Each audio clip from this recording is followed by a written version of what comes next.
Chapter 1. Simply lying down to gather combat power. Congratulations, host. You have gained 10 combat power attributes. Congratulations, host. You have gained 10 combat power attributes. Congratulations, host. You have gained 10 combat power attributes. A mechanical notification echoed continuously in Yi Yu's mind. At this moment, within the mechanized chamber before Yi Yu, an intense battle was unfolding. Dozens of verdant vegetable beings were launching relentless assaults on a young human boy. Although the boy was merely 4 or 5 years old, his combat prowess was formidable. The vegetable beings, regardless of whether they executed surprise attacks or coordinated their assaults, were consistently thwarted by the young human. It is worth noting that the combat power of these vegetable beings reached an impressive 1,200 points. Such a level of combat power, if placed on Earth, would likely mean that only the Z fighters could contend with it, while even the gods might fall before it. As the fierce battle raged on, the ground of the mechanized room was inundated with fallen combat power attributes, creating a spectacle reminiscent of a truck spilling out a deluge of 1 yuan coins. Once the young human boy had dispatched all the vegetable beings, the floor of the vast mechanized chamber was blanketed in layers upon layers of combat power attributes. Of course, neither the vegetable beings nor the human boy could perceive these attributes, only Yi Yu was privy to their existence. Before long, the combat power attributes appeared to flow like golden tadpoles, continuously lining up and converging into Yi Yu's body. This process persisted for several breaths. Yi Yu was not a native of this world. He had traversed through time and space.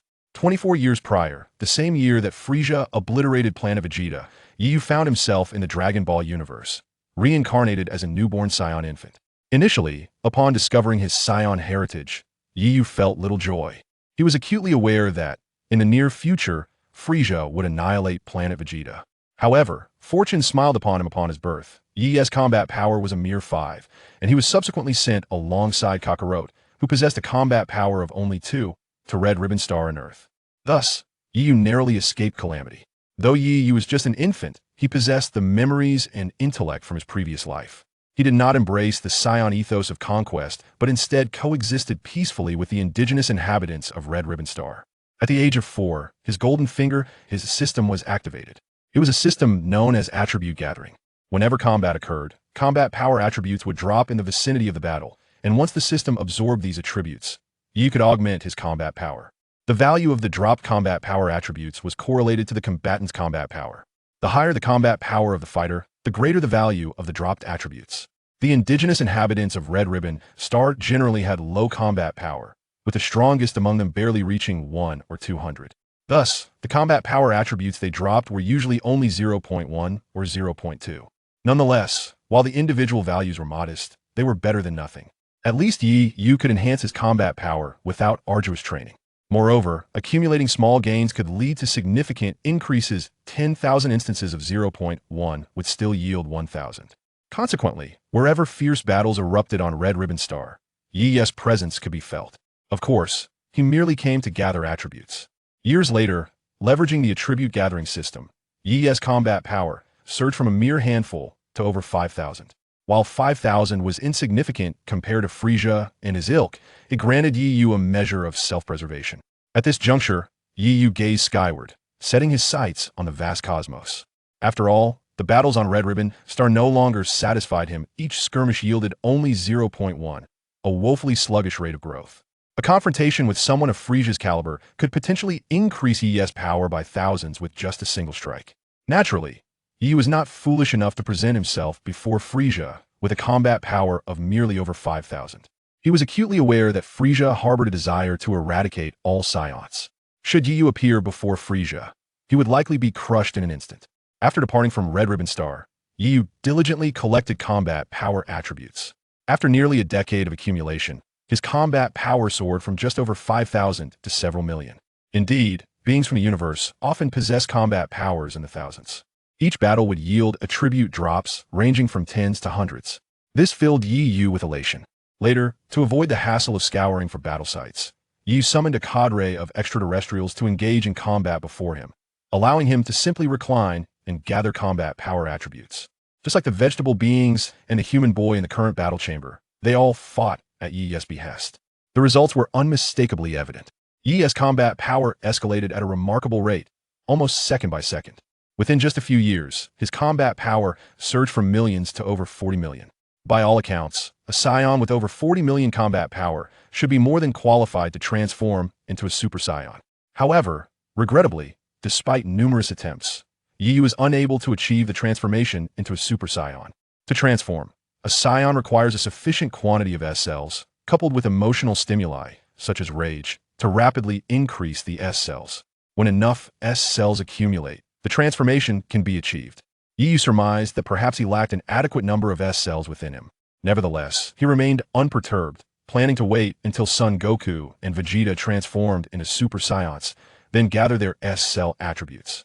Once all the combat power attributes from the battle in the chamber flowed into Yi's body, he observed that his combat power had risen from 41,330,000 to 41,350,000. Is that all? Just an increase of over 20,000 combat power? Yu clenched his fist, feeling somewhat dissatisfied as he sensed little change in his internal strength. If Piccolo were to hear Yi's words at that moment, he would surely be infuriated to the point of spewing blood.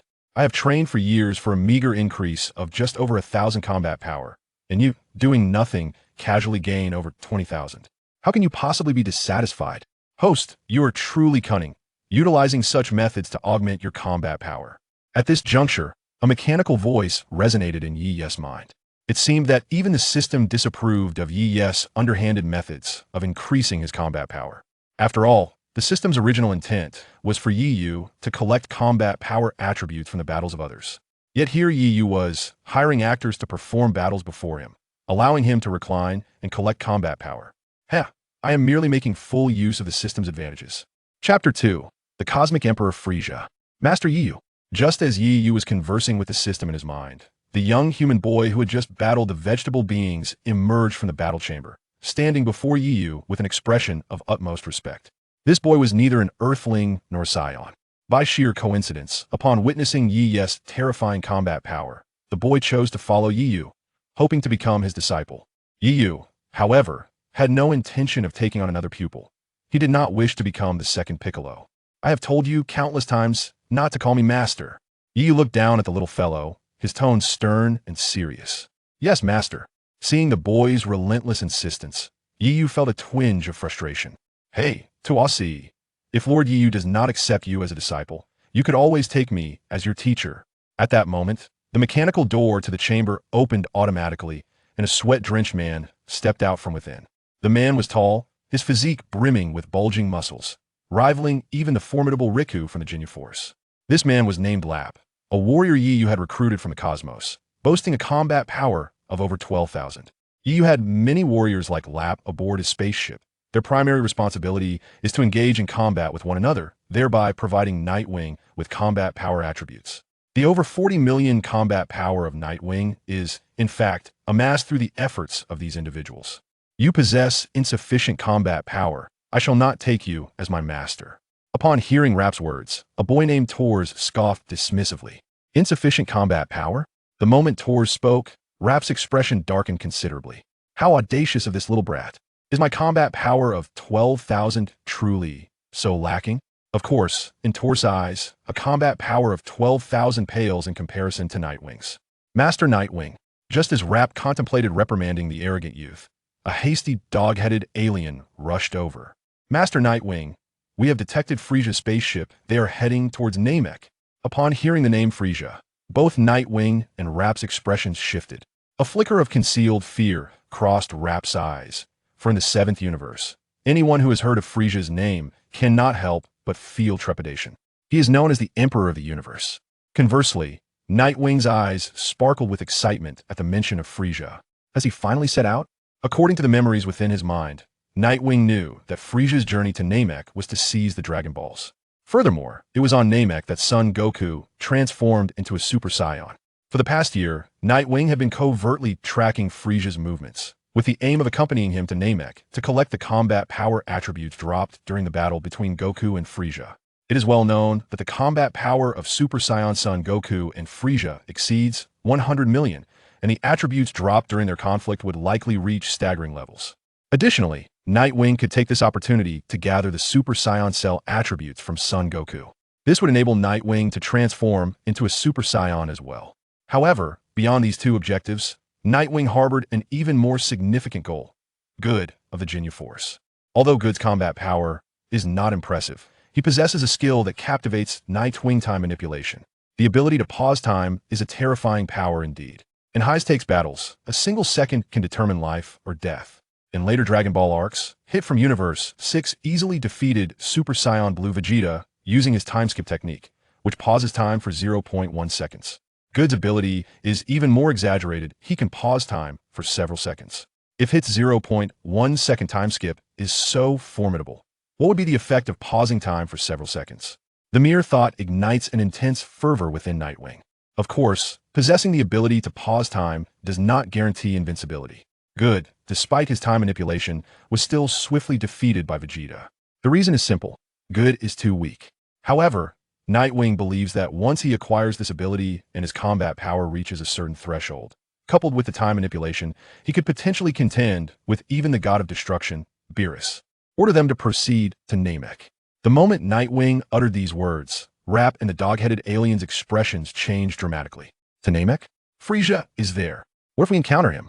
In the eyes of Rap and the dog-headed alien, although Master Nightwing is formidable, he is undoubtedly no match for Frieza. If a confrontation were to occur, it would spell certain doom.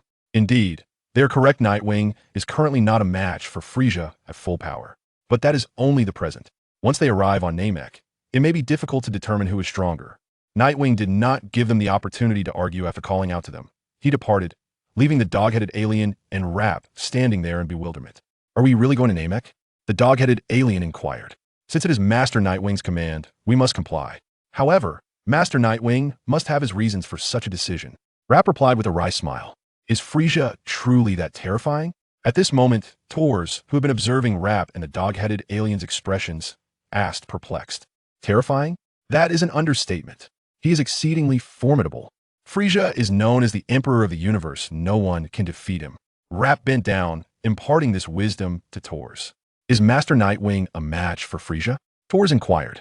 Well, caught off guard by Tors' question, Rap found himself at a loss for words.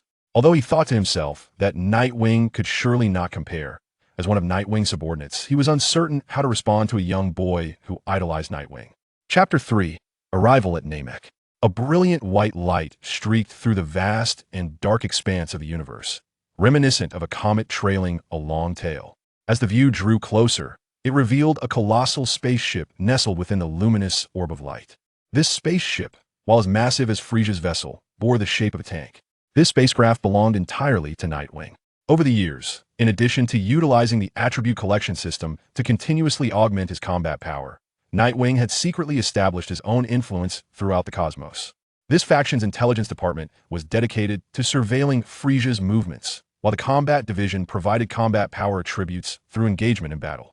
Currently, Nightwing's faction bears some resemblance to Dor's from the Dragon Ball movies. However, while Dor augmented his strength by cultivating neural fruit trees on other planets, Nightwing enhanced his power through the attribute collection system. As the view transitioned to the interior of the spaceship, a vast control room came into focus. At this moment, Yu sat regally upon the throne, surrounded by a myriad of warriors, each possessing a distinct and formidable appearance. These warriors, much like Lap, are intended to enhance Lord Yu's combat prowess. Each one possesses an exceptionally formidable aura. Should one utilize a detector, it would reveal that the combat strength of these numerous warriors exceeds 10,000. My Lord Yu, we shall arrive at Namek in just 15 minutes. At that moment, the canine-headed alien approached, addressing Nightwing, who sat upon the throne, with utmost reverence. As he spoke, beads of cold sweat trickled down his forehead. It was not fear of Nightwing that gripped him. Rather, it was the dread of Frieza. The closer he was to Frieza, the more his heart raced with anxiety. Yet, he dared not defy Nightwing's words. There is no need for such trepidation. You may anchor the spacecraft near Namek, and your intelligence team need not accompany me to the surface. Upon hearing Nightwing's declaration, the canine-headed alien was filled with immense relief. If we do not descend, then what of us? At that moment, Lap spoke to Yu, stating, only one of you needs to accompany me below.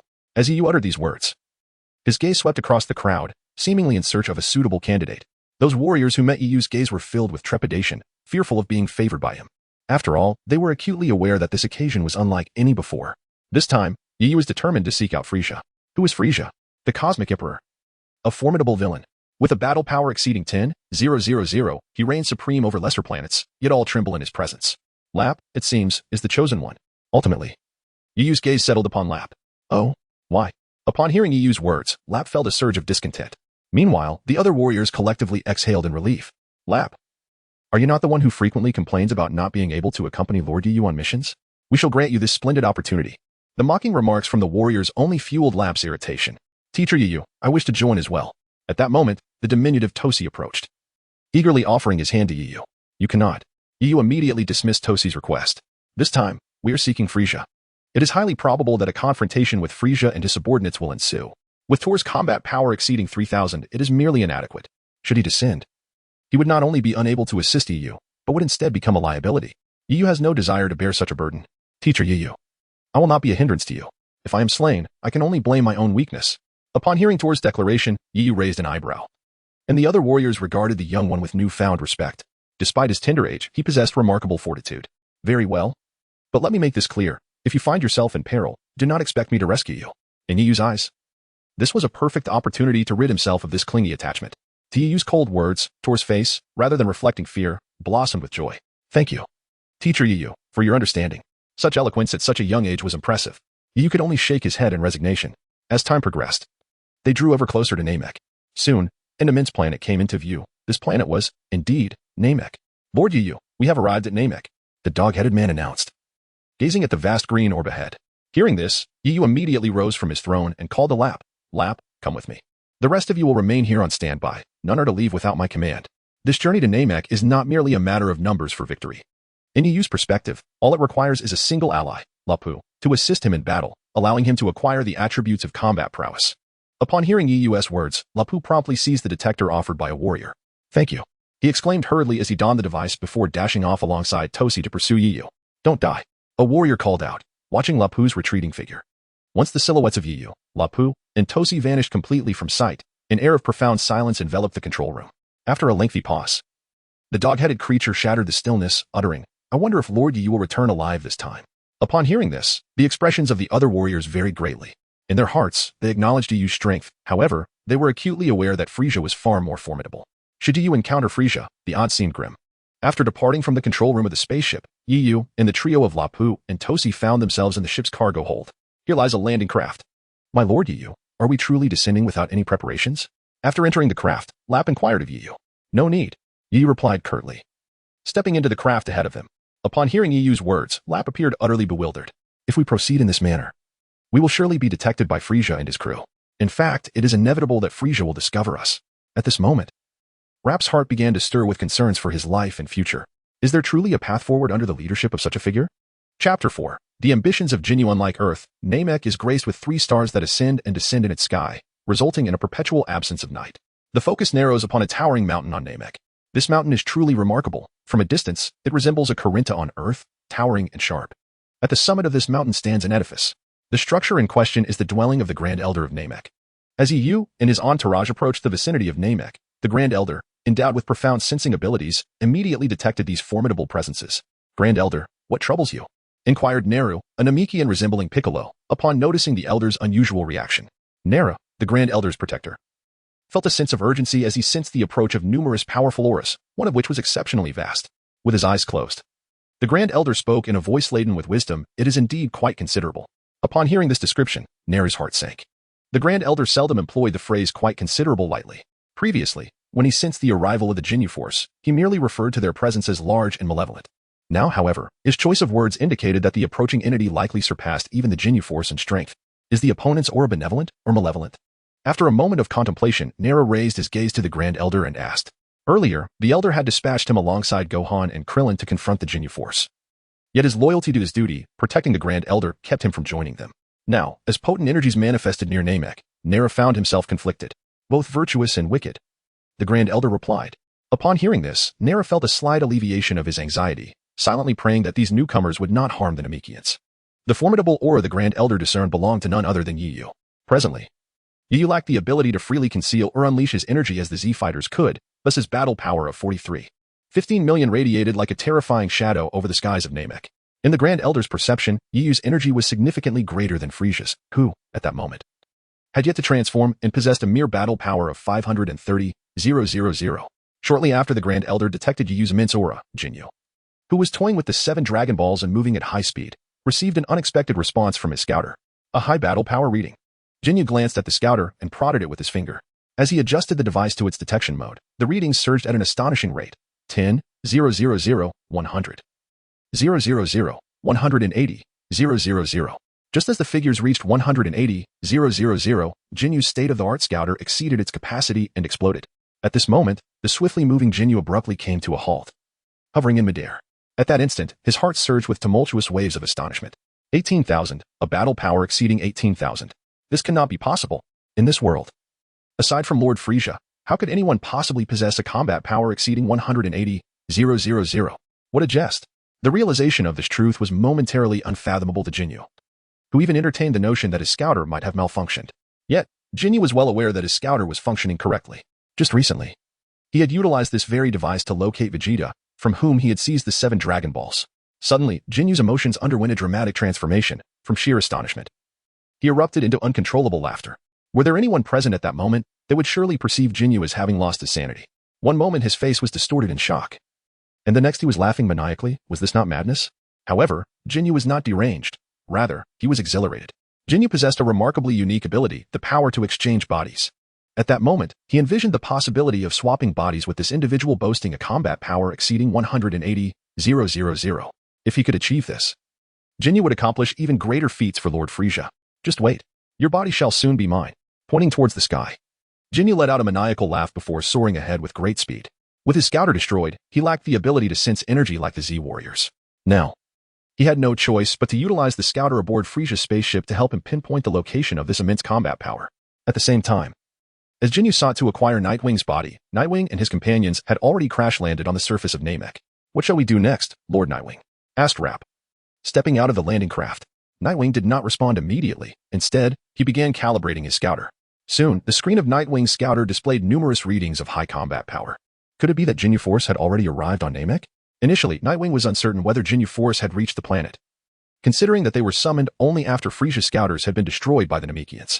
However, upon detecting several readings of combat power soaring into the tens of thousands, Nightwing realized that Jinyu Force had indeed arrived on Namek.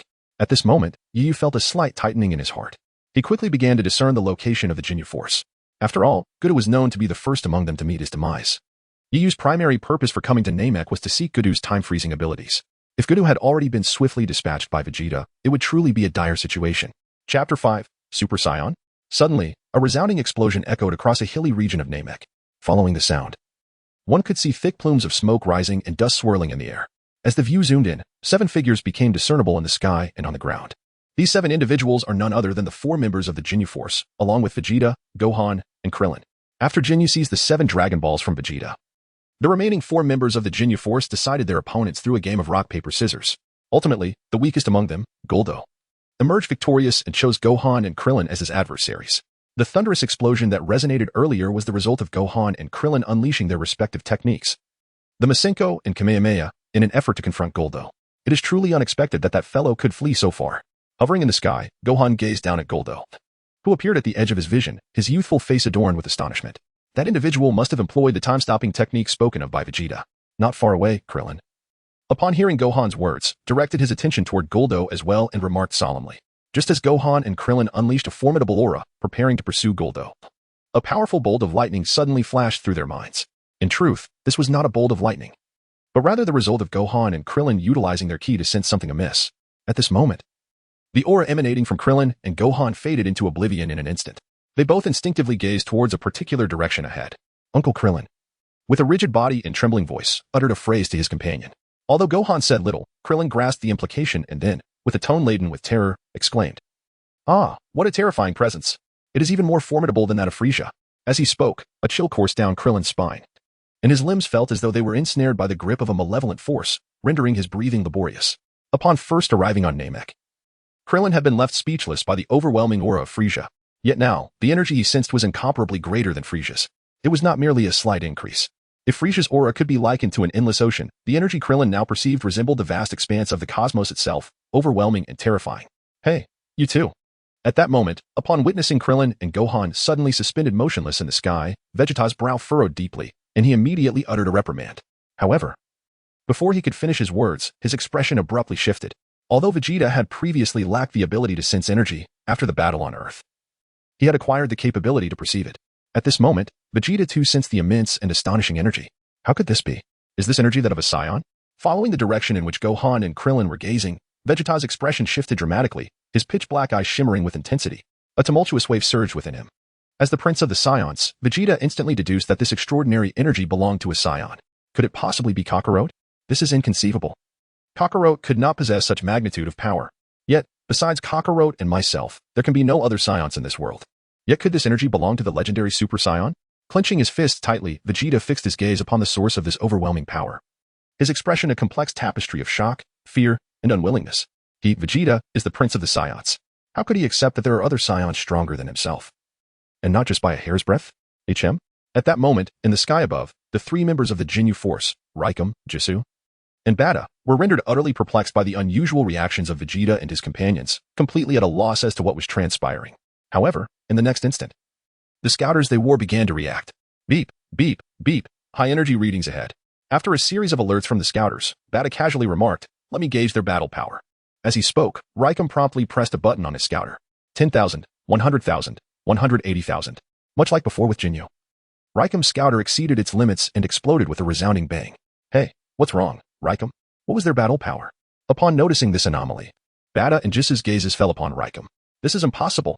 Raikam, who usually wore a confident smile, now appeared astounded as he declared, "Their battle power exceeds 180,000. Upon hearing Raikam's statement, Bada and Jisu were momentarily stunned, involuntarily stepping back as a bead of cold sweat formed on their foreheads. Then, Bada stammered, 180,000? How can that be? There is no one in this world, aside from Lord Frieza, with such a battle power. Indeed. Even Captain Ginyu does not possess a power level of 180,000. Your scouter must be malfunctioning. Let me give it a try." After Jisu voiced his thoughts, he too began to recalibrate his scouter. Bang. Yet the result was the same. The scouter exploded in mere seconds. Once could be a coincidence, but twice at this moment, like him. GIs and Bart seemed to be ensnared in a quagmire. What does a figure exceeding 180,000 signify?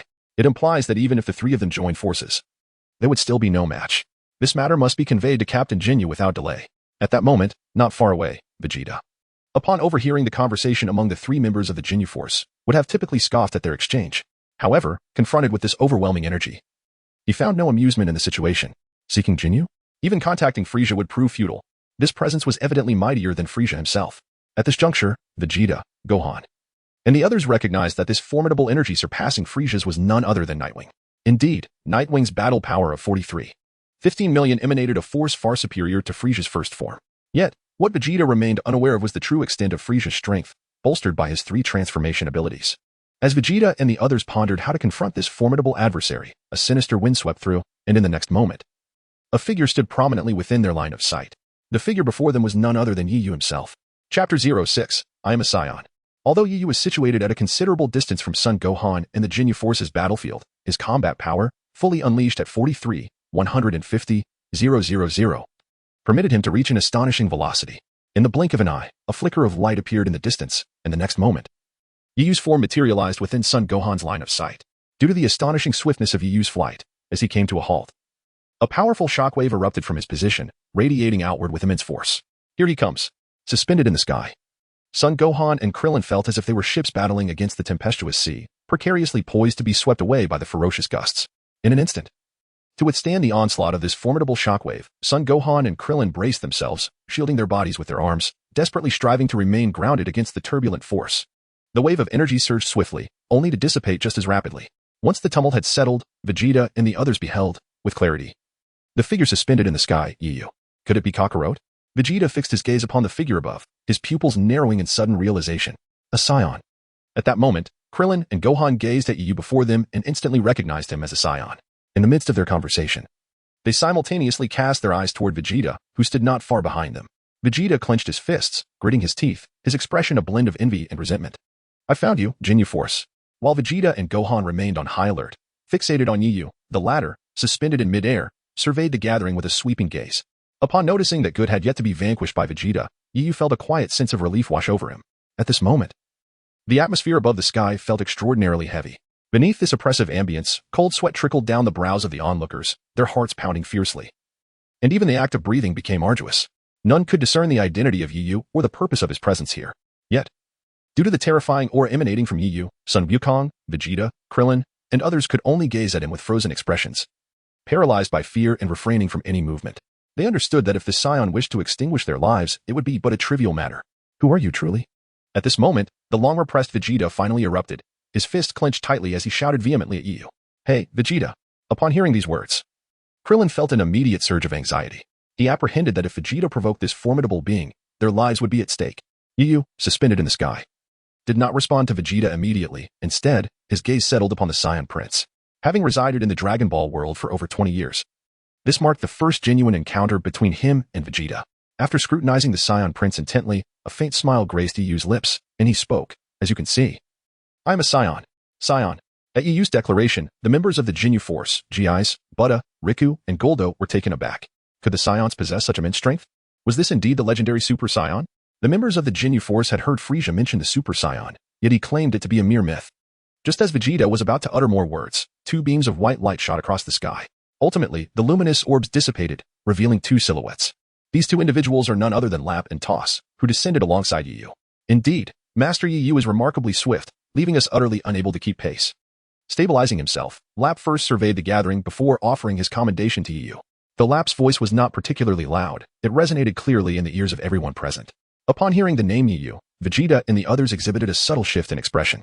After a moment of contemplation, they indicated their unfamiliarity. Although Yu boasts a combat prowess exceeding 40 million, he does not possess the ostentatious demeanor of Frieza. Over the years, he has clandestinely cultivated his own influence, amassing formidable warriors to augment his combat capabilities. It is not surprising that Vegeta and his companions have never heard of the moniker Nightwing. Just as Vegeta, Gohan, Krillin, and the Ginyu Force remained vigilant, fixated on Nightwing, the detector worn by Raph began to pulse erratically. Subsequently, a plethora of data materialized on his device. Upon observing that the combat prowess of everyone present far surpassed his own, Raph's countenance instantly fell. Your combat strength is exceedingly inadequate. At this moment, Lap's mind was immediately flooded with his words. It became evident that his combat power of 12,000 was indeed rather inadequate. Master Yu, do you wish for me to engage them in battle? Lap inquired cautiously. Yu cast a sidelong glance at Lap and replied, should you desire to fight them, I shall not impede you. Perhaps I shall refrain, Lap awkwardly responded. Subsequently, under the watchful eyes of Vegeta, Son Gohan, and others, Yu's figure gradually descended to the ground, ultimately settling upon a massive rock. Observing this, Son Gohan and Krillin exchanged puzzled glances, utterly perplexed by Yu's intentions. What is he up to? I am here to collect attributes. Do not worry, you may continue your battle as if I do not exist. I shall not interfere. Yu remarked, sensing their confusion. There was one thought left unspoken by Yu. If you do not engage in combat, how shall I gather attributes? Upon hearing Yu's words, the others remained somewhat bewildered. However, Goku, on the other hand, was filled with joy. He did not dwell on the implications, focusing solely on eliminating Son Gohan and Krillin. Since this formidable Saiyan had no intention of intervening in their conflict, it was a fortuitous circumstance. Yoshi. Goku grinned cruelly as he noticed Son Gohan and Krillin still fixated on Yu. In the next moment, a beam of azure light emitted from the singular eye on Goku's forehead, resembling a laser, and shot directly towards Son Gohan. Danger. Krillin, sensing the imminent threat, paled and rushed to push Son Gohan aside. Ding. Congratulations, host, you have acquired combat power attribute 100. At the instant Goku launched his attack, a combat power attribute fell from beneath him. Simultaneously, Yu's mind resonated with the mechanical prompt of the system. Finally, it begins. Goku, utilize your time-stopping ability swiftly. Upon hearing the system's notification in his mind, Yu's gaze fixed intently on Goku, a sense of urgency flashing in his eyes. Chapter 07. Acquiring Time Pause Attribute Chapter 07. Host, Yu Combat Power, 43, 150, 000 Abilities, Shockwave, Energy Sphere, Flight. At that moment, a virtual screen manifested before Yu, displaying his system attributes, visible only to him. Yu's attribute collection system could primarily acquire two types of attributes, combat power attributes, which would increase his own combat power directly when absorbed from others during battle, and ability attributes, which refer to the skills dropped by combatants aside from combat power during skirmishes. This ability encompasses techniques such as the Turtle School's Kamehameha, time manipulation, and instant teleportation. Thus far, Yu has acquired numerous abilities through the system. Naturally, many of these acquired abilities remain unused, as they are unnecessary for him. For instance, the Colossal Destructive Energy Sphere. This skill possesses the capability to effortlessly annihilate a planet akin to Namek. Nightwing does not share Frieza's penchant for grand displays of fireworks. However, it is not to say that Nightwing can simply acquire any ability at will. The combat power attributes are guaranteed to drop at 100%.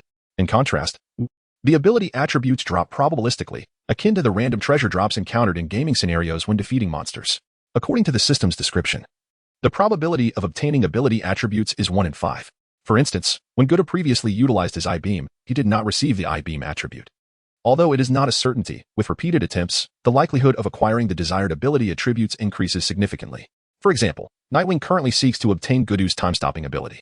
While a single application by Goku may not yield the time-stopping attribute, repeated demonstrations enhance the probability of acquiring this skill substantially. Of course, there exist instances of extraordinary luck where one might attain the time-stopping attribute on the first attempt.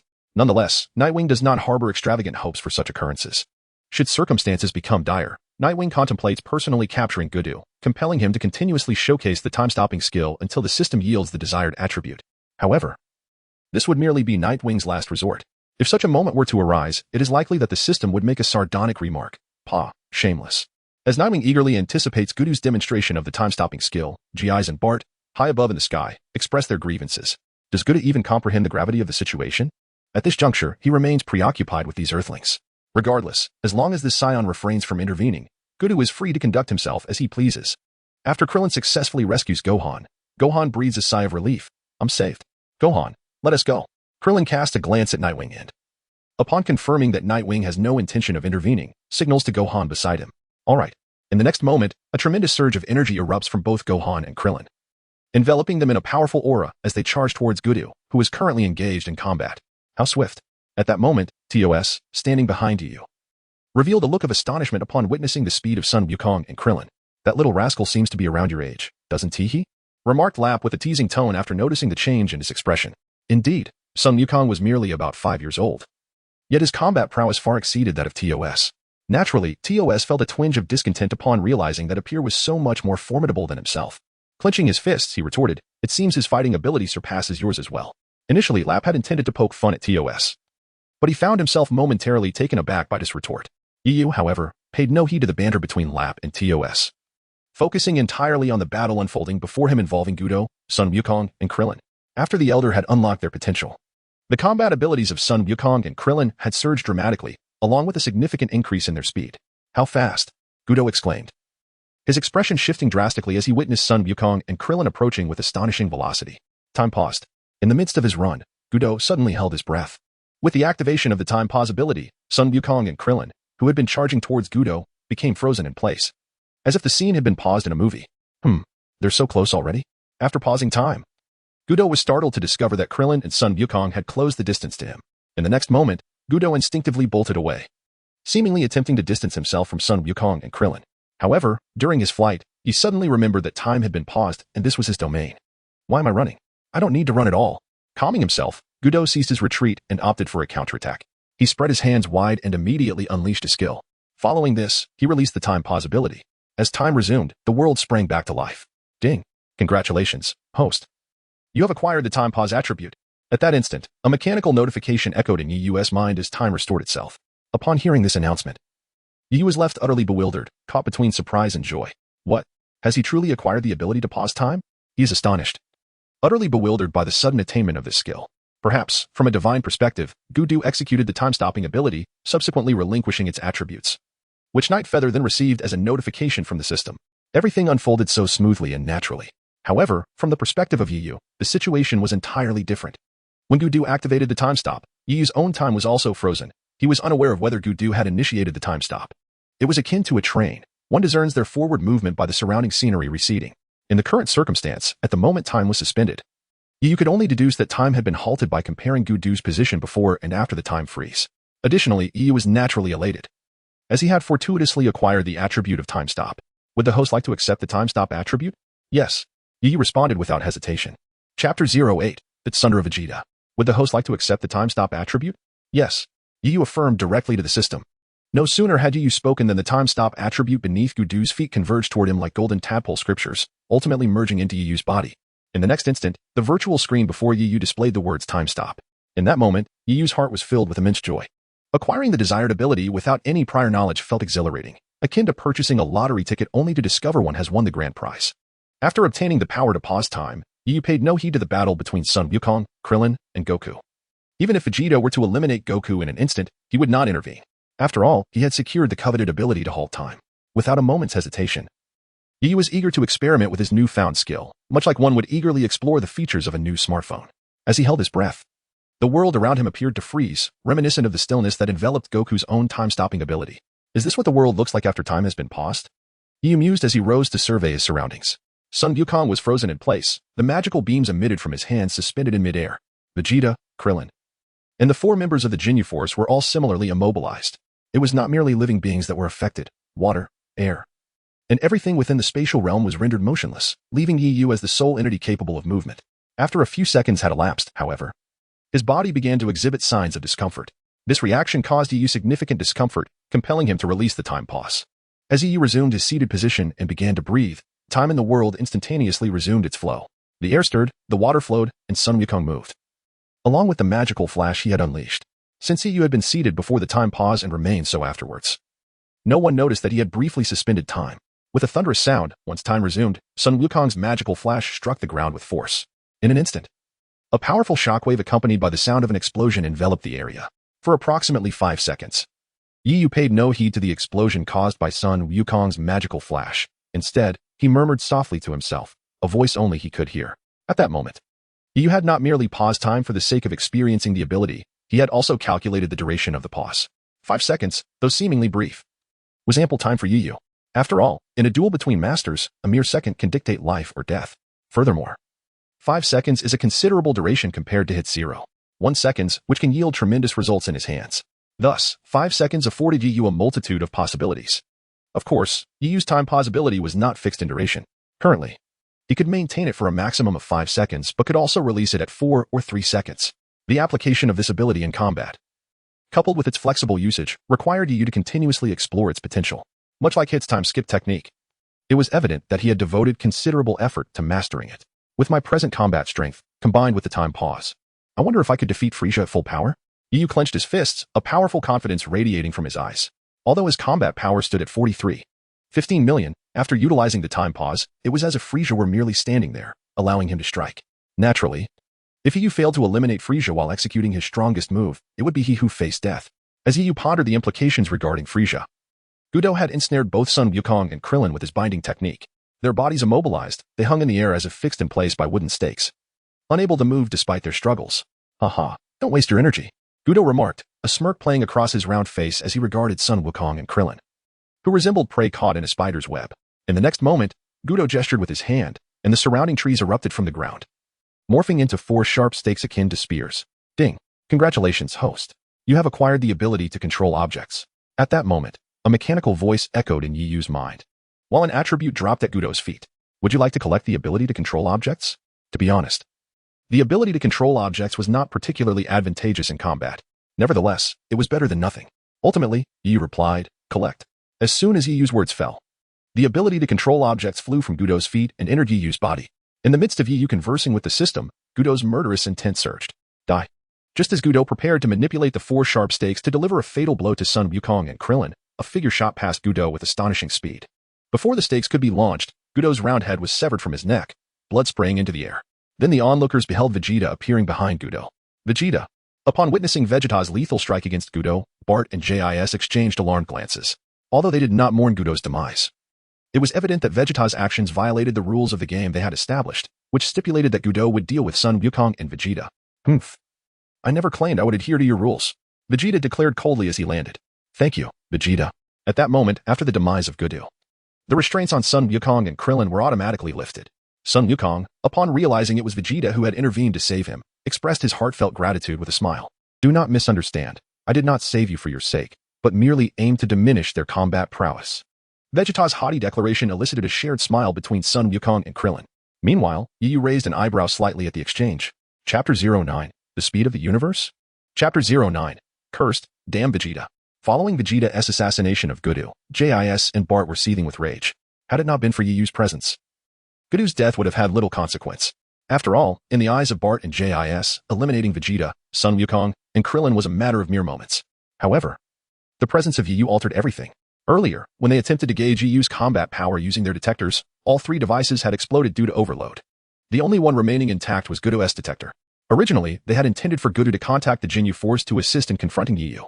Yet now, with Gudo eliminated by Vegeta and his detector destroyed, their carefully laid plans lay in ruins, inciting profound ire in JS and Bart. What now? Bart inquired anxiously. His gaze fixed on Yu perched atop the massive rock. With their plans sabotaged by Vegeta, they were left to devise an alternative strategy. Bart, is your speed not the fastest in the universe? JIS glanced at Bart before directing his attention back to Yu. Under normal circumstances, Bart would confidently assert, of course, my speed is unrivaled in the cosmos. Yet, the astonishing velocity exhibited by Yu earlier lingered in his mind. On this occasion, Bart found himself lacking in confidence. Yet, to preserve his dignity, he uttered, is it the first? What of it? Excellent. You must dash out with utmost speed and inform Captain Jinyu of the situation, so he can deal with this fellow, whispered JIS discreetly into Bart's ear. Teacher Yu, they intend to summon reinforcements. During their exchange, Toph, standing behind Yu, subtly twitched his ears, seemingly having overheard their conversation, and promptly reported the matter to Yu. Upon hearing Toph's words, Yu raised an eyebrow, not doubting the accuracy of Toph's statement. He knew that Toph's ear structure bore some resemblance to that of the Namekians, enabling him to hear distant sounds, much like Piccolo could eavesdrop on conversations occurring kilometers away between Trunks and Goku. As expected, shortly after Toph relayed this information to Yu, a formidable aura erupted from Bart's body. In the next instant, his figure traced a white arc across the sky, soaring towards the horizon. You shan't escape. Vegeta discerned Bart's intention to seek help. To Vegeta, should Bart summon Frieza or Jinyu, their demise would be inevitable. Yet, just as Vegeta prepared to pursue Bart, the pineapple-headed Riku emerged in an instant before him, blocking Vegeta's path. Little Vegeta, your opponent is me. Riku's massive form loomed like a wall, effectively sealing off Vegeta's way. Cursed be it. Watching Bart depart helplessly, Vegeta clenched his fists, filled with frustration. However, at that moment, Yu, who had been seated upon a rock, had mysteriously vanished. When Yu reappeared, he was suspended hundreds of meters above the ground. Although Yu was undaunted by Bart's attempt to summon Frieza or Jinyu, he could not tolerate anyone slipping away from his sight.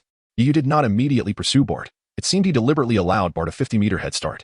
After a few breaths, an exceptionally fierce aura erupted around Yu. In the blink of an eye, Yu's figure surged forth like a beam of light, racing towards the direction Bart had fled. Simultaneously, the space below him erupted with a powerful wave of energy, reminiscent of a rocket launching into the sky. Soon, this energy wave engulfed the entire area, affecting those below, including Vegeta, Gohan, and Riku. Cough, cough. What's going on? Krillin spluttered amidst the dust, his face etched with complaint. Krillin, that Saiyan seems to be pursuing the alien that just left. Gohan remarked from the side. Attempting to chase Bart? Bart's speed is unparalleled in the universe. At that moment, Lycum raised his gaze to the sky, observing the departing Night Feather, and a smirk suddenly crept across his face. In Lycum's view, although Night Feather possessed formidable combat prowess, he would never be able to catch up with Bart. Lord Night Feather. Just as these thoughts crossed Lycum's mind, the jubilant voice of Lapu reached his ears. Following the sound, he beheld Night Feather swiftly approaching, a lifeless body in his grasp. The owner of this lifeless body is none other than Bart, the one renowned for possessing the unparalleled speed in the universe. In that moment, Lycum found himself transfixed by the scene before him, as if struck by a jolt of electricity, his face a mask of terror. The universe's fastest speed. Caught up with and vanquished so swiftly? Beside him, JIS exhibited a similarly complex expression, a blend of astonishment and dread. He was astounded that even Bart's speed had been so readily surpassed. His fear stemmed from the realization that if the Scion harbored intentions of ending their lives, they would possess no opportunity for escape. Death itself was not the frightful aspect. It was the prospect of awaiting death that truly instilled terror. The threat of an unknown death tormented the spirit, and at this moment, this feeling enveloped JIS. He remained unaware of when Yu would choose to end their lives. How formidable this Scion was. He had swiftly caught up with that extraterrestrial being. As JIS and Lycum felt a surge of dread, Gohan and Krillin nearby were equally transfixed, their expressions shifting. They had witnessed Bart's speed firsthand. In an effort to prevent Frieza from acquiring the 7 Dragon Balls, Vegeta had, before Jinyu and the others, forcefully hurled one of the Dragon Balls away.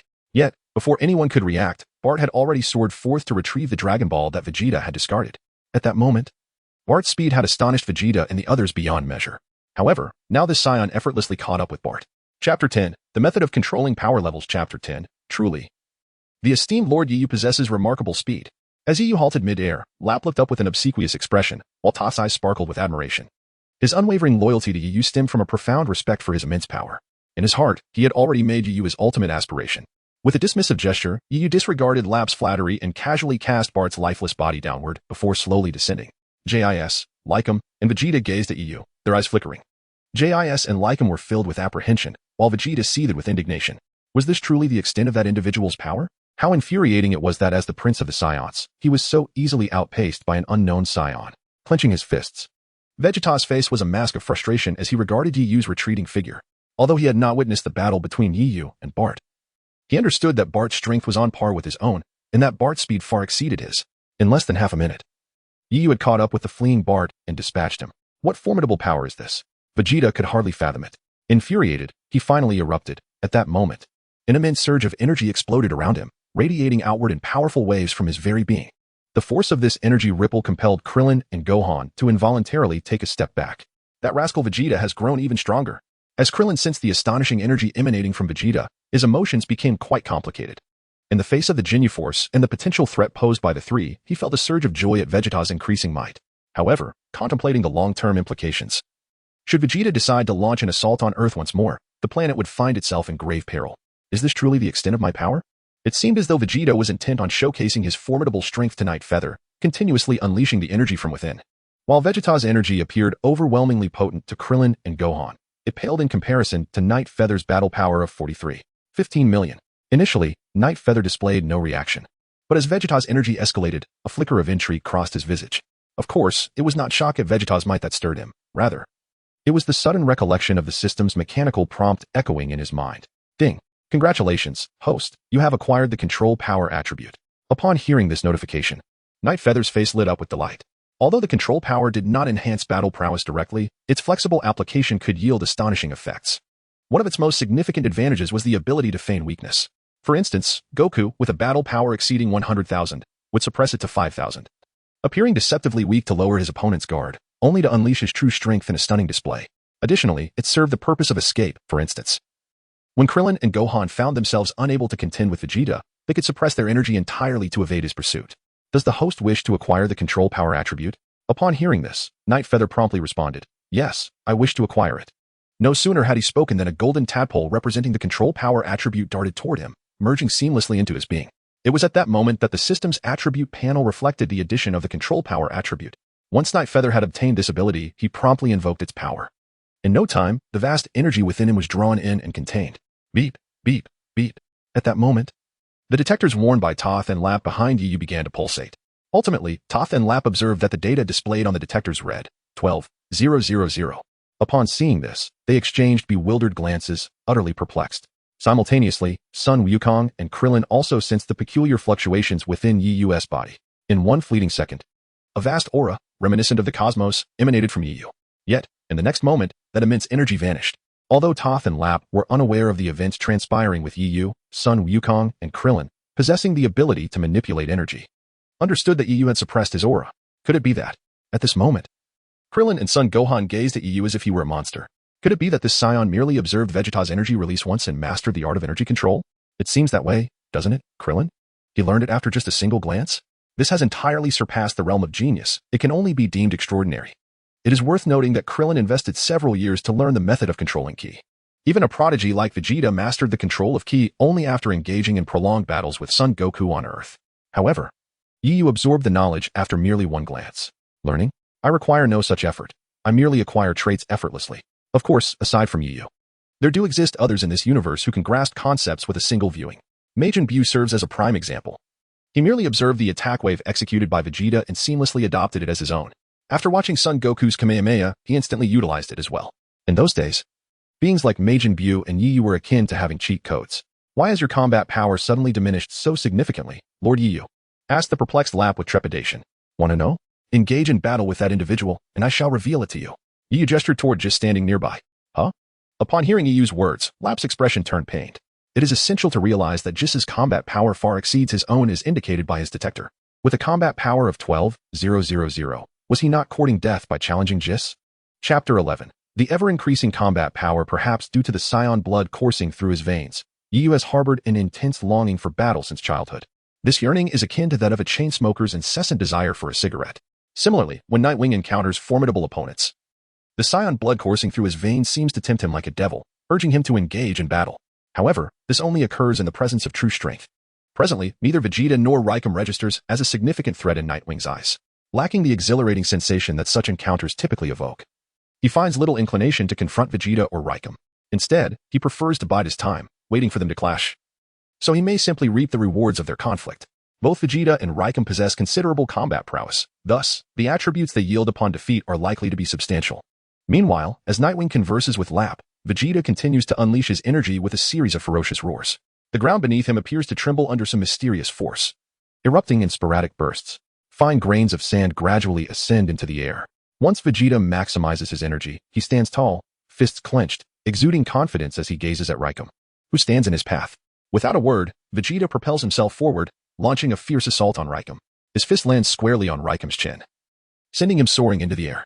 Vegeta swiftly pursues, unleashing a flurry of attacks that resemble a rapid-fire barrage, leaving only afterimages in their wake.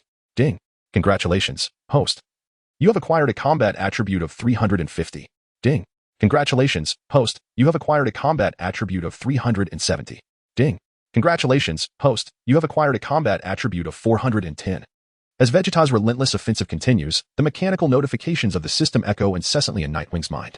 With each strike, a combat attribute drops to the ground, each exceeding 300 and steadily increasing over time. Boom. Once Vegeta escalates his assault on Raikum to a certain height, he leaps high above Raikum, clasping his fists together. With a powerful motion, he strikes down upon Raikum as if the latter were a volleyball.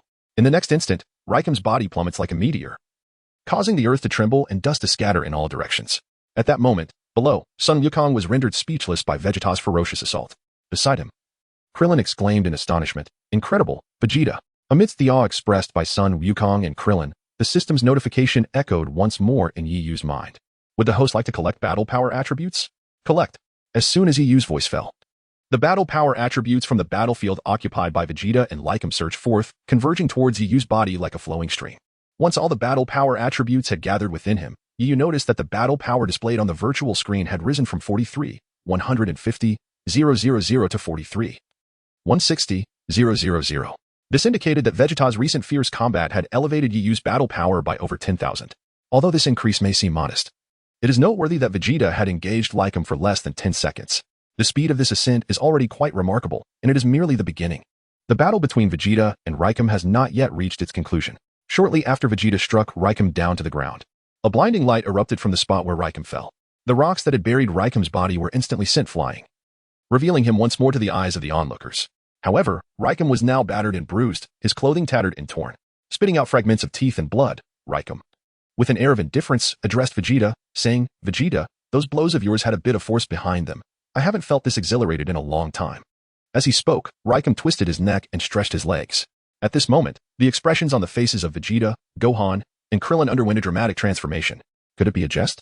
This individual had endured so many assaults from Vegeta, yet appeared unscathed. Krillin recognized that Raikum was not merely boasting. Despite the visible injuries adorning Raikum's body, they were merely superficial wounds, insignificant in the grand scheme. How infuriating this monster! After muttering in frustration, Vegeta unleashed another surge of energy, and in the blink of an eye, he descended from the sky, charging directly at Raikum on the ground. As Vegeta was about to strike Raikum, the latter unexpectedly opted not to absorb the hit, but instead retaliated. With a deft motion, he caught Vegeta's fist firmly. What followed was a flurry of exchanges, a series of strikes and counters between Raikum and Vegeta. Although Krillin and Gohan perceived the two as evenly matched, Yi Yu discerned that Raikum's strength surpassed that of Vegeta. However, Yi Yu was indifferent to this. What truly captivated him was the potential increase in his combat power attributes stemming from the clash between Vegeta and Raikum. Ding! Congratulations, host. You have obtained 410 combat power attributes. Ding! Congratulations, host. You have obtained 520 combat power attributes. Ding! Congratulations, host. You have obtained 430 combat power attributes. As Raikum and Vegeta continued their battle, the system's notifications echoed incessantly in Yi Yu's mind. Perhaps these notifications bore a resemblance to noise, yet Yi Yu found no annoyance in them. Rather, they invigorated him. His excitement was not for the notifications themselves, but for the continuous influx of combat power attributes. Observing his own strength steadily escalate, Yi Yu felt no dissatisfaction.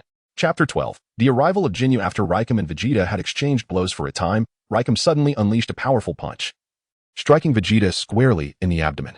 The impact caused Vegeta to spew a mouthful of blood, doubling over and clutching his stomach as he staggered backward. Vegeta, Gohan and Krillin's expression shifted dramatically upon witnessing Vegeta's plight.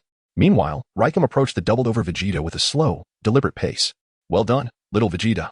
You've withstood one of my heavy punches and still remain standing," Raikum taunted, rubbing his nose as he halted before Vegeta. "But can you endure this next blow?" As he raised his enormous fist, poised to deliver another devastating strike, Krillin concentrated and summoned a disc-shaped blast of energy in his palm. Yi Yu's attention was drawn to Krillin's display, his expression shifting slightly. "The energy disc," Krillin shouted, hurling the energy disc toward Raikum. In that instant, Yi Yu's mind was filled with the mechanical tones of the System S announcement. "Ding! Congratulations, host, you have acquired energy disk attributes. As the system spoke, the energy disk, propelled with astonishing force, hurtled toward Raikum.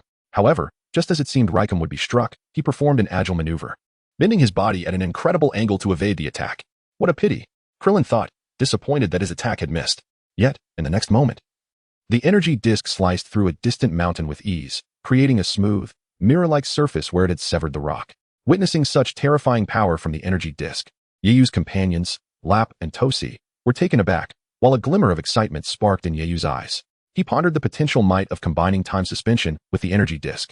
The energy disk wielded formidable strength, capable of cleaving through objects, yet its drawback lay in its evadability. However, if he first employed time suspension to halt Raikum's movement, then unleashed the energy disk, the enemy would be akin to a fish on a chopping block, awaiting its fate.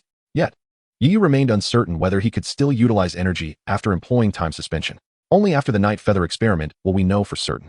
After all, Gudu did not unleash his energy wave to strike at Son Gohan and Krillin following the execution of his time-stopping technique. Might I inquire whether the host has acquired the Chi Circle/attribute? Just as Night Feather pondered this, a notification sound resonated within his mind from the system. Acquired. As Night Feather assimilated the Chi Circle/attribute, Krillin had already rescued the gravely injured Vegeta. Meanwhile, Son Gohan relentlessly bombarded the ground with small energy blasts, akin to a machine gun, directing his assault at Raikum. Boom, boom, boom. With each of Son Gohan's strikes, the atmosphere reverberated with explosive sounds. Concurrently, Night Feather's mind was inundated with notifications regarding the acquisition of combat power attributes. Beep, beep, beep. At that moment, an unexpected response emanated from the detector behind Night Feather, belonging to Tors. After a brief moment of astonishment, Tors prodded the detector. In the next instant, an alarming data set materialized upon his device. Upon witnessing this information, Tors's youthful countenance was marred by a grave expression. Without hesitation, he promptly communicated this discovery to Night Feather. Master Night Feather, there is a powerful energy signature approaching this way. Before Night Feather could respond, the nearby Lap interjected with a hint of mockery, to be so tense. It seems you've never encountered such situations before. While speaking, Lap began to adjust his own detector. Upon observing the data displayed, his face transformed into one of sheer astonishment. However, when he noticed Tors regarding him with a disdainful glance, he quickly masked his surprise, feigning indifference as he remarked, "It's merely 120,000. It's no match for Master Night Feather. 120,000? Upon hearing Lap utter that figure, a glimmer of intrigue crossed Night Feather's visage. He had already surmised the identity of this individual with a combat power of 120,000. Simultaneously, while Night Feather discerned the high combat power response, Krillin, engaged in battle with Raikum, also sensed an ominous and formidable energy rapidly approaching their vicinity. Gohan. Krillin called out to Son Gohan, who promptly flew over, gazing towards the horizon ahead.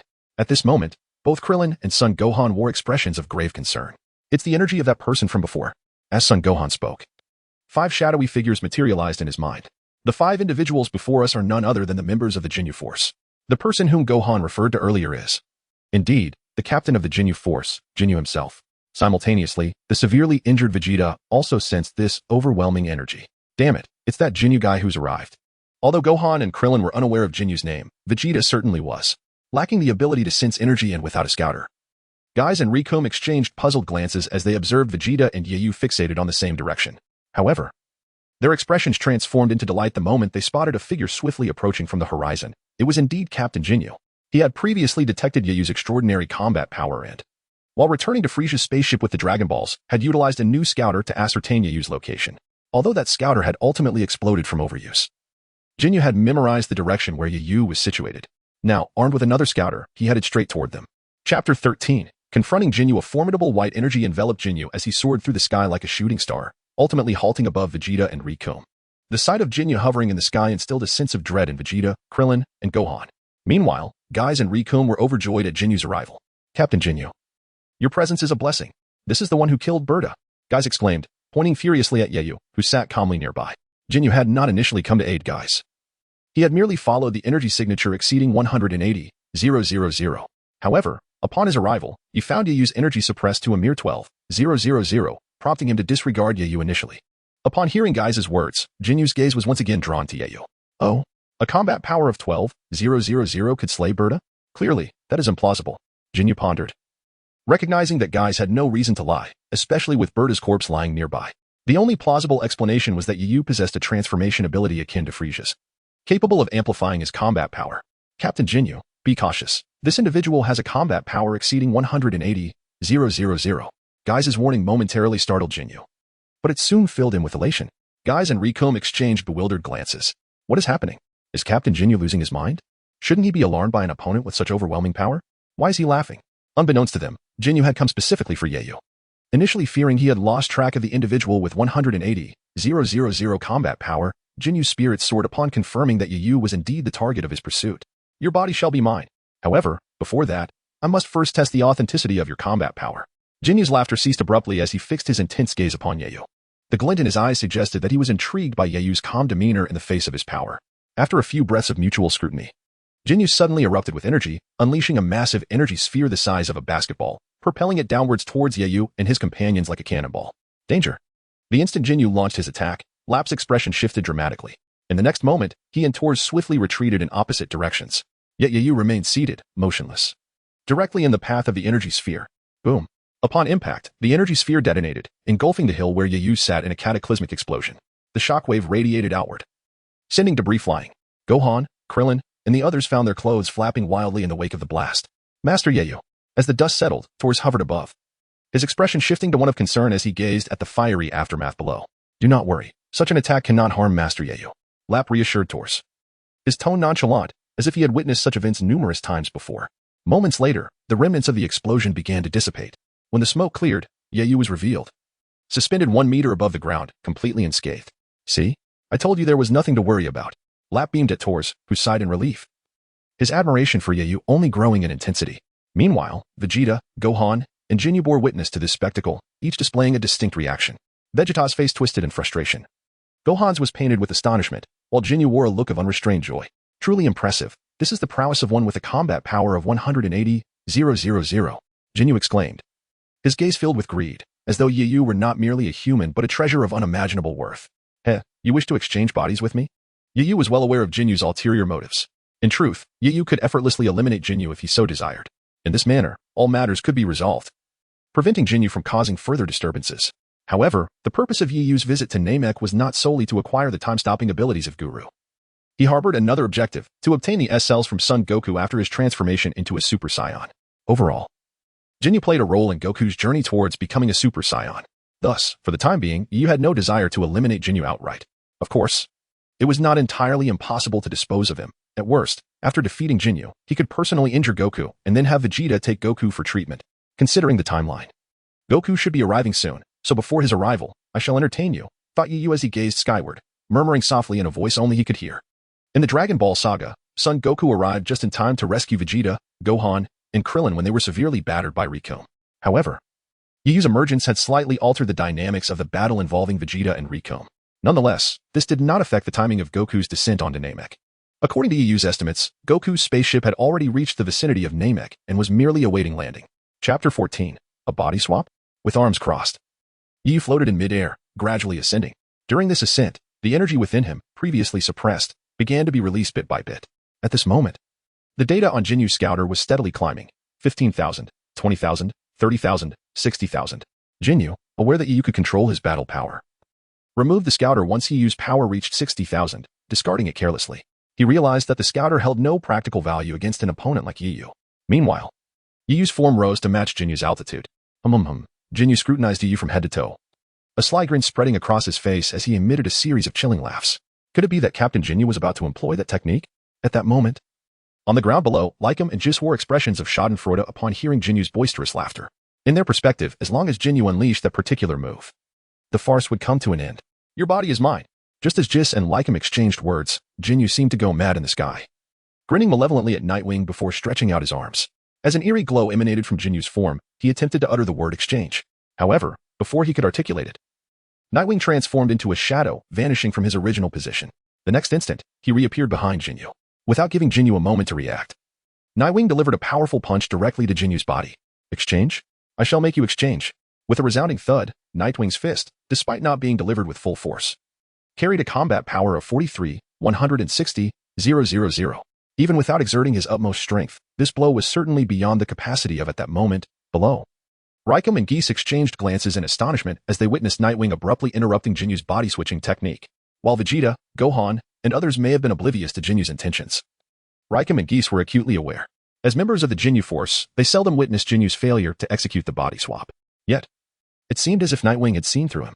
Before Jinyu could initiate his body-switching skill, Nightwing launched his attack first, unbeknownst to Raikum and Geese. It was not that Nightwing had discerned Jinyu's ability. Rather, he had already anticipated the potential of Jinyu's body-switching technique.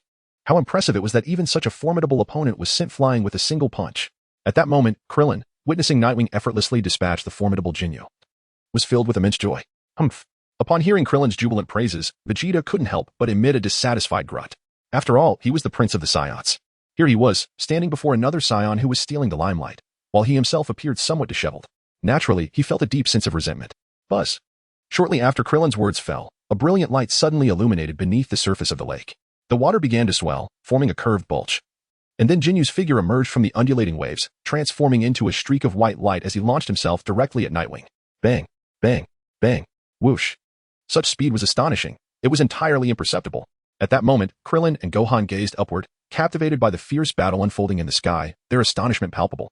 The velocity of Nightwing and Jinyu was so astonishing that they could only perceive the sounds of their intense combat, the visual spectacle eluding them entirely.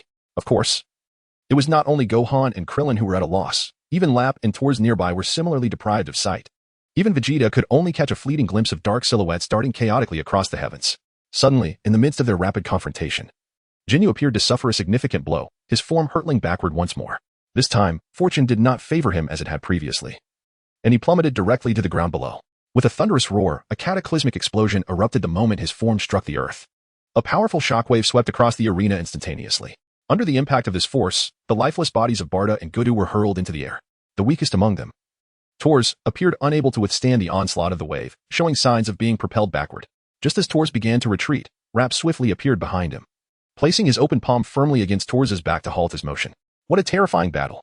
If we linger here any longer, we may very well be caught in the crossfire. Krillin shielded himself with his arms, striving to maintain his balance. Gohan, we must retreat. Once the shockwave subsided, Krillin took flight, calling out to son Gohan. Together, they soared away from the battlefield. Although Vegeta felt a twinge of reluctance, he understood that there was no room for his intervention here. Little Vegeta, thinking of fleeing? Our battle is far from over. Just as Vegeta, Gohan, and Krillin departed, Riku moved swiftly, pursuing them. In the blink of an eye, Riku appeared before Gohan and Krillin, blocking their path. Dreadful. We have no choice but to fight. After creating some distance from Riku, Krillin and Gohan resolved to engage in combat. Shortly thereafter, Vegeta joined the fray, resulting in a 3-on-1 confrontation. As the smoke and dust settled, a colossal pit emerged on the ground, resembling a spacecraft that had plummeted from the heavens. Captain Jinyu. Jeez called out anxiously to Jinyu, who was trapped within the depths of the chasm. Almost immediately after G's words fell, Jinyu surged forth from the abyss.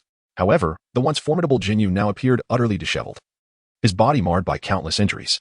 Chapter 15. Time stop for combat. Congratulations, host. You have acquired a combat power attribute of 260.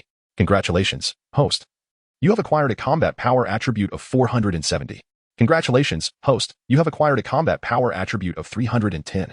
Amidst the chaotic skirmish involving Vegeta, Gohan, Krillin, and Raikum, the mechanical notifications of the system incessantly echoed in Yayu's mind. Meanwhile, in the battlefield where Vegeta and Gohan engaged, their combat power attributes continuously diminished. Although the rate of decline paled in comparison to the battle between Tors and the Vegetable Man, the quality of the attribute values far surpassed that encounter, each exceeding 250. After all, the combat power of the Vegetable Man and Tors was significantly inferior to that of Vegeta and Raikum. Despite the continual stream of notifications resonating in his mind, Yayu's focus remained steadfastly upon Jinyu. After all, the combat power attributes could be collected later, but one misstep against Jinyu's body-swapping technique could lead to dire consequences. Emerging from the pit, Jinyu's gaze fixated on Yayu, who hovered effortlessly in the sky. Veins bulged on Jinyu's forehead, his expression a mix of resentment and frustration. Jinyu was acutely aware that he was no match for Yayu, possessing only 120,000 in combat power compared to Yayu's over 180,000. His earlier bravado stemmed solely from his body-swapping ability. He had hoped to gain Yayu's strength by exchanging bodies. However, he had not anticipated that Yayu would not afford him the time to execute such a maneuver. With no means to fight back and his body-swapping technique rendered ineffective, Jinyu felt an overwhelming sense of frustration. After scrutinizing Yayu for some time, Jinyu's gaze inadvertently drifted toward Tors and Lap, who were hovering in the air. Those two seemed to have arrived with him. Jinyu recalled their earlier appearance, standing behind Yayu. At that moment, an idea sparked in Jinyu's mind, and a sly smile crept upon his lips. In an instant, Jinyu unleashed a ki blast, roughly the size of a basketball, aimed directly at Yayu. Futile. Yu remained unfazed as he observed the approaching ki blast. As it neared him, he nonchalantly swatted it away as if shooing a fly, sending the attack ricocheting harmlessly aside. Now is my chance. At that precise moment, Jinyu's lips curled into a triumphant smirk. Without a hint of hesitation, a powerful aura erupted from his body, transforming him into a streak of light as he charged toward Tors. Danger! Seeing Jinyu rush toward Tors, Lap urgently called out a warning. Yet, the disparity in strength was insurmountable. Before Tors could even react, Jinyu had already materialized behind him, seizing him with ease. Let me go. Tors struggled against Jinyu's grip. But in the face of Jinyu's 120,000 combat power, Tors' meager 3,000 was akin to that of an infant. No matter how desperately he fought, he could not escape Jinyu's grasp. Lord Yeyu. At that moment, Rap, witnessing Tors being captured by Jinyu, felt a surge of anxiety wash over him. Although he desperately wished to rush in and rescue Tors, the terrifying power of Jinyu made him hesitate. Left with no other option, Rap cast a pleading glance towards Yeyu. Do not move. Otherwise, I shall crush this boy. Before Yeyu could respond, Jinyu tightened his grip on Tors, threateningly addressing Yeyu. Jinyu, is this truly your final tactic?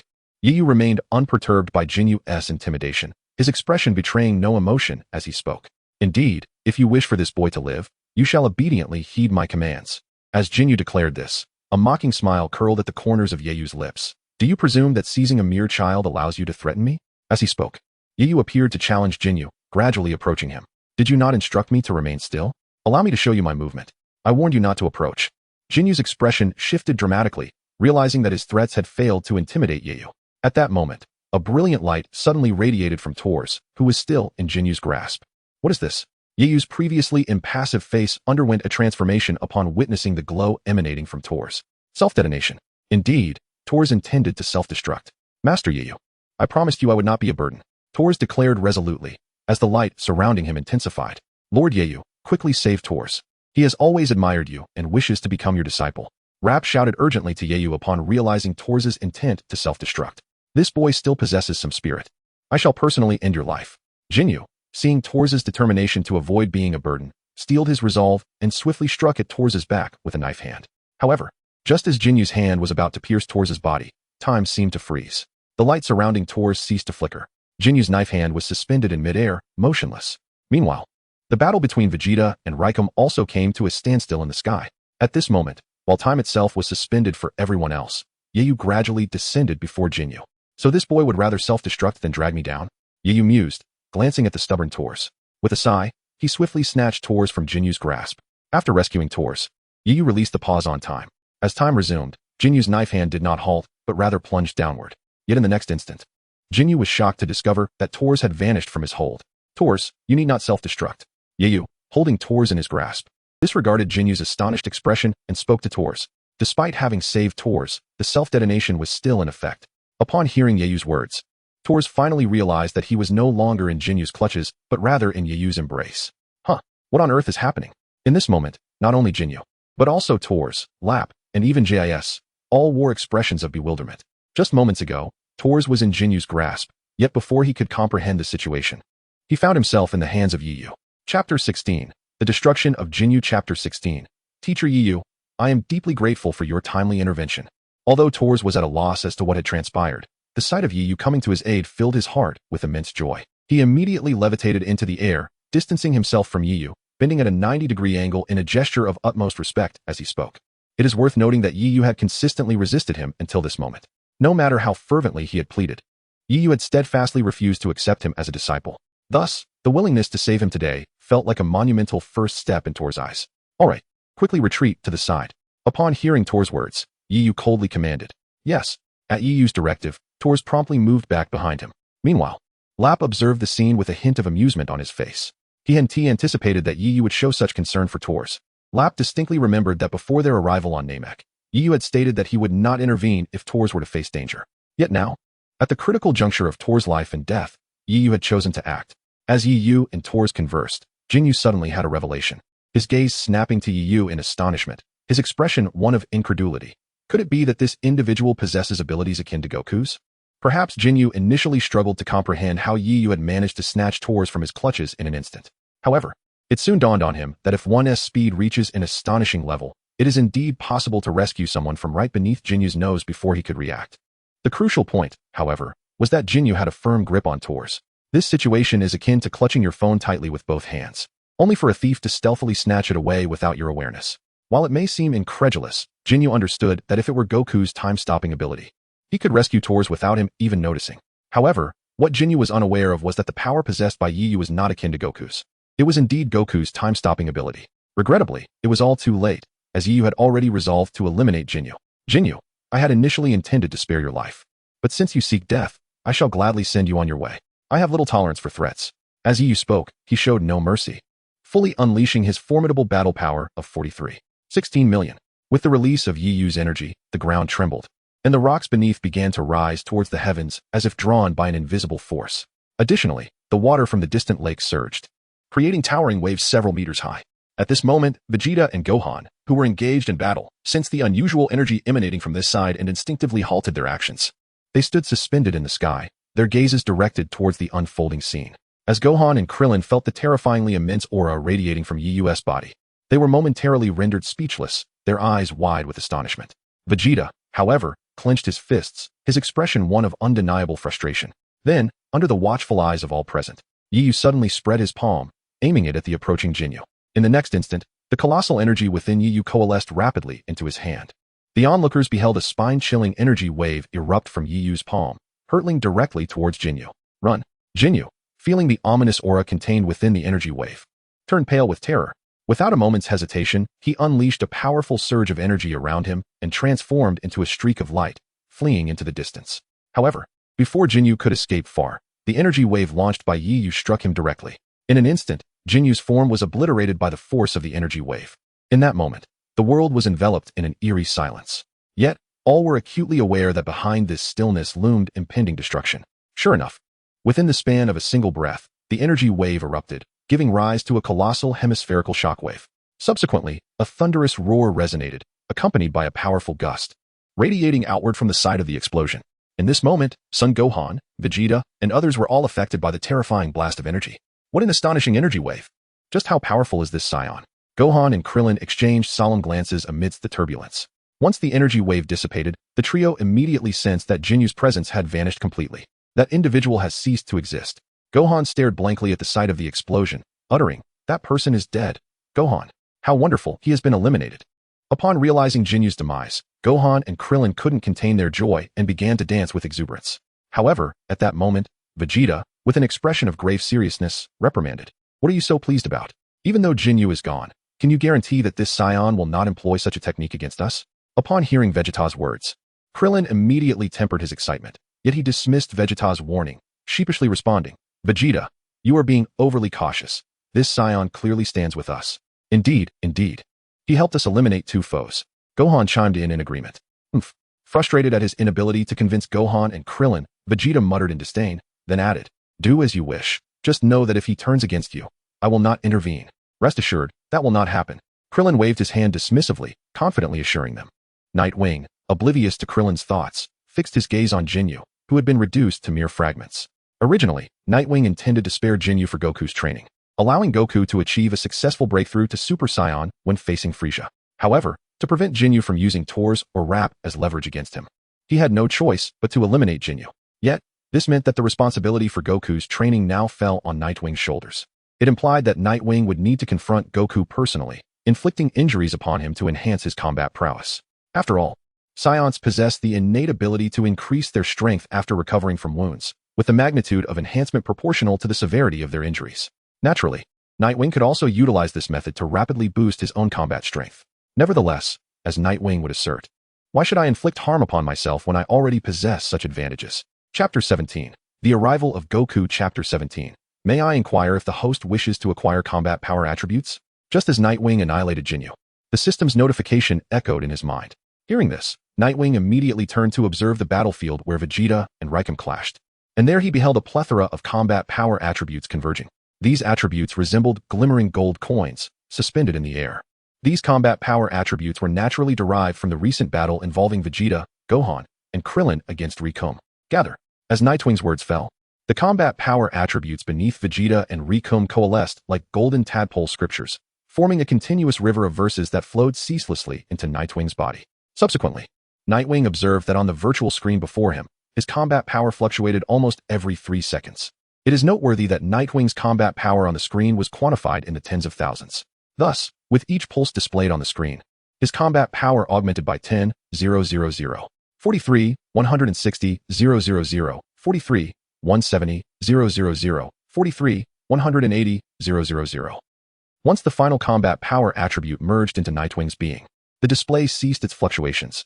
Ultimately, Nightwing's combat power escalated to 43, 260, 000. This indicates that through the intense skirmish between Vegeta, Krillin, Gohan, and Rikum, Nightwing's combat power surged by over 100, 000. While the increase from 43, 160, 000 to 43, 260, 000 may appear modest, a gain of 100, 000 is indeed a formidable figure. It is essential to recognize that Vegeta, even after extensive training, has yet to reach a combat power of 100, 000. However, Nightwing effortlessly acquired the combat power attributes dropped during the battle between Vegeta and Rikum, securing a remarkable boost of 100, 000 in combat power. Naturally, the process of Nightwing collecting these attributes remained imperceptible to Vegeta and the others. They could only sense Nightwing's gaze directed toward them. Under the scrutiny of such a powerful individual, even without any intentions of action, Vegeta and Rikum felt an acute tension. The atmosphere around them grew increasingly heated, as if a deer were being tracked by a fierce tiger. What is happening? At this moment, Krillin's gaze shifted back and forth between Vegeta and Yu.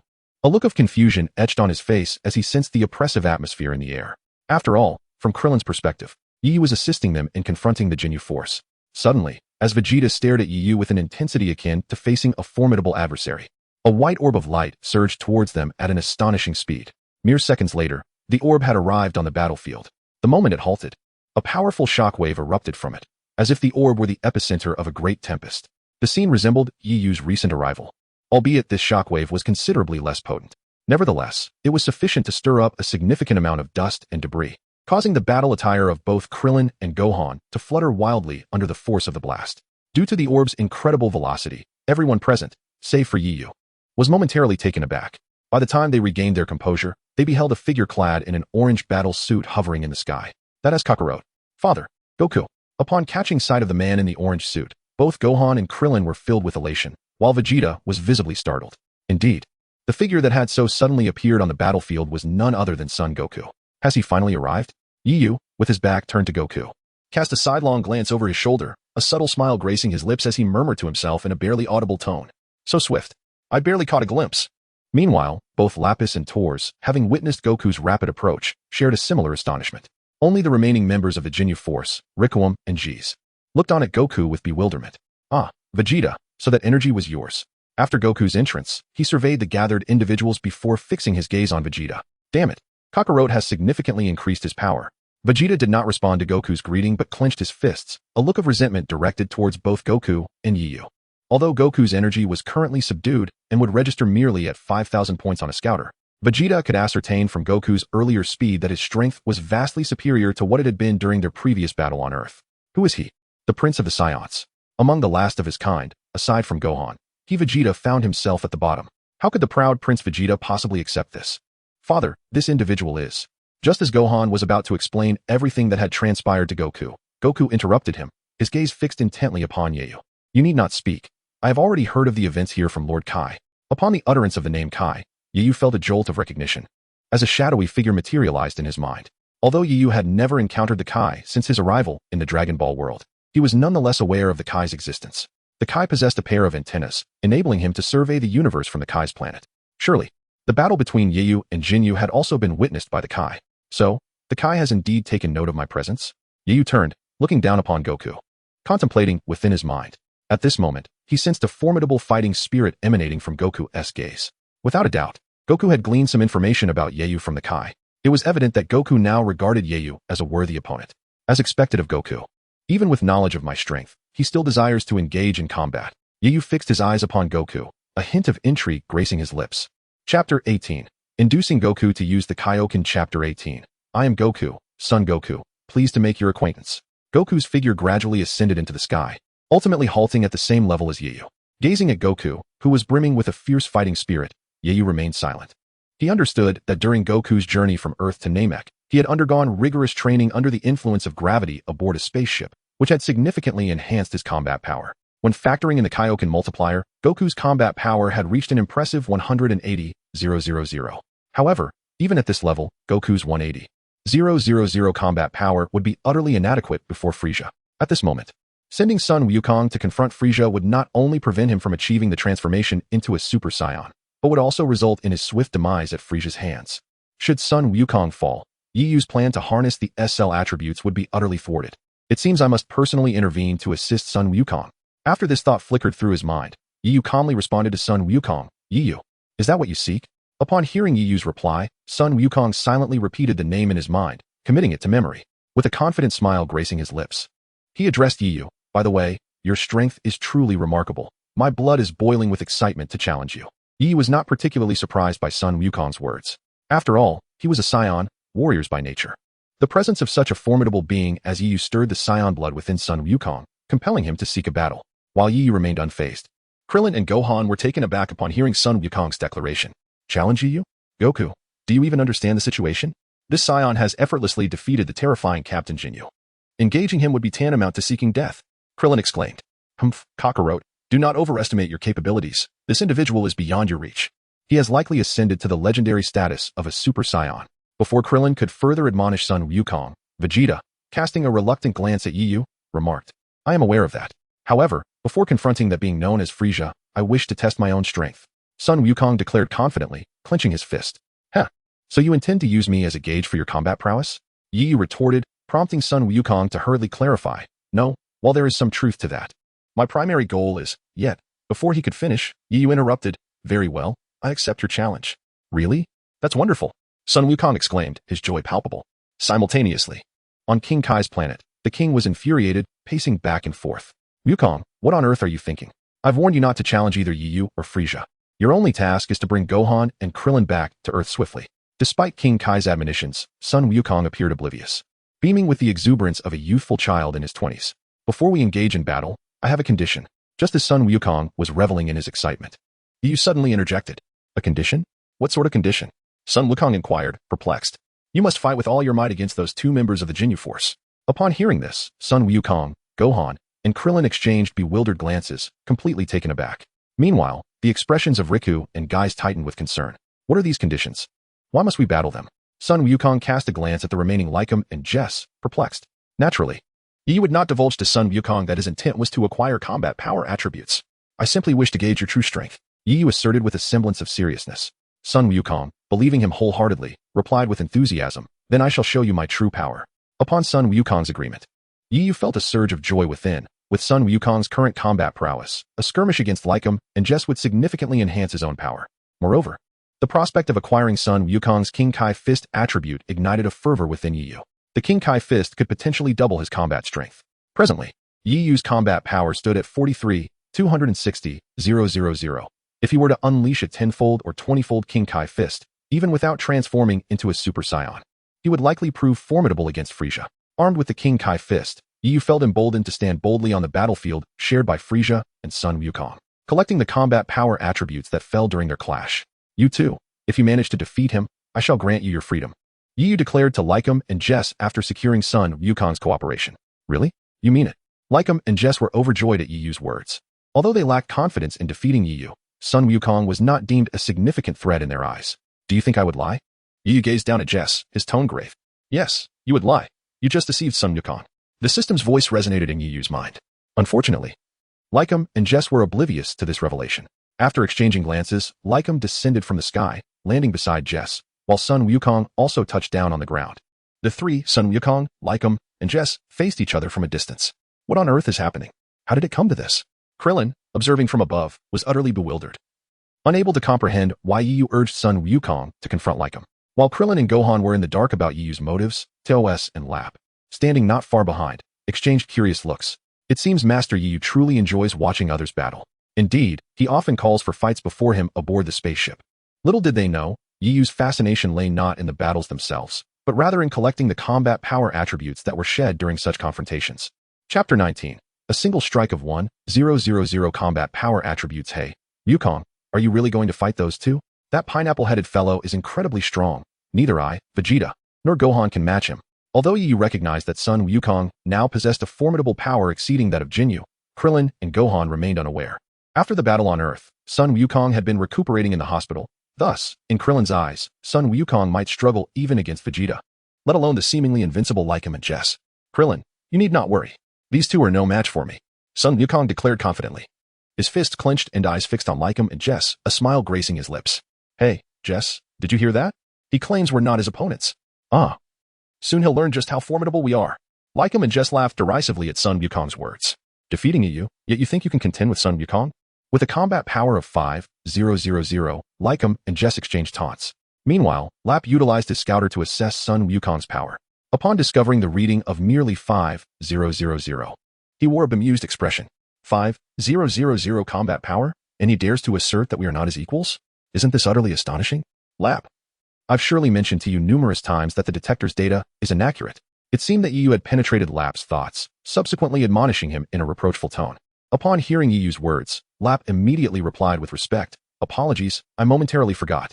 TOS silently etched Yu's statement into his memory. Soon after, the battlefield fell into a profound silence. Aside from the howling wind, there was naught but quietude. Sun Wukong, Lycum, and JIS stood at a distance from one another. The atmosphere thick with tension. Sop Kakarot, hasten to reveal the extent of your battle prowess. Unlike Krillin, Vegeta was acutely aware that Sun Wukong's power had indeed increased since his arrival on the battlefield. He vividly recalled the terrifying speed Wukong exhibited when he first appeared. Battle power and speed are directly proportional. The greater the power, the swifter the movement. In Vegeta's estimation, to unleash the formidable speed Wukong previously displayed, his battle power must be at least above 30,000, and that was a conservative estimate. While Vegeta fixated on Sun Wukong, contemplating such thoughts, Krillin and Son Gohan wore expressions of deep concern. After a prolonged period of this intense atmosphere, it was ultimately Lycum who broke the impasse and initiated the attack. Lycum charged forth. With a sudden movement, Lycum sprang into action, launching himself towards Sun Wukong with astonishing speed. How swift! Krillin's complexion paled as he beheld Lycum's rapid approach. Just as Krillin prepared to warn Sun Wukong, the latter's figure inexplicably vanished from sight, only to reappear beneath Lycum an instant later. With a powerful elbow strike to Lycum's chest, the latter came to an abrupt halt. To the astonishment of Vegeta, Son Gohan, Krillin, and the others, Lycum collapsed to the ground, motionless. Ding! Congratulations, host, you have gained 1,000 battle power attributes. The moment Lycum fell, a mechanical notification resonated in Yu's mind. Oh, a mere elbow strike yields 1,000 points of battle power attributes? Observing Sun Wukong's silhouette, Yu rested his chin on one hand, a look of intrigue gracing his features. Although 1,000 points of battle power attributes were trivial compared to Yu's own 40 million. Encountering such a singular attack yielding 1,000 points was unprecedented. It's worth noting that during Vegeta and Lycum's previous confrontation, the highest dropped battle power attributes had barely exceeded 500. At this moment, Krillin and Gohan found themselves utterly astonished, rendered speechless by the scene before them. The terrifying might of Lycum was something Krillin had personally experienced. Not long ago, he, Gohan, and Vegeta had collaborated in an assault against Lycum, only to be effortlessly vanquished. Yet now, Goku had so easily felled Lycum to the ground. How could Krillin not be astounded? What had caused Goku to suddenly become so formidable? Dreadful, that Kakarot.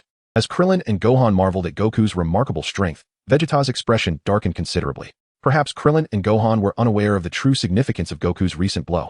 They only recognized that he had knocked Lycum down with a single strike. However, Vegeta understood that Goku's attack transcended the capabilities of an ordinary Saiyan. Had even Kakarot transformed into a Super Saiyan? Clenching his fists tightly, Vegeta was filled with resentment, his visage contorted with rage and teeth gritted. He, Vegeta, was the prince of the Saiyans, yet now two ordinary Saiyans stood before him, both surpassing his own power. This situation incited profound fury within Vegeta. If at that moment, Nightwing were to inform Vegeta that his battle power was merely 5, one could only speculate whether he would be driven to the brink of bloodshed. Two lower-class Saiyan warriors surpassed him, the Prince of Saiyans. Hey, Lycum. Amidst Vegeta's simmering rage, Jeez, upon witnessing Lycum incapacitated on the ground, instantly altered his expression and called out to Lycum. However, the fallen Lycum appeared oblivious, remaining motionless on the ground. Curse it! What have you done to Lycum? Jeez exclaimed.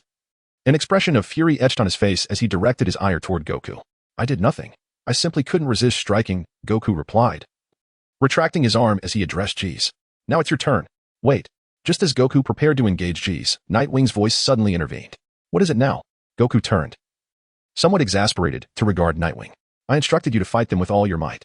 Nightwing had yet to voice an important point. If you do not unleash the Kaioken, how can I acquire its attributes? Almost forgot. Very well, then. Upon hearing Nightwing's reminder, Goku assumed a fighting stance, his fist clenched tightly. Kaioken. Chapter 20. Acquiring the Kaioken attributes after Nightwing's prompt, Goku immediately took his stance, fists tightly clenched. Buzz. In the next instant, an immensely violent aura surged forth from Goku's being. Under the force of this ferocious energy, the ground beneath him seemed to buckle under tremendous pressure, sinking into a crater. Simultaneously, a powerful wave of energy emanated from Goku, rippling outward in all directions. Initially, this energy wave was not overwhelmingly powerful, it merely dislodged a few small stones.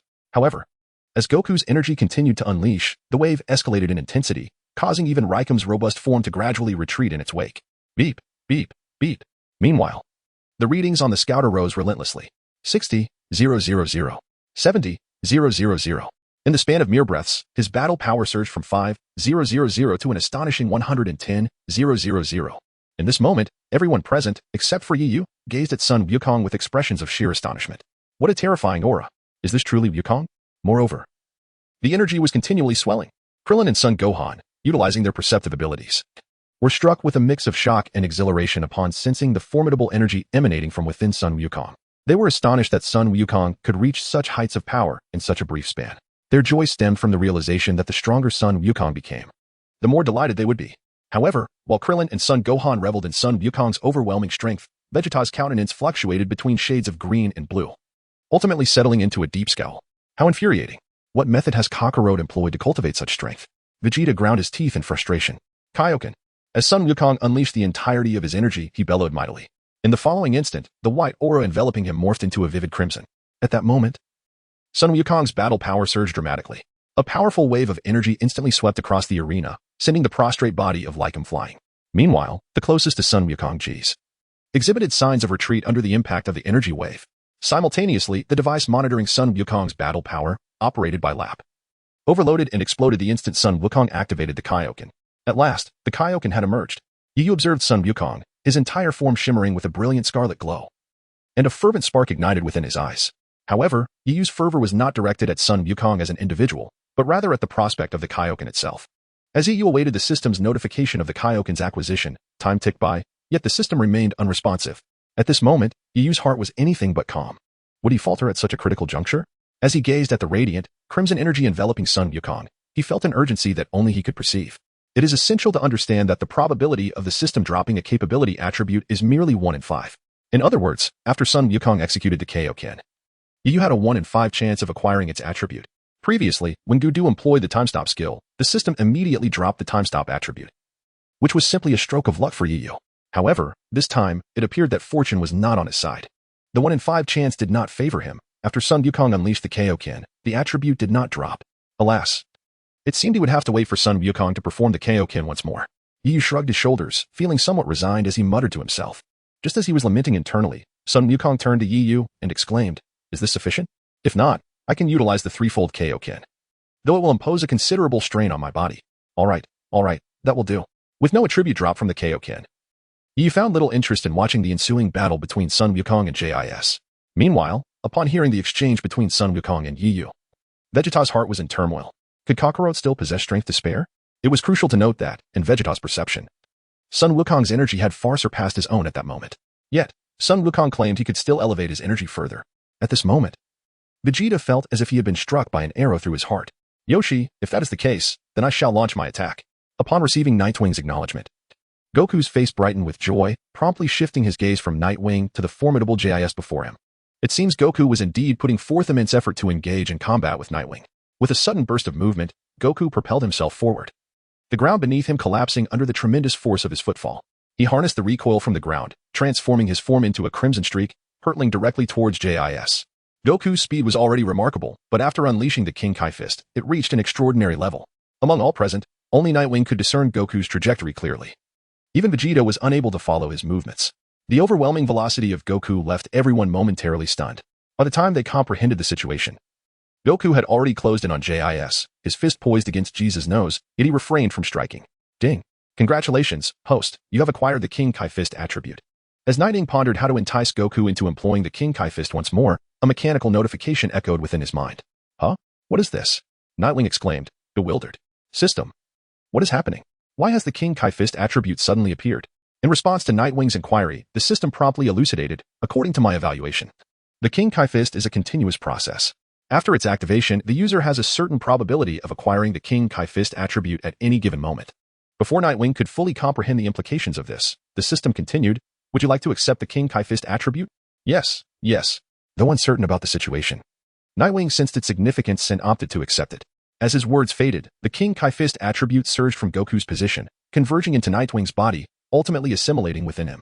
Soon, Nightwing beheld the system interface, now displaying the capability of the King Kai Fist. Chapter 21. Confrontation with Goku. Chapter 21. The King Kai Fist is finally in hand. Nightwing gazed at the three characters representing the King Kai Fist on the system panel, his heart brimming with exhilaration. The King Kai Fist is a technique that amplifies one's combat power exponentially within a brief span, potentially increasing it by multiples of 2, 3, or even 10. A twofold King Kai Fist doubles combat power, while a threefold King Kai Fist triples it. In the Dragon Ball Saga, Goku once forced himself to activate a 20-fold King Kai Fist during his battle with Frieza, experiencing an explosive surge in power. Furthermore, after transforming into a Super Saiyan, Goku even achieved a 100-fold King Kai Fist. However, it is essential to note that one cannot simply activate any multiple of the King Kai Fist at will.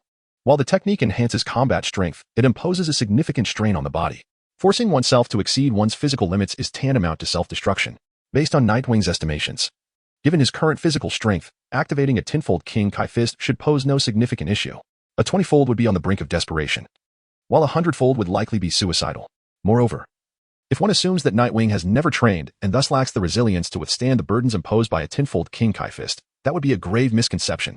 Combat power, often referred to as overall battle capability, encompasses speed, strength, stamina, and endurance. The combat power attributes Nightwing has accumulated naturally include a spectrum of abilities, such as speed, endurance, strength, and stamina. Thus, as Nightwing's combat power attributes elevate, so too does his physical resilience and related characteristics. Currently, Nightwing's combat power stands at 43.26 million, corresponding to a matching physical resilience. Goku, with a combat power of 3 million, was capable of utilizing a 10-fold King Kai Fist. With Nightwing's 43.26 million, activating a 10-fold King Kai Fist is evidently feasible. My current combat power exceeds 40 million. If I were to unleash a 10-fold King Kai Fist, that would amount to over 400 million. Upon grasping this revelation, Nightwing's composure was profoundly shaken. Setting aside the full-powered Frieza, even Goku, upon his initial transformation into a Super Saiyan, possessed merely 150 million. Yet, Nightwing, without transforming into a Super Saiyan, already wielded 400 million. In this comparison, one can easily fathom the terrifying nature of a battle power exceeding 400 million. Of course, it cannot be compared to that of a Super Saiyan in its second transformation. However, possessing such formidable strength is sufficient for Yu to navigate the 7th universe with great confidence for a time. It seems that this journey to Namek was indeed fortuitous. Gazing at the system panel before him, showcasing the abilities of Time Pause and King Kai Fist, Yu wore a look of satisfaction. Redirecting his focus, he shifted his attention from the system to the battlefield where Sun Wukong and JIS were engaged. At that moment, Sun Wukong, enveloped in a crimson aura, was drawing near with a fist the size of a cauldron, poised to strike Jesus' nose. Should Sun Wukong desire, he could effortlessly end Jesus' existence with a single blow. Yet, he refrained from doing so. JIS, confronted with the menacing fist so close at hand, felt his heart gripped by a demonic force, his anxiety reaching an unbearable peak. Making each breath a laborious task, cold sweat beading on his forehead. He had been completely unprepared for Sun Wukong's earlier strike. Fortunately, Sun Wukong had chosen to hold back.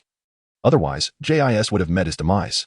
"You have already lost," Sun Wukong declared, a confident smile gracing his lips as he locked his gaze onto JIS. After uttering this, he withdrew his fist. In response, JIS let out a tremendous sigh of relief, as if he had narrowly escaped the clutches of death. "Incredible! Is this truly the extent of Wukong's power? I completely failed to perceive my father's movements." At that moment, Klin and Sun Wukong beheld the formidable power of Son Gohan, their eyes sparkling with excitement and their faces radiating exhilaration. Only Vegeta, standing aside, let out a reluctant murmur of discontent. "Hey, Yeyu, this guy has already lost. Can we not conclude this battle?" After retracting his fist, Sun Wukong turned to Yeyu and inquired with a spirited voice. Originally, Yeyu's intention in pitting Sun Wukong against Jaisis and Lycum was to prompt him to unleash the Kaioken technique. Yeyu had already acquired the essence of the Kaioken. As for whether Sun Wukong would eliminate Jaisis next, it held no bearing on him. Certainly, upon hearing Yeyu's affirmation, Sun Wukong's spirit soared, and the crimson aura enveloping him dissipated in an instant. "Hey, Kakarot, what are you doing? Hurry up and defeat that guy. He is a member of the Ginyu Force under Frieza." At that moment, witnessing Goku's inexplicable decision to spare JIS, Vegeta berated him with a tone of disdain, expressing his disappointment. "Goku, this fellow has already been defeated. There is no need to eliminate him as well." Goku glanced at JIS and then responded, "You may leave now, but do not engage in wrongdoing again." Upon hearing Goku's words, Vegeta was instantly filled with fury. Was this man once again acting out of that trivial sense of compassion? In that moment, memories flooded Vegeta's mind, recalling his experiences on Earth. At that time, Krillin had nearly succeeded in eliminating him. It was only thanks to Goku's intervention that he, Vegeta, narrowly escaped death.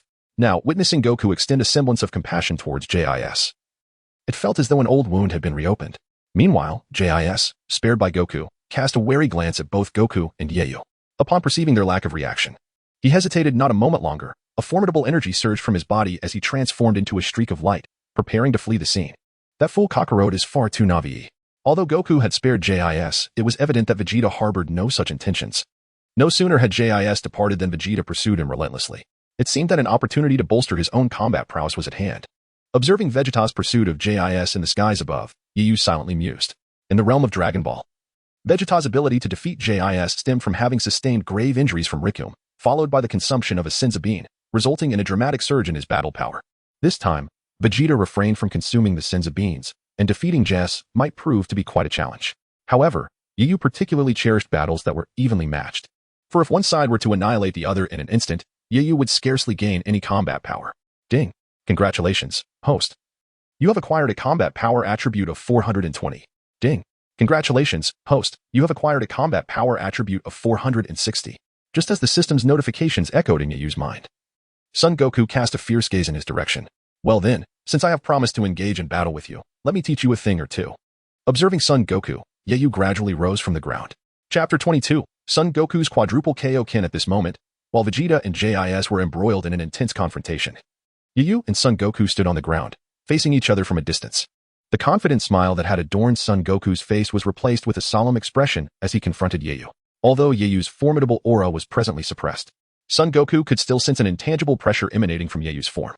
As seconds ticked by, Son Goku focused intently on Yayu, searching for an opportunity to strike. Yet Yayu remained motionless, offering no openings. At that moment, Son Goku's gaze shifted towards Gohan and Krillin. Although Son Goku said little, Krillin understood immediately. He soared into the sky, calling out loudly to the still-standing Gohan. Gohan, we need to leave this place quickly. It is not safe for us. But Dad, Gohan replied. Don't worry. Goku is merely sparring with that Saiyan. Nothing serious will happen. Besides, Goku is so strong, he might not even lose to that Saiyan. As they spoke, Gohan followed Krillin as they flew away from the battlefield. Krillin was acutely aware that the residual force from the clash between Son Goku and Yayu would be far beyond what he could withstand. Dad, Gohan called out mid-flight, casting a worried glance back at Son Goku. On the other side, after witnessing Krillin and Gohan depart, both Lap and Tors exchanged glances before also taking to the skies. Moving away, once Gohan, Lap, and the others had distanced themselves, Son Goku's gaze fell back upon Yayu. You had best unleash your full power from the outset, otherwise you may not even have the chance to retaliate. Yayu warned Son Goku kindly. That is precisely my intention. Upon hearing Yayu's counsel, Son Goku immediately adopted his stance. Kaioken, he shouted, and in an instant, an incredibly violent energy erupted from his being, stirring up sand and debris, while a fierce wind howled around them. Soon, the originally white energy transformed into the characteristic crimson aura of the Kaioken. Here I come, Son Goku announced as he vanished from sight, only to reappear as a blur in the sky, rapidly closing the distance to Yayu and delivering a powerful punch. To Gohan and Krillin, Son Goku's speed was nearly imperceptible. But to Yayu, it was hardly formidable. In the moment that Son Goku's punch was directed at him, Yayu's body moved with a fluid grace, slightly shifting to the side and effortlessly evading the blow. Undeterred by this miss, Son Goku continued his relentless assault, throwing a barrage of punches, each strike more rapid than a machine gun's fire. In the sky, the air was filled with the fleeting shadows of his fists. Despite the astonishing speed of Son Goku's attacks, Yayu evaded each one with ease. Suddenly, while in a defensive stance, Yayu countered, as he dodged one of Son Goku's punches. He swiftly retaliated with a punch of his own aimed at Goku. Nanny? Son Goku thought, shocked by Yayu's sudden counterattack. Although he sensed Yayu's strike, the speed of the attack overwhelmed him, and his body could not react in time. In an instant, Yayu's fist struck Son Goku's cheek, sending him flying like a cannonball, crashing into a nearby hill and obliterating it upon impact. Goku. In that moment, from a distance, Krillin's expression darkened as he witnessed Nightwing send Sun Wukong flying. Initially, Krillin had believed that, even if Sun Wukong could not prevail against Nightwing, he would at least be able to endure for several rounds in the latter's presence. However, the battle had scarcely begun when Sun Wukong was abruptly hurled away by Nightwing. Truly, Master Nightwing is formidable. Simultaneously, as Rap observed Nightwing's overwhelming advantage, his eyes sparkled with excitement. Just as Rap spoke, a brilliant crimson light suddenly erupted from the pile of rubble where Sun Wukong had fallen. In the next moment, a powerful shockwave swept forth, obliterating the debris in an instant, leaving Sun Wukong once again exposed to the gaze of the onlookers. It seems that Lord King Kai was indeed correct. He is remarkably powerful. I have unleashed the quadruple King Kai fist, yet I remain utterly outmatched. Wiping the trickle of blood from the corner of his mouth, Sun Wukong fixed his gaze upon Nightwing, his eyes brimming with fighting spirit. Is this truly all you are capable of, Sun Wukong? If this is your full strength, it is profoundly disappointing. Upon uttering these words, Nightwing couldn't help but internally scoff. Isn't that the villainous line? Nevertheless, to facilitate Sun Wukong's transformation into a Super Saiyan, Nightwing chose to set aside such thoughts. There was no other option. Perhaps spurred by Nightwing's taunt, Sun Wukong let out a bitter smile. Subsequently, under Nightwing's watchful gaze, he slightly parted his legs and clenched his fists tightly. In the next instant, the veins in his forehead throbbed with intensity. Quadruple King Kai fist. With a fierce shout, a surge of even more ferocious power erupted from within Sun Wukong. Simultaneously, the crimson aura enveloping him expanded dramatically.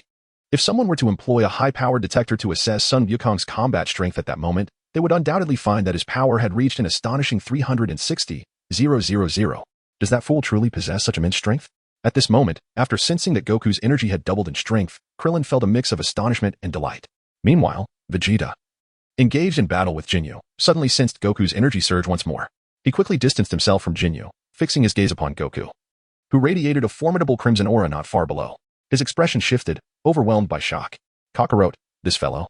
Vegeta was unaware that Goku had attained such immense combat prowess only after utilizing the Kaioken technique at 4 times its normal strength, while on Earth. In a desperate attempt to thwart Vegeta's plan to annihilate their planet, Goku had barely managed to unleash the fourfold Kaioken. However, at that time, his physical resilience was insufficient to sustain the technique, nearly leading to his demise.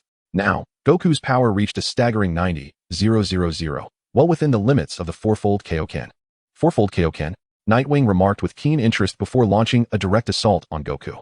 Chapter 23.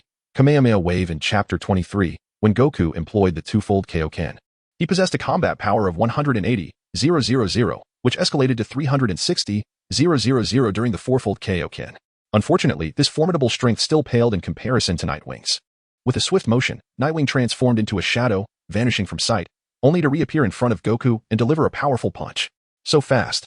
Upon witnessing Nightwing's terrifying speed, Goku's expression changed dramatically. Without hesitation, he contorted his body in a peculiar arc, narrowly evading Nightwing's strike. Boom, boom, boom. In the skies above, Nightwing engaged in fierce combat with Goku, the air resonating with the incessant sound of their fists colliding. During Nightwing's battle with Jinyu, Gohan and Krillin could not perceive the struggle between them.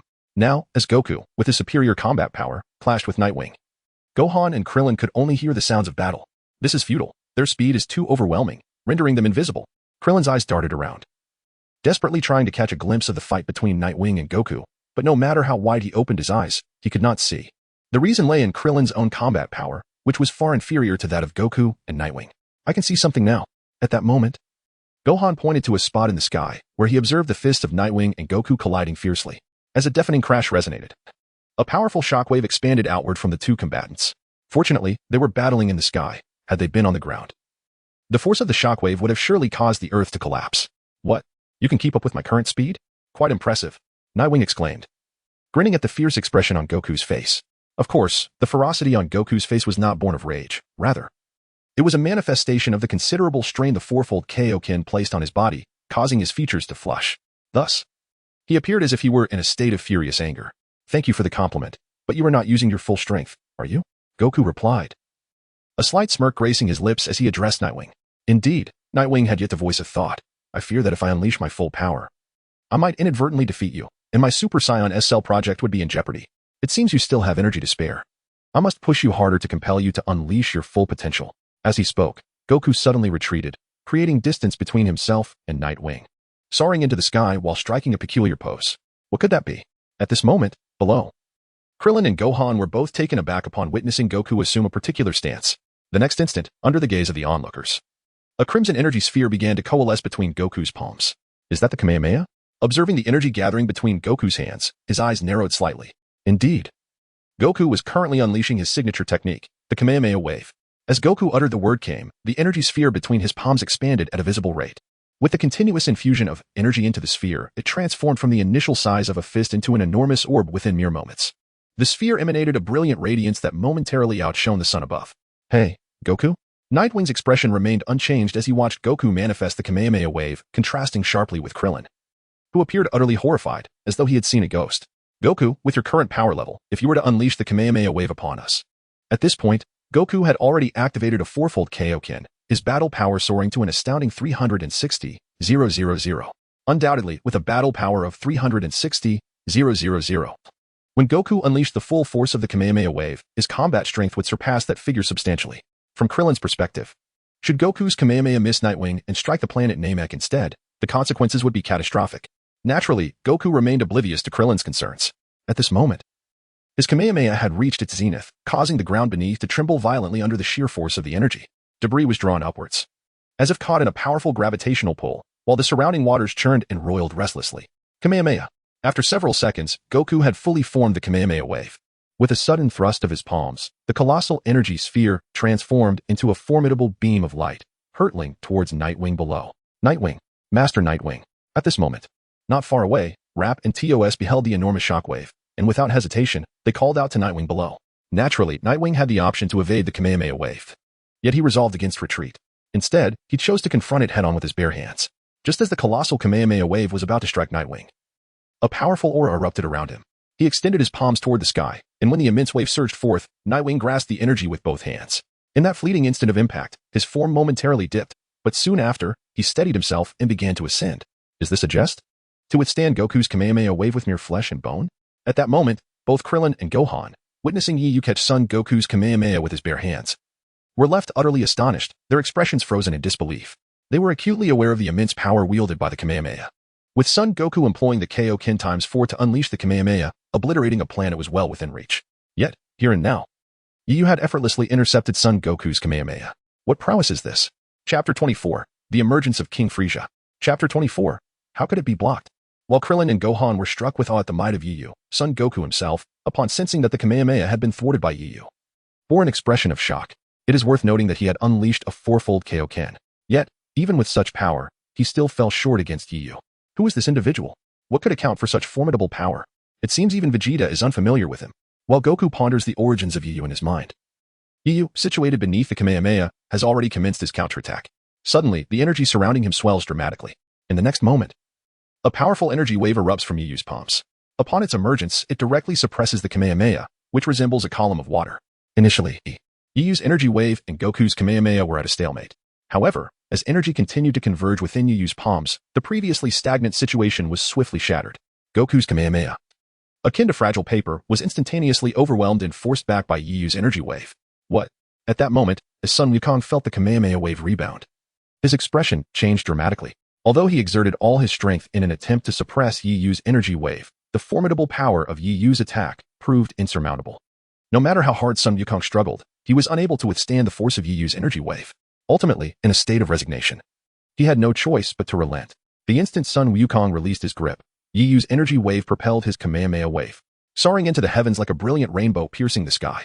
The robust energy wave, from a distance, appeared akin to a beam of light, hurtling directly into the cosmos. After a few breaths, the light dissipated, leaving the battlefield of Namek shrouded in an eerie silence. Yet beneath this quietude lay an impending cataclysmic explosion. Sure enough, mere seconds later, high above in the distant universe, Yu's energy wave and Sun Wukong's Kamehameha wave detonated simultaneously. Although the explosion occurred at a considerable distance from Namek, its terrifying sound echoed clearly across the planet. In a certain expanse of ocean on Namek, a white light orb was hurtling away at an astonishing velocity. Wherever this luminous white orb traversed, it left in its wake two immense waves crashing outward. Shortly after, the terrifying sound of the explosion resonated. The swiftly moving orb came to an abrupt halt. As the perspective drew nearer, one could discern an extraterrestrial being seated majestically in a specially crafted chair, gazing upwards at the heavens. This being possessed an elongated tail and two prominent horns adorning its forehead. At that moment, had Yu been present, he would undoubtedly recognize this celestial entity. The extraterrestrial being in question is none other than the cosmic sovereign, Frieza. At this moment, Frieza has yet to transform. He retains the appearance of his first form. What was that sound of an explosion? Frieza gazes up at the sky, yet it is clear and devoid of any clouds. After a prolonged silence, a sly smile graces the corners of Frieza's mouth as he remarks, "Perhaps the Ginyu Force has prepared some kind of entertainment for me. Ha ha ha. Now that I possess the 7 Dragon Balls, once I uncover the secret to summoning the Eternal Dragon, I, Frieza the Great, shall attain immortality. Following his laughter, a formidable surge of energy erupted from Frisia's form as he soared into the distance. The direction of his flight led him straight towards the site of the fierce battle. Beep, beep, beep. There is a response indicating combat power. Not long after takeoff, his scouter began to register readings. Based on the displayed combat power and location, Frisia soon found himself atop a mountain where a Namekian stood waiting. The Namekian is none other than the guardian of the Grand Elder, Nail. Upon discovering Nail, Frisia's face revealed a flicker of delight, and he gradually descended towards the summit where Nail resided. You shall not advance any further, alien, Nail declared sternly, his expression unwavering as he fixed his gaze upon Frisia. Oh, a combat power of 42,000? I never anticipated that a Namekian could possess such formidable strength. Frisia disregarded Nail's warning and prodded his scouter. Upon detecting Nail's power level, Frisia's expression turned to one of astonishment. After all, during his massacre of the villages, the highest combat power among the Namekians had scarcely exceeded a few thousand. Such a remarkable strength exceeding 40,000 was indeed a rarity. Namekian, I am in an exceptionally good mood. If you divulge the method to use the Dragon Balls, I might just spare your life. Frisia remarked with a smile as he sat upon his chair, his gaze fixed upon Nail. Dream on. The Dragon Balls shall never be entrusted to a wicked being like you, Nail retorted resolutely.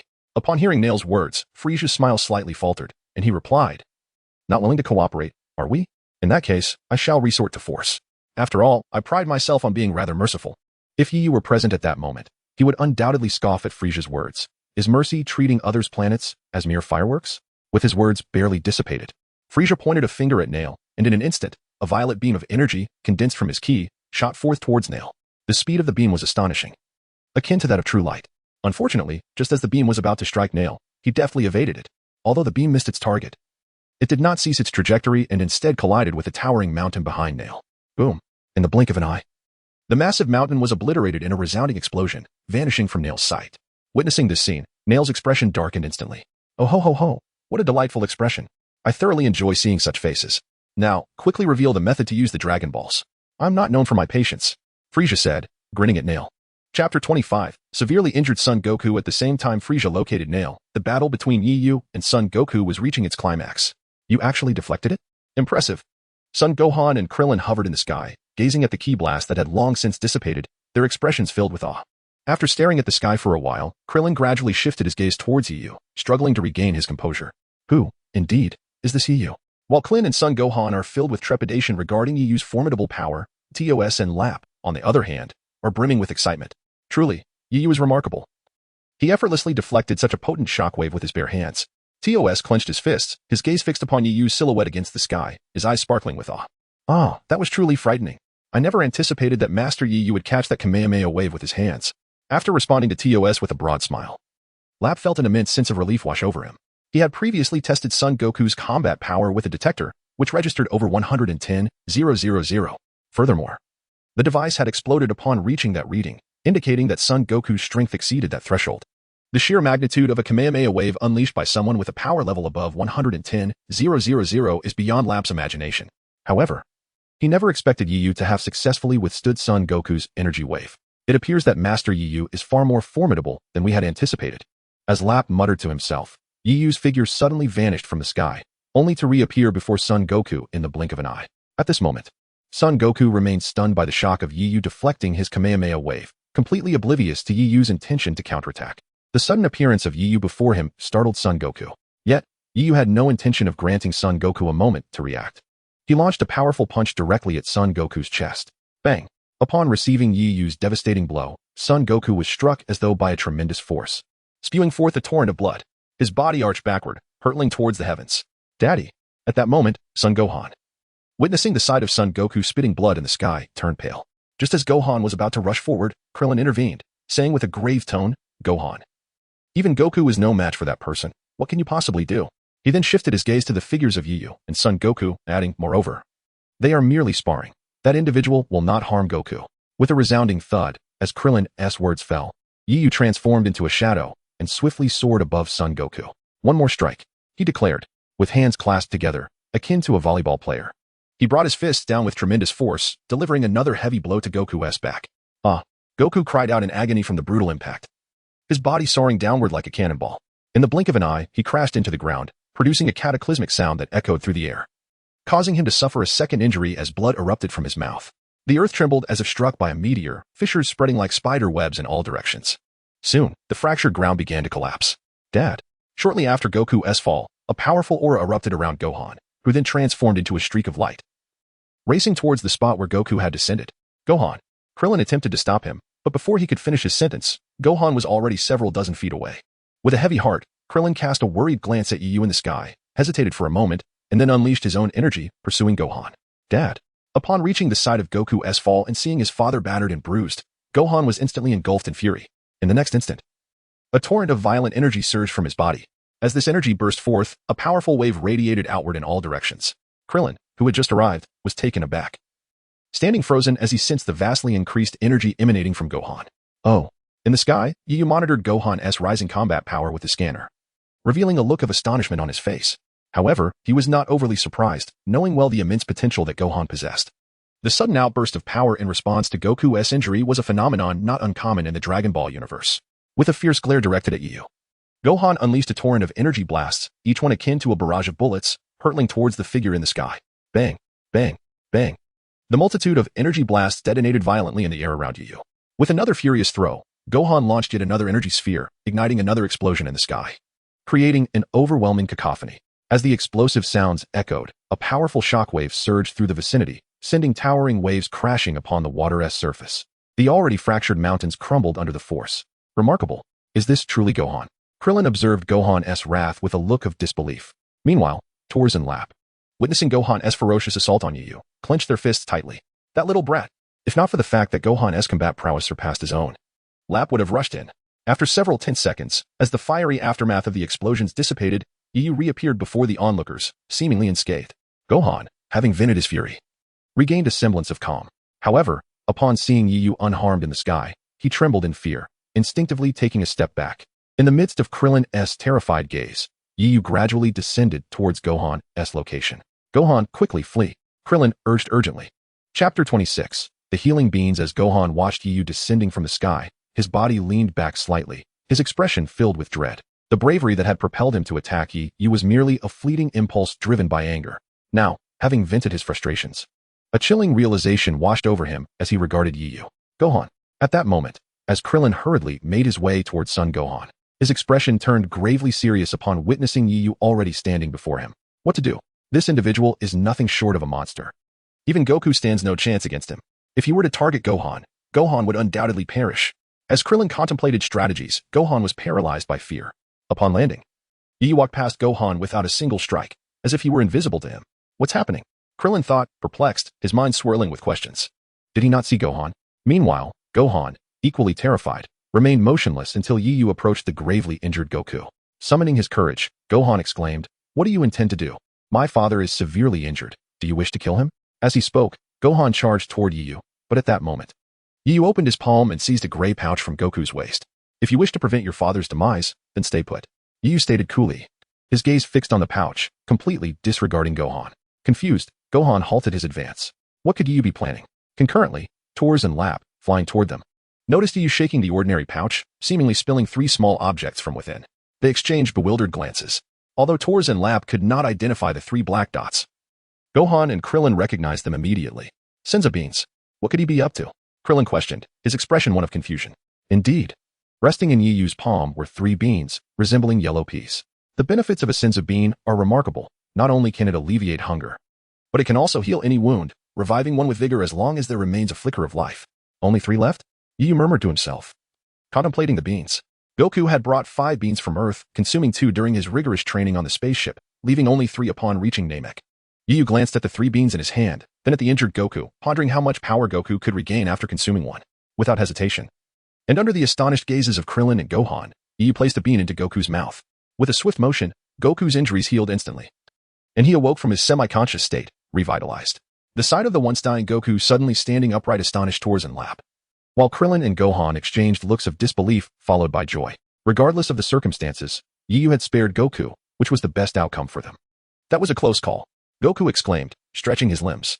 He turned to Yu and said, "Thank you. You thank me for injuring you?" Yu replied, a smile gracing his lips. "No, I thank you for not attacking Gohan." Goku laughed. After Yu's light chuckle, he soared into the sky. "Wait," Goku called out. "What is it?" "The senza beans." Goku hesitated, glancing at the empty gray pouch on the ground, feeling somewhat embarrassed. "Confiscated." Yu replied nonchalantly as he flew toward Tor's lap. Left behind were Goku and Gohan, staring at each other in astonishment. Confiscated? Shortly after Yu departed, Krillin hurried to catch up. Goku, are you all right? He asked, worry etched on his face. Absolutely fine. Yu has completely healed me with the sins of beans. I never anticipated that Saiyan would turn out to be a good person. Goku declared, raising his fist in triumph. A good person? He took 2 of your sins of beans. Krillin remarked. By the way, how did he know about their healing properties?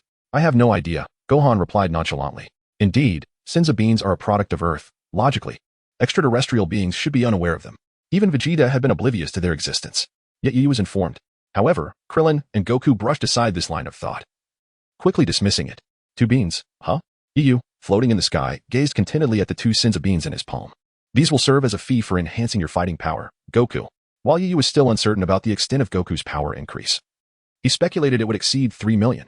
After all, Goku's injuries this time were more severe than those he had sustained during his battle with Ginyu and Dragon Ball. Saiyan physiology dictates that the more severe the injury, the greater the power gain upon recovery. If Goku had reached 3 million after recovering from his previous wounds, this time should logically exceed that threshold. Yu did not need to know the exact number. All that mattered was that Goku could successfully complete his transformation into a Super Saiyan. After parting ways with Goku and Gohan, Yu hovered near the battlefield where Vegeta and Frieza clashed. Meanwhile, the battle between Vegeta and Frieza raged on fiercely. In Yu's mind, the system's notification tones persisted uninterrupted. In the battlefield of Vegeta and Frieza, a significant number of power attributes had already dropped, each exceeding 300. Once their battle concluded, Yu would be able to collect all those fallen power attributes. Chapter 27. Combat Power Increase of 250,000 Ding. Congratulations, host. You have acquired a combat power attribute of 350. Ding. Congratulations, host. You have acquired a combat power attribute of 370. As the fierce battle between Vegeta and Jis raged on, the mechanical prompt of the system echoed incessantly in Yu's mind. Damn it. Why is that accursed Vegeta growing stronger? Initially in a state of suppression, Jis found himself increasingly alarmed as the battle progressed. It felt as if Vegeta were continuously evolving amidst the fray. Just as Jis pondered this, he unleashed a punch to Vegeta's chest, only for Vegeta to retaliate instantaneously with a powerful strike. Jis was met with a torrent of blood as he staggered backward, his already battered body suffering further harm from Vegeta's blow. Cursing under his breath, Jis wiped the blood from the corner of his mouth, and upon seeing the crimson stain upon his palm, his fury surged. Crushing ball. In a fit of rage, Jis lifted his palm, and in the next instant, a sphere of energy coalesced within his grasp.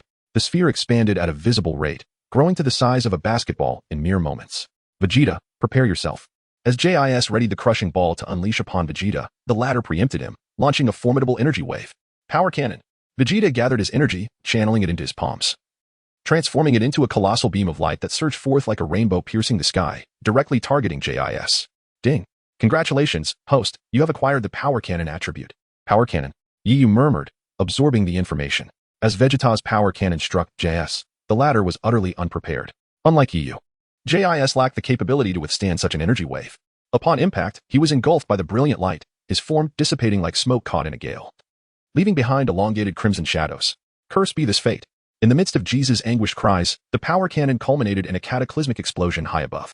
Panting heavily, Vegeta gazed upward at the sky, feeling the complete absence of Jesus' energy, a sigh of relief escaping his lips. Finally, it is over. Simultaneously, as the battle between Vegeta and Jis concluded, Yu's mind was again filled with the system's prompt. Would the host like to collect the combat power attribute? Collect. As soon as Yu's voice fell, another prompt sounded. Would the host like to collect the power cannon attribute? After a moment's hesitation, Yu responded, collect. Though the power cannon was of little practical use, he decided to gather the attribute nonetheless. Before him, an abundance of combat power attributes coalesced beside Vegeta, forming a shimmering river of golden symbols, continuously flowing towards Yu's being. 43, 260, 00043, 270, 00043, 280, 000 as the combat power attributes converged upon him. The virtual screen before Yu flickered with increasing numbers. The process at this moment lasted nearly 10 seconds. As the final combat power attribute converged into Yu's body, the virtual screen before him displayed a combat power of 51 million. This indicated that the recent battle between Jisoo and Vegeta had resulted in an immediate increase of 250,000 in Yu's combat power. While 250,000 may seem insignificant compared to over 40 million, it is, in isolation, a rather formidable figure. Even Ginyu possesses only 120,000 combat power. Furthermore, Yu now possessed the Kaioken attribute, which could double his combat power. Thus, with the enhancement of the tenfold Kaioken, that 250,000 combat power translates to an astonishing 2.5 million. An increase of 250,000 in combat power? Quite commendable. Observing the data on the screen, Yu wore a satisfied expression. His gaze then shifted towards Vegeta, and under Yu's intense scrutiny, Vegeta felt as though he had become the prey of a predator. His heart raced, and instinctively he distanced himself from Yu, eyeing him with caution. There's no need to be so tense. To express my gratitude for your gift, allow me to share some good news. The gift Yu referred to was, of course, the combat power attributes, including the battles with Vegeta and Riku. Vegeta had provided Yu with nearly 300,000 combat power attributes throughout the day. This is equivalent to the achievements of those warriors aboard the Nightwing spaceship over the course of 10 days or half a month. Thanking me for my gift? Vegeta was utterly perplexed by Nightwing's words. However, Nightwing had no intention of elucidating anything to Vegeta. He merely smiled and remarked, Frieza has already acquired 7 Dragon Balls. What he intends to do next, I believe you are more aware than I. Upon hearing this, Vegeta's face changed dramatically, as if struck by a sudden revelation. Oh no. I almost forgot about this. Just recently, Jinyu had come to seize the 7 Dragon Balls. In other words, Frieza had indeed obtained them. In Vegeta's eyes, once Frieza summoned the Eternal Dragon and gained immortality, he would be condemned to a life of subjugation, forever trampled beneath Frieza's heel and subjected to his whims. Hey, Kakarot. Recalling Frieza's machinations, Vegeta lost all patience to engage with Nightwing and immediately propelled his severely wounded form towards the location of Goku and the others below. Vegeta. As he approached, Krillin adopted a wary stance. After all, the prior agreement between him and Vegeta only pertained to dealing with the Ginyu Force. Now that the Ginyu Force had been vanquished, the sustainability of their alliance remained uncertain. At that moment, Goku stepped forward to halt Krillin. Rest assured, Vegeta harbors no ill intentions towards us. In the skies above, Nightwing stood suspended, observing the unfolding encounter between Vegeta and Goku with a subtle smirk. Very well, let us see how you intend to confront Frieza. Chapter 28. Journey to Frieza's spaceship. While the Saiyan blood coursing through Nightwing's veins continuously urged him towards confronting Frieza, he secretly yearned to position himself between Frieza and Goku's battlefield to collect the combat attributes that would emerge from their clash. Master Nightwing, what shall we do next? Are we truly going to seek out Frieza? After Vegeta's departure, Rap inquired of Nightwing, his voice trembling at the mere mention of Frieza's name. If you are afraid, you may return. Upon hearing Nightwing's words, Rap instinctively recoiled, falling silent. He understood that further discussion would only provoke Nightwing's ire, a folly he was unwilling to commit. As Nightwing conversed with Rap, Goku, accompanied by Vegeta, Gohan, and Krillin, approached their location. Nightwing, we are heading to confront Frieza. Would you join us? It is said that Frieza is a malevolent villain, and if left unchecked, he will obliterate this planet. Goku halted a mere 10 feet from Nightwing, addressing him directly.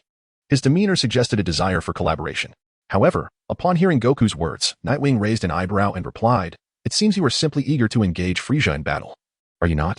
At this statement, both Krillin and Vegeta were taken aback, while Goku muttered, oh no, I've revealed too much. Goku, is your sole intention truly to fight that Frieza? Kakarot, do not act so foolishly. Frieza's power is unfathomable. If you approach him with such reckless intent, you are courting death. Confronted by Krillin and Vegeta's admonitions, Goku sheepishly scratched his head and chuckled. Well, there is some truth to that. Vegeta, Nightwing, are you not both Saiyans? Do you not wish to battle Frieza? Upon hearing Goku's explanation, Krillin's expression shifted, while Vegeta's rage flared, pointing at Nightwing as he scolded Goku. Kakarot, do not be so naive. Frieza may very well surpass even the Saiyan. Mind your tone when addressing our esteemed Nightwing. This individual is not just any Saiyan. Rap interjected sharply, defending Nightwing against Vegeta's insult. Infuriated by Rap's reprimand, Vegeta's anger simmered, yet he dared not unleash it, instead clenching his fists in frustration. Rap, Nightwing interjected, calming him before addressing Goku and the others. Vegeta speaks the truth. Frieza's combat prowess indeed exceeds my own. Currently, Nightwing's combat power stood at 51 million, while Frieza's full power reached an astonishing 120 million. In this initial comparison, it is indeed evident that Frieza's combat power surpasses that of Nightwing, provided that Nightwing does not employ the Kaioken technique. However, should Nightwing unleash a tenfold Kaioken, his power would soar to over 400 million, naturally placing him above Frieza. At this moment, Goku, Krillin, and Gohan, upon hearing Nightwing's words, collectively inhaled deeply. Is Frieza's combat power truly that formidable? Krillin and Gohan were acutely aware of Nightwing's strength, while Goku had experienced it firsthand. Even when Goku utilized a fourfold Kaioken, he was effortlessly vanquished by Nightwing. To Krillin and Gohan, Nightwing's prowess seemed terrifyingly formidable. Yet, Frieza's combat power remained even greater. What level of strength does Frieza possess? Gohan appeared to be attempting to reassure Goku, looking up with a hint of anxiety as he spoke. Goku, don't worry. After consuming that magical bean, my strength has significantly increased. Nightwing. If I were to battle you again, I might not necessarily be defeated. Goku affectionately ruffled Gohan's hair while clenching his fist, confidently addressing Nightwing. Goku understood that he was not merely boasting. At that moment, having recovered from grave injuries after ingesting the magical bean, his combat power had surged to over 3 million. When combined with a 10-fold or 20-fold Kaioken, Goku's power could reach 30 million or even 60 million. In contrast, Nightwing's displayed combat power stood at 51 million. Upon comparison, it appears that Sun Wukong did not exaggerate. Unbeknownst to him, Yu also possesses the ability to wield the Kaioken technique. After a brief pause, Sun Wukong addressed Krillin and Son Gohan, reminding them, "Let us not forget, our purpose for coming to Namek is to resurrect Piccolo and the others. If we do not defeat Frieza, we shall be unable to reclaim the Dragon Balls." At the mention of Piccolo's name, a shadow of sorrow distinctly crossed Son Gohan's visage. Initially, he had contemplated dissuading Sun Wukong from confronting Frieza, but the thought dissipated as he remembered Piccolo. To revive Piccolo, they must indeed recover the Dragon Balls. This is the thought that resides within the mind of Sun Wukong. At this moment, Krillin's tone softened slightly. "Very well. Let us unite to reclaim the Dragon Balls from Frieza." After a brief hesitation, a resolute expression appeared on Krillin's face. "It's up to you all. Our collaboration is solely to defeat Frieza." Observing Son Goku's gaze, Vegeta crossed his arms and turned his head away, exuding an air of pride. "And what about you? Yu? Do you wish to join us in this endeavor?" Son Goku finally directed his attention toward Yu. Having personally experienced Yu's prowess, Son Goku believed that with Yu's assistance, the chances of vanquishing Frieza would significantly increase. "I have no interest in Frieza, but I find your mission against him rather intriguing. Is there any distinction?" Upon hearing Night Feather's words, Klin and Son Gohan exchanged glances. "All right, then let us seek out Frieza, but before that, we must tend to Vegeta's injuries." As he spoke, Son Goku turned his gaze towards Night Feather. Undoubtedly, Son Goku was hoping that Night Feather would produce a Senzu bean for Vegeta. Senzu beans? None available. Night Feather tilted his head, feigning ignorance. "Rest assured, Frieza's spaceship is equipped with medical facilities. I can recover there." Subsequently, Son Goku and Vegeta's group soared towards the location of Frieza's spacecraft.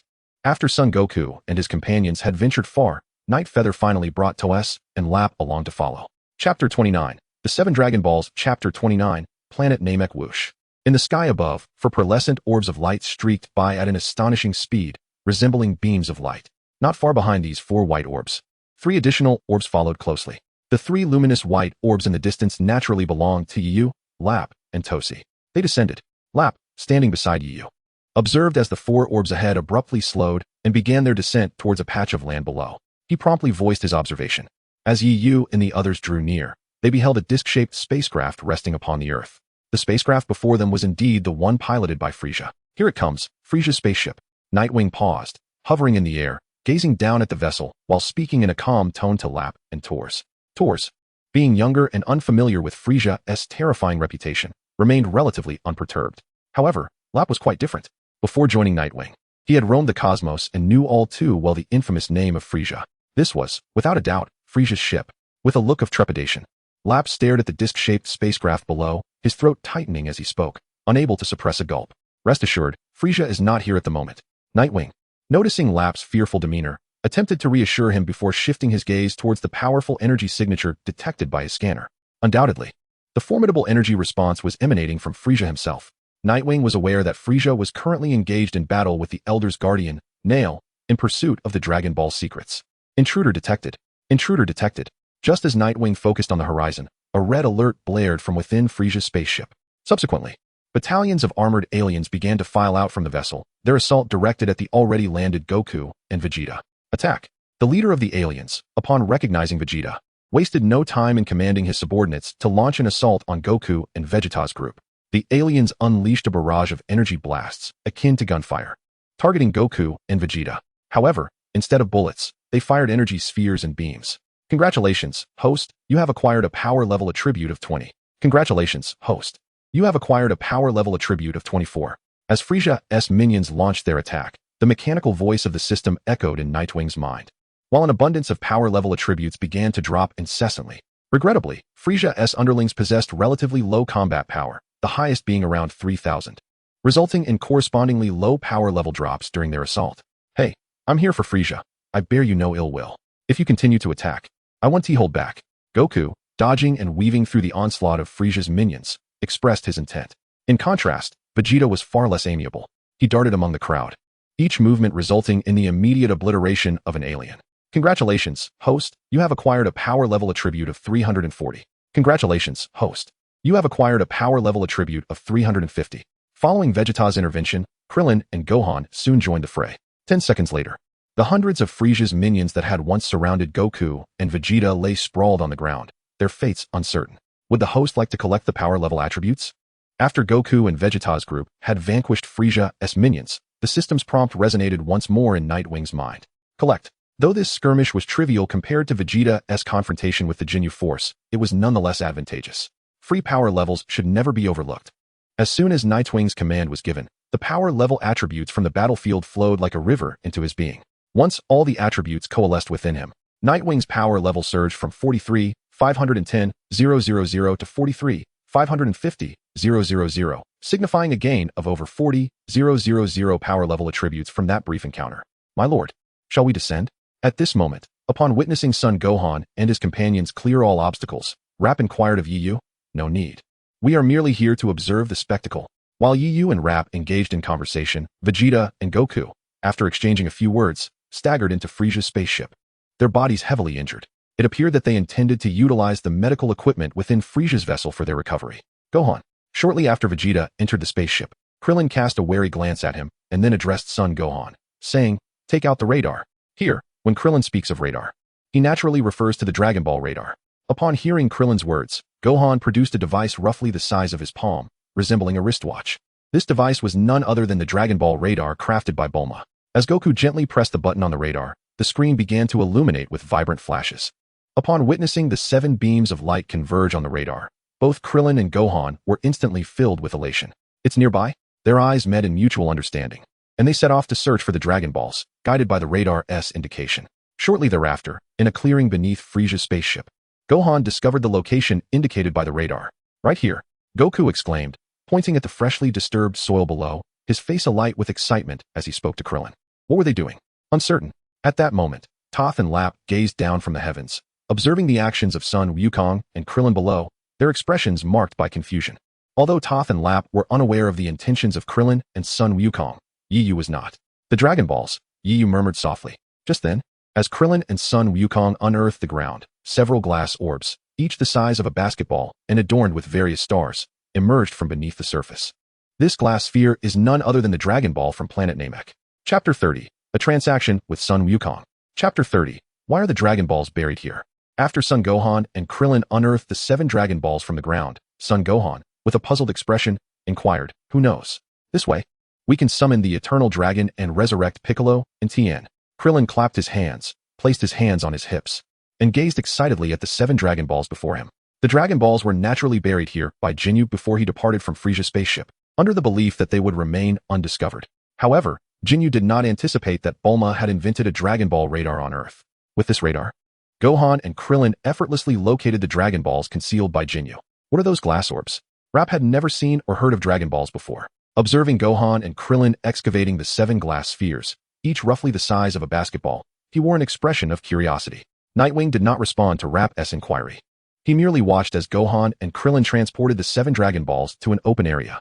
"Hey, we're about to summon the Eternal Dragon, so please step aside," Gohan exclaimed, gesturing for Nightwing and Rap to make way. "The Eternal Dragon? What is that?" Rap's curiosity intensified upon hearing Gohan's declaration. "A dragon that can grant any wish?" After hearing Gohan's words, Nightwing gazed at the 7 Dragon Balls, murmuring to himself in a voice only he could hear. "Do I wish for wealth?" Over the past 2 decades, Nightwing had amassed considerable fortune in the universe, rendering the Eternal Dragon unnecessary for such desires. "Do I yearn for eternal life?" Those like King Cold and Zamasu, who wished for immortality, met unfortunate fates. "Do I seek enhanced combat abilities?"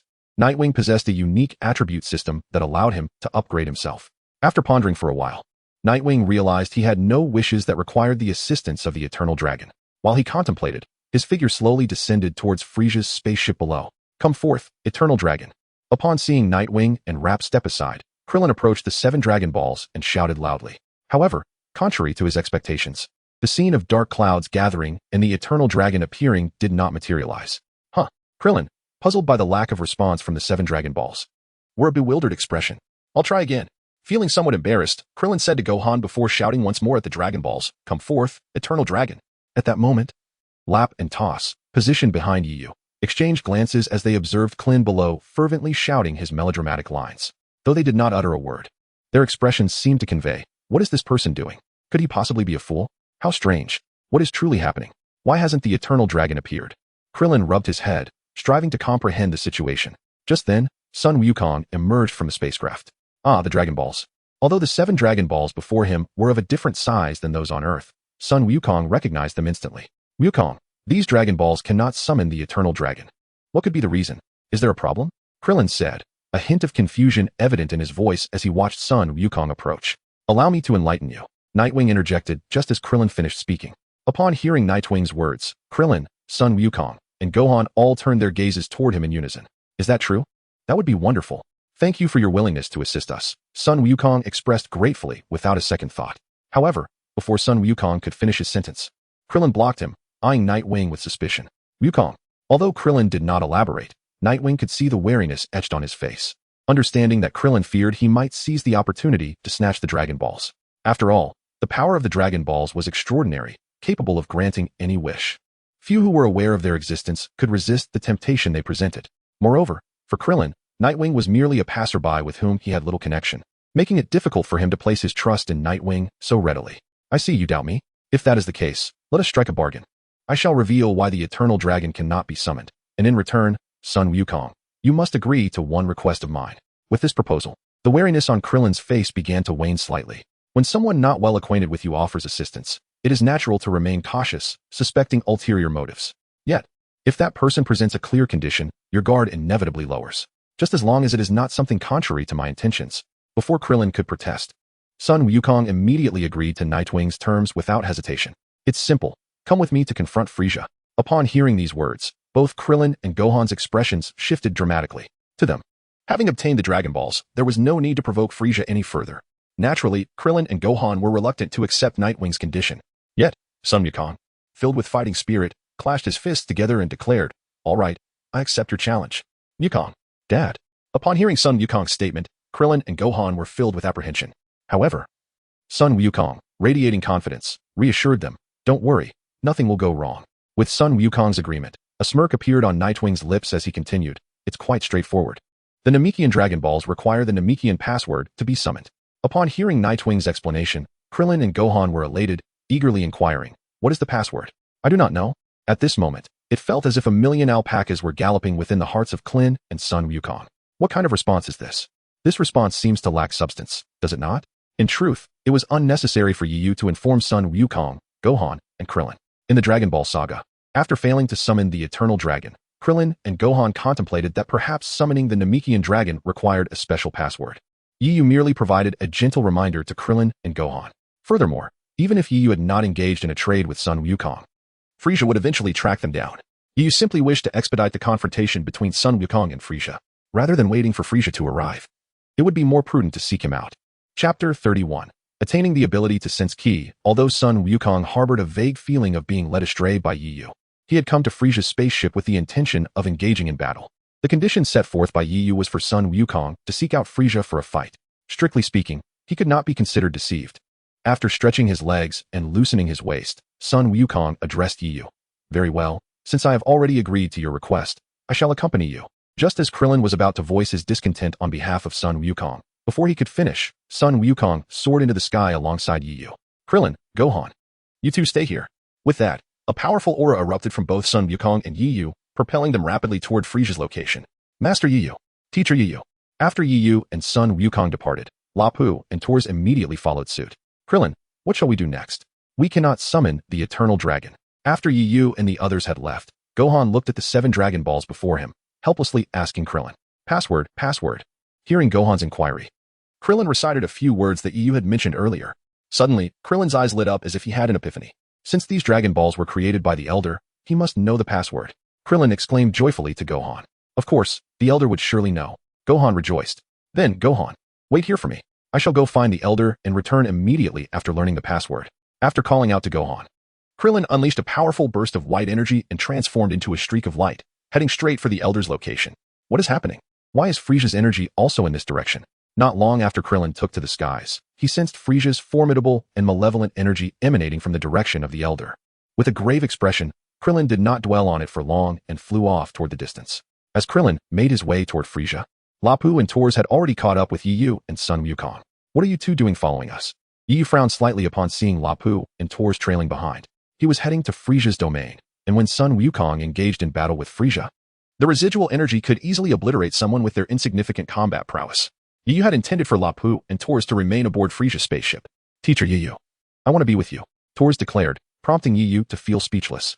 If only you were a girl. What's more, you are a boy. Since they had come along, Yu chose not to say anything further to Lapu and Tors. As time passed, Yu and Sun Wukong approached Frieza's location with increasing proximity. So this is Frieza's energy? Sun Wukong mused, feeling a surge of confidence as he sensed Frieza's immense ki ahead. Ding. Congratulations, host. You have acquired the ability to sense ki. As Sun Wukong activated his ki sensing ability, a mechanical notification echoed in Yu's mind. Upon hearing the system's voice, Yu thought to himself, the ability to sense ki has finally arrived. Previously, when Vegeta, Gohan, and Krillin battled the Ginyu Force, they had employed the ki sensing ability. But unfortunately, the system had not granted the ability at that time. The probability of the system granting an ability attribute is 1 in 5. Thus, it is not guaranteed to drop every time, unlike the ability to pause time, which is more readily accessible. However, now that Sun Wukong had manifested the ki sensing ability, the timing was fortuitous. Would you like to pick up the ki sensing attribute? Yes, collect it. As soon as Yu's words fell, the ki sensing attribute that had dropped from Sun Wukong merged into Yu's body. The next moment, the attributes of ki sensing appeared on the system screen. Having acquired the ability to sense ki, Yu eagerly activated it.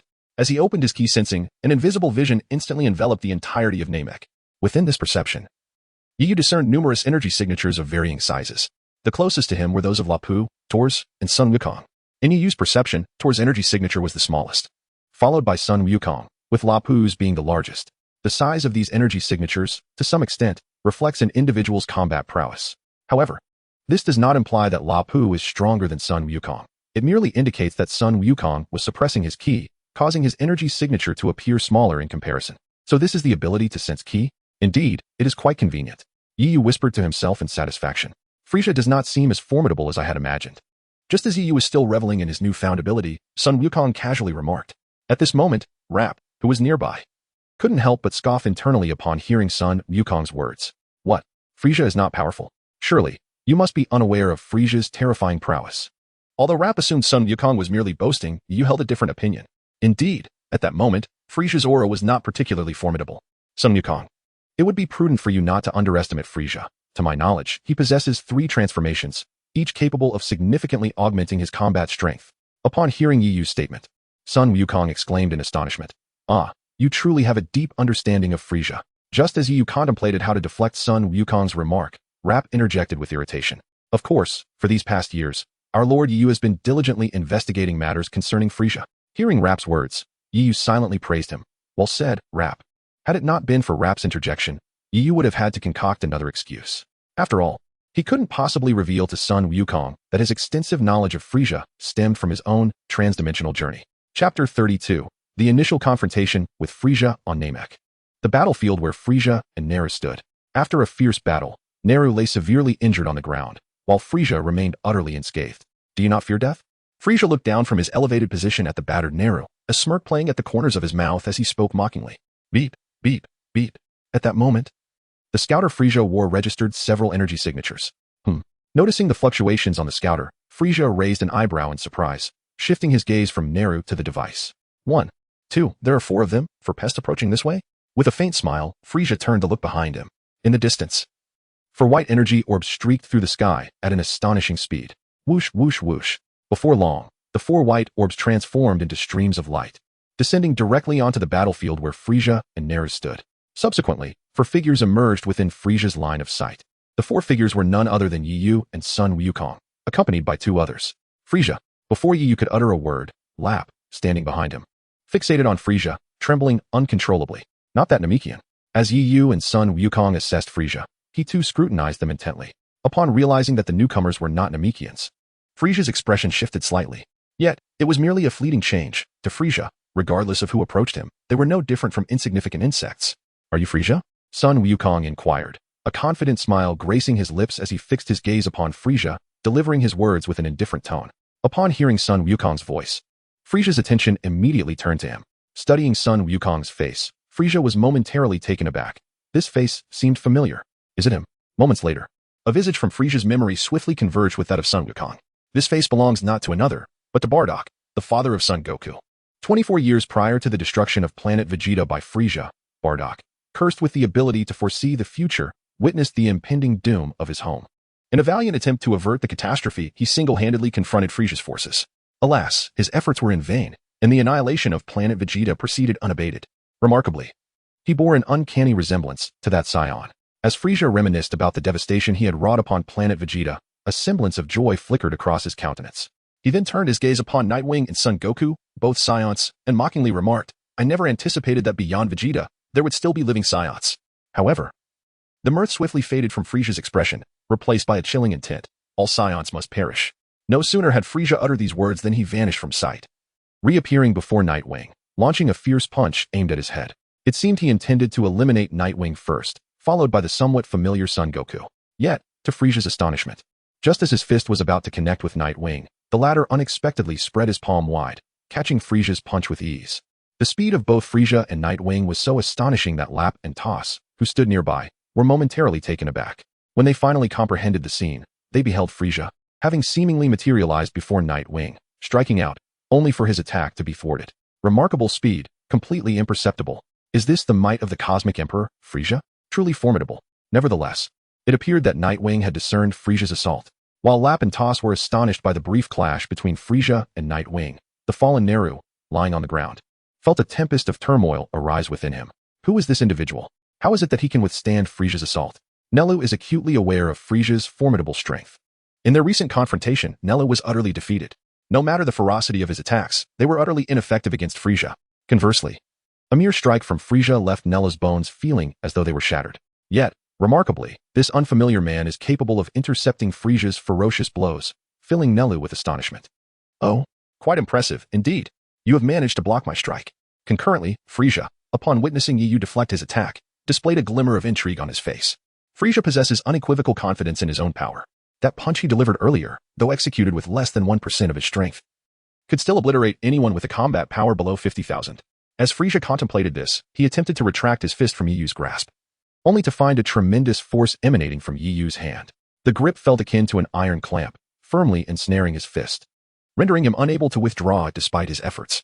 After 2 attempts utilizing his hidden strength to escape, Frisia's previously mocking demeanor vanished, replaced by an expression of rage. Frisia's first form boasts a combat power of 530,000, while Yiyu possesses an astonishing 43,500,000. Naturally, in his first form, Frisia stands no chance against Yiyu. Frisia, do not misidentify your opponent. It is him, Yiyu coldly remarked, gesturing towards Son Wukong before releasing his grip. As Frisia extricated himself, he promptly distanced himself from Yiyu.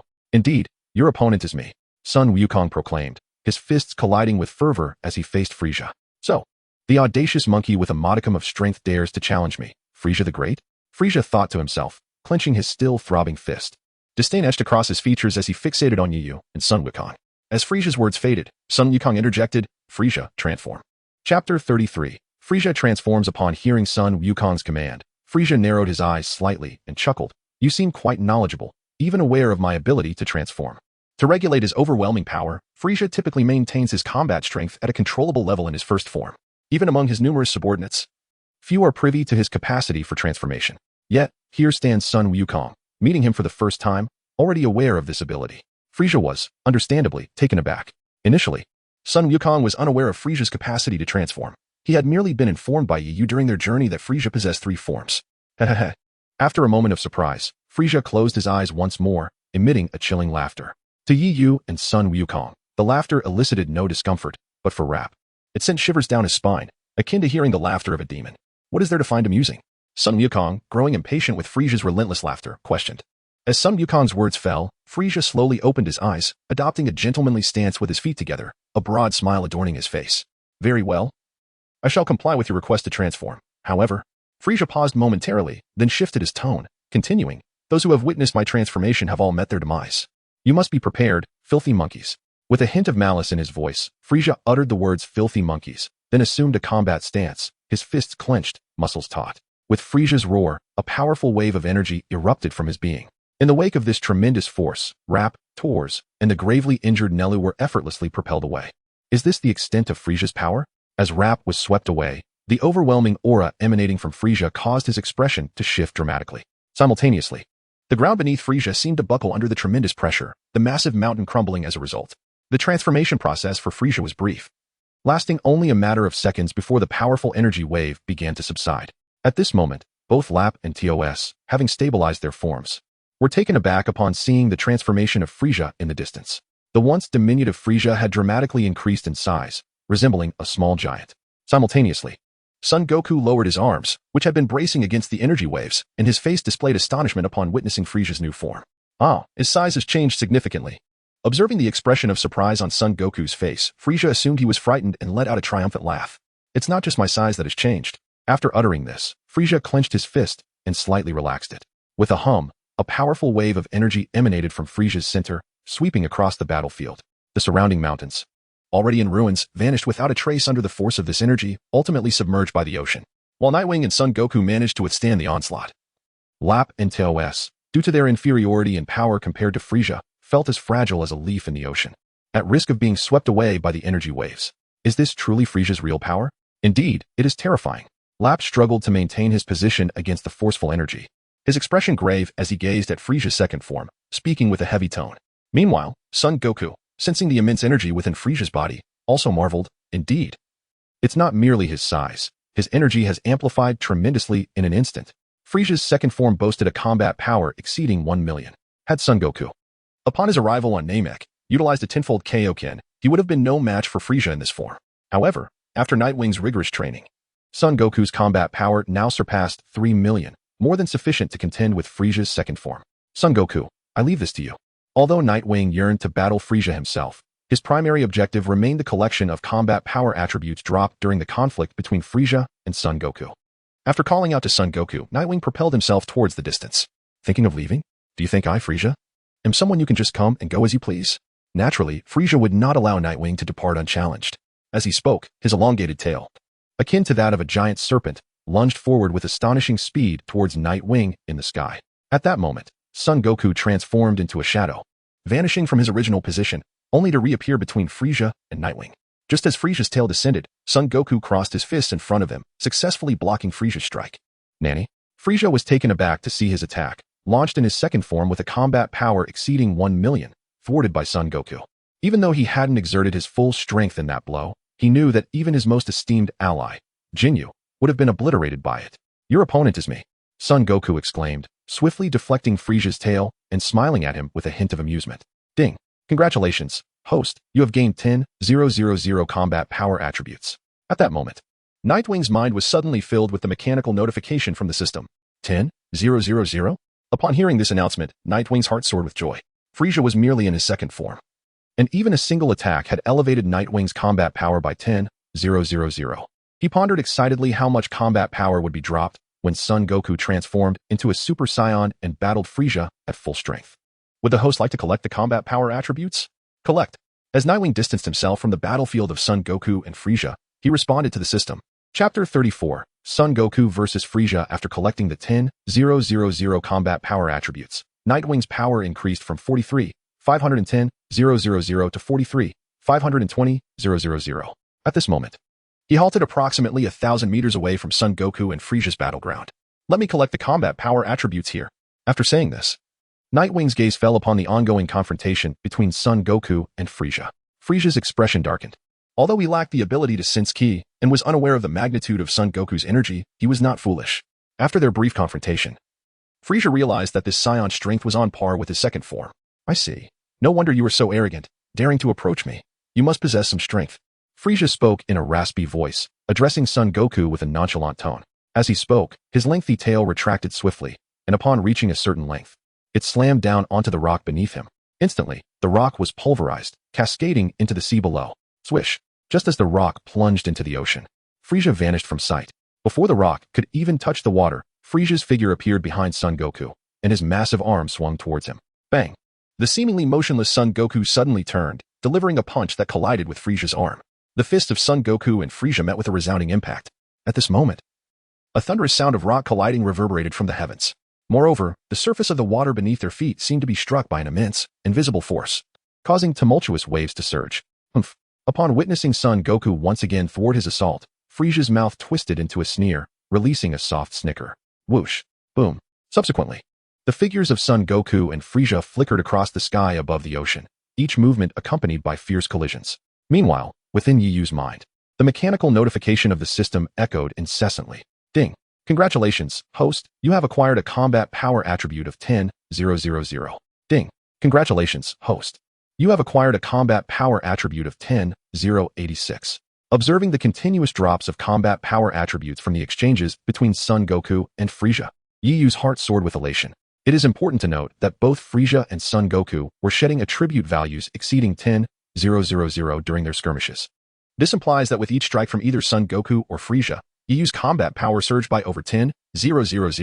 In the mere seconds that had passed, they had already exchanged blows over 10 times, resulting in Yiyu amassing an impressive 100,000 combat power attributes. Excellent. If this continues, my foundational combat power may reach 100 million before I transform into a Super Saiyan. As Yiyu observed the fierce battle between Son Goku and Frisia, his eyes sparkled with fervent anticipation. What does it signify to attain a foundational combat power of 100 million? Upon transforming into a Super Saiyan, 1's combat power multiplies by 50. Thus, should Yiyu's foundational combat power reach 100 million upon becoming a Super Saiyan, his combat power would soar to an astonishing 5 billion. The first stage of Super Saiyan possesses a combat power of 5 billion, a truly formidable statistic, after all. When Son Goku first transformed into a Super Saiyan, his combat power was merely 150 million. While Yiyu was lost in such contemplations, the battle between Frisia and Son Goku raged on with intensity. Whoosh. Boom. After a brief warm-up, Son Goku's combat power gradually escalated. Once his power reached a certain threshold, his speed surged dramatically. Before Frisia could react, Son Goku delivered a powerful kick to Frisia's face. In that moment, Frisia's visage contorted, and his massive form was sent hurtling backward like a cannonball, ultimately plunging into the depths of the ocean. Incredible. This individual has the capacity to send Frisia flying? Upon witnessing Son Goku's dominance over Frisia, Lap looked on in astonishment. Meanwhile, Tors, after a moment of contemplation, shifted his gaze from Son Goku to Yiyu. Buzz. Shortly after Frisia plummeted into the ocean, a brilliant purple light suddenly flickered within the water. The next instant, the surface of the sea bulged upward into a hemispherical shape, as if a colossal creature lurked beneath the waves, preparing to emerge. As the water expanded to its limits, Frisia's gargantuan figure burst forth from the depths, soaring into the sky before coming to a halt near Son Goku. Rubbing his face where Son Goku had struck him, Frisia seethed. That last blow truly stung. You wretched monkey. Seething with rage, Frisia unleashed a powerful energy aura and charged towards Son Goku. Oh, my apologies. Here is another kick. Just as Frisia lunged forward, Son Goku delivered another swift kick in Frisia's direction. So fast.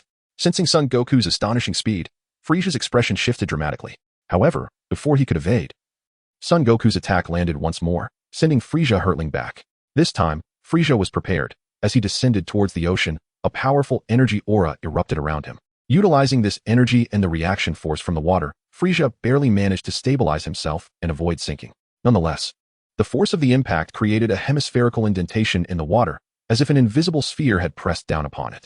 Frisia, you would do well to unleash your full strength. You are no match for me in your current state.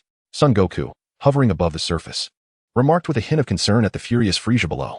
Though Son Goku intended to offer a friendly warning, Frisia was no ordinary foe. He was the emperor of the universe. He had always been the one to dictate life and death, never before encountering a situation like this. Additionally, Frisia harbored a deep-seated disdain for Saiyans. Upon hearing Son Goku's words, Frisia's fury erupted. Who do you think I am? I am the emperor of the universe. Frisia? Frisia bellowed in a frenzy, his face contorted with rage as a brilliant light engulfed his body. Chapter 35, Mini Frisia. Amidst the vast expanse of the ocean, Frisia hovered in the air, suddenly enveloped in a dazzling radiance. As this light emanated, the earth trembled, the surrounding waters roiled restlessly, creating towering waves that surged outward in all directions. Meanwhile, the remnants of stone atop the mountain, as if drawn by an invisible force, began to ascend slowly into the sky. An air of suffocating dread permeated the atmosphere. At this moment, it feels as if the apocalypse has descended upon us. What has transpired? At this moment, hundreds of kilometers away, Krillin, upon noticing the extraordinary change in the distant horizon, felt the aura surrounding him abruptly vanish, and his movement came to an immediate halt. What could possibly be the source of such a colossal, terrifying energy?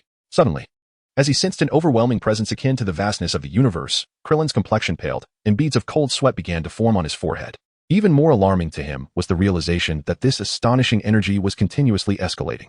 Goku and that Saiyan were also present at that location. What on earth was transpiring there? Krillin's eyes flickered, his expression oscillating between shades of green and white. He had never before encountered such an immense aura. Even Yuin's energy paled in comparison. I must hasten to the Elder and inquire about the secret incantation, then summon the dragon. After a moment of shock, Krillin recalled his purpose for seeking the Elder. Although he remained deeply concerned for Son Goku, he understood that this was not a battleground suited for his level of combat prowess. His sole objective was to summon the dragon and revive Piccolo and Tien. Without further hesitation, a powerful white aura erupted around Krillin as he sped towards the Elder's location with greater swiftness than before. Not long after, he spotted a white light approaching from ahead. Upon recognizing the figure within that luminous aura, Krillin's heart soared with joy. It was Tien. Indeed, the newcomer was Tien, the new guardian of Earth from the Dragon Ball saga. However, at this moment, Tien was not in the role of a deity. Krillin. Upon noticing Krillin, Tien flew over, his face alight with excitement. Tien, what brings you here? Krillin inquired joyfully. The Elder sent me upon learning that you were unable to summon the dragon. He instructed me to inform you that a special incantation is required to call forth the dragon of Namek.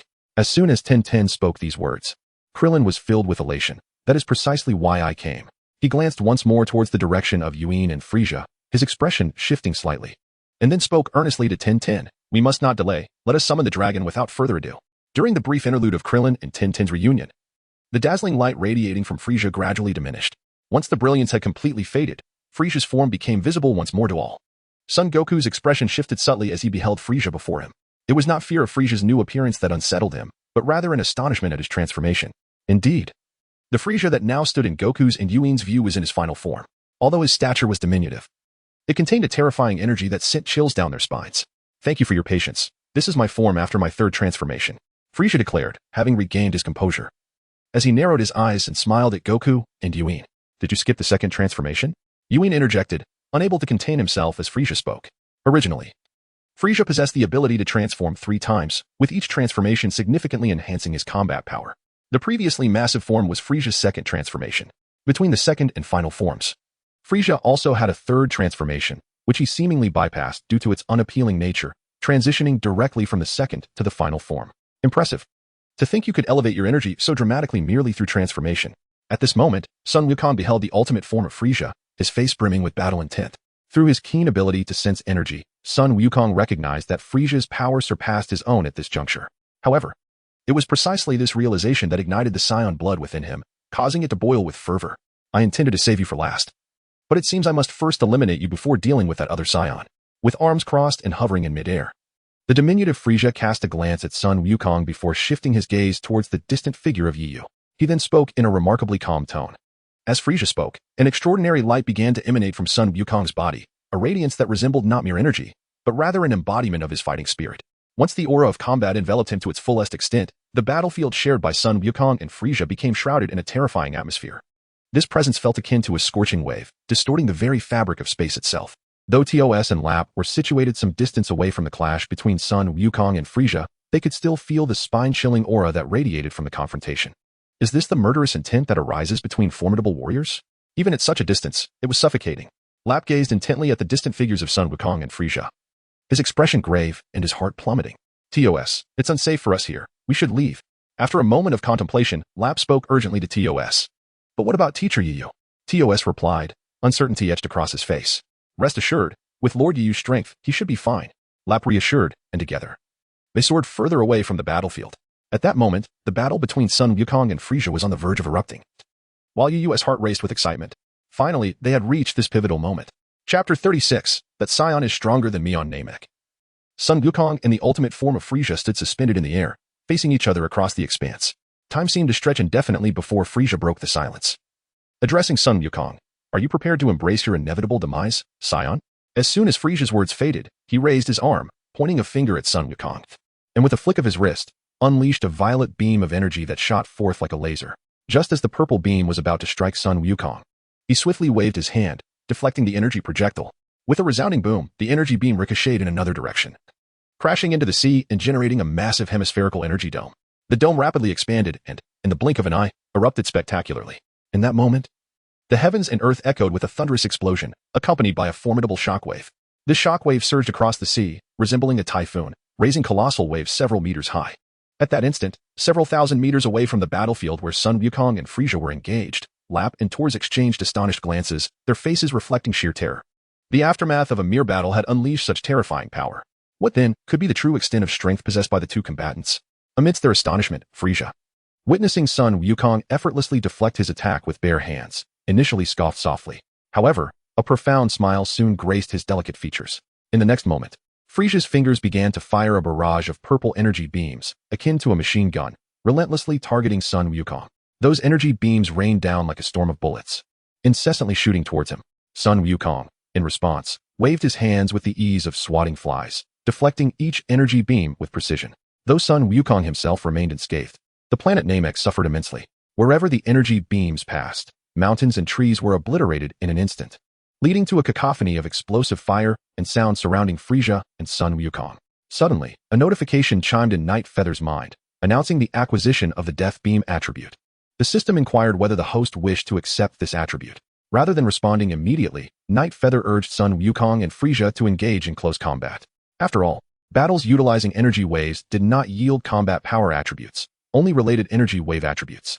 With a plethora of collected energy wave attributes already, Night Feather felt no particular need for Frieza's Death Beam. Nevertheless, upon the drop, Night Feather instinctively chose to accept it.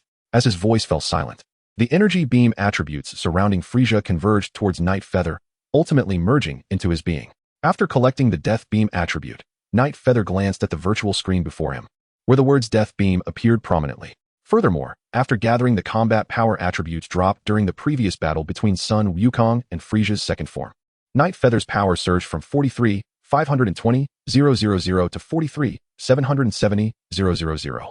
As he finalized the acquisition of the Death Beam attribute, Frieza's assault came to an abrupt halt. Indeed, stronger than I had anticipated, Frieza mused with a faint smile, his figure vanishing in an instant. Immediately, a series of ripples appeared on the water's surface, tracing a path towards Sun Wukong. Yet, throughout this time, Frieza's form remained unseen, his speed incomprehensibly swift. For the average observer, it was unfathomably fast. Yet both Night Feather and Sun Wukong could discern Frieza approaching with an extraordinary velocity. As Frieza drew near, Sun Wukong's expression sharpened. He leaped high and launched an attack directed at Frieza. Before Frieza could fully manifest, Sun Wukong's kick struck him squarely. The impact sent Frieza hurtling backward like a cannonball. Yet during his flight, he spun through the air like a whirlwind, eventually coming to a halt. Congratulations, host, you have acquired a combat power attribute of 30,000. At that moment, upon hearing the system's notification, Yiyu's fists clenched in exhilaration. Could it be that a single strike yields 30,000? 30,000 for one blow, 300,000 for 10 strikes, and an astounding 3 million for 100. Moreover, this is merely the beginning. Both Sun Wukong and Frieza have yet to unleash their full power. If they did, the resultant combat attribute values would undoubtedly be monumental. Even a single strike with 100,000 combat power is within the realm of possibility. As Yiyu reveled in his thoughts, Frieza regained his composure and touched his slightly reddened cheek. The marks left by Sun Wukong's recent kick unmistakable. Impressive, he mused. You are the first person, aside from my father, to keep pace with my speed in this form. Is that so? It is indeed an honor for me. But that individual over there possesses strength that surpasses my own. Sun Wukong replied, a smirk gracing his lips as his gaze shifted to the distance where Yiyu stood. That scion. Frieza's eyes darted toward Yiyu, an incredulous expression crossing his face. Oh, how you jest. A scion of your caliber could never possess such power. Even the scion prince, Vegeta, would fall to me with a mere flick of my finger. Before Frieza could finish his taunt, Sun Wukong interjected earnestly, I am not jesting. Yiyu is indeed stronger than I. Chapter 37. Surge in combat power. Although Sun Wukong spoke with utmost seriousness, Frieza remained unconvinced by his claims. To him, both Sun Wukong and Yiyu were merely scions, nothing more than wretched monkeys. No matter how powerful a scion might be, they could never rival Frieza. Your jest is hardly amusing, Frieza retorted, a confident smile gracing his lips. Regardless of the scion, they shall perish here today. For I harbor a profound disdain for your kind. With that, Frieza emitted a shrill cry and vanished from sight, charging towards Sun Wukong's position. Simultaneously, Sun Wukong too disappeared in pursuit of Frieza. Bang, bang, bang. In the next instant, the sky erupted with the sounds of a fierce battle. However, the speeds of Sun Wukong and Frieza were so astonishingly rapid that only a continuous barrage of combat sounds could be heard. Their forms were entirely obscured. Of course, this invisibility only applied to Rap and Tors. Yi remained unaffected. Indeed, the pace of Sun Wukong and Frieza's combat was incredibly swift. Yet, within Yiyu's perception, it was not beyond comprehension. He observed the two engaged in a dynamic exchange high above, fists, elbows, and legs colliding with fervor. Each impact generated immense, invisible shockwaves. When Sun Wukong struck Frieza, the ocean beneath him surged into towering waves. Conversely, when Frieza retaliated, the rocks behind Sun Wukong disintegrated into dust under the force of his blow. Though the battle between Sun Wukong and Frieza was intensely fierce, Yi Yu's focus was not on the intricacies of their conflict. Instead, his attention was solely captivated by the combat attribute values cascading from their clash. Ding. Congratulations, host. You have acquired a combat attribute of 30,000. Ding. Congratulations, host. You have acquired a combat attribute of 30,410. With each exchange between Frieza and Sun Wukong, the mechanical notifications echoed in Yi Yu's mind. As their battle raged on, the notifications continued to resonate. While the combat attribute values beneath Frieza and Sun Wukong plummeted like jackpot winnings on a slot machine, each value exceeding 30,000. Collect, collect, I shall gather them all. This time, the excited Yi Yu did not wait for the system to emit a prompt. Instead, he proactively commanded the system to absorb the combat power attributes dropped during the battle between Sun Wukong and Frieza. Under Yi Yu's command, the combat power attributes from the battlefield continuously converged into his body. If someone were to employ a detector to assess Yi Yu's combat power at that moment, they would be astounded to discover that his combat power was steadily ascending. Of course, this presupposes that the detector could measure over 40 million in combat power without exploding. 43, 8 million, 43, 86 million, 43, 92 million. Beginning at 43, 8 million, the combat power data surged at an astonishing pace, increasing by over 60,000 almost every second. Within mere breaths, Yi Yu's combat power soared from 43, 8 million to an astounding 44 million. And this was not the end. As the battle between Sun Wukong and Frieza persisted, the combat power attributes continued to drop, while Yi Yu's combat power attributes kept escalating. What could this possibly mean? While Yi Yu was incessantly absorbing the combat power attributes, TOS suddenly spoke to Lap in the distance. What is it? Can you see the battle between those two? Upon hearing Tis' inquiry, Lap wore a puzzled expression. No, I'm not referring to their combat power. I mean teacher Yi Yu. Following Tis' words, Lap's gaze immediately shifted to Yi Yu. He saw that Yi Yu was enveloped in a layer of white radiance, which burned like flames in a fervent blaze. Moreover, the air surrounding Yi Yu felt as if it were scorched by intense fire, creating a sense of distortion. The earth trembled, and the sea roiled. Initially, Lap assumed that the tremors were caused by the battle between Sun Wukong and Frieza. However, when their combat momentarily paused, the surrounding anomalies did not cease. It was then that Lap realized this extraordinary phenomenon was not instigated by Sun Wukong and Frieza, but rather by Yi Yu himself. What on earth is happening? Witnessing this extraordinary transformation in Yi Yu, Lap was left in awe. However, given the proximity of Yi Yu to the battlefield, he hesitated to approach and inquire about the situation. Of course, Lap and TOS were not the only ones to perceive the changes in Yi Yu. At that moment, Sun Wukong, engaged in battle with Frieza, sensed the fluctuations in Yi Yu's aura through his ki perception. What is happening? The ki within Yi Yu is expanding. While dealing with Frieza, Sun Wukong cast a sidelong glance towards Yi Yu. Although he could sense that Yi Yu's ki was growing, he remained oblivious to the exact events occurring within Yi Yu. Daring to divide your focus while fighting me? Just as Sun Wukong pondered the changes in Yi Yu, Frieza seized the opportunity to close in on him in an instant. Not good. Upon seeing Frieza suddenly appear, Sun Wukong's expression changed drastically. Before he could react, Frieza's tail struck him directly. Boom. With the impact, Sun Wukong was sent hurtling backward like a cannonball, ultimately crashing into a distant stretch of land. At this moment, Sun Wukong's body resembled a sharp blade, cleaving the land asunder. Ding. Congratulations, host, you have acquired a combat power attribute of 35,012. As the battle between Sun Wukong and Frieza came to a halt, Yi Yu's combat power also ceased its ascent. As the final combat power attribute merged into Yi Yu's being, his combat power soared to an astonishing 48,360,000. Chapter 38. The dragon revealed. While Yi Yu collected the combat power attributes dropped during the clash between Sun Wukong and Frieza, the horizon in the distance suddenly darkened. Noticing this occurrence, Yi Yu swiftly shifted his gaze from the duelists to the distant sky. Unlike Earth, the skies of Namek were graced by the rise of 3 stars in succession, ensuring that the planet never experienced night. Yet now, the horizon appeared as if shrouded in the veil of night. As the saying goes, unusual occurrences often herald strange phenomena. Yi Yu narrowed his eyes, quickly discerning the ominous rolling clouds gathering on the horizon. At this moment, a flash of insight illuminated Yi Yu's mind, as if he had recalled something significant. So it was true. Krillin and Sun Wukong had successfully summoned the dragon of Namek. A subtle smile graced the corners of Yi Yu's lips, and he murmured softly to himself in a voice only he could hear. Just as Yi Yu had surmised, the darkness enveloping the horizon was indeed the result of the dragon's descent into the mortal realm. At that moment, with Tion's assistance, Krillin and Son Gohan had successfully called forth the dragon from within the 7 Dragon Balls. Gazing out beneath the ominous, cloud-covered sky, a colossal dragon, radiant with golden light, coiled majestically. This magnificent creature was of an extraordinary size, towering above all else. The colossal dragon before them was none other than the mighty Shinran Purunga of Namek. Oh, it turns out that summoning the dragon requires the Namekian language. No wonder we were unable to call upon him, Gohan exclaimed, a smile illuminating his face as he gazed at the magnificent dragon. Indeed, just as you say, Day responded, turning to Krillin and Gohan. Quickly state your wishes. No matter what they are, I can grant you 3. The enormous dragon declared in a voice brimming with authority. 3. I thought it was just 1. Krillin blinked in astonishment, holding up 3 fingers in confusion. Perhaps the Namekian dragon is somewhat different from the ones on Earth. Purunga can indeed fulfill 3 wishes. Krillin, Gohan, declare your desires. Let us defeat Frieza. Krillin tentatively suggested, scratching his cheek. What are you talking about, Krillin? Aren't we supposed to revive Piccolo and Tien? Gohan interjected anxiously. Krillin gestured with his hands, explaining, look, the Namekian dragon can grant 3 wishes, right? We should first use its power to eliminate Frieza, and then we can use the remaining 2 wishes to resurrect Piccolo and Tien. His reasoning seemed sound. After gaining Gohan's agreement, Krillin turned to Day, stating, let us make our first wish to kill Frieza. Huh? Day's brow furrowed as beads of sweat appeared on her forehead. She then faced the immense dragon, speaking in a language that was incomprehensible to them. No, that exceeds my capabilities. The dragon replied firmly. Is that so? Krillin, however, did not display excessive disappointment at the dragon's response.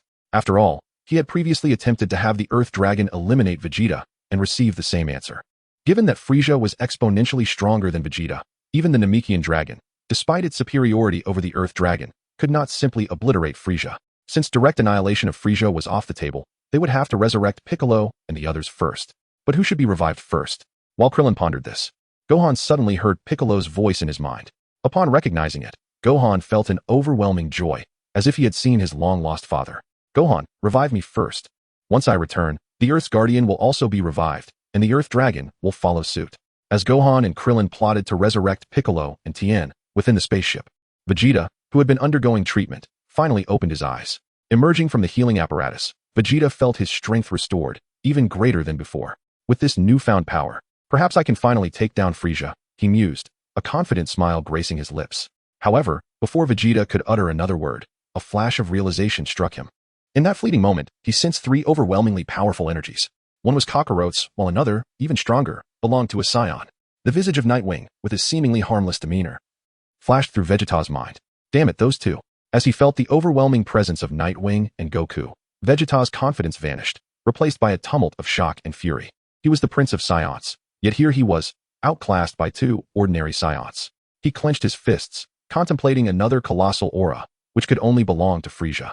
Vegeta's expression shifted from defiance to a wicked grin. Once I attain eternal life, Frieza and Nightwing will be no match for me. He then strode into a room filled with an array of battle suits.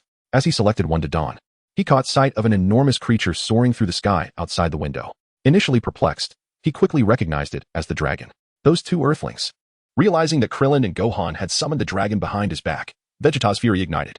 He was about to charge out when he felt a chill and hastily donned his battle suit, smashing through the spaceship to pursue Gohan and Krillin. Chapter 39, Vegeta's Eternal Life? Barely clothed, Vegeta unleashed a powerful energy wave, obliterating a gaping hole in Frieza's spaceship. Enraged, he burst forth from the wreckage. Damn those Earthlings for using the Dragon Balls while I was healing. Upon hearing the commotion from the spaceship, Gohan and Krillin turned to see a furious Vegeta barreling toward them. It's Vegeta, they exclaimed, their bodies tensing as if caught in the act. After all, Krillin and Gohan had intended to use the Dragon Balls to resurrect Piccolo without Vegeta's knowledge. Now exposed, they felt utterly powerless. You 2 have some nerve, Vegeta shouted, grabbing Gohan by the collar in a fit of rage. WL, the Namekian dragon can grant 3 wishes, and we've only used 1 so far. Krillin quickly attempted to placate him, fearing for Gohan's safety. Upon hearing Krillin's words, Vegeta's anger dissipated, replaced by elation. Considering I am on the verge of acquiring eternal life, I will let you off this time. With a smirk, he released Gohan, then called out to the dragon Purunga in the sky, grant me eternal life. Upon hearing Vegeta's words, both Krillin and Gohan's expressions changed drastically. Although they were temporarily allied with Vegeta, the prospect of him obtaining eternal life was a dire threat to the Earth. As tension mounted within them, the dragon hovering in the sky remained unresponsive. What's going on? Krillin wondered, bewildered by the dragon's silence. Meanwhile, Vegeta continued to raise his arms, a broad smile adorning his face as he awaited the dragon's grant of immortality.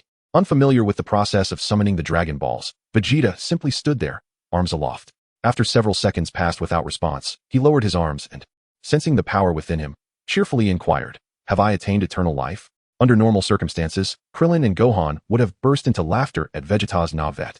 However, with the fate of Earth hanging in the balance, they restrained their amusement. What is wrong with him? Dend, appearing perplexed, gazed at the elated Vegeta. Why is he so happy when Porunga hasn't granted his wish yet? Nothing at all. Krillin stifled a laugh and quickly instructed Dend, "Hurry and state your second wish." At that moment, the mighty dragon Porunga suddenly spoke. Second wish. Vegeta's smile vanished as he fixated on Porunga, realizing that his wish had not been fulfilled. Grabbing Dend, he demanded in a threatening tone, "What is the meaning of this, Namekian? Why has my wish not been granted?" Dend, trembling in Vegeta's grasp, glanced nervously at Krillin and Gohan. Krillin interjected, "The Namekian dragon requires the Namekian language to grant wishes. It cannot understand your desire. Then make it grant me eternal life at once. Otherwise, I will eliminate you all." Vegeta threatened, his fury palpable. Just then, Porunga began to tremble violently. "It appears the time has come," Porunga declared before his enormous form dissipated and the 7 Dragon Balls transformed into mere stones, plummeting from the sky. Before long, the oppressive clouds that had shrouded the sky dispersed, revealing daylight once more. "What is happening? Where's the dragon?" Vegeta exclaimed, casting aside Dend in confusion. Utterly bewildered by the unfolding events, Krillin and Gohan shared the same expression of disbelief, while Dend suddenly collapsed to the ground, tears streaming down his face. The Elder is dead. The 7 Dragon Balls of Namek were created by the Elder, just as those on Earth were. Once the Creator passes away, the Dragon Balls they fashion vanish as well. The sudden collapse of Porunga indicated that the Elder who created him had perished. The Elder is dead? What about my wish for immortality? Vegeta was unconcerned with the Elder's demise. His primary focus remained on his desire for eternal life. He grasped Dend, who remained unyielding to his pleas.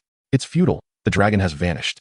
Krillin's words prompted Vegeta to release Dend, advancing menacingly toward Krillin and Gohan. "Damn it. It's your fault. If not for the two of you, my wish, why did you arrive so late?" Gohan muttered under his breath, glancing at Vegeta. "What did you say?" Vegeta was about to erupt when Krillin stepped in front of him, stating, "This is beyond our control. Right now, we must assist Goku against Frieza. Otherwise, we will all be doomed." Upon hearing Frieza's name, Vegeta's expression shifted dramatically. As Krillin pointed out, Frieza was indeed their greatest enemy. After a moment of contemplation, Vegeta regained his composure and asked Krillin and Gohan, "Fine, your first wish was to revive that Namekian, correct?" The guilty expressions on Krillin and Gohan's faces confirmed Vegeta's suspicion. "That is acceptable. Since the Namekian has been revived, the Dragon Balls of Earth will also be restored. We can make wishes there next time. But first, we must eliminate Frieza." With that, a powerful aura erupted from Vegeta as he soared towards the location of Nightwing and Frieza. Krillin and Gohan exchanged glances, astonished by Vegeta's refusal to give up. Chapter 40. The Battle with Frieza. Chapter 40. Approaching us? Good. This saves me the trouble of searching for you, Nightwing mused as he sensed the energy of Vegeta, Krillin, and Gohan approaching. In the Dragon Ball universe, Goku transformed into a Super Saiyan after witnessing Frieza kill Krillin, igniting his rage and unleashing the power of a Super Saiyan. Currently, although Goku had reached the threshold to transform into a Super Saiyan, he still required a catalyst to trigger the transformation. The spark in question is undoubtedly Krillin. As Krillin rushes toward this direction, Sun Wukong possesses all the necessary elements to transform into a Super Saiyan. All that remains is to patiently await the unfolding of events. As the sound of combat reverberates, bang, bang, bang, whoosh, whoosh, whoosh, within Yiyu's mind, he contemplates Sun Wukong's transformation into a Super Saiyan. Meanwhile, the fierce battle between Sun Wukong and Frieza rages on. At the outset, Sun Wukong and Frieza exchanged blows evenly. However, as time progressed, Sun Wukong began to show signs of fatigue and gradually fell into a disadvantageous position. After all, Frieza's final form boasts a staggering power level of 120 million. Even though Sun Wukong wields the Kaioken technique, which allows him to double his power, he still cannot match Frieza. Nevertheless, it would be misleading to assert that Frieza emerged unscathed. A glance reveals that he is also marred by numerous wounds. Although these injuries may seem trivial to Frieza, who is the emperor of the universe, they are nonetheless significant. In the past, any who dared to oppose him met with swift annihilation, including King Vegeta, who was effortlessly dispatched with a mere finger. Yet today, he finds himself in a prolonged struggle against a Saiyan he holds in contempt, one who has managed to inflict considerable damage upon him. In that moment, Frieza felt his authority challenged, and an overwhelming fury surged within him. "You are the first to drive me to this extent." Frieza looked down from his lofty position at Goku, who was bent over and gasping for breath, and spoke with a countenance filled with rage. As he spoke, Frieza pointed his finger into the air, unleashing a violet beam of light that struck Goku's knee directly. Instantly, Goku's leg buckled slightly, causing his entire body to kneel down. It seemed that Goku had reached his limit. Upon witnessing Sun Wukong's current state, Yu couldn't help but murmur softly. Had it been the Sun Wukong of earlier days, he would have effortlessly evaded Frieza's beam attack. However, at this moment, the backlash from the Kaioken left every fiber of his muscles in excruciating pain, making it exceedingly difficult even to rise to his feet, let alone evade Frieza's assault. It seems I must intervene before Krillin and the others arrive. Naturally, Yu could not permit Frieza to kill Sun Wukong without opposition. Given how dire the situation had become, if Sun Wukong were to perish, Yu's plan to gather S-Cell attributes would be in vain. Frieza initially taunted Sun Wukong with energy beams, and upon realizing Sun Wukong's inability to retaliate, his murderous intent surged. I'm tired of playing. Die. With that, Frieza's finger aimed directly at Sun Wukong's vital points, and with a flick, a powerful purple beam shot forth towards him. I can't move. As the purple beam loomed larger in his vision, Sun Wukong struggled but soon realized he was immobile. With a bitter smile, he thought, it seems this truly is the end. Just as the purple beam was about to strike, a matching white energy beam shot in from the distance, deflecting Frieza's attack. What? Frieza's expression shifted dramatically as he followed the trajectory of the white beam. There, clad in battle gear and equipped with a scouter, Yu was slowly approaching. Sun Wukong, it's my turn now. Yu hovered in at that moment. Frieza, having overheard the conversation between Goku and Yu, let out a faint chuckle before fixing his gaze on Yu with a mocking expression. Very well then. My intention is to eliminate Goku first and then deal with you. Since you have so graciously come to seek your demise, I shall take care of you first. With that, Frieza's form vanished from sight, only to reappear directly above Yu's head in the next instant. Without hesitation, Frieza raised his leg and struck downwards towards Yu. However, contrary to expectations, the scene of Yu being sent flying by Frieza's kick did not unfold. Instead, Yu effortlessly raised his arm to block Frieza's leg. Frieza's eyes widened in disbelief as he realized Yu could withstand his attack, baring his teeth in surprise. Memories of Goku's earlier proclamation echoed in his mind. That Saiyan is indeed stronger than me. Previously, Frieza had dismissed Goku's words, but now, he was compelled to believe them. Though he had not unleashed his full strength in that kick, it was by no means an attack any ordinary person could endure. Even those with battle powers exceeding 1,000,000 would surely be sent reeling from his blow. Yet, Yu appeared to have blocked it with ease. As Frieza marveled at Yu's strength, Yu himself felt a jolt of alarm at Frieza's power. While it seemed he had successfully blocked Frieza's strike, he felt as though a steel rod had struck his bones, threatening to crack them. Truly formidable, Frieza was indeed a force to be reckoned with. It appeared that if he wished to hold Frieza at bay, he would need to employ the Kaioken technique.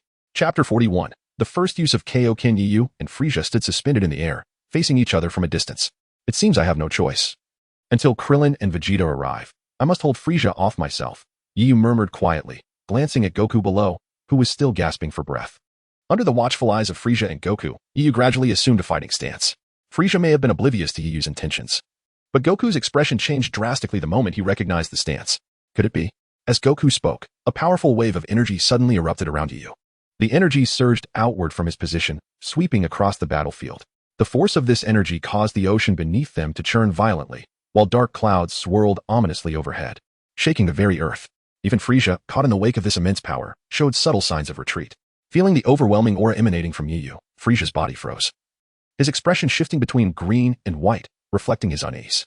Simultaneously, thousands of kilometers away, Vegeta, Krillin, and Gohan sensed this sudden surge of formidable energy.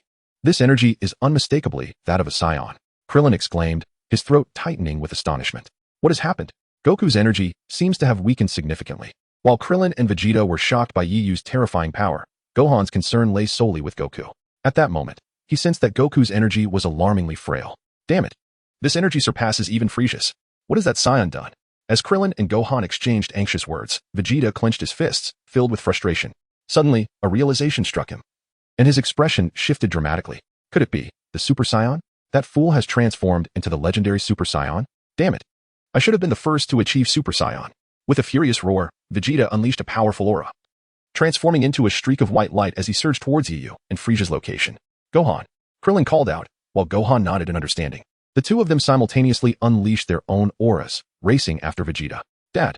While Vegeta was preoccupied with pondering what had transpired with Yu, Krillin and Gohan were more concerned about Goku's safety. Through their energy sensing, they realized that Goku's presence was significantly weakened, likely due to severe injury. As Vegeta, Gohan, and Krillin rushed towards the scene with all their might, Yu had fully unleashed the Kaioken technique. Surrounding him was a massive aura, akin to a blazing flame enveloping his body. Unlike any ordinary aura, however, this one shimmered in a vibrant crimson hue. It cannot be mistaken. It's the Kaioken. Frieza may have been oblivious to the nature of Yi Yu's transformation, but Goku instantly recognized that Yi Yu had invoked the Kaioken. Initially taken aback, Goku's face soon broke into a smile. Impressive. It took me nearly 6 months of training with King Kai to master the Kaioken. I never expected Yi Yu could achieve it too. Goku's nature was such that he did not dwell on why Yi Yu had chosen to use the Kaioken. Meanwhile, on King Kai's planet, the king himself was filled with disbelief upon witnessing Yi Yu's use of the technique he had created. How is this possible? Why can this individual use the Kaioken? I have never met him, so how could I have taught him? Yet undeniably, the Kaioken Yi Yu was demonstrating was indeed the technique of King Kai. What could possibly be happening? The King of Worlds found himself perplexed. Eventually, he speculated that during the previous confrontation between Sun Wukong and Jinyu, Night Feather might have surreptitiously learned the King's Fist technique. This possibility did cross the King's mind. In truth, however, the reality closely mirrored the King's conjecture. With the sole distinction being that Night Feather did not learn the King's Fist, he had stumbled upon it. Is this the King's Fist? Bathed in a radiant crimson light, Night Feather felt an unceasing surge of power coursing through his body. Instantly, he clenched his fist, a look of satisfaction illuminating his face. Although Night Feather was merely employing a double King's Fist, his combat power soared from 34 million to over 100 million. Such formidable strength was more than sufficient to keep Frieza at bay. My apologies for the wait. This is my first time utilizing this form, and it required a bit of time. Night Feather remarked with a smile directed at Frieza. While this smile appeared innocent, it only fueled Frieza's escalating fury. Frieza glared at Night Feather, his teeth clenched, a sinister expression twisting his features. Despite lacking the ability to sense energy, he could perceive the palpable aura of danger emanating from Night Feather. This indicated that the individual before him possessed the means and capability to threaten Frieza's very existence. Damn it, a filthy monkey, don't get too cocky. Frieza bellowed, lunging towards Night Feather with a fierce attack. Night Feather, in turn, charged forward to meet Frieza head-on. How extraordinary. Is this truly the strength of Lord Night Feather? At this moment, in the distance, Lapu gazed in astonishment as he witnessed the formidable prowess of Yi Yu. Beside him, Tosi clenched his small hands tightly, his eyes sparkling with admiration, his reverence for Yi Yu deepening further. Chapter 42. The initial display of the King's Fist in the heavens above. Yi Yu and Frieza were engaged in a fiercely intense battle. The speed at which they fought had reached a terrifying level, leaving Lapu and Tosi only able to hear the resounding echoes of their violent clashes in the sky, while their figures remained invisible. Suddenly, Frieza materialized, his visage etched with fury and murderous intent. Earlier, he had effortlessly dealt with Sun Wukong, yet now, facing Yi Yu, he felt an unsettling sensation of being suppressed. This was no mere illusion. Yi Yu's base combat power stood at a staggering 34 million, which soared to over 100 million upon utilizing the double King's Fist, while Frieza, in his full power, boasted a combat strength of 120 million. He was currently operating at only 50 capacity, translating to a mere 60 million. Consequently, Frieza was no match for Yi Yu's overwhelming might. Not going to attack? Then I shall come to you. Yi Yu remarked with a smirk, his lips curling into a playful grin. Frieza, filled with venomous resentment, roared in anger before unleashing a powerful energy blast directly towards Yi Yu. With a swift sidestep, Yi Yu deftly evaded Frieza's punch. Frieza, frustrated by his failure, gritted his teeth and unleashed a barrage of punches, akin to a machine gun, creating afterimages in the sky as he relentlessly assaulted Yi Yu. However, no matter how fervently Frieza attacked, Yi Yu moved with the grace of a feather in the wind, effortlessly dodging all of Frieza's onslaughts. Incredible! He has evaded every single attack from Frieza. At that moment, Sun Wukong, who was resting nearby, marveled at the fierce battle unfolding between Yi Yu and Frieza in the sky, muttering to himself in astonishment. Sun Wukong had experienced Frieza's incredible speed firsthand. Even when employing the Kaioken tenfold, he found himself overpowered by Frieza's swiftness. However, Sun Wukong now discerned that Yi Yu's velocity surpassed that of Frieza. Meanwhile, in the distance, Lap and Toth were equally astonished. Truly, Yi Yu was remarkable, even capable of contending with the cosmic tyrant Frieza. As Lap observed the clash between Frieza and Yi Yu, he felt an overwhelming sense of awe. Initially, before arriving on Namek, Lap had pondered whether Yi Yu's pursuit of Frieza was a fool's errand.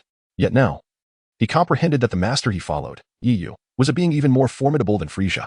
What Lap remained unaware of was that Yi Yu had originally been no match for Frieza. Only after growing on Namek had he reached a level where he could stand toe-to-toe with Frieza. What's the matter, Frieza? Is this all you can muster? Yi Yu provocatively laughed as he deftly evaded Frieza's attacks. Upon hearing these words, Frieza's already furious demeanor surged to new heights. Do not address me in such a tone, you foul monkey. Frieza roared in exasperation, then clapped his palms together. Death Ball. A formless shockwave erupted instantly from Frieza's hands. Under the impact of this wave, Yi Yu was thrust backward. However, the force was not overwhelming, and he managed to stabilize himself after being propelled a distance of 10 feet. Flame Cannon.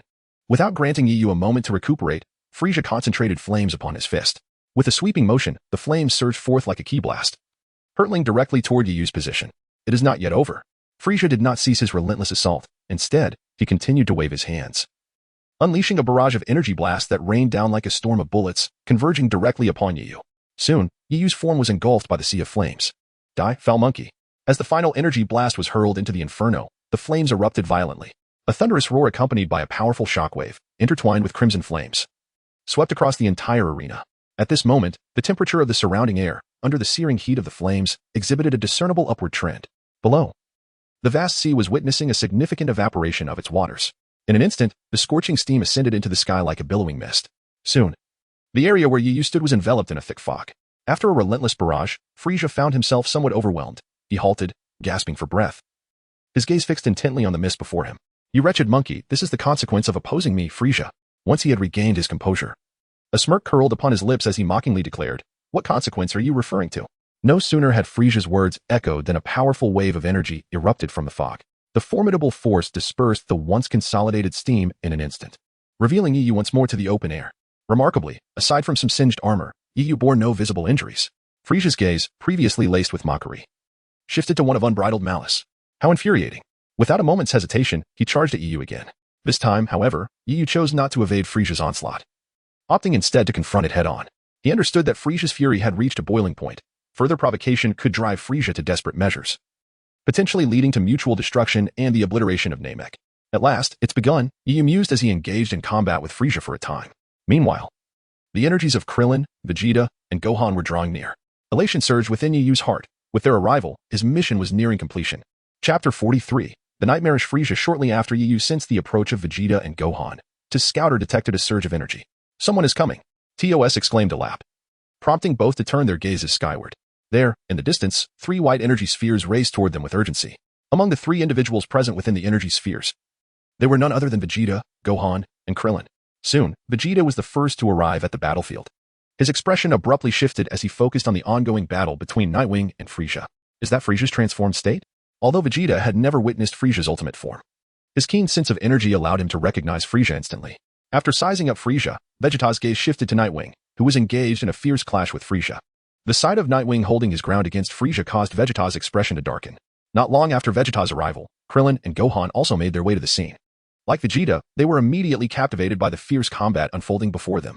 However, Gohan soon found it challenging to divert his attention from the battle between Frieza and Nightwing to his father, Goku. Dad.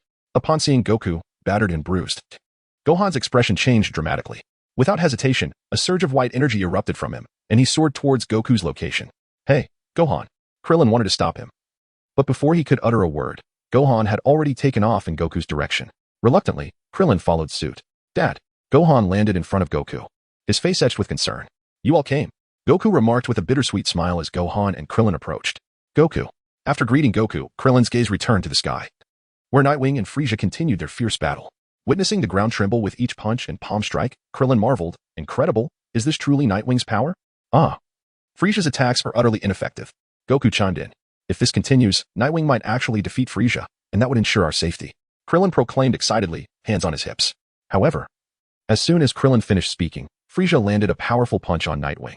With a resounding impact, Nightwing was sent hurtling downwards like a cannonball, ultimately crashing into the ocean below in a diagonal trajectory. What went unnoticed by everyone was the sly smirk that curled at the corner of Nightwing's mouth as he plunged into the sea. Witnessing this, Krillin's smile faltered. And scratching his head awkwardly, he reassured, It's fine. Nightwing is so strong. He'll surely withstand such an attack, right, Gohan? Just as Krillin awkwardly chuckled, Frieza, having sent Nightwing flying, showed no signs of relenting. He spread his palms wide, launching energy spheres towards the surface of the ocean where Nightwing had fallen. Die, die, die. An enraged Frieza frantically unleashed a barrage of energy blasts. In an instant, countless purple energy spheres rained down upon the ocean like a storm of bullets. At that moment, witnessing the scene unfold, the smile on Krillin's face vanished in an instant, replaced by a shadow of concern. Of course, his apprehension was not for the life or death of Nightwing. Rather, he feared that should Nightwing be eliminated, Frieza would turn his wrath upon them. If Frieza sought to eliminate them, they would find themselves with no escape. Nightwing, you must not come to harm. As Krillin silently prayed, Frieza unleashed dozens of energy orbs into the vast ocean. Upon their descent, these orbs did not immediately explode. Instead, they resembled enormous insect eggs, radiating a sinister purple glow, densely arrayed upon the surface of the sea. Die. At that moment, the last energy sphere in Frieza's hand fell. The numerous energy spheres triggered a chain reaction, resulting in a series of violent explosions that erupted instantaneously. At that moment, a colossal hemisphere of flames erupted above the sea.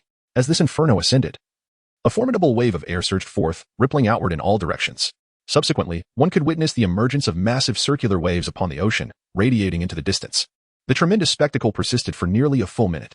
After this interval, the flames vanished, and the ocean once again returned to tranquility. However, the night feather that had plummeted into the sea did not resurface. Had Master Night Feather's energy dissipated?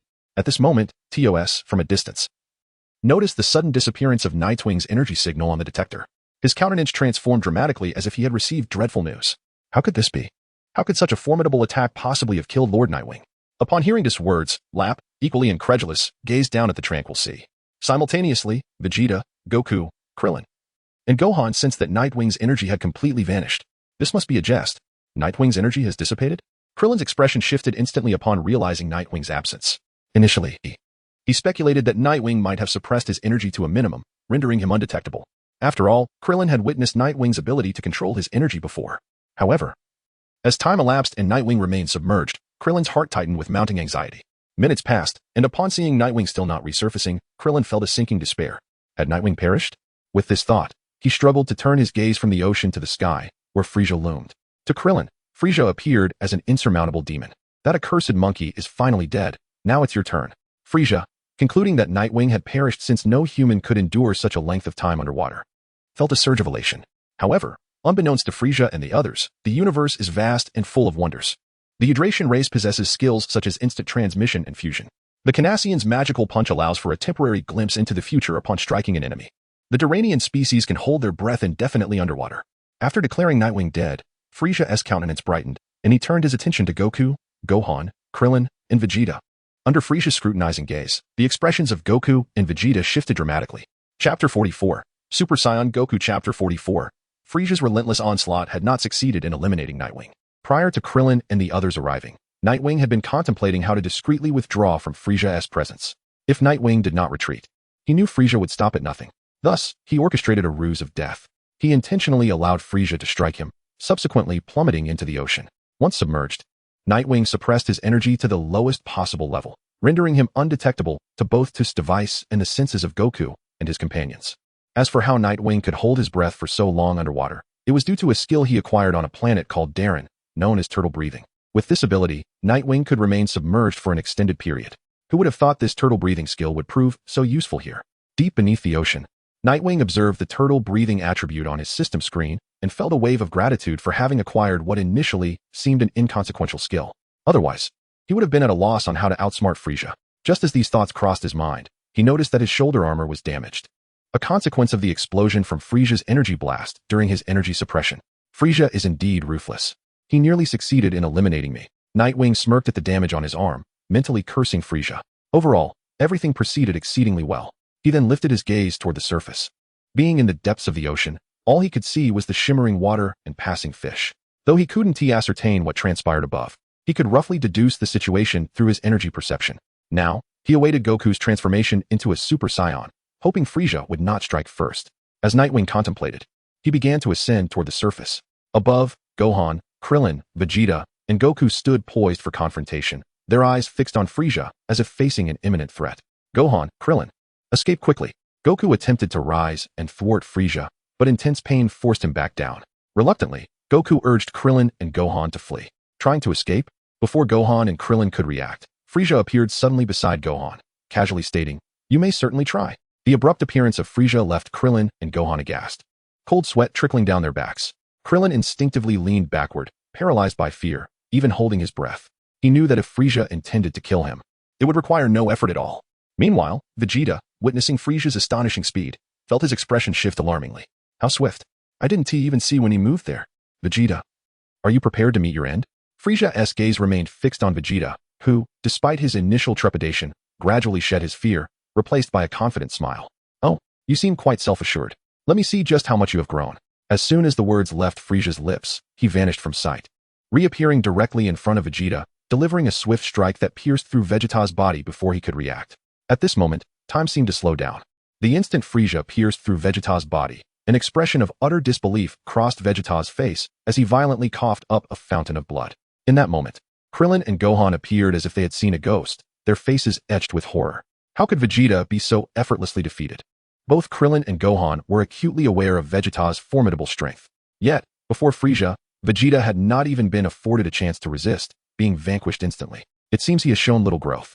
As they spoke, Frieza withdrew his hand from Vegeta's lifeless body and discarded it carelessly aside. Vegeta, though clinging to the vestiges of life, gazed at Frieza with eyes brimming with resentment. He was the prince of the Saiyans. Both Nightwing and Goku had battled Frieza for an extended period, yet Vegeta had been annihilated in an instant. How could he accept such a fate? Before he could voice his thoughts, Vegeta's life force flickered and finally extinguished. The traitor, Vegeta, was dead. Upon witnessing Vegeta's demise, Frieza scoffed disdainfully before shifting his attention to Goku, Krillin, and Gohan. Now who would be next? Under Frieza's piercing gaze, Gohan and Krillin felt their hearts plunge into icy despair. Though they yearned to flee, the reality that even Vegeta had been swiftly dispatched made escape seem futile. Is it you? Frieza pointed at Gohan, then at Krillin. Faced with Frieza's unwavering stare, despair washed over Krillin, rendering him momentarily paralyzed. It's decided. It shall be you. As Frieza's words fell, a purple energy sphere began to coalesce at his fingertip. In the blink of an eye, the sphere expanded rapidly. Before Krillin could react, a beam of energy shot forth from Frieza's finger, piercing through Krillin's heart. Krillin! Gohan shouted. His voice filled with anguish as he witnessed Krillin's lifeless form collapse to the ground, his face paling in shock. Ah, finally, another nuisance has perished. Frieza relished Gohan's agony upon seeing Krillin fall. Now it's your turn, son of a Saiyan. Frieza declared, his finger now aimed at Gohan. At that moment, an extraordinary transformation began to take place within Goku, who had remained silent until now. Noticing this anomaly, Frieza's brow furrowed as he turned his gaze toward Goku. Goku's expression twisted into one of ferocity, radiating a palpable aura of menace. The earth trembled, and the surrounding waters churned restlessly. The sand beneath Goku's feet began to rise, as if drawn by an unseen force, ascending toward the heavens. Golden lightning crackled in the air above, surrounding Goku in a faint golden glow. Is killing that earthling causing you such distress? Frieza, oblivious to the gravity of the situation, found a perverse delight in Goku's anguish and fury. This is the expression I relish the most. As Frieza finished speaking, Goku suddenly lifted his head, locking his sharp gaze onto Frieza. The intensity of Goku's stare struck fear into Frieza, causing him to instinctively lean back, his hands trembling uncontrollably. Frieza, I will never forgive you. Goku's icy tone, laden with lethal intent, pierced through the air. Gohan felt a shiver run down his spine at his father's chilling words. Goku seemed transformed, as if he had become an entirely different person. Dad? Gohan murmured softly, bewildered. You think you can intimidate me? You, a mere filthy monkey, dare to speak to me in such a manner? Though Frieza felt the weight of Goku's presence, he refused to back down, gritting his teeth defiantly. Krillin? He has already died once. As Goku clenched his fists, veins bulging on his forehead, a golden aura began to flicker around him. Moments later, amidst the astonished gazes of Gohan and Frieza, a brilliant golden light erupted from Goku, transforming his hair and brows from black to radiant gold. Gohan stood frozen in astonishment, utterly speechless at the sight of his father's unfamiliar new form. At that moment, Frieza gazed intently at Sun Wukong, whose entire being shimmered with a golden radiance. His eyes flickered, and his expression shifted, revealing an unmistakable terror. Could it be that just as Frieza was engulfed in astonishment at Sun Wukong's transformation, Nightwing, situated in the depths of the ocean, immediately sensed the surge of energy emanating from Sun Wukong, which had magnified exponentially in that fleeting instant? Has Sun Wukong finally ascended to become a Super Saiyan? At that moment, a wave of joy surged within Yu's heart. Ding! Congratulations, host, you have acquired the S-Cell attribute. As Yu contemplated this, the mechanical voice of the system echoed in his mind. The S-Cell is here. Upon hearing this notification, Yu was instantly engulfed in ecstasy. One of his primary objectives in journeying to planet Namek was to collect the S-Cell attributes that fell when Sun Wukong transformed into a Super Saiyan. With the possession of these S-Cells, Yu too could undergo the transformation into a Super Saiyan. Do you wish to collect the S-Cell attribute? Yes. Without a moment's hesitation, Yi responded to the system's inquiry. In the next instant, the S-Cell attribute beneath Sun Wukong's feet converged towards Yu like a stream of tadpoles, ultimately merging into his very being. Ordinarily, for a typical Saiyan to transform into a Super Saiyan, two crucial conditions must be met. First, their battle power must reach a certain threshold. Second, they must possess a sufficient quantity of S-Cells within, which can be stimulated to multiply through intense anger, thereby facilitating the transformation. With a battle power of 51,340,000, Yu had already satisfied the first condition. The reason he had been unable to transform into a Super Saiyan until now might have been the lack of the essential S-Cells required for the transformation. Acquiring S-Cells is notoriously challenging. One must possess a heart as pure and benevolent as Sun Wukong's or as wicked as Vegeta's. Yu, however, straddled the line between good and evil. There exists another method to achieve the transformation into a Super Saiyan, which is by directly inheriting the SL attribute. Much like Sun Wutian and Trunks did. Sun Wutian and Trunks, being the offspring of Sun Wukong and Vegeta after their transformations, naturally inherited their father's cells. Thus, they could transform into Super Saiyans effortlessly, without the need for convoluted conditions. Now, having collected the SL attributes from Sun Wukong, Yu felt a sensation akin to that experienced by Sun Wutian and Trunks, albeit through the system's collection from Sun Wukong's body, rather than through chromosomes. It is important to note that the discussion pertains solely to the theoretical transformation of ordinary Saiyans into Super Saiyans, and does not encompass legendary transformations like that of Broly. Having absorbed the SL attributes from Sun Wukong, Yu clenched his fists in satisfaction. His objective had now been accomplished, and there was no longer a need for him to remain hidden beneath the ocean. Without a moment's hesitation, Yu immediately attempted to transform into a Super Saiyan. As he focused his mind, an unprecedented aura of strength erupted from his body. At this moment, above the sky, Frieza, Son Goku, and Son Gohan were irresistibly drawn to the peculiar disturbance over the ocean. They beheld the sea, seemingly struck by an invisible shockwave, retreating in all directions. Before long, a figure radiating golden light began to ascend slowly from the depths of the ocean. The instant they laid eyes upon this figure, Frieza and Son Gohan's expressions changed dramatically. Although the individual's hair and brow had turned golden, Frieza and Son Gohan instantly recognized him as Yu. Chapter 46. A modest trial above a certain expanse of ocean on Namek. Yu, aglow with golden brilliance, continued to rise gracefully from the sea. Master Yu. Lord Yu. At the moment of Yu's emergence, TOS and Lap in the distance were filled with elation. I told you Lord Yu could not be so easily defeated, Lap exclaimed, his previous gloom lifting as he gazed upon Yu. Beside him, TOS was overwhelmed with joy, tears welling in his eyes. It's all right, TOS. Lord Yu is unharmed, Lap reassured him, placing his hand gently onto his small head, a broad smile upon his face. Yes, TOS replied with a beaming smile. Meanwhile, Frieza, in stark contrast, was both shaken and furious at the turn of events. Wasn't this fellow just defeated by me? Why has he reappeared? Moreover, what accounts for the changes in him? He resembles that Saiyan entirely. Frieza gazed at Yu and Sun Wukong with a complex expression. Although he sensed the unusual transformations in both Yu and Sun Wukong, he remained oblivious to the fact that this was the essence of a Super Saiyan. His concern was solely for why Yu is still alive. Why are you still alive? Frieza glared at Yu, his voice filled with exasperation. However, Yu paid no heed to Frieza's outburst. In fact, ever since he emerged from the ocean, he had not cast a single glance at Frieza. Is this the power of a Super Saiyan? Yu clenched his fists, feeling the ceaseless surge of power within him. With a satisfied smile, he murmured a sound only he could hear. If someone were to employ a high-power detector to assess Yu's fighting prowess at that moment, they would undoubtedly uncover a terrifying figure. 567 billion. Yu's base power level had already reached 34 million.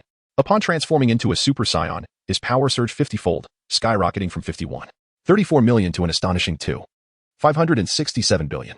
It is worth noting that when Sun Wukong first transformed into a Super Saiyan, his power was merely 150 million. Yet, Yu had just achieved a power level of 5 billion, more than 10 times that of Sun Wukong. Frieza, witnessing Yu's indifference to his inquiries, felt his anger escalating rapidly. Who was Frieza? The emperor of the universe, accustomed to being revered by others, who trembled at his presence. Yet here was Yu, blatantly disregarding the mighty Frieza. How could Frieza endure such humiliation? Damn you, filthy monkey. Frieza gritted his teeth and exclaimed, and in the next moment, a powerful aura erupted from his body. In the blink of an eye, Frieza transformed into a streak of light, charging toward Yu. Let us see how you fare against this formidable power. Yu, suspended in midair, smirked as he saw Frieza approach. Die. As Frieza closed in on Yu, he unleashed a punch aimed directly at him. However, before Frieza's fist could make contact, Yu swung his arm. Bang. Frieza's body was sent flying like a cannonball. The speed of Yu's strike was so overwhelming that everyone present, including Sun Wukong, was left momentarily stunned. By the time they regained their senses, all they could see was the image of Frieza hurtling through the air. Sun Wukong stood dumbfounded, even in his Super Saiyan form, utterly astonished. He had personally experienced Frieza's immense strength, and he knew how even Vegeta had been defeated in an instant. Yet now, Yu had effortlessly sent Frieza flying as if he were playing baseball. Just one blow, and the superiority was unmistakable. How impressive. What is happening? Why is this Saiyan not only alive, but has also attained such extraordinary power? Moreover, like my father, his hair has turned golden. Son Gohan's gaze flitted back and forth between Yu and Sun Wukong. Confusion etched upon his small face. Though he could not ascertain the extent of Yu's strength, he clearly sensed through his ki that Yu's energy was as vast as the universe itself. Even Sun Wukong's formidable energy paled in comparison. Just as Son Gohan pondered this, a flicker of purple light suddenly shimmered from the depths of the ocean below. In the next moment, a torrent of water erupted skyward. Frisia's figure shot forth from the ocean, propelled by a column of water, soaring into the sky. Damn it, damn it, damn it. An enraged Frisia, now high in the air, glared down at Yu with unyielding resentment. Although Frisia was arrogant, he was not a fool. From their brief exchange, no.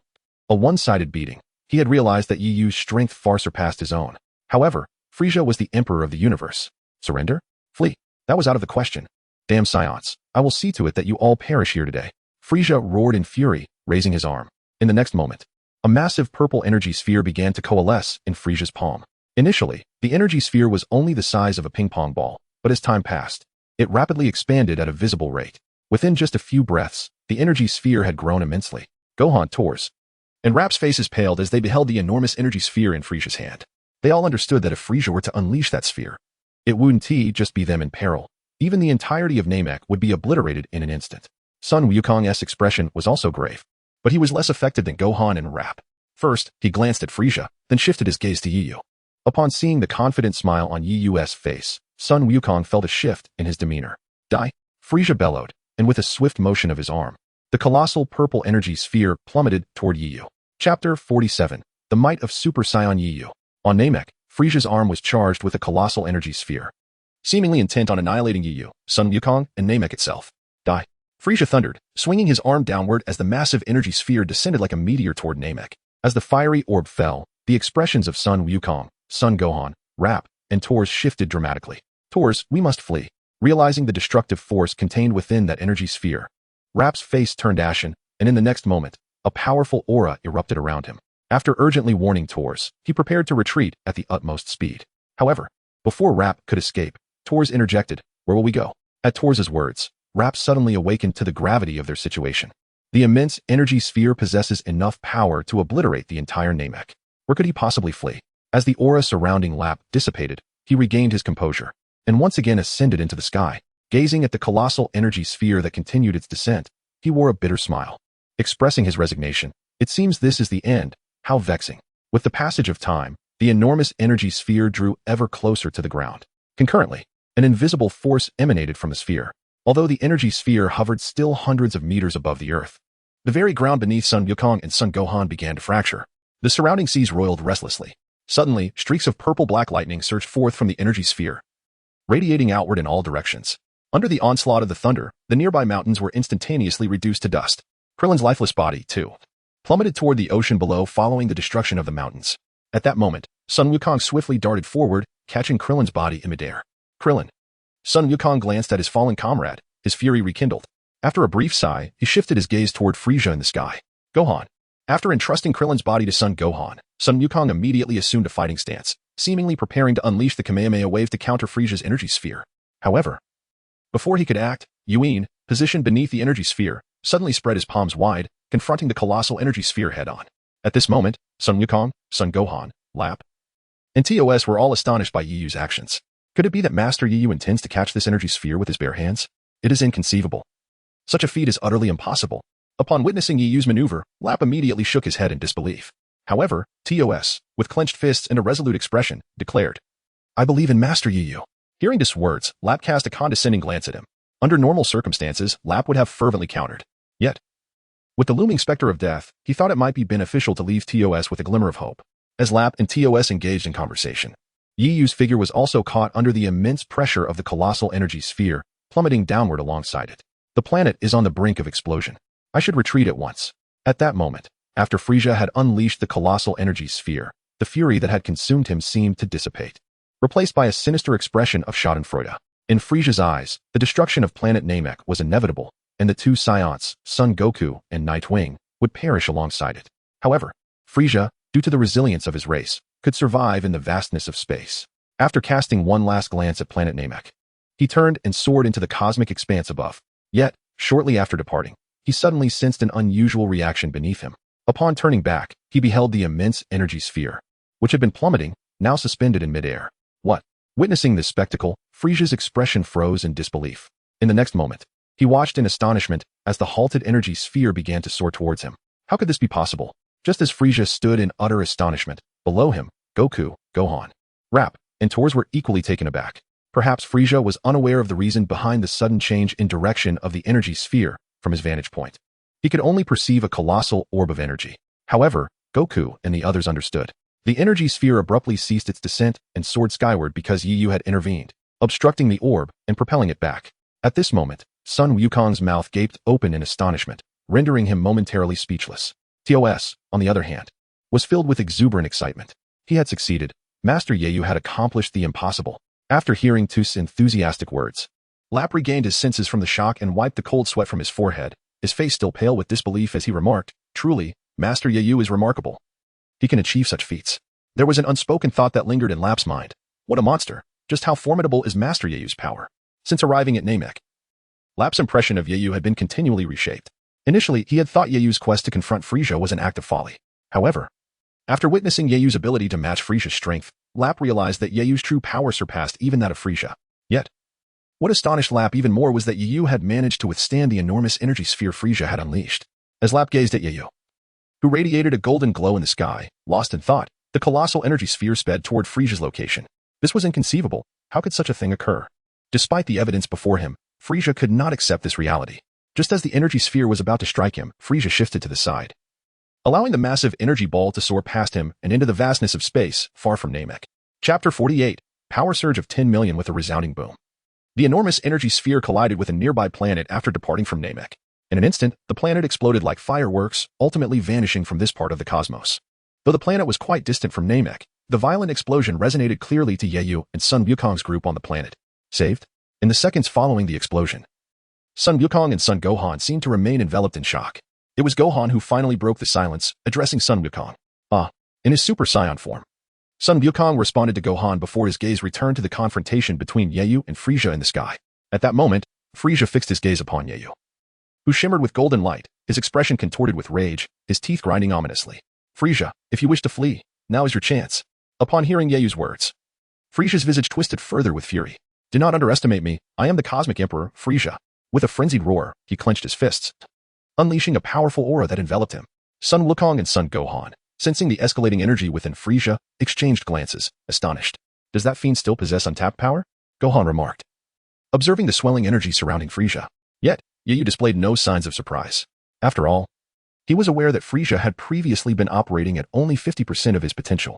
Now, in his fury, Frieza sought to unleash his full strength, aiming for 100% to battle Yu.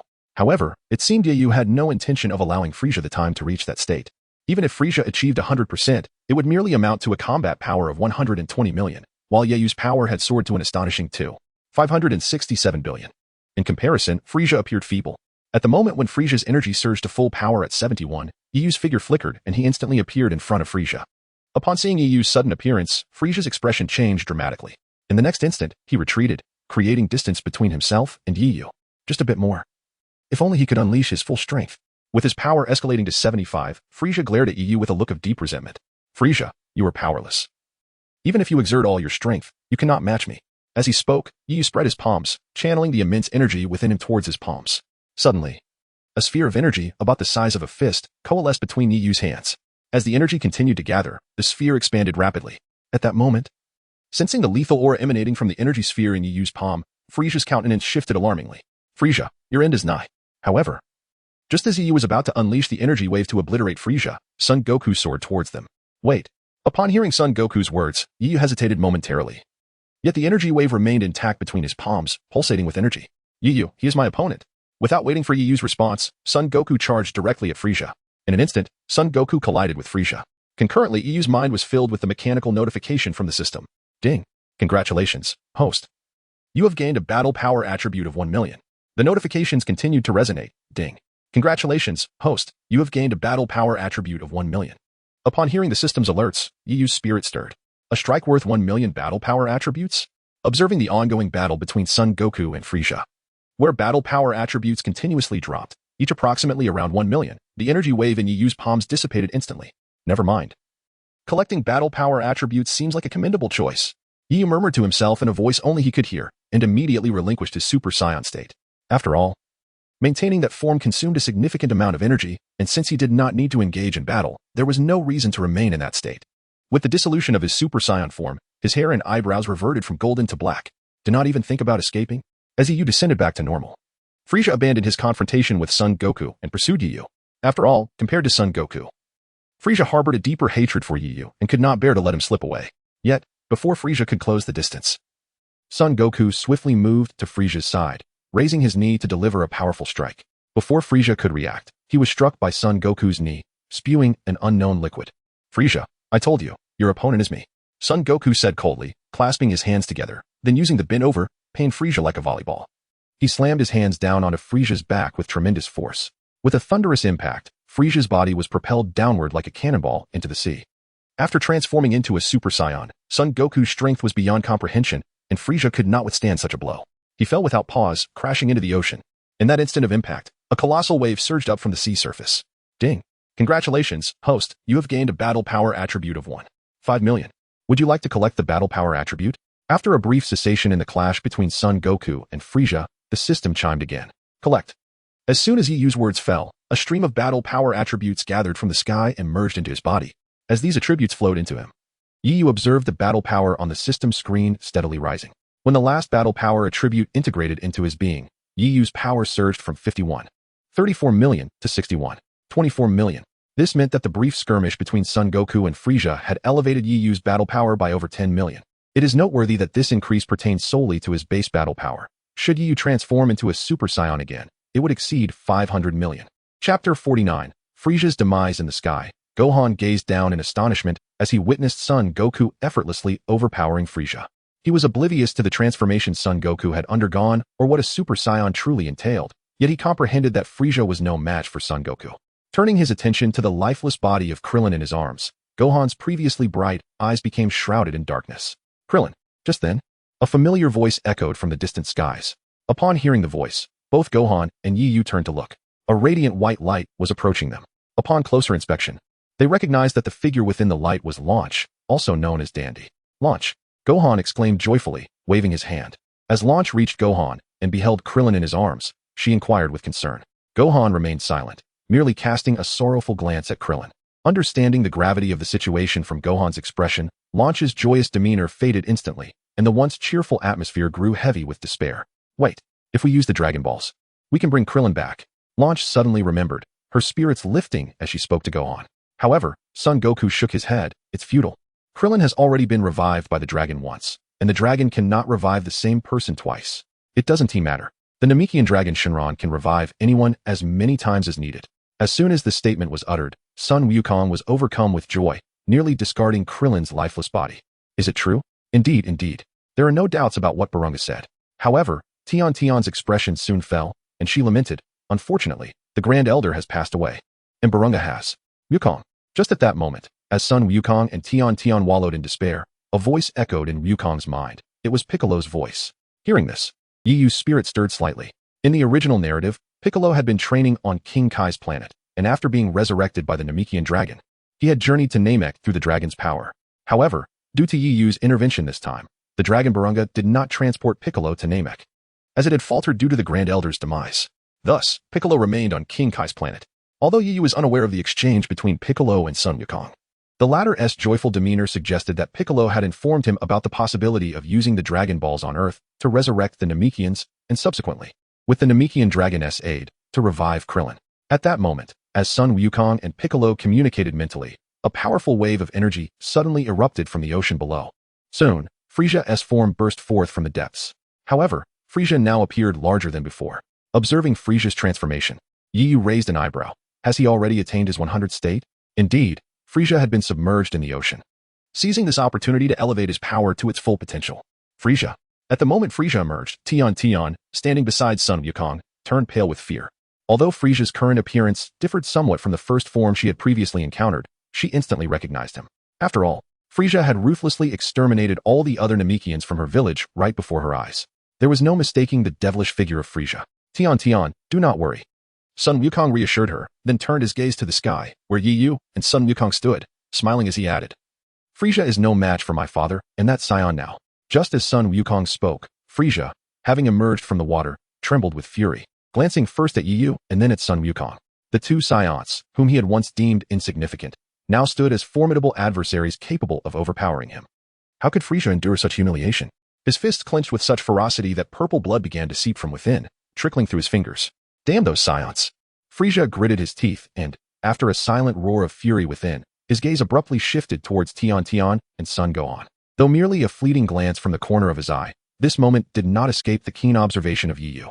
Is he attempting to use hostages as leverage again? Upon discerning Frisia's thoughts, Yi Yu slowly lowered his arms, which had been crossed over his chest. Without a moment's hesitation, a formidable aura erupted from within him. In the blink of an eye, Yi Yu transformed into a Super Saiyan. Hey, what do you intend to do? I said Frisia is my opponent. Son Goku shouted from above, witnessing Yi Yu's sudden transformation. Frisia, upon hearing this, froze momentarily. Ignoring Goku's words, Yi Yu extended his palms directly towards Frisia. A brilliant golden energy wave rapidly coalesced in his hands. As time progressed, the wave expanded at an astonishing rate. Visible to the naked eye. Damn it! Frisia exclaimed through gritted teeth, unleashing a powerful surge of energy that surged towards Tian and Son Gohan. Upon seeing Frisia charge towards them, the two were instantly paralyzed with fear, clinging to one another in terror. Meanwhile, Son Goku's expression shifted dramatically in the sky. Buzz. This time, Yi Yu showed no mercy. As Frisia charged towards Tian and Sun Wukong, a colossal energy wave gathered in the palm of his hand, transforming into a magnificent beam of light that was propelled directly at Frisia. Sensing the looming danger behind him, Frisia swiftly turned to look. Before his eyes, the white beam expanded rapidly. Frisia's expression turned to one of terror. Stop! He shouted in fright. Yet, the energy wave showed no signs of halting, striking Frisia with devastating force in an instant. Chapter 50, Super Saiyan vs. Super Saiyan. Even Frisia, when confronted with the specter of death, experienced fear. Witnessing the colossal energy wave magnifying before him, he let out a horrified cry. However, Yi Yu was not Goku. He lacked the benevolence to heed Frisia's pleas for salvation. Without a trace of compassion, the energy wave unleashed from Yi Yu's hand crashed mercilessly into Frisia's body.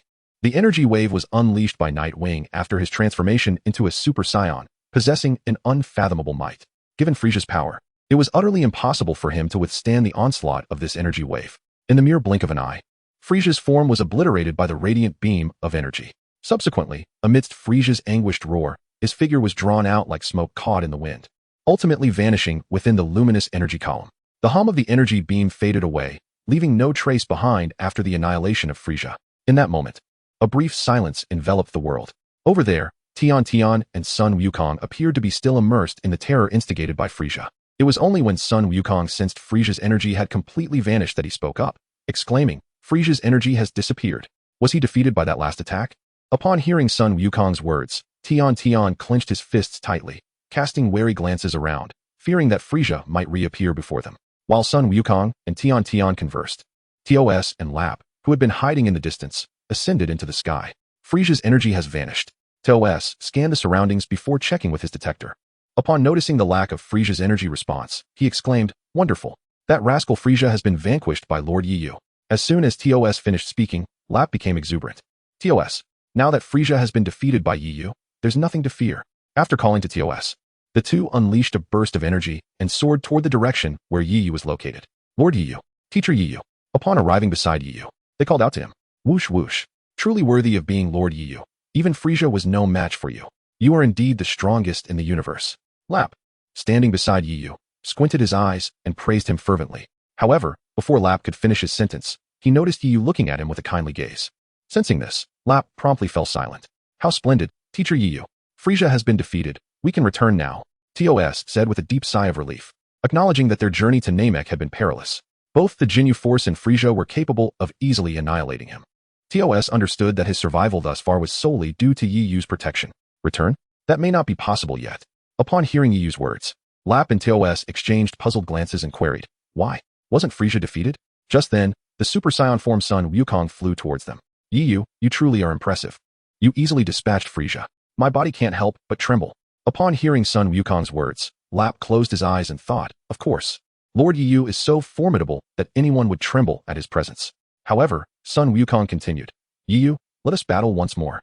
Lap assumed Sun Wukong was trembling out of fear from Yi Yu's might, but in truth, Sun Wukong was excited. The Saiyan blood coursing through him compelled him to seek combat with Yi Yu. Hey, Sun Wukong's statement left Lap astonished, while Yi Yu wore a knowing expression. Weren't you defeated by Lord Yi Yu once already? Why challenge him again? Before Yi Yu could speak, Lap pointed at Sun Wukong. Hearing this, Sun Wukong's face flushed with embarrassment, and he replied, That was before. I've grown stronger now. Please. Before Yi Yu could decline, Sun Wukong beseeched him earnestly. Seeing Sun Wukong's unwavering determination, Yi Yu sighed internally. Truth be told, Yi Yu was also eager to engage in battle with Sun Wukong, especially in his Super Saiyan state.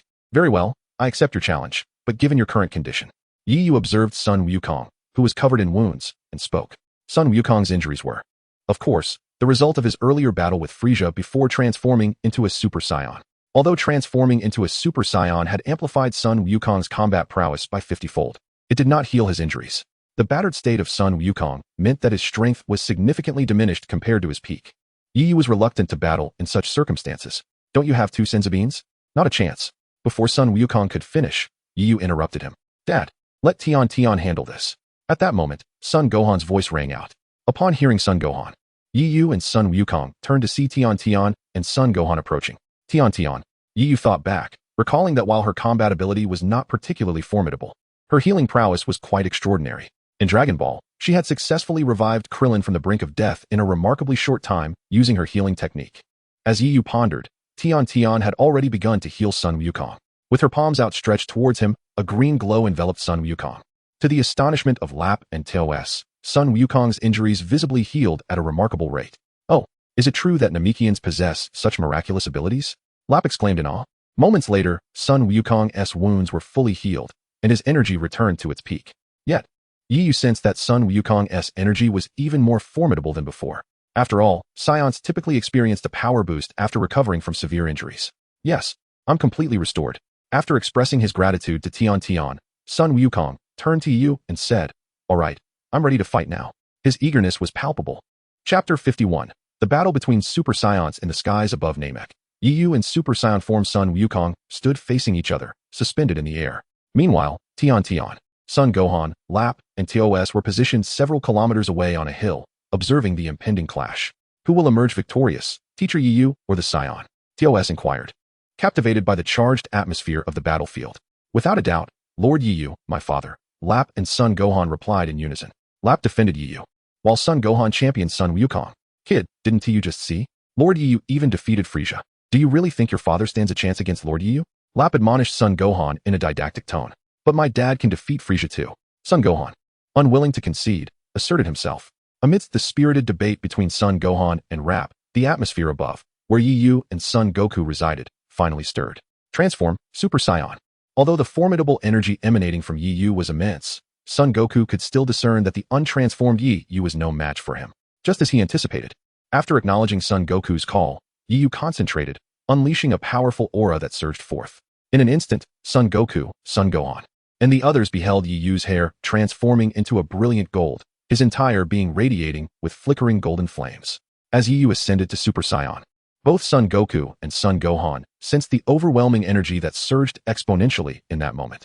Rather than feeling apprehensive upon encountering Yi Yu's terrifying aura, Son Goku experienced a heightened exhilaration. This is splendid. A smile danced upon Son Goku's lips as he addressed Yi Yu, and in the next heartbeat, he unleashed a thunderous roar, his own form ignited with golden energy, mirroring Yi Yu's transformation. If Vegeta were alive to witness this spectacle, the expression upon his face would undoubtedly be one of sheer astonishment. Goku had become akin to that Saiyan. At that moment, Tian Tian gazed in astonishment as Sun Wukong and Yi Yu appeared strikingly similar. This must be what Vegeta-san referred to as the Super Saiyan. As soon as Tian Tian's words fell, Son Gohan clenched his fists tightly, a look of pride illuminating his face. It seemed as though it was not Sun Wukong who had transformed into a Super Saiyan, but rather it was he, Son Gohan, who basked in the glory of the transformation. Whoosh! At that moment, Sun Wukong unleashed the full extent of his internal energy, his form a mere blur as he launched himself into an assault against the formidable Yi Yu. The rapidity of Sun Wukong's movements rendered him almost invisible to Son Gohan and Tos, who could only perceive the fleeting silhouette of Sun Wukong before witnessing the moment when his fist collided with Yi Yu's in a fierce confrontation. A thunderous roar erupted from the heavens at the instant their fists met, accompanied by brilliant flashes of golden energy that flickered at the point of impact. Yet, these were not bolts of lightning, but rather the explosive sparks generated by the violent clash of their formidable energies. After his initial blow was effortlessly parried by Yi Yu, Sun Wukong refused to relent, executing a sweeping kick aimed directly at Yi Yu. Despite the swiftness of Sun Wukong's attack, it appeared inconsequential to Yi Yu. As the kick approached, Yi Yu merely raised his other arm slightly, effortlessly blocking Sun Wukong's strike. Now, it is my turn to counterattack, Yi Yu declared, having successfully defended against both of Sun Wukong's assaults. With a deft motion, he pivoted the arm that had thwarted Sun Wukong's kick, seizing the latter's leg with a calculated grip. Not good. Sun Wukong's expression shifted dramatically as he discerned Yi Yu's intentions.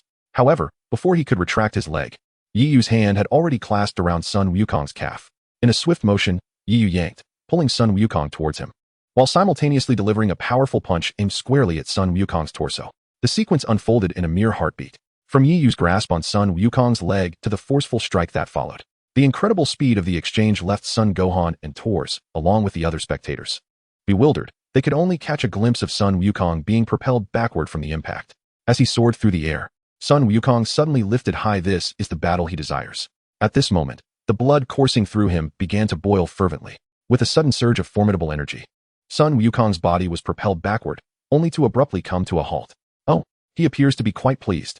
Noticing the curve of a smile at the corner of Sun Wukong's mouth, Yi Yu's face also revealed a hint of intrigue. With a flicker of movement, he directly pursued Sun Wukong. The battle between Yi Yu and Sun Wukong escalated into a fervent clash. Their fists, elbows, and knees collided incessantly, creating a cacophony of violent impacts resonating through the heavens. Yi Yu unleashed a punch that struck Sun Wukong's body, but in the next instant, Sun Wukong transformed into an illusory shadow, vanishing into thin air. An afterimage. Ding. Congratulations, host, you have acquired the afterimage fist attribute. Would you like to accept this attribute? Accept. Although Yi Yu could not gain combat attributes from fighting others, skill attributes were still obtainable. As soon as Yi Yu's voice fell, the afterimage fist attribute seamlessly integrated into his being. At the precise moment Yi Yu accepted the afterimage fist attribute, Sun Wukong suddenly appeared behind him, launching a flying kick. However, upon striking Yi Yu, he passed right through him as if he were a mere illusion. An afterimage? Realizing he had attacked Yi Yu's afterimage, Sun Wukong quickly retreated, adopting a defensive stance while scanning the surroundings for Yi Yu's true form. There, spotting Yi Yu's real body, Sun Wukong launched a fist towards the sky. Bang! In the next moment, as Yi Yu's true form materialized, their fists collided with tremendous force. Still impressive. He even learned my afterimage fist.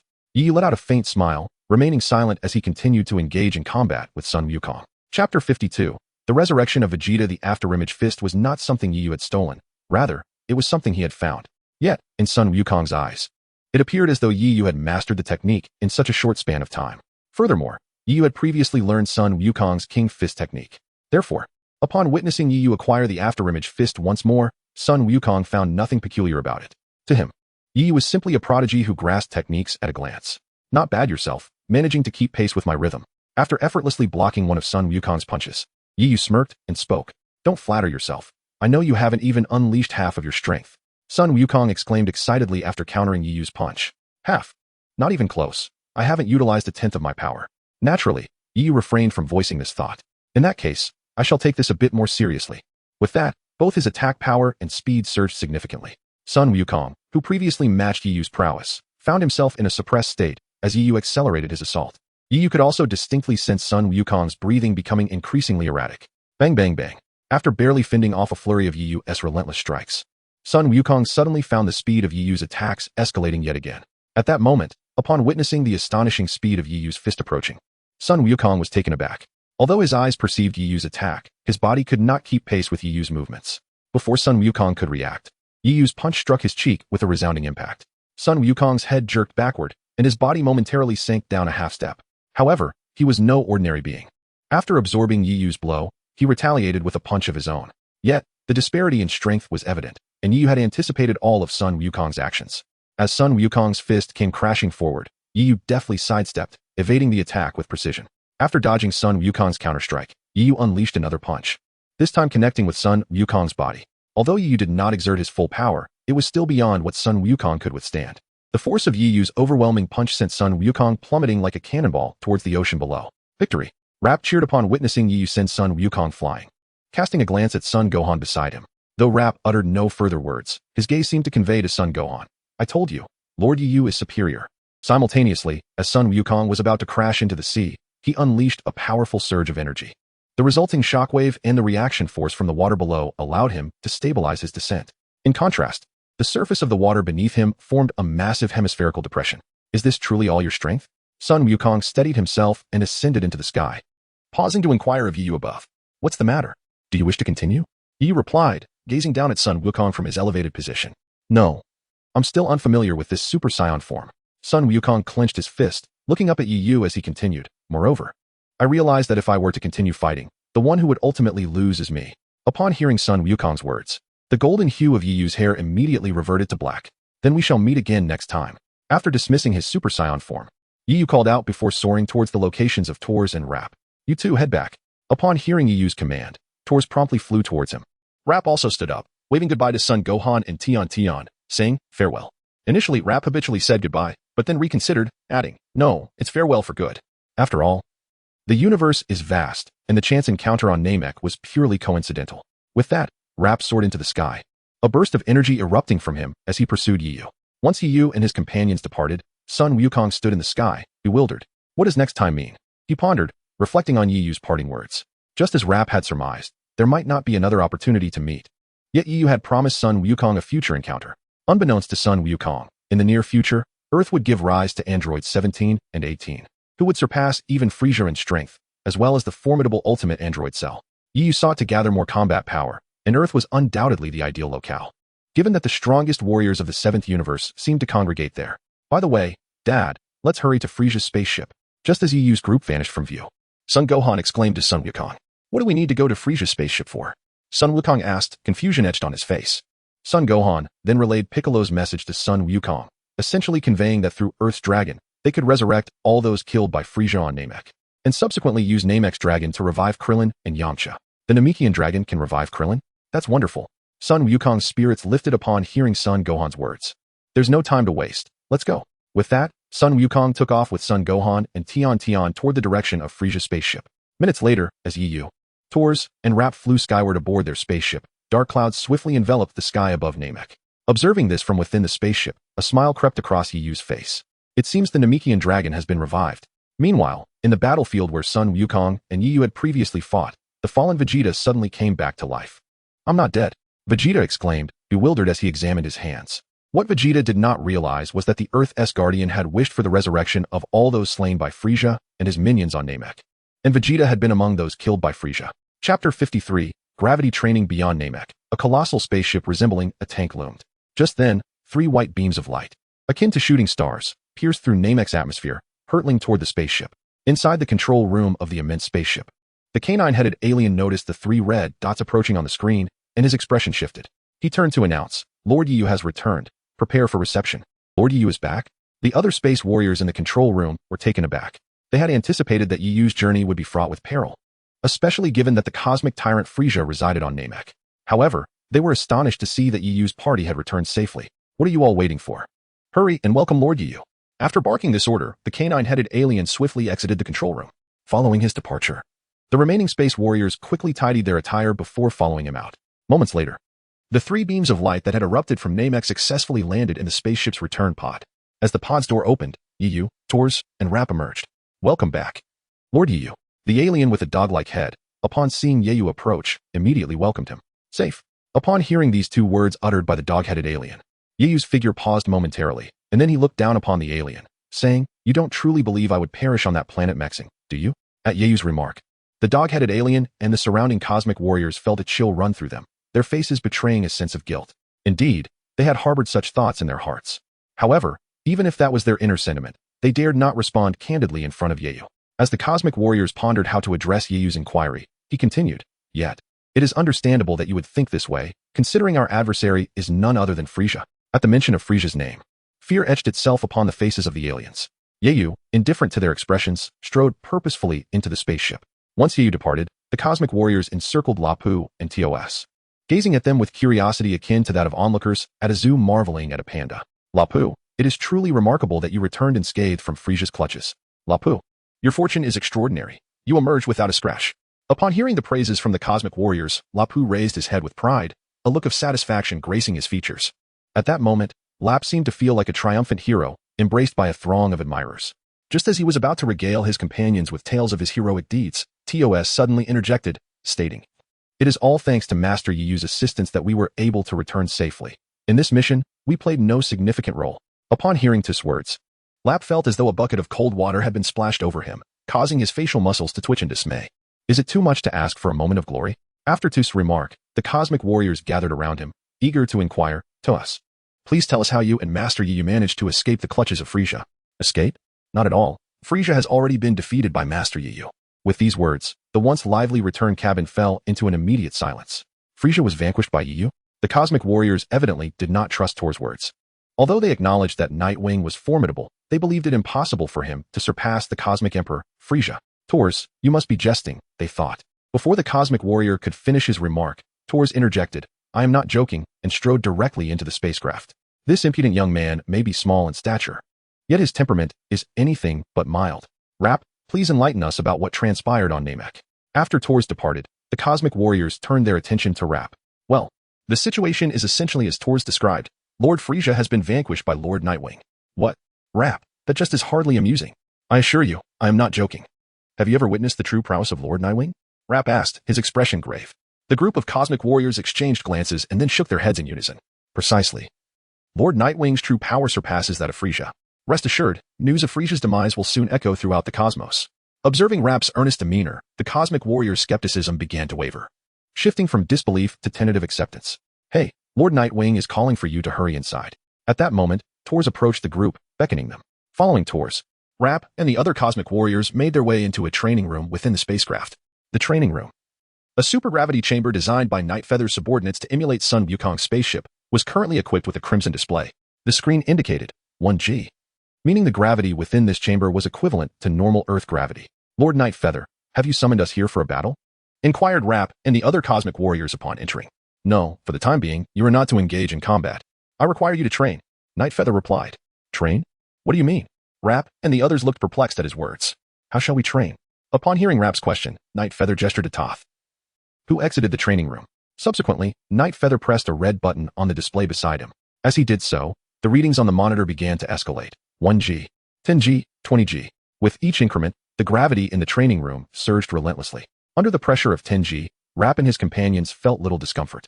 However, once the gravity exceeded 10G, it felt as though an immense weight bore down upon them. Lord Nightfeather, what are you doing? Please stop. If this continues, we will perish. As the gravity reached 20G, all the warriors in the chamber collapsed to the ground, immobilized. From this day forth, you will train in this supergravity environment. Every Sunday, the gravity will increase by a factor of 10. Should anyone fail to endure, I will promptly expel them. Nightfeather declared as he adjusted the gravity to 20 times normal levels, then addressed the group. What? The warriors, sprawled on the ground, wore expressions of despair. Increasing gravity by tenfold each week? Are you certain this is training and not a death sentence? While they lamented, Nightfeather's thoughts deepened. Although these warriors fought daily and contributed considerable combat power, he recognized that their abilities were rather subpar upon their return from Mike Star. Setting aside comparisons to Frieza or Sun Wukong, even members of the Jinyu Force surpassed Rap and his comrades in strength. Nightfeather believed that sharpening their skills would significantly accelerate their growth and battle prowess. Tenfold, my lord. As usual, tenfold gravity training should suffice. Rap managed to rise under the 20G strain and address Nightfeather. No, time is of the essence. You must maximize your training efforts to enhance your combat capabilities. Nightfeather's tone was grave. What do you mean, time is of the essence? Rap and the others exchanged puzzled glances. They were unaware that the urgency Nightfeather spoke of referred to the impending birth of the ultimate android, Cell.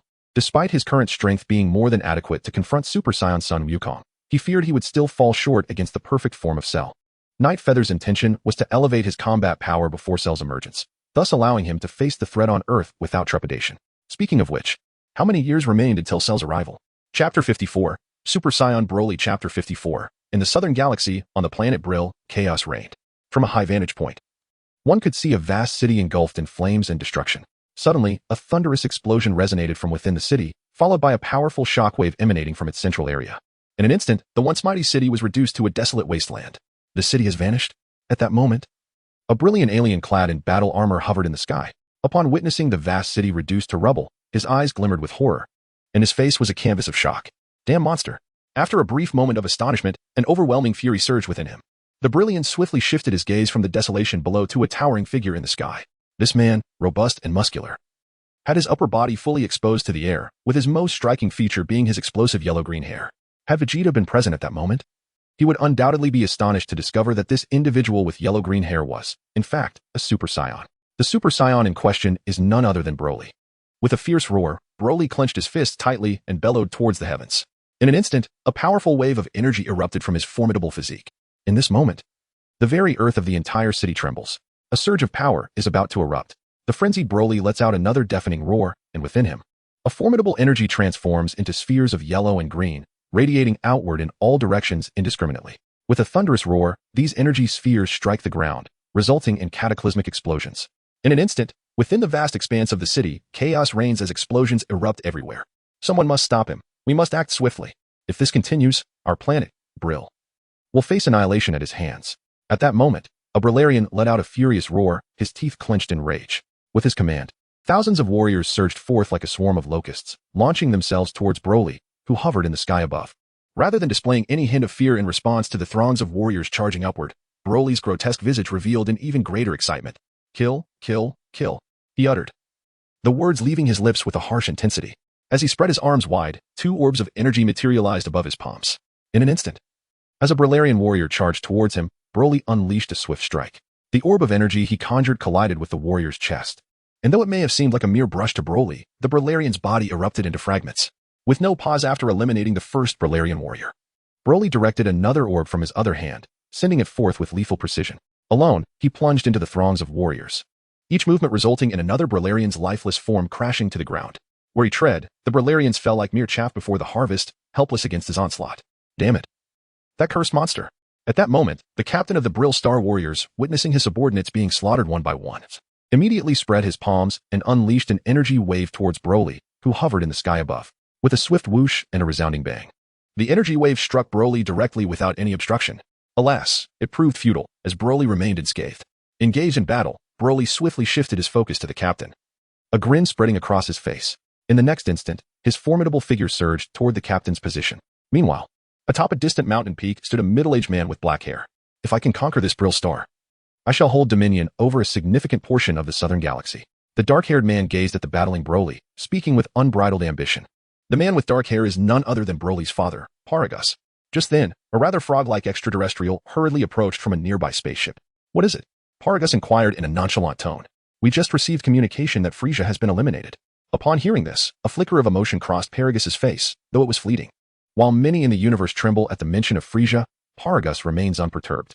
The reason for his fearlessness lies in his son Broly's formidable power. Oh, Frieza has been vanquished? That saves me the trouble of seeking him out, Paragus remarked calmly, before his curiosity piqued. Who was the one responsible for Frieza's demise? After all, Frieza's strength is notoriously terrifying. Among those known to Paragus, only Broly could possibly slay Frieza, which is why he asked the question. It was a Saiyan named to you. Hearing the name Saiyan, Paragus's expression shifted. A Saiyan capable of defeating Frieza? How intriguing. If he could recruit this Yu, controlling the entire universe would not be out of reach. After contemplating this, Paragus turned to the frog-like alien and inquired, do you know anything about Yu? Yes. He has established his own faction, much like Frieza. Upon hearing this, a smile crept onto Paragus's lips as he instructed the alien, find a way to contact Yu. I wish to meet him. Understood. With that, the frog-like alien departed. Meanwhile, as Paragus conversed with the alien, Broly had already obliterated all the warriors of Brill Star and was hurtling towards them. It appeared he intended to eliminate his father, Paragus, as well. Stop, Broly. As Broly approached with a bloodthirsty demeanor, Paragus raised his arm, activating a collar around Broly's neck to restrain him. Once Broly regained some semblance of his senses, Paragus let out a silent sigh of relief. Chapter 55. Who is the Master of Great Might? In the training room of the spaceship where Yi resided, the gravity had been increased from an initial 20g to 25g. Although the increment was merely 5 times the original weight. This additional burden was substantial for the warriors currently training within, as not everyone possesses the tenacity of Goku or Vegeta. Why are these individuals so obedient today? Training with such seriousness? In the training room, as several warriors performed push-ups, sit-ups, and other exercises, a dog-headed alien approached, wearing a look of astonishment. Initially, when Yu had requested their training, they had concocted various excuses to avoid it. However, they had learned of their teacher Yu's victory over Frieza. Toss approached the dog-headed alien and offered a response. Upon hearing this, the dog-headed alien's face illuminated with understanding. Why did they suddenly heed Yu's commands upon learning of his triumph over Frieza? Was it fear? While that was certainly one aspect, admiration played a more significant role. The current scenario mirrored that of Goten and Trunks as they honed their fusion technique. At first, Goten and Trunks had resisted the training, deeming the fusion movements embarrassing and concocting excuses to evade it. Yet, when they discovered that Goku could transform into a Super Saiyan at the 3rd level, surpassing even Majin Buu, their admiration for him surged. Subsequently, they complied with whatever Goku instructed. This is the power of admiration, and the Cosmic Warriors are no exception. Who is Frieza? The Emperor of the Universe. Upon learning that Nightwing had indeed vanquished Frieza, they felt a profound respect for him. They were astonished that Lord Nightwing possessed such might, capable of defeating even Frieza. If that is the case, does it not imply that Lord Nightwing is the greatest in the universe? To serve under Lord Nightwing is indeed an honor. It was from that moment on that these Cosmic Warriors became unwaveringly obedient to Nightwing's words. while Tors conversed with the dog-headed alien. Nightwing took notice of the situation and immediately called out to the training group led by Lap. Continue your training. Do not listen. Yes, Lord Nightwing. After Nightwing exited the training room, the dog-headed alien promptly announced, Lord Nightwing, we have just received a commission from the Southern Galaxy. The delegation referred to here pertains to various planets in need of assistance, which issue tasks to the Night Feather Legion. Subsequently, the Legion mobilizes to aid in the completion of these tasks, thereby acquiring substantial sums of money from these patrons. After all, the Night Feather Legion, being a colossal vessel traversing the cosmos, incurs expenses continuously. Without a steady source of income, the Legion would have disbanded long ago. The Southern Galaxy, however? That seems rather distant. I shall decline. After a moment of contemplation while stroking his chin, Night Feather addressed the canine-headed alien. Yet, the other party presented an offer that was simply irresistible. As he spoke, the alien extended 5 fingers. At this sight, Night Feather's eyes gleamed. And after casting a sidelong glance at Toth, he cleared his throat and declared, Very well, we shall accept this task. Indeed. I shall command the spaceship to head towards the Southern Galaxy. Upon finishing his statement, the canine-headed alien promptly departed. Master Night Feather, you just declined. Why did you suddenly agree? After the alien's exit, Toth blinked and gazed up at Night Feather, his expression one of confusion. Naturally, Night Feather would not divulge to Toth that the reason was monetary. For various reasons. Night Feather replied to Toth before immediately stepping into the training room. Various reasons. Toth tilted his little head, his face brimming with curiosity. Although the Northern Galaxy is quite distant from the Southern Galaxy, with the velocity of Night Feather's spaceship, it took nearly a month to arrive at the planet Blue Star, where the task was located. Beep, beep, beep. Shortly after Night Feather's spaceship landed on Blue Star, alarms blared in the control room. Numerous red dots flashed on the screen, rapidly approaching. Master Night Feather, a considerable number of formidable beings are drawing near. Upon noticing this, the canine-headed alien promptly reported to Night Feather. Lap, these individuals are in your charge. After hearing the alien's words, Night Feather furrowed his brow slightly, sensing something amiss, yet unable to pinpoint what it was. After pondering fruitlessly, he turned to command Lap and his group, who had just exited the gravity training room. Leave it to us. We have trained for a month. It is time to showcase the fruits of our labor. As Night Feather's words fell, Lap and the other space warriors eagerly rubbed their fists, brimming with anticipation. With that, Lap, Toth, and the others, under Night Feather's leadership, moved outside the spaceship. Let me ascertain the combat power of our adversaries. A being resembling Bardock from the Ginyu Force soared into the sky, prodding a detector. Soon, numerous energy readings appeared on his device. Oh, combat power at 12,000? Combat power at 11,546? Upon discovering that the approaching entities boasted combat power exceeding 10,000, his expression shifted to one of surprise. What's the matter, Carter? Are you intimidated by their combat power? Lap teased. Impossible. If this were before our training, it might have posed some trouble, but now, the warrior named Carter confidently declared, as he struck his fists together. They are coming. Just as Carter and Lap conversed, several energy orbs soared from the distant sky towards them. Engage. Under Carter's command, the 10 or so space warriors in front of Night Feather charged towards the incoming foes. Just then, as Lap and Carter departed, a flash of insight coursed through Night Feather's mind. It was not merely a flash. In that fleeting moment, he sensed an overwhelming aura, an immense power. Such a formidable presence. Upon detecting this vast energy, Night Feather immediately raised his gaze towards its source. Chapter 56. The Arrival of Broly. Chapter 56. Night Feather's concern for this aura stemmed from its magnitude, surpassing even that of a typical Son Goku. One must remember that the combat power of a normal Son Goku exceeds 3 million. This indicates that the source of the aura Night Feather perceived possesses a combat power exceeding 3 million. A combat power above 3 million is indeed a rarity even in the vast expanse of the 7th universe. Who is the master of this formidable energy? Moreover, it appears to emanate from a Saiyan. Night Feather gazed at the horizon, murmuring softly to himself in a voice only he could hear. As he pondered this thought, the mechanical prompt of the system echoed in his mind. Ding. Congratulations, host. You have acquired a combat power attribute of 300. Ding. Congratulations, host. You have acquired a combat power attribute of 110. 1, 2, 3. Ding. Congratulations, host. You have acquired a combat power attribute of 150. Upon hearing the system's voice, Night Feather refocused his attention entirely on the battlefield before him. Never mind. I shall investigate that immense energy once this skirmish concludes. Although Night Feather was quite concerned about the overwhelming aura, gathering combat power attributes took precedence at that moment. As Lap and Carter, along with others, continued their fierce engagements, combat power attributes were cascading down. Previously, when Lap and his companions had a combat power of just over 10,000, the attributes they lost during battle were merely a little over 100. However, after a period of rigorous training, their combat power during battles surged to over 300, tripling their previous losses. This was merely the fruit of a month's training. It seemed their efforts had borne fruit, elevating their combat power to over 30,000 in just a month. Though Lap and his companions could not achieve the same feat as Goku, who elevated his power from over 10,000 to 90,000 in a mere 6 days, Nightfeather felt a sense of satisfaction with their progress. After all, Lap and his companions were not Saiyans, and their combat power would not increase following injuries and recovery. To elevate their combat power from just over 10,000 to over 30,000 within a month was indeed commendable. As Nightfeather concentrated on the battlefield, his gaze shifted to a location thousands of kilometers away from where he stood. There, a spaceship was docked, and 3 individuals stood outside of it. Among the 3 individuals, 2 are none other than Broly and his father Paragus. The immense energy that Yu sensed moments ago emanated from Broly, specifically in his base form. Lord Paragus, as per our plan, Yu and his companions have arrived on planet Brule, spoke the frog-like extraterrestrial behind Broly and Paragus. Well done, Buck. Once I conquer the entire universe, I shall entrust you with the governance of the entire southern galaxy. Paragus praised Buck upon hearing his words. The frog-like alien's eyes sparkled with delight at Paragus's compliment. And he stood tall, replying respectfully, "It is an honor for me to serve Lord Paragus." Meanwhile, Broly, fixated on the direction of Yu, radiated a greenish aura. His sharply defined face contorted with a fierce scowl. "Cease, Broly. Yu is not yet an enemy. You cannot act against him."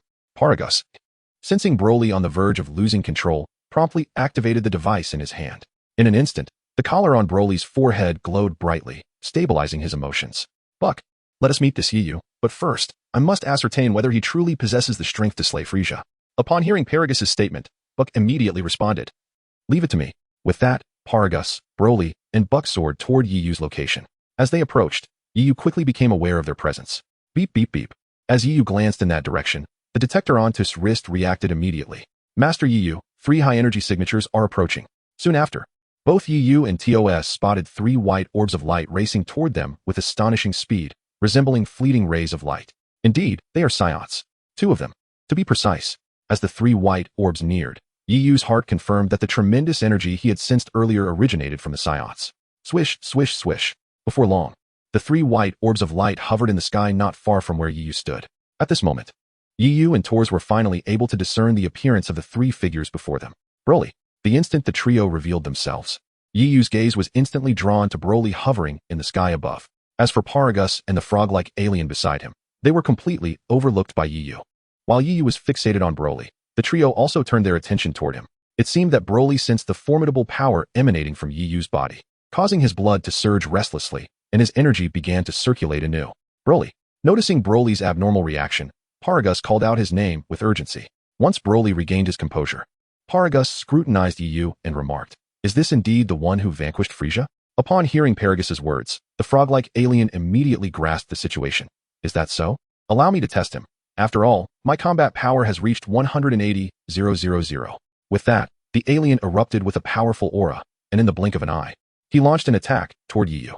Confronted with the frog alien's assault, Yu remained utterly still, as if he were oblivious to the impending danger. "You underestimate me, Barada." The frog alien fumed upon realizing Yu had not even cast him a glance. Closing in on Yu with astonishing speed, he unleashed a punch aimed directly at him. However, before the frog's fist could connect, Yu swung his arm. "Do not interfere." With a single strike, the frog alien was instantly obliterated into a cloud of blood mist. Chapter 57. Who is stronger, the genius or the cheater?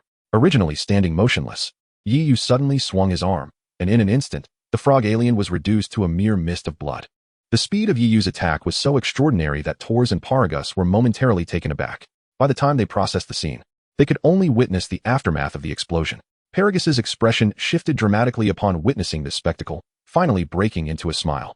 And 180,000 combat power foe dispatched in an instant. It appears this one is indeed the true Yu. Confirming Yu's identity, Paragus and Broly immediately soared toward him. "Do not misunderstand.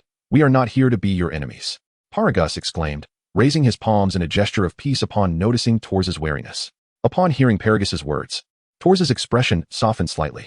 Yet, Yu remained inscrutable. Upon arriving on planet Bru, Yu had sensed something amiss, though he could not pinpoint the source of his unease at that time.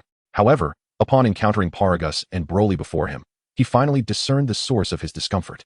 "Are you the client?" Yu inquired, his expression a blend of amusement and skepticism directed at Paragus. "Indeed, I am the client," Paragus replied with a gentlemanly demeanor.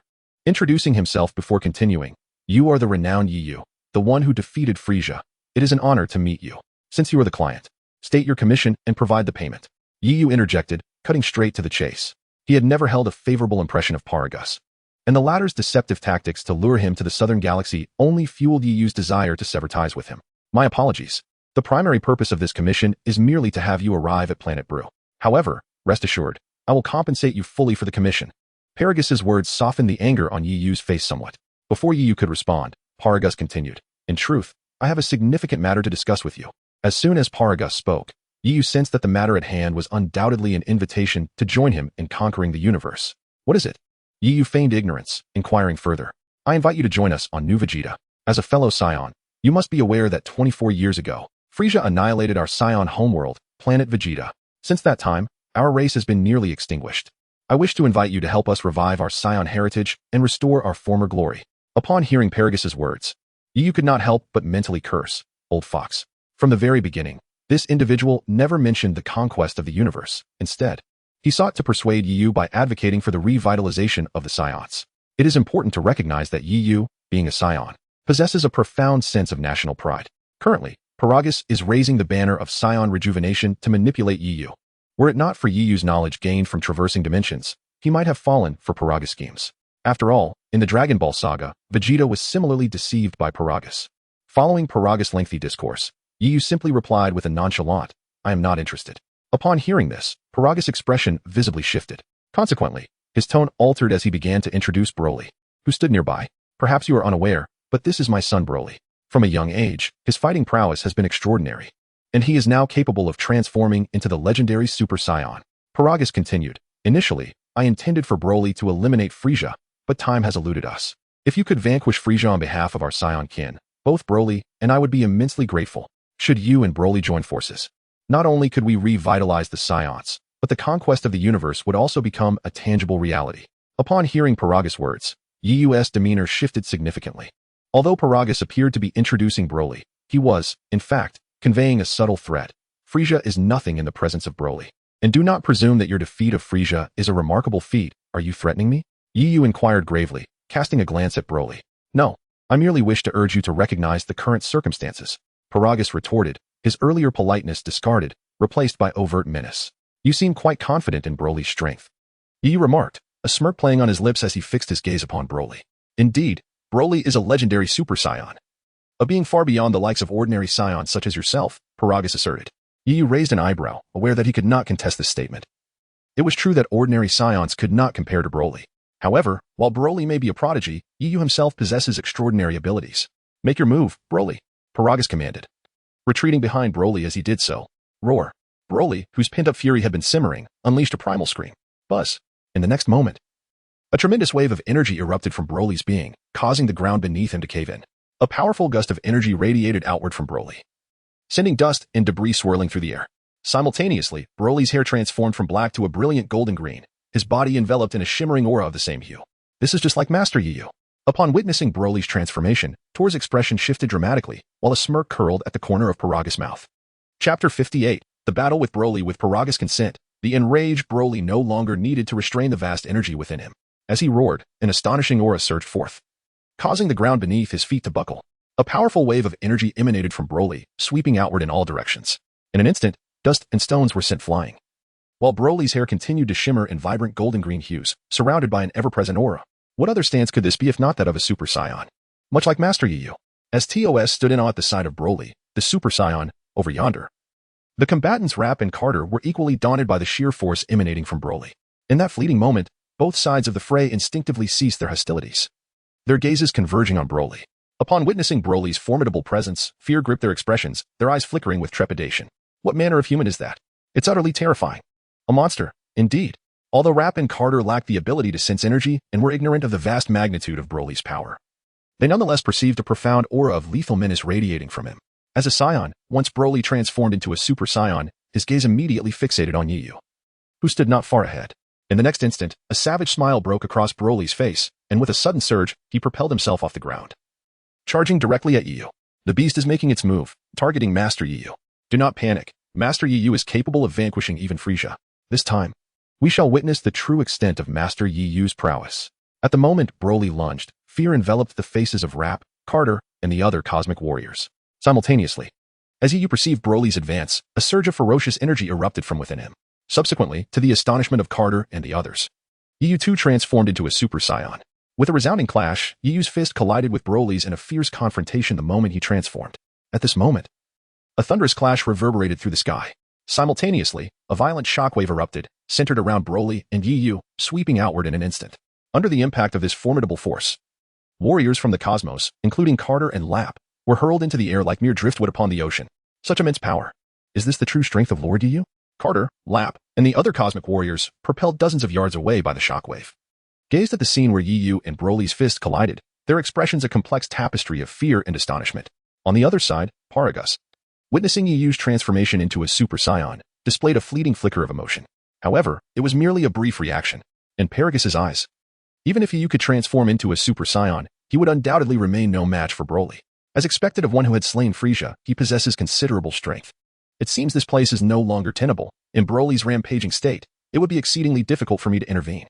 After muttering to himself, Paragus made no delay, transforming into a streak of light as he soared into the distant sky. That Paragus fellow. In this moment, Yu, locked in a stalemate with Broly, could only curse under his breath upon witnessing Paragus's escape. Suddenly, amidst his silent indignation, a cerulean energy sphere materialized in Broly's other hand. By the time Yu regained his senses, Broly had already hurled the energy sphere towards him in a swift motion. Yu's expression shifted dramatically upon this realization.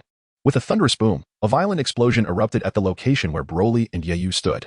Lord Yu, Lap and Kater, witnessing the impact of Broly's energy sphere on Yu, were taken aback. In the next moment, Yu was propelled from the smoke of the explosion. However, he had crossed his arms defensively in front of himself, seemingly withstanding the force of Broly's energy assault. Truly, he was a legendary Super Saiyan, far surpassing Son Goku. Yu marveled at his arms, which were now emitting wisps of smoke. Before Yu could catch his breath, Broly surged forth from the remnants of the explosion. With a resounding clash, their fists and knees collided instantaneously. The ground beneath them crumbled extensively, and even Yu's spaceship in the distance began to tilt precariously. This is bad. If the spaceship gets destroyed, we're in trouble. I must lure this fiend to another location. Yu, grappling with Broly, noticed the tilting of the spaceship out of the corner of his eye, causing a slight change in his demeanor. In the next instant, he launched a powerful punch towards Broly, unleashing the full force of his combat power exceeding 3 billion. Broly, witnessing Yu's formidable strike, raised his heavily muscled arm in defense. Though Yu's punch was intercepted, the sheer force of the blow sent Broly hurtling backward like an arrow released from its bow. Yu immediately pursued him. As Broly soared through the air, a fierce glint of brutality flickered across his fierce visage. Clearly, he had never encountered such a formidable opponent before meeting Yu. In the past, regardless of who his adversary was, he had always dispatched them in an instant. This was the first time he had engaged in such a protracted battle. Initially, he managed to retain some semblance of rationality, but as time wore on, that rationality began to dissipate. In that moment, his rationality completely vanished, and his body succumbed to the urge for slaughter. With a roar, Broly, having lost all semblance of reason, suddenly halted. His fist clenched tightly as he let out a long, piercing howl towards the heavens. In an instant, a multitude of azure energy spheres erupted from Broly's being, causing violent explosions to ensue all around. The intensity of Broly's energy was escalating rapidly. After evading a barrage of energy sphere attacks, Yu gazed at Broly with a heavy expression and remarked, Chapter 59, collecting the attributes of the legendary Super Saiyan? As Yu charged towards the frenzied Broly, he raised his right hand, summoning a golden energy sphere that materialized in his palm. Upon closing in on Broly, he unleashed the energy sphere directly at Broly's chest. However, just then, a yellow-green spherical glow enveloped Broly, resembling a protective energy shield. When Yu's energy sphere struck the shield, it detonated instantaneously, sending shockwaves that forced Yu several steps back. Yet, Broly's energy shield remained unscathed. This foe is incredibly powerful. Observing that his attack failed to breach Broly's shield, Yu's eyes flickered with concern. Meanwhile, Broly's eyes had turned completely white, resembling a beast devoid of emotion, driven solely by the instinct to kill. In the next moment, as the energy shield dissipated, a formidable yellow-green aura erupted from his form, propelling him directly towards Yu. This planet is doomed. All humanity upon it shall perish. In this state, even I cannot hope to contain Broly. At that moment, Paragus, standing high in the sky, felt a bead of cold sweat trickle down his forehead upon witnessing Broly's complete loss of reason. As he spoke, a formidable energy sphere erupted around him, suggesting his intent to flee to the spacecraft and escape from planet Buru. However, just as Paragus turned, a muffled groan resonated from behind him. Curious about the peculiar sound, he could not help but glance back, only to behold Nightwing's fist striking Broly's chest. Broly immediately clutched his chest, spewing forth an unknown liquid, his face contorted in agony. How could this be possible? Paragus was taken aback by the sight. Broly, in his frenzied state, was consumed solely by the desire to kill, oblivious to pain and growing ever more formidable in battle. Yet, astonishingly, Nightwing's assault had inflicted visible suffering upon Broly. This was an occurrence that Paragus had never witnessed before. What Paragus was unaware of was that while the Berserk Broly could indeed forget pain, there was a threshold beyond which Broly would still feel suffering. Even a beast, driven solely by the instinct to kill, would emit a cry of agony when faced with a fatal blow. The recent powerful strike delivered by Yu had already surpassed Broly's capacity to endure. Another blow. As Paragus stood in shock, Yu unleashed another devastating kick, striking Broly with tremendous force. Instantly, Broly's imposing form was sent hurtling backward like a projectile, leaving a long trail upon the ground before finally coming to a halt. Could this individual possibly be the legendary Super Saiyan? As Paragus beheld Yu's ability to subdue the raging Broly, his gaze narrowed with intrigue. The legendary Super Saiyan? Yu was not a legendary Super Saiyan. He had merely acquired the S-Cell attributes of Son Goku, thus enabling him to transform into a Super Saiyan. Congratulations, host. You have acquired the Berserk S-Cell attribute. Do you wish to accept it? As Yu pursued the fallen Broly, a mechanical voice echoed in his mind. Berserk S-Cells? Upon hearing this, Yu halted his chase, astonishment etched upon his face. Undoubtedly, this Berserk S-Cell must be the attribute that had fallen from Broly. System, what will happen if I accept the Berserk S-Cell attribute? Yu glanced at Broly, who was rising from the ground, and thought it prudent to inquire. After all, some things are consumable, while others are not. Upon integrating the Berserk S-Cell attribute, you will possess abilities akin to Broly's, enabling you to transform into the legendary Super Saiyan. However, you will also enter a state of rage. Upon hearing that he could transform into the legendary Super Saiyan, Yu's eyes ignited with fervor. Although both Broly and Son Goku could transform into Super Saiyans, the disparity in their power was monumental. Broly was born with a battle power of 10,000, requiring no training, and his strength escalated rapidly with age. Moreover, the potential of a legendary Super Saiyan far surpassed that of an ordinary one. The thought of being able to transform into a legendary Super Saiyan filled Yu with elation. However, upon hearing the latter part of the system's statement, that he would lose control upon transformation, Yu felt as though a bucket of cold water had been thrown over him. While the legendary Super Saiyan was indeed formidable, entering a state of rage would render him a mindless beast, akin to Broly. System, if I accept the Berserk S-Cell, can I still transform into an ordinary Super Saiyan? After a moment's contemplation, Yu posed another question to the system. Yes, the S-Cell attribute and the Berserk S-Cell can coexist. The host may activate the S-Cell attribute to transform into an ordinary Super Saiyan, and by activating the Berserk S-Cell attribute, you can transform into the legendary Super Saiyan. However, a gentle reminder, upon activating the Berserk S-Cell attribute, the host will enter a state of rage and temporarily lose rationality. Hearing this, Yu's heart swelled with joy. Initially, he had been apprehensive that accepting the Berserk S-Cell would lead him to become a mindless monster like Broly whenever he desired to transform into a Super Saiyan. However, the system's explanation assured him that as long as he refrained from activating the Berserk S-Cell attribute, he would retain his ability to transform into an ordinary Super Saiyan, thereby augmenting his battle power by 50-fold. Thus, accepting the Berserk S-Cell was tantamount to acquiring the potential and talent of a legendary Super Saiyan. Without the risk of losing control, I accept. This time, Yu chose to accept without hesitation. As soon as his words fell, the Berserk S-Cell attribute beneath Broly began to converge towards Yu, swiftly merging into his being. Subsequently, Yu noticed on the system's display that the Berserk S-Cell attribute had appeared alongside the S-Cell attribute. I hope I shall never have to activate the Berserk S-Cell attribute. Yu murmured to himself as he gazed at the Berserk S-Cell attribute. After all, it resembled a ticking time bomb. Once activated, he would become a mindless being like Broly. System, why has my battle power not changed? Yu then directed his gaze to the battle power displayed on the system screen, noticing it remained over 60 million. Wasn't I supposed to possess the attributes of a legendary Super Saiyan? Wasn't it said that the battle power of a legendary Super Saiyan increases exponentially with age? Why has my battle power not increased? The attributes of a legendary Super Saiyan are calculated from the moment of birth.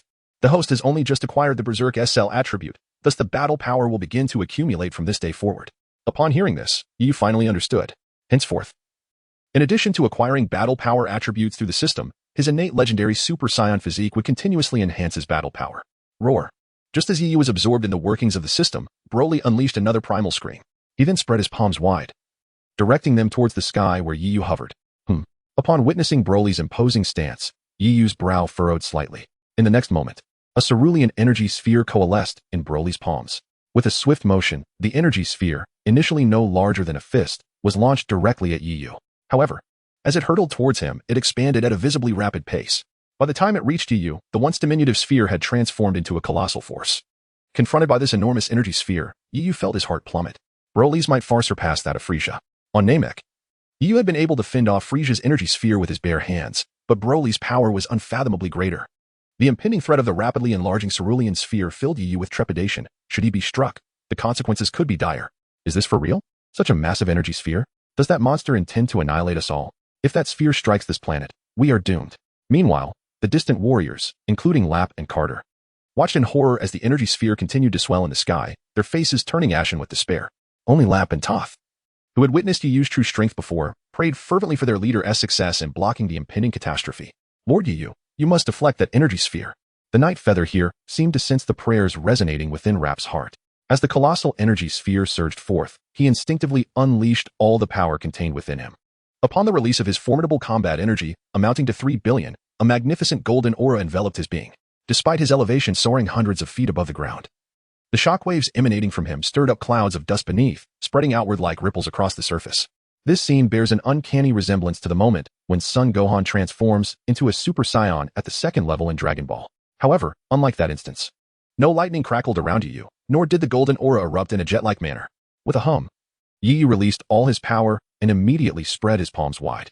The raging energy within him surged along his arms, converging instantaneously at his hands. In the next moment, a blinding radiance emanated from Yu's palms. For a brief instant, to the eyes of Lap and Carter below, the brilliance radiating from Yu's hands surpassed even that of the sun in the sky. As the cosmic warriors shielded their eyes from the dazzling light, Yu swiftly unleashed the energy wave he had gathered. In an instant, the energy wave shot forth from his palms, resembling a beam of light, crashing into Broly's energy sphere. With a sizzling sound, sparks of energy erupted as the energy wave collided with the energy sphere. The sky was alight with flashes of lightning, while the very ground of Planet Bully trembled beneath the force. The spectacle resembled an impending apocalypse. Such terrifying combat power. Is this truly the might of Lord Yu? At that moment, the group of Lap and Carter, swaying unsteadily on the ground, wore grave expressions, their hearts weighed down with an overwhelming sense of foreboding. Meanwhile, the technicians aboard the Night Feather spacecraft, devoid of combat prowess, cowered beneath their desks, clutching their heads in terror. What exactly transpired? Where could Lord Night Feather possibly be? In the sky above, the energy waves of Night Feather clashed with Broly's energy sphere, locked in a stalemate for nearly 10 seconds. At that moment, Yu exerted a sudden force, and the wave of energy swept through with unstoppable momentum, directly pushing Broly's energy sphere back. At this moment, waves of energy from above, accompanied by an energy sphere, surged directly towards Broly below. How could this be possible? This fellow actually managed to deflect Broly's energy sphere? Paragus, witnessing this astonishing scene, displayed a rare look of shock upon his aged face. In the next instant, he noticed Broly below, arms outstretched, seemingly intent on receiving the rebounding waves of energy in the energy sphere. Paragus's expression changed dramatically. Broly, quickly evade. He shouted at Broly with a tone of frustration and urgency. Yet, in his frenzied state, Broly was oblivious to Paragus's words. Without hesitation, Broly raised both palms to meet the descending energy sphere head-on. In that moment, Broly's body seemed to be subjected to an immense weight, as if burdened by countless tons. His legs sank deep into the ground, causing the earth beneath him to instantly cave in. With a furious roar, the rampaging Broly unleashed a formidable aura of energy that enveloped him. Yet, tragically, in that fleeting instant, the energy wave and energy sphere obliterated Broly's very form. In that fleeting moment, the heavens and the earth fell into a brief stillness. Yet, all were acutely aware that behind this silence, a cataclysmic explosion was brewing. One capable of obliterating the very fabric of existence. Indeed, mere breaths later, a colossal detonation erupted from the cosmic expanse surrounding Blue Star. It appeared as if the planet had suffered a cataclysmic impact from a massive meteor. The surface of Blue Star was marred by a web of fissures, resembling a spider's intricate design. Across the globe, columns of molten rock erupted violently. Blue Star teetered on the brink of annihilation, poised to explode at any moment. As the focus narrowed upon Blue Star, in the instant of the explosion, a ferocious shockwave erupted, propelling Lap, Toss, Carter, and others into the air. The tempestuous gusts of wind arrive swiftly and depart just as rapidly. Within a few breaths, the forceful waves of air vanish entirely. At this moment, the group led by Lap and Carter, who had just risen from the ground, was utterly stunned by the sight before them. Before their eyes lay a vast and unfathomable chasm, shrouded in an impenetrable darkness that obscured its depths. Danger! Just as the band of cosmic warriors stood frozen in awe, Lap suddenly darted forward, pushing one of them aside. At that very instant, a column of crimson magma erupted from a fissure in the immense pit. Although the cosmic warrior was saved by Lap, his garments were left upon the magma column, instantly reduced to ashes. Saved. Witnessing his attire turn to dust, the cosmic warrior's expression shifted to one of lingering trepidation. What of Lord Yu? Meanwhile, Tor's employed his detector to scour the area for Yu's whereabouts, for he had been the closest to the imminent explosion moments before. Quickly retreat. This planet is on the brink of detonation. Just then, Yu suddenly appeared, greeting Tors and Lap before swiftly heading towards a distant spaceship. As Yu soared away, Lap and the others hurriedly pursued him. resembling a swarm of locusts in their panic. Once Yiyu's spacecraft descended from the ground, the entire surface of Planet Blue was inundated with streams of molten rock, and the planet itself began to radiate an intense heat. Lord Yiyu, what of that one-eyed scion? He deceived us into coming to the southern galaxy. We cannot simply let him go. Oh, you mean Paragus? I landed a punch on him just before I left. He should be unable to escape unscathed. Upon hearing Yiyu's words, Lap and the others felt their muscles twitch in disbelief. Who could withstand your punch? At that moment, on Planet Blue, Paragus's body had already plunged into the magma. Chapter 61. The terrifying duo emerges? Note, a slight modification has been made to Chapter 59, changing the collection of Broly's violent S-cells to a collection, enhancing the intrigue of the subsequent plot. I apologize for any inconvenience this may have caused. On this journey through the southern galaxy, although Yiyu did not receive the anticipated mission reward, he did acquire the legendary S-cells of the Super Saiyan from Broly, which could be deemed a worthwhile trade-off.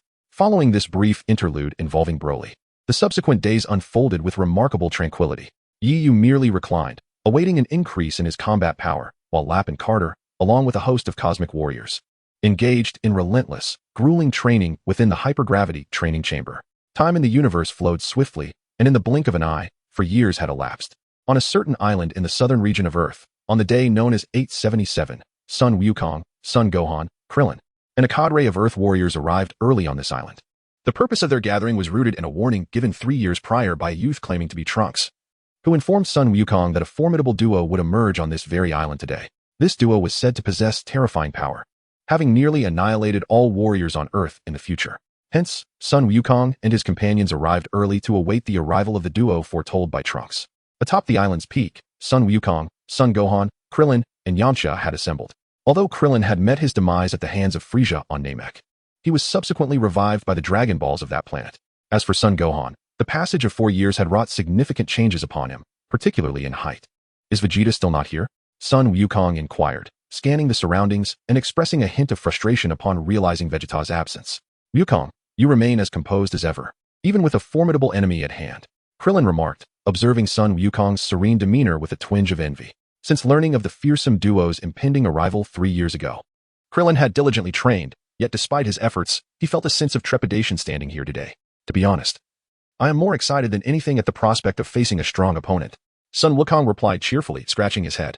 At that moment, however, a flash of energy surged through the minds of Sun Wukong, Sun Gohan, Krillin, and Yamcha. It was not merely a flash in that instant. They all sensed an overwhelming aura. What a colossal presence. Upon recognizing this energy, the expressions of Sun Wukong and Sun Gohan shifted dramatically, prompting the four to soar into the sky, their gazes instinctively directed toward a specific location on the island. Is that where it is? Sun Wukong exclaimed, unleashing a powerful aura that propelled him toward the sensed energy. Wukong. After a moment's hesitation, Krillin, Sun Gohan, and Yamcha followed suit, igniting their own auras to pursue him. Before long, Sun Wukong arrived at the source of the energy, and as he surveyed the scene below, he spotted 2 figures seated upon a chair. The tremendous aura he had sensed emanated from one of them. Are you two the androids? Sun Wukong landed with a vigilant demeanor, addressing the seated figures with a commanding voice. Soon after, Krillin and Sun Gohan arrived on the scene as well. At this moment, Sun Wukong, Sun Gohan, Krillin, and Yamcha stood poised, their expressions fraught with tension as they gazed at the 2 individuals seated before them. Subsequently, under the watchful eyes of the crowd, the 2 figures finally turned around. In that fleeting instant, Sun Wukong and Sun Gohan, along with Krillin, nearly stumbled to the ground. Yeyu, how is it you two? Indeed. The 2 individuals who had appeared before Sun Wukong and his companions were not androids, but rather Yeyu and TOS. Sun Wukong, long time no see. Upon recognizing Sun Wukong and Sun Gohan, Yeyu greeted them warmly. Hearing Yeyu's words, both Sun Wukong and Sun Gohan were momentarily taken aback. I thought you were androids. What brings you to Earth? And your energy? I hardly recognized you. As they spoke, Sun Wukong and Sun Gohan approached Yeyu. Why had Yeyu come to Earth? He was there to gather data on combat capabilities. He was aware that formidable androids would soon emerge on Earth, prompting his early arrival on the island. As for why Sun Wukong and the others failed to recognize his energy, Yeyu speculated that it was a consequence of the S-cell properties from Broly's raging form. Over the past 4 years, in addition to absorbing combat attributes through the system, the legendary Super Saiyans physique has continuously enhanced Yiyu's fighting prowess. This could very well explain the series of changes in Yiyu's energy. Naturally, Yiyu would not divulge these reasons to Sun Wukong. He simply remarked, I heard there was some excitement here, so I came to take a look.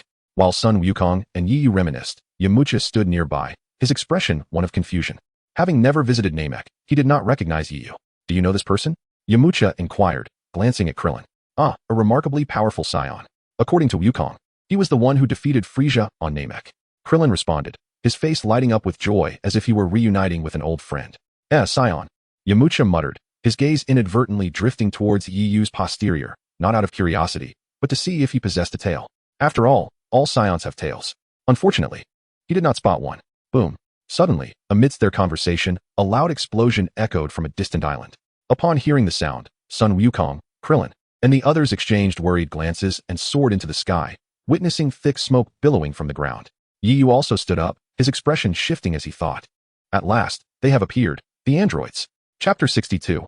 Androids 19 and 20 strange. Why can't we sense the energy of those two androids? Sun Wukong pondered aloud, hovering in the sky, gazing suspiciously at the smoke. Perhaps it's due to their nature as androids, Piccolo remarked as he flew in from a distance. Piccolo. Upon seeing him, Gohan's face lit up with joy, as if he had spotted his father. Gohan. Piccolo responded with a smile, then turned his attention to Yiyu below. Earlier, Yiyu had intentionally released a surge of energy to draw Sun Wukong and the others over, but now he had suppressed it, so Piccolo did not detect anything unusual. He merely noted Yiyu and Tors dressed in cosmic attire, which piqued his curiosity. Old son, who are these two? Piccolo glanced at Yiyu and Tors, addressing Sun Wukong. Before Sun Wukong could respond, Gohan excitedly interjected, don't worry, Piccolo. These two are friends we made on Namek. He was the one who killed Frieza. Although Gohan had only casually mentioned this, Piccolo's expression changed dramatically upon hearing that Yiyu was the one who had slain Frieza. His gaze fixed on Yiyu, filled with astonishment and fear. Is this the one who killed Frieza? Piccolo thought to himself, taken aback. Boom. Just as Piccolo contemplated this, another explosion erupted from the distant island. Simultaneously, Sun Wukong and Gohan noticed two figures appearing in the distant sky. However, they soon descended into the city on the island, vanishing from sight. Damn it, we can't sense them at all. Piccolo, Krillin, let's split up and search. Remember, those two are formidable. Do not attempt to confront them alone. With that, Krillin, Yamcha, Piccolo, and Gohan transformed into shadows, racing off in different directions. Sun Wukong then flew back to Yiyu, apologizing. I'm sorry, Yiyu. We're currently searching for two androids. Once we deal with them, we will surely treat you well. After greeting Yiyu, he landed swiftly on the street, searching for the two androids that had emerged on the island. Then let us begin. Once Sun Wukong departed, Yiyu lazily spoke up. Tors, you stay right here and don't move. Although Tors was uncertain why Yiyu asked him to remain, he complied, replying, yes, Master Yiyu. He stood rigidly, as if at attention. Seeing this, Yiyu couldn't help but feel a twinge of annoyance. You don't need to be so formal, just relax a bit. To prevent Tors from being too stiff, Yiyu clarified, just sit on that chair. Once Tors settled into the chair, Yiyu took his leave. According to his memories, the androids currently on this island were 19 and 20. These androids absorbed the energy of others to grow stronger. They were undoubtedly searching for suitable targets. Tors would serve as an excellent bait for drawing out androids 19 and 20.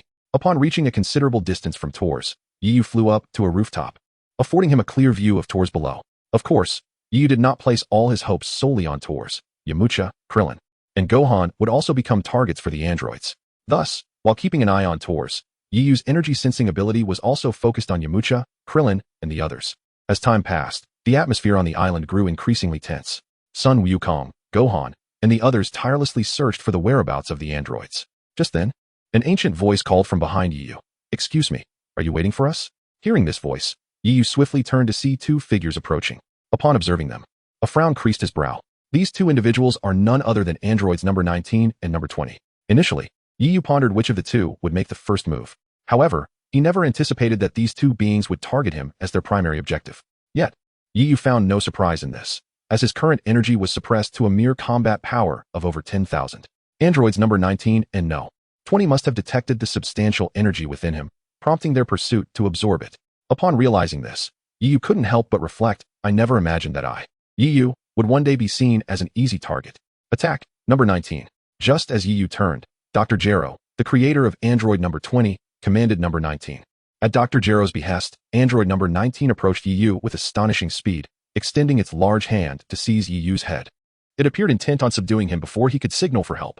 However, at the very moment android number 19's hand reached out, Yiyu's arm suddenly swept skyward. With a swish, android number 19's entire arm was sent soaring into the air. Witnessing this spectacle, both android number 19 and Dr. Gero were struck with astonishment. Before they could react, Yiyu pointed his finger into the air, unleashing a golden beam that struck the descending arm of number 19 like a laser. With a resounding boom, android number 19's arm exploded instantaneously. In that moment, Dr. Gero and android No. 19 realized that Yiyu's strength was far more formidable than they had anticipated. Concurrently, Son Gohan and Son Wukong, along with their companions, heard the explosion. There, they exclaimed, immediately soaring toward Yiyu's location. Chapter 63. Dr. Gero's data. After Yiyu severed android number 19's arm, the wound did not bleed. Instead, numerous wires were exposed to the air, with silver lightning crackling at the connections. This situation resembles the arm of a robot. In fact, android No. 19 is hardly distinguishable from a robot. What is happening? Who is this individual? Why is there no information about such a powerful person in the computer? In that moment, the android number 19 and Dr. Gero stared at Yiyu with expressions of sheer terror, resembling robots as a plethora of data patterns flooded their vision. However, upon transferring Yiyu's image to the computer, they discovered to their dismay that there were no records of him within the system. This revelation sent waves of panic coursing through both Dr. Gero and android number 19. Shortly thereafter, Son Wukong, Son Gohan, and Krillin swiftly arrived at Yiyu's location, responding to the sounds of the explosion. It was, of course, Yiyu's intention to lure them in with the cacophony of destruction.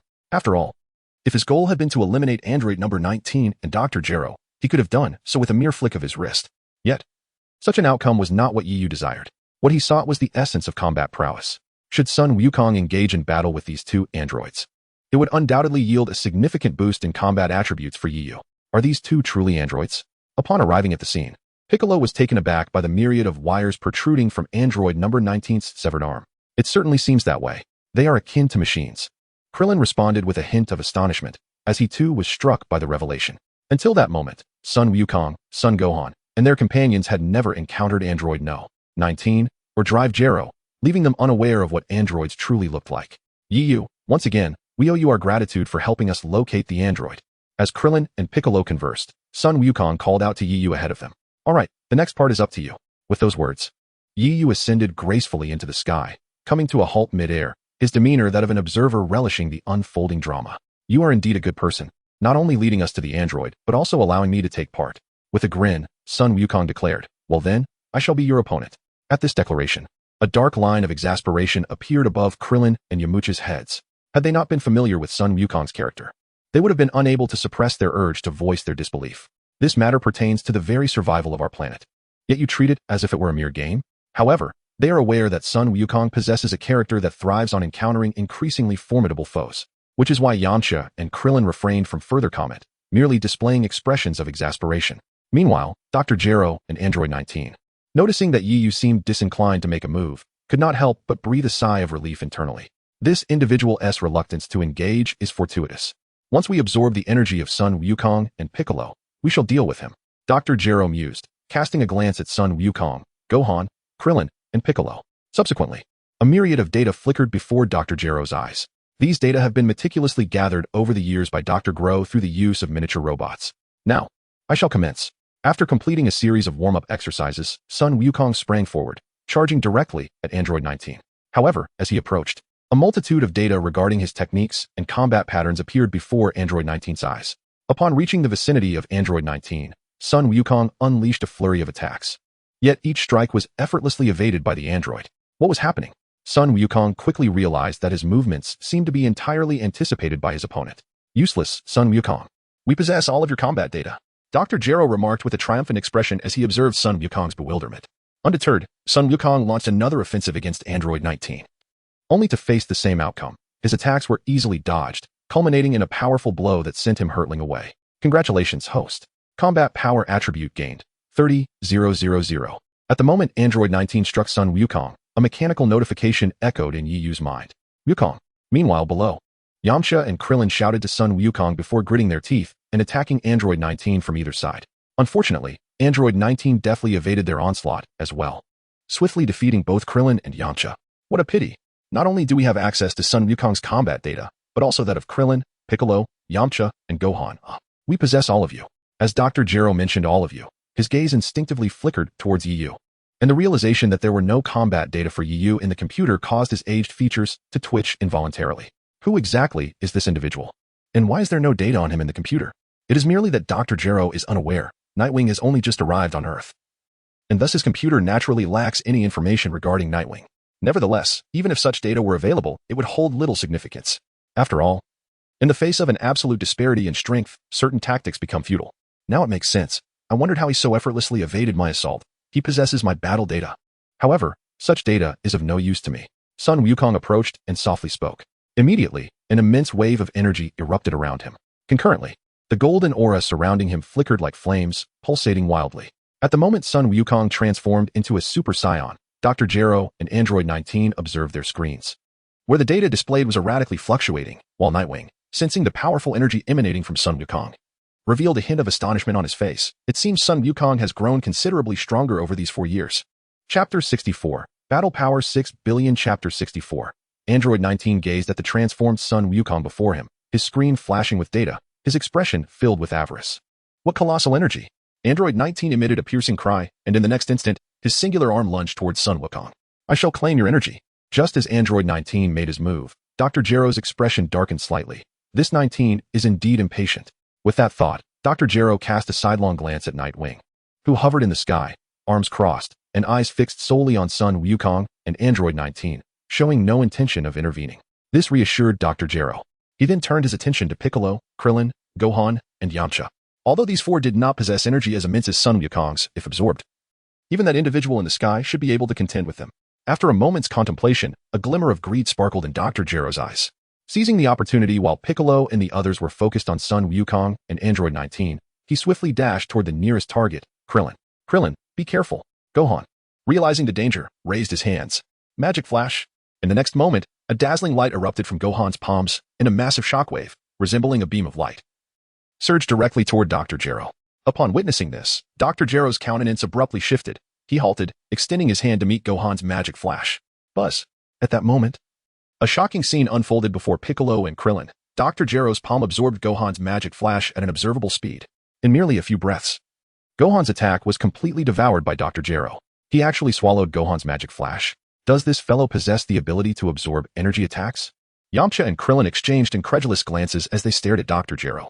Seeing the astonished expressions on Piccolo and Gohan's faces, Dr. Gero's grin widened in triumph, as if his invention had garnered worldwide acclaim. Heh. Indeed, I possess the ability to absorb energy. The shockwaves you unleash become my energy, empowering me further. Dr. Gero mockingly proclaimed to Gohan and the others, revealing his ability. This fellow is intentionally divulging his powers to others. Is this not the hallmark of a villain courting disaster? At this moment, the night feather in the sky let out a resigned sigh upon hearing Dr. Gero's words from below. A notification echoed in his mind. Ding. Congratulations to the host. You have acquired a combat power attribute of 1. 5 million. Ding. Congratulations to the host. You have acquired a combat power attribute of 1. 4 million. Just as Night Feather's attention was focused on Dr. Gero below, the system's alert suddenly shifted in tone. 1. 5 million? Upon hearing this figure, Night Feather's brow furrowed in intrigue, subsequently directing his gaze towards the ongoing battle between Goku and Android 19. Initially, when Goku transformed into a Super Saiyan and engaged in combat with Android 19, the system had announced, Ding, congratulations to the host. You have acquired a combat power attribute of 250,000. Yet, in a startling turn of events, the combat power value plummeted abruptly from 2.5 million to 1.5 million, prompting Night Feather's attention. As Night Feather's eyes settled on Goku, he observed the Saiyan warrior gasping for breath, beads of cold sweat cascading down his forehead, unmistakably exhibiting signs of exhaustion. This sight caused Night Feather to frown slightly. It was evident that Goku's weariness was not simply a result of battling Android 19. Rather, was Goku experiencing a heart attack? Night Feather murmured to himself in a voice audible only to him. Indeed, Goku was suffering from a heart condition. Just as Night Feather contemplated this, Android 19 seized the opportunity, delivering a powerful punch to Goku's body, sending the Super Saiyan hurtling through the air. Hey, Goku. At this moment, Piccolo and the others became acutely aware of the unusual reactions emanating from Sun Wukong. Suddenly, Piccolo recalled Trunks' words from 3 years prior. In the future, Mr. Wukong, you will succumb to a heart attack. Upon this realization, a grave expression seized Piccolo's face. This is bad. Old Son is having a heart attack. Gohan, quickly take Wukong away. I will handle this. After uttering this urgent command to son Gohan, Piccolo launched himself toward the approaching Android 19. Simultaneously, Krillin and Yamcha joined the fray, and soon the trio of Piccolo, Yamcha, and Krillin found themselves entangled in combat with the artificial beings, Android 19, and Drive Gero. In the meantime, a relentless stream of mechanical notifications echoed within Yu's mind. Acquire combat power attributes. Observing the incessant cascade of combat power attributes falling below, Yu addressed the system.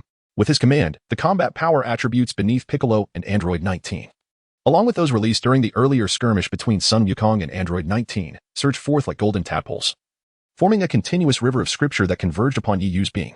as this combat power accumulated within him. The virtual screen before Yu displayed a relentless ascent in his combat power, 121. 2 million, 122. 7 million. Indeed, Yu's combat power had now surpassed 120 million. For years prior, his combat power was a mere 60 million. However, throughout these years, Yu had harnessed the legendary Super Saiyan physique. Along with the combat power attributes accrued from battles against numerous cosmic warriors, such as Rap and Carter.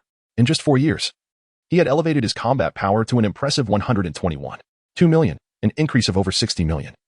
Equivalent to the total combat power he had amassed over the previous 24 years. The acceleration of this enhancement is truly astonishing. Furthermore, this 120 million is merely the foundational combat prowess of Yu. Should he transform into a Super Saiyan, his combat power would then exceed a staggering 6 billion. A combat power of 6 billion is indeed a remarkably terrifying figure. Chapter 65, The Emergence of Cell not far from the island where Yu resides. Within a deep mountain range, the view draws closer to reveal a machine resembling a rocket on the ground below. If Trunks were present at this moment, he would be utterly astonished to discover that this machine is the time machine he once boarded. Currently, the time machine is encrusted with green moss, indicating it has been stationed here for quite some time. Suddenly, a faint sound emanates from within the time machine, resembling the shattering of glass. At that moment, a shadow bursts through the shattered glass of the time machine and crashes onto the ground beneath it. This shadow reveals itself to be an enormous egg.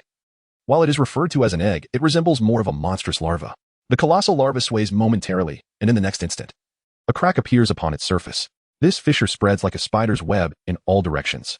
Once the shell of the larva fractures, a creature, enveloped in a viscous substance, emerges from within. This scene unfolds as if a chick were hatching from its shell. However, the creature emerging from this insect egg is not a chick, but rather a humanoid monstrosity reminiscent of a praying mantis. The creature's entire body is a vibrant shade of green, with a pair of enormous wings protruding from its back. If he were present, he would undoubtedly recognize this winged entity. It is none other than the android Cell. Yet, the Cell before us appears somewhat distinct from Yu's recollections. He is more robust than the first form of Cell, yet not entirely akin to the second form. Finally, he has emerged. Once the hatched Cell stood upright, he clenched his fists, a look of joy illuminating his face as if he had just seen the light of day. One cannot help but wonder if the Android 17 of this timeline has already been vanquished. Should that be the case, I shall have to seek out Android 17 in other timelines. Cell turned to glance at the time machine behind him and murmured to himself. Indeed, this Cell, much like Trunks, has traversed through the time machine from another timeline. Initially, Cell could evolve into his perfect form by absorbing Android 17 and Android 18. However, in his original timeline, Android 17 had been defeated by Trunks, leaving only Android 18.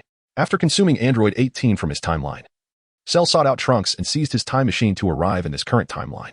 Cell hopes to locate Android 17 here and subsequently transform into his perfect form. Thus, the Cell before us is the second form, having absorbed Android 18 from his original timeline.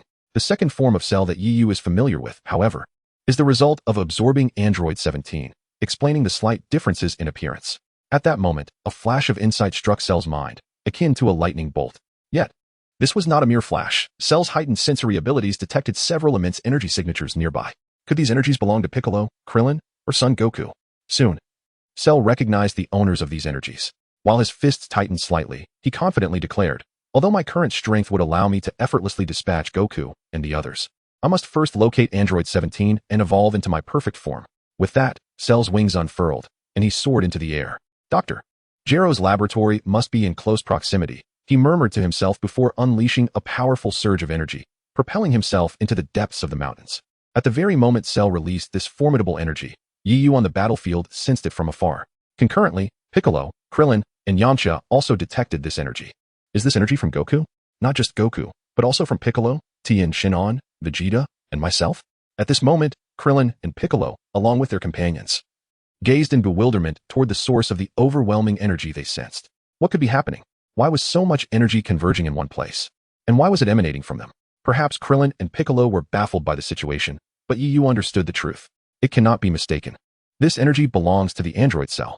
While pondering this internally, Yu's gaze fell directly upon Dr. Gero, who was beneath him. Although Yu had never encountered Cell, he was aware that Dr. Gero's computer had utilized the cells of warriors such as Goku, Vegeta, and Piccolo to create the android Cell. Thus, it was no surprise that Cell carried the energy signatures of so many individuals. As Yu recognized the source of this energy to be Cell, Dr. Gero's aged face underwent a series of transformations. Goku's energy, Vegeta's energy, Piccolo's energy? What were these individuals discussing? Initially, Dr. Gero, lacking the ability to sense energy, was oblivious to the conversation among Krillin, Piccolo, and the others. However, At that moment, a realization struck him, and his expression shifted dramatically. A vision appeared in his mind, an embryo suspended in a growth tank, representing the nascent form of Cell from this timeline. Could it be that these individuals had sensed Cell's existence? Impossible. Cell was still merely an embryo. How could they possibly perceive him? Dr. Gero remained unaware that the Cell they sensed was not from this timeline, but rather a version that had traversed time from the future. Moreover, since Cell's energy had not fully erupted, Yu was also oblivious to the fact that this Cell was not the one he had come to know. Chapter 66. Super Saiyan Vegeta. Chapter 66. That audacious Cell dared to reveal his energy. Yu lifted his gaze toward the location of Cell's energy, a smirk forming at the corners of his mouth as he whispered a thought only he could hear. From what Yu knew, Cell was an exceptionally intelligent android, adept at concealing his power. In the Dragon Ball saga, Cell understood his limitations and chose to hide, growing stronger by absorbing the humans of Earth. Had it not been for the intervention of the Earth's Guardian, Cell might have continued his silent development in the shadows. Now, however, Cell had brazenly exposed his energy, a development Yu had not anticipated. Unbeknownst to Yu, Cell's audacity stemmed from his absolute confidence in his own strength. After all, the current Cell had absorbed the future Android 18 and was the formidable second form of Cell. Before entering the hyperbolic time chamber, neither Vegeta nor Goku could match the power of the second form of Cell. Suddenly, as Yu focused on Cell's location, a white light shot toward them at astonishing speed. It was Vegeta. As Piccolo spoke, Vegeta had already arrived on the battlefield, positioning himself before Yu.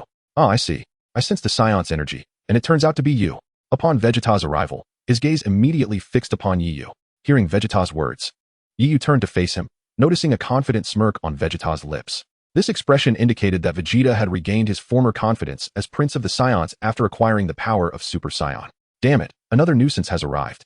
Below, Dr. Gero's expression shifted slightly upon seeing Vegeta's sudden appearance. After hearing Dr. Gero's words, Vegeta shifted his focus from Yu to Dr. Gero and Android 19. Observing the severed arm of Android 19, with its numerous exposed circuits, he mockingly remarked, "Oh, so these are the androids?" As he spoke, Vegeta crossed his arms and slowly descended toward Dr. Gero and Android 19. Vegeta, be careful. These two are formidable. Seeing Vegeta's nonchalant demeanor, Krillin promptly shouted a warning from behind. Humph, don't compare me to you lot, Vegeta retorted disdainfully, then called out to Yu in the sky. Yu, once I deal with these two androids, you're next. Hey, Vegeta, Yu isn't our enemy. Krillin interjected, but Vegeta coldly replied, silence. Who is he? The Prince of the Saiyans? Yet, this prince had been outpaced by Yu and Goku, mere ordinary Saiyans. How could he accept such a reality? The memories of the events on Namek haunted Vegeta, lingering like a nightmare that he could not shake off. To prove himself as the strongest Saiyan, he was determined to defeat Goku and Yu.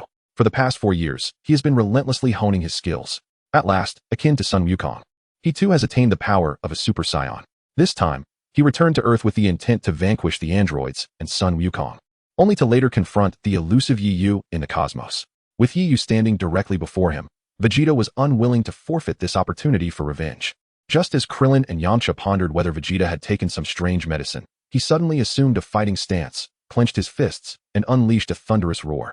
In an instant, a formidable wave of energy emanated from his being. As this energy surged forth, golden flames flickered around him, reminiscent of Goku's transformation. He had become a Super Saiyan. At the moment Vegeta transformed, Piccolo and Krillin were taken aback. How could this be? ISNT transformation into a Super Saiyan predicated on a pure heart? Krillin gazed at Vegeta, disbelief etched on his face. Regrettably, I, Prince Vegeta, possess a pure heart, albeit one that is purely malevolent. Vegeta relished the astonished expressions of Krillin and Piccolo. His gaze then shifted to the sky, locking onto Yu, a confident smirk adorning his lips. Although Vegeta did not utter much to Yu, his expression seemed to convey, "You see Yu? I, Vegeta, can also transform into a Super Saiyan." Yet, Yu remained unmoved, his face betraying no emotion. With a surge of energy, Vegeta extended his palm towards Android 19, and in the next moment, a golden energy sphere coalesced in his hand. Hey, Vegeta, that guy can absorb energy. Don't use an energy blast against him. Krillin warned urgently as he noticed Vegeta's intention. However, Vegeta had already launched the energy sphere. To everyone's astonishment, Android 19 simply opened his palm and absorbed the entirety of Vegeta's golden energy blast. Ah, so he possesses the ability to consume others' energy. Krillin exhaled in relief upon hearing Vegeta's initial comment, but his expression shifted dramatically when he heard the latter part. In that case, I will let you absorb to your heart's content. Vegeta then unleashed a relentless barrage of energy blasts towards Android 19, each one being absorbed by the android. Hey, Vegeta. Seeing Vegeta continuously providing energy to the enemy, Krillin, and Yamcha grew frantic. Yet, in that moment, Vegeta seemed to grasp something, abruptly halting his assault. With a swift motion, he closed the distance to Android 19. You can only use this hand to absorb energy, right? As he spoke, Vegeta seized the android's arm and wrenched it off with determination. At that moment, Nightwing raised his eyebrow in surprise. Truly, he was the Prince of Vegeta, possessing remarkable combat talent. Although it appeared that Vegeta was merely supplying energy to Android 19, he was, in fact, meticulously analyzing the capabilities of his opponent. Ultimately, he successfully discerned the intricacies of Android 19's abilities.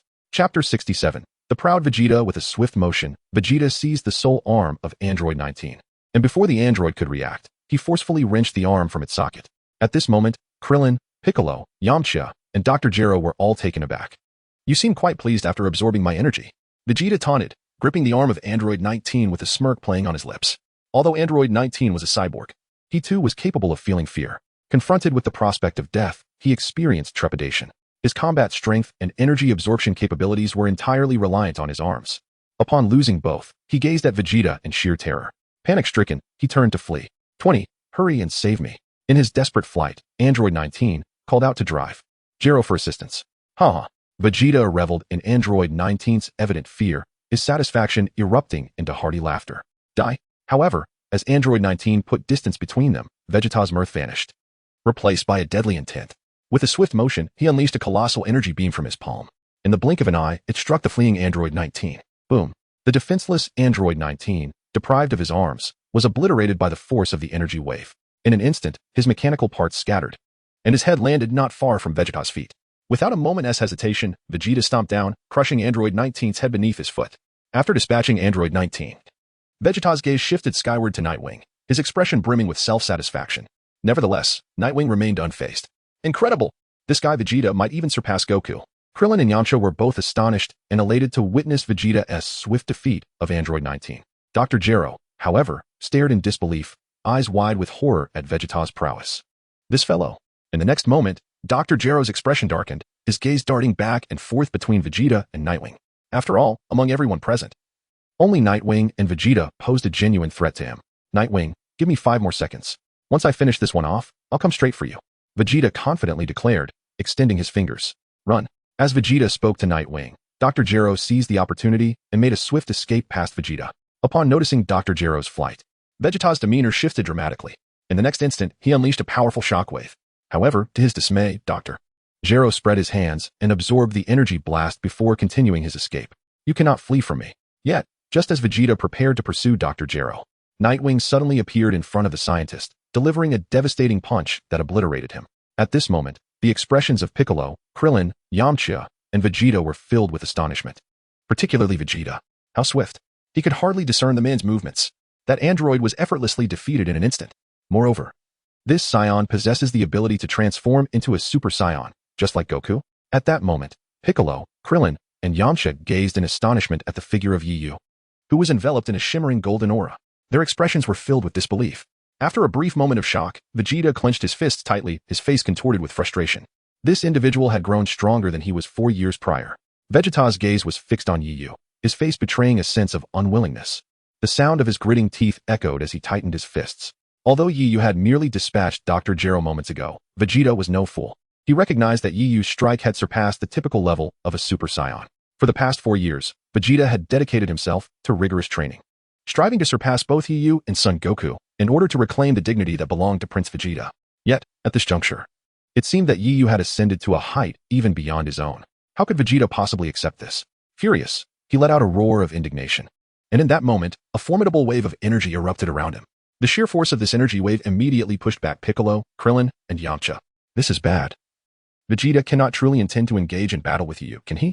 Krillin, struggling to maintain his balance, spoke with a grave tone. Suddenly, as the enraged Vegeta prepared to launch an attack on Yu, a deafening explosion resonated from the depths of the distant forest. At this moment, the entire island began to tremble. Following the sound, one could see in the distance a brilliant radiance on the horizon, reminiscent of a colossal energy sphere undergoing an explosion. Upon hearing the resounding blast, Yu and Bick, along with the others, instantly directed their gazes toward the source of the explosion. There was a battle underway. This energy was the same they had sensed earlier. Soon, Bick and Krillin also detected an extraordinarily immense aura emanating from the site of the explosion. This surge of energy is reminiscent of Cell's formidable power from earlier. What could have transpired for Cell's energy to swell to such colossal proportions? Has that wretched being possibly absorbed Android 17 or 18? Nightwing ascended into the sky, and upon witnessing the distant explosion, he murmured a phrase audible only to himself. Toss. Remain here. After addressing Toss, he soared towards the source of Cell's energy. You shall not escape. Vegeta, noticing Nightwing's departure, immediately pursued him. Subsequently, Piccolo, Krillin, and Yamcha exchanged glances before hastily following suit. What could be the reason behind this? Why has Cell's energy become so immense? And why has his appearance deviated from the expected timeline? Could it be that my presence has altered the fabric of time itself? As Nightwing propelled himself towards Cell's location, his mind was awash with contemplation. After all, in the Dragon Ball saga, Cell made his entrance only after the emergence of androids 17 and 18. Furthermore, Cell had remained in a state of silent development following his debut. Yet now, he was directly seeking out Dr. Gero's lab in pursuit of androids 17 and 18. The tremendous explosion moments ago, Nightwing surmised, must have resulted from a clash between Cell and either android 17 or 18. Chapter 68. The Frigid Queen Android 18. Not long after Nightwing and Vegeta departed from the battlefield of the androids, the sky began to undulate, and a machine resembling a rocket materialized out of thin air. Toss, who was waiting in the vicinity, noticed the machine, his expression shifting slightly. He then observed as the machine descended gently to the ground. Driven by curiosity, Toss promptly flew towards the site of the machine's landing. Once the machine touched down, its glass hatch opened, and a young boy emerged. This boy bore short, cherry blossom-colored hair and carried a long sword on his back, exuding an aura of formidable prowess. The youth in question is none other than Trunks, who has journeyed through time via a time machine from the future. Uncertain of the fate of Goku and his companions, whether they have vanquished the androids, Trunks swiftly conceals the time machine, transforming it into a capsule, and ascends into the sky. He soon arrives at the site where Vegeta battled the androids. The battlefield is in utter disarray, with the remnants of Android 19 scattered about. The lifeless body of Dr. Gero, brutally dispatched by Yu, lies on the ground. What transpired here? As Trunks lands, he picks up the severed arm of Android 19, a perplexed expression adorning his handsome visage. At that moment, Trunks notices Tors in the sky.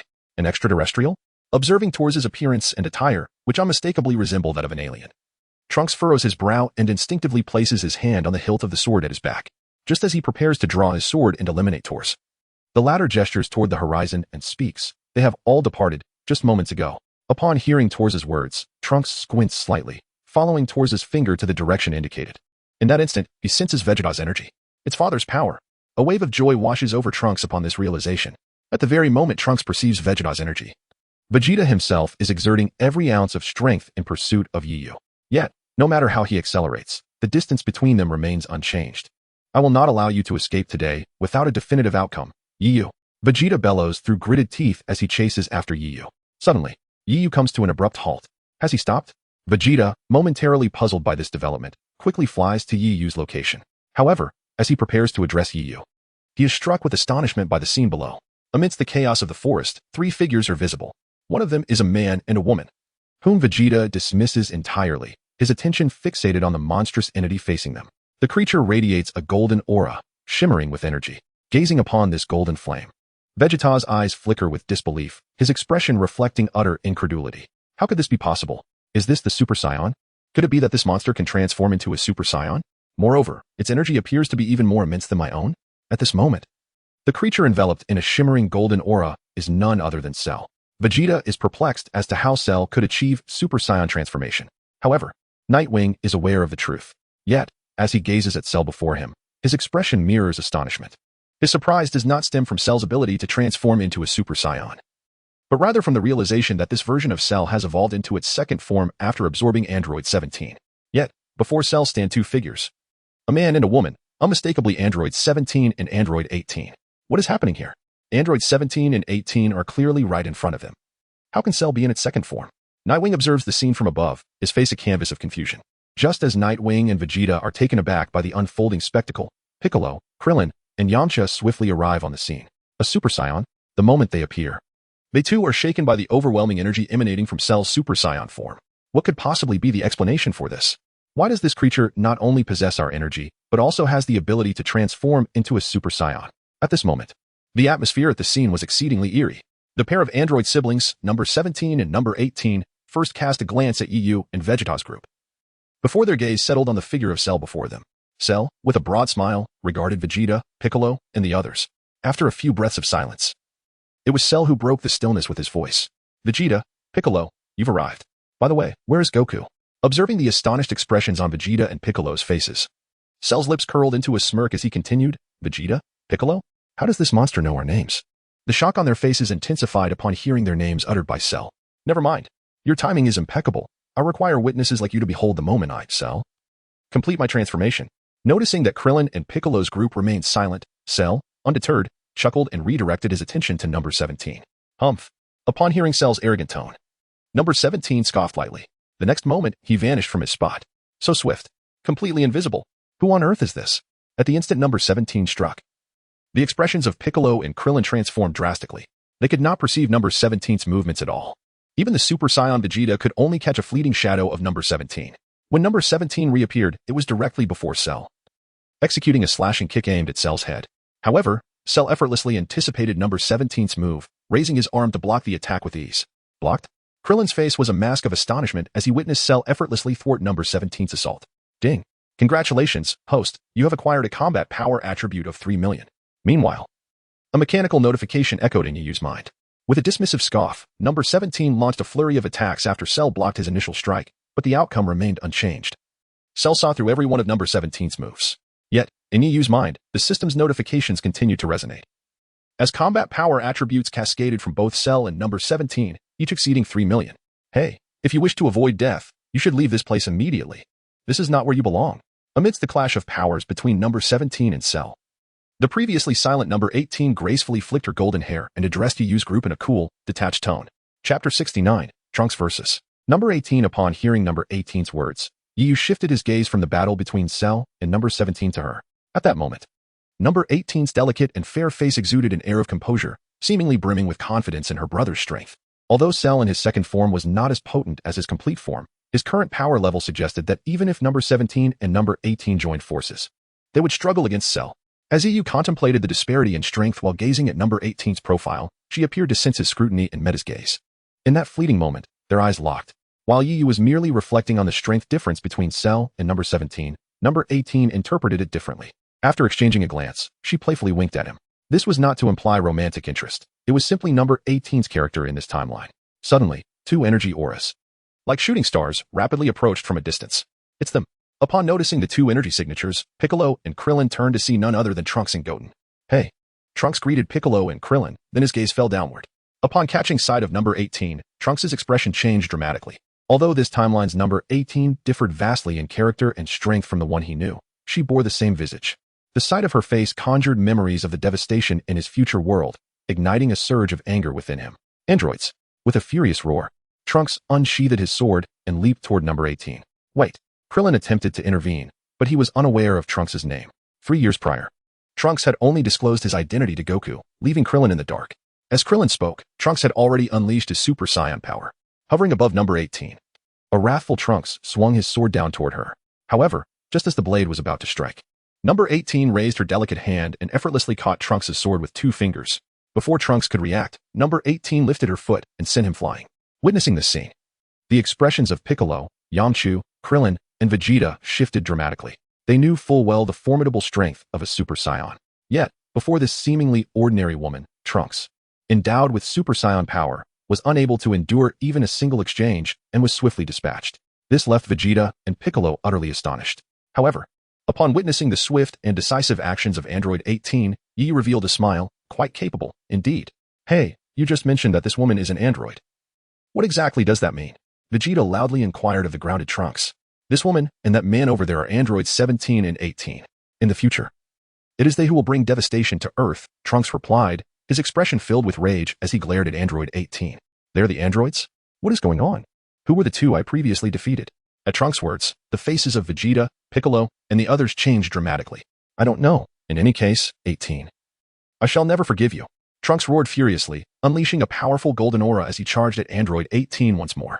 Yet, in the face of Trunks' furious assault, Android 18 effortlessly evaded him and delivered a punch that sent Trunks crashing back, bloodied. Despite Trunks' deep-seated hatred for her, Android 18 remained oblivious to his existence. Casually discarding Trunks' sword, she flicked her hair back and, with a slight frown, remarked, "How perplexing. If you attack again, I shall take you seriously." Meanwhile, as the battle between Android 18 and Trunks unfolded, Cell had successfully captured Android 17. At last, his desires were within reach.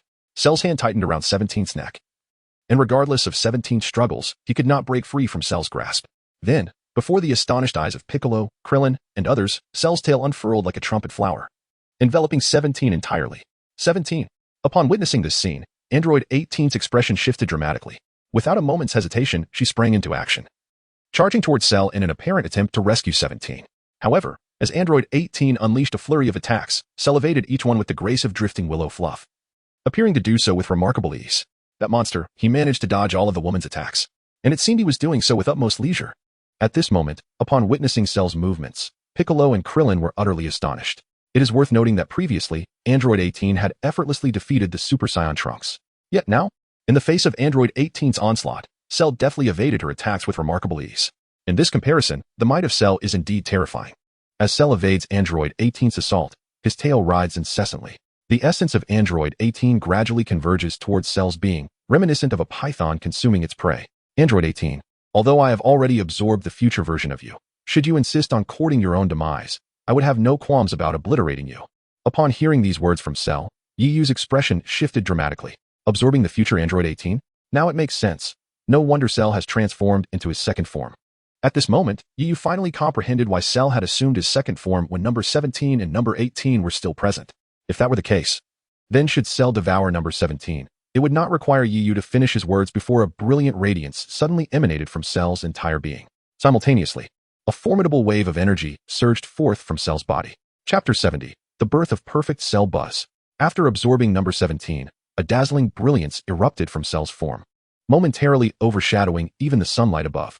As this light radiated, a powerful surge of energy swept out from Cell's body. What is happening? What has occurred now? The surge of energy was far more ferocious than any previous occurrence. Krillin, Yamcha, and Tien, the three relatively weaker warriors, were sent hurtling thousands of meters away by the force of this energy wave. Moreover, even Vegeta and Android 18 exhibited signs of retreat under the onslaught. Soon, the entire colossal island was engulfed by this overwhelming energy. Dark clouds roiled above, accompanied by flashes of lightning and rumblings of thunder. On the ground, the earth trembled, and the minute grains of sand appeared to be drawn by some unseen force, slowly ascending toward the heavens. In this moment, it felt as though the apocalypse had descended. Standing poised against the onslaught, Yu embraced the tempest with his arms crossed, unaffected by the powerful gusts that assailed him. Yet, his form remained resolute, showing no signs of retreat. The energy emitted by Sheru intensified exponentially. Shortly after the wave of energy surged forth, Yu, utilizing his innate sensitivity to energy, discerned a significant escalation in Sheru's power emanating from the luminous source nearby. In that fleeting instant, this formidable force transmitted itself across the vast expanse of the cosmos. Even the distant planet Namek, far removed from Earth, could distinctly perceive the terrifying aura that radiated from the planet. At that moment, the White Cat Sage, perched atop Karen Tower, felt the ominous energy and, for the first time, a rare expression of concern flickered across his typically impassive feline visage. It was truly remarkable. He had never anticipated that anyone in this world could possess such overwhelming power. It seemed that Earth was once again teetering on the brink of peril. Squinting his eyes, the sage's gaze was nearly obscured by his ample feline features. Concurrently, the temple high above Karen Tower trembled violently in response to this dreadful energy. God! What on earth is happening? Exclaimed Bobo, his wide-eyed expression directed towards the deity at the temple's edge. The ancient god offered no reply, his countenance displaying profound shock, beads of cold sweat forming on his brow. It was evident that this colossal energy had also instilled fear in him. 5 minutes later, the disturbances on Earth subsided, and the tumultuous waves surrounding EUS Island came to a halt. As Krillin, who had been knocked to the ground by the force, opened his eyes, he was immediately struck by the astonishing sight before him. The once boundless forest had vanished entirely, leaving behind only a barren expanse of desolate soil. The island appeared as though it had been leveled by a bulldozer, devoid of a single tree. Had the forest truly vanished? Krillin rose to his feet, his face etched with disbelief at the sight of the obliterated woodland. His gaze quickly shifted to the figure of Cell nearby, who was enveloped in a massive golden aura. Around Cell's feet, the ground rippled with circular plumes of smoke, spreading outward with the force of the energy waves. Looking closer, Krillin noticed that Cell's appearance had undergone a dramatic transformation. The long tail that once protruded from his back was now concealed, and his previously grotesque visage appeared somewhat handsome. His physique was remarkably perfect. Witnessing this transformation, Krillin was so startled that he fell to the ground. However, it was not Cell's appearance that frightened him. It was the overwhelming power emanating from within Cell that left him aghast. Besides Krillin, Piccolo, Yamcha, Trunks, and Vegeta were equally astonished, their minds racing with tumultuous thoughts. Only Nightwing maintained an expressionless demeanor, as if he had anticipated this moment. Was this the perfect form? Cell clenched his fist, feeling the surging power within him, and his confidence radiated as he tightened his grip. The strength of this complete form exceeded all expectations. This was the true ultimate android. What a jest! That a mere android could possess such immense power. Vegeta, sensing the astonishing energy within Cell, felt a pang of frustration. In the next instant, he transformed into a Super Saiyan. With a powerful thrust of his legs, he created a deep indentation in the ground and launched himself at Cell like an arrow. As he closed in, Vegeta unleashed a barrage of punches, each striking like a machine gun. Yet, despite the ferocity of his assault, Cell effortlessly evaded every blow without moving a single step. Too slow. After dodging Vegeta's relentless strikes, Cell suddenly swung his arm. Vegeta's expression shifted to shock as he recognized Cell's impending attack, but his body was too slow to react. Cell's strike landed squarely on Vegeta, sending him hurtling backward like a cannonball. Witnessing Vegeta's plight, Trunks erupted with a powerful aura and, in a flash, charged at Cell. Following suit, Piccolo, Krillin, and Yamcha also launched their attacks against Cell. However, Cell effortlessly dodged all their attempts with a leisurely grace. Ding! Congratulations, host. You have acquired a battle power attribute of 500,000. Ding! Congratulations, host. You have acquired a battle power attribute of 2,000,000. As Krillin and Trunks pressed their attacks, the mechanical prompts of the system echoed incessantly in Nightwing's mind. Additionally, the battle power attributes lost during the skirmishes with androids 17 and 18, as well as second form Cell, began to converge into Nightwing under his command. In just a few breaths, Nightwing's battle power surged from 120 million to 150 million, thanks to the contributions of androids 17 and 18, which had granted him an increase of 30 million in battle power attributes. The complete form of Cell? Let me witness just how formidable this perfect form truly is. Chapter 71. The Battle Against Cell. Nightwing was fervently eager to grow stronger, equally yearning to engage in combat with powerful foes. As he sensed the overwhelming aura of complete Cell, the Saiyan blood within him began to boil.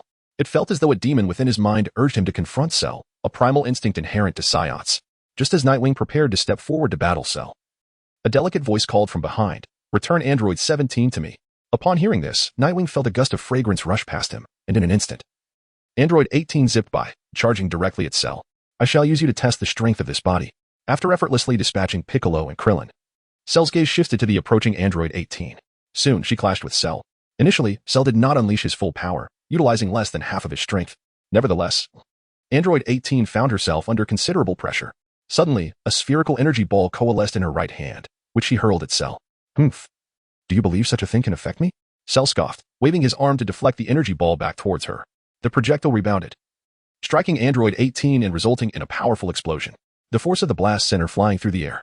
However, just as she was about to crash to the ground, a shadow darted past, catching her in midair. The shadow before them was none other than Yiyu. "Sharu, let me test the extent of your power," Yiyu said with a smile, cradling Android 18 in his arms as he addressed Sharu, who stood a short distance away. Upon hearing Yiyu's words, Sharu's brow arched in curiosity. He had little recollection of Yiyu, for the computer of Dr. Gero contained no records of him. Moreover, he had not witnessed Yiyu in combat. Nonetheless, Sharu sensed that the Saiyan was formidable. Just moments ago, during his evolution into his perfect form, a powerful wave of energy had erupted, causing all present, even Vegeta, to be pushed back. Yet Yiyu had remained unaffected. From this alone, Sharu discerned that Yiyu was indeed strong, perhaps even surpassing Vegeta. "Very well, I find myself with nothing to do, but do not disappoint me," Sharu declared confidently, clenching his fist as he gazed at Yiyu. Just as Yiyu was about to respond, Android 18 broke free from his embrace.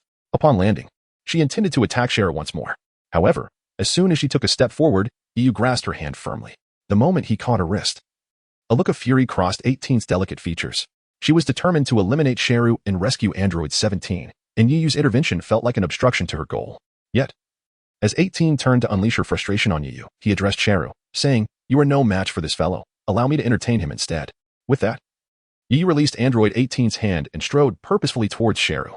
In that moment, number 18 astonishingly refrained from succumbing to anger or charging directly at Cell. Instead, she stood transfixed, watching Nightwing glide past her. Though a tempest of fury brewed within her, she was far from foolish. The brief encounter with Cell had illuminated the vast chasm of power that lay between them.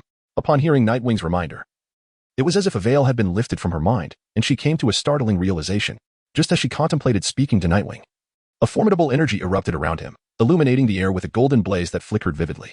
The sheer magnitude of the energy radiating from Nightwing captivated number 18, causing her to swallow the words she had nearly voiced. This individual was not merely posturing. Staring in awe at Nightwing's retreating figure, she murmured to herself, "Such immense power."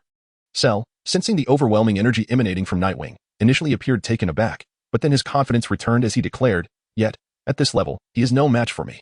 It is only through combat that one can ascertain who is superior, and I have yet to unleash my full strength. Upon hearing these words, a sly smile crept across Cell's lips as he beckoned Nightwing with a gesture. Come forth. With a swift motion, Nightwing absorbed all the combat attributes from the battlefield and transformed into a shadow, vanishing from sight. The next moment, he reappeared above Cell, directly behind him. How swift! Number 18's expression shifted slightly upon witnessing Nightwing's speed. Under her watchful gaze, Nightwing executed a sweeping kick aimed at Cell below. However, upon striking Cell, his form dissipated into an afterimage, vanishing from view. An illusion? Number 18 remarked, and soon after, Cell's true form materialized a short distance away from Nightwing. Indeed, his speed is remarkable, far surpassing that of Vegeta. Hovering in midair, Cell fixed his gaze on Nightwing and chuckled. Although Cell's statement was merely an impartial observation, it only served to infuriate Vegeta, who listened nearby, his teeth grinding in irritation. For the past 4 years, he has relentlessly pursued the goal of surpassing both Sun Wukong and Yu through unyielding training. After Vegeta transformed into a Super Saiyan, he briefly believed he had surpassed both Yu and Sun Wukong. However, after witnessing Yu effortlessly defeat Dr. Gero, Vegeta realized that Yu's strength was on par with his own. Furthermore, after observing a brief clash between Yu and Cell, Vegeta, though filled with resentment, acknowledged that Yu had once again outstripped him, the prince of all Saiyans. You are not weak either. Yu paid no heed to Vegeta's bitterness and anger. After exchanging a few words with Cell, he launched another attack. Chapter 72, Inducing Cell. Note: following the battle on Namek, there are no official power levels. Various figures for perfect Cell's power are cited online, ranging from 5 billion to 60 billion. For the sake of narrative progression, the author has tentatively established that Cell's complete form is slightly stronger than the protagonist's. Boom, boom, boom. In the skies above, Yu, in his Super Saiyan form, engaged in an intense battle with perfect Cell. Their fists, knees, and elbows collided repeatedly, producing a cacophony of violent impacts in the air. Incredible. Yu can actually hold his own against that monster. Straining to maintain his composure, Krillin gazed up at the battle unfolding above, his eyes wide with disbelief. Meanwhile, not far away, Vegeta also looked up at the conflict, his expression a tumult of shock, fear, and an overwhelming sense of unyielding frustration. Vegeta had personally experienced the might of perfect Cell. A single strike was all it took to send him, in his Super Saiyan form, flying to Cell. It was merely a casual flick. Yet in that moment, it felt as though all 30 bones in Vegeta's body had shattered. Even now, every bone and muscle in his body throbbed with pain. Damn it.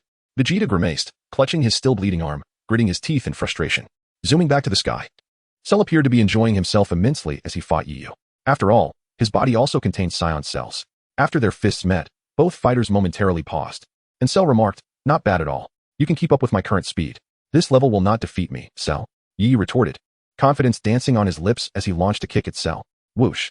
Cell vanished, evading Yu's strike, only to reappear above him, descending rapidly to deliver a kick. Then I shall gradually increase my speed. As the battle intensified, the speed of their exchanges escalated dramatically. So fast, I can't see them. Krillin's face turned pale as he witnessed the sudden disappearance of Yu and Cell. Even Super Saiyan Trunks and Vegeta could only catch fleeting glimpses of their movements. It seemed that only Android 18 could clearly perceive the fierce combat unfolding in the sky. Looking up at the battle, 18's eyes sparkled with unusual light. Previously, she had regarded Yu as an ordinary person, so when she caught his gaze, she playfully winked at him. But now, she realized just how formidable his strength truly was. Bang!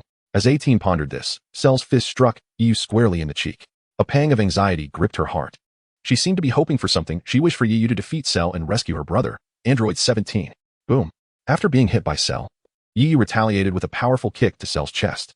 They exchanged blows in a flurry of fierce attacks, neither gaining the upper hand. Each strike sent tremors through the air.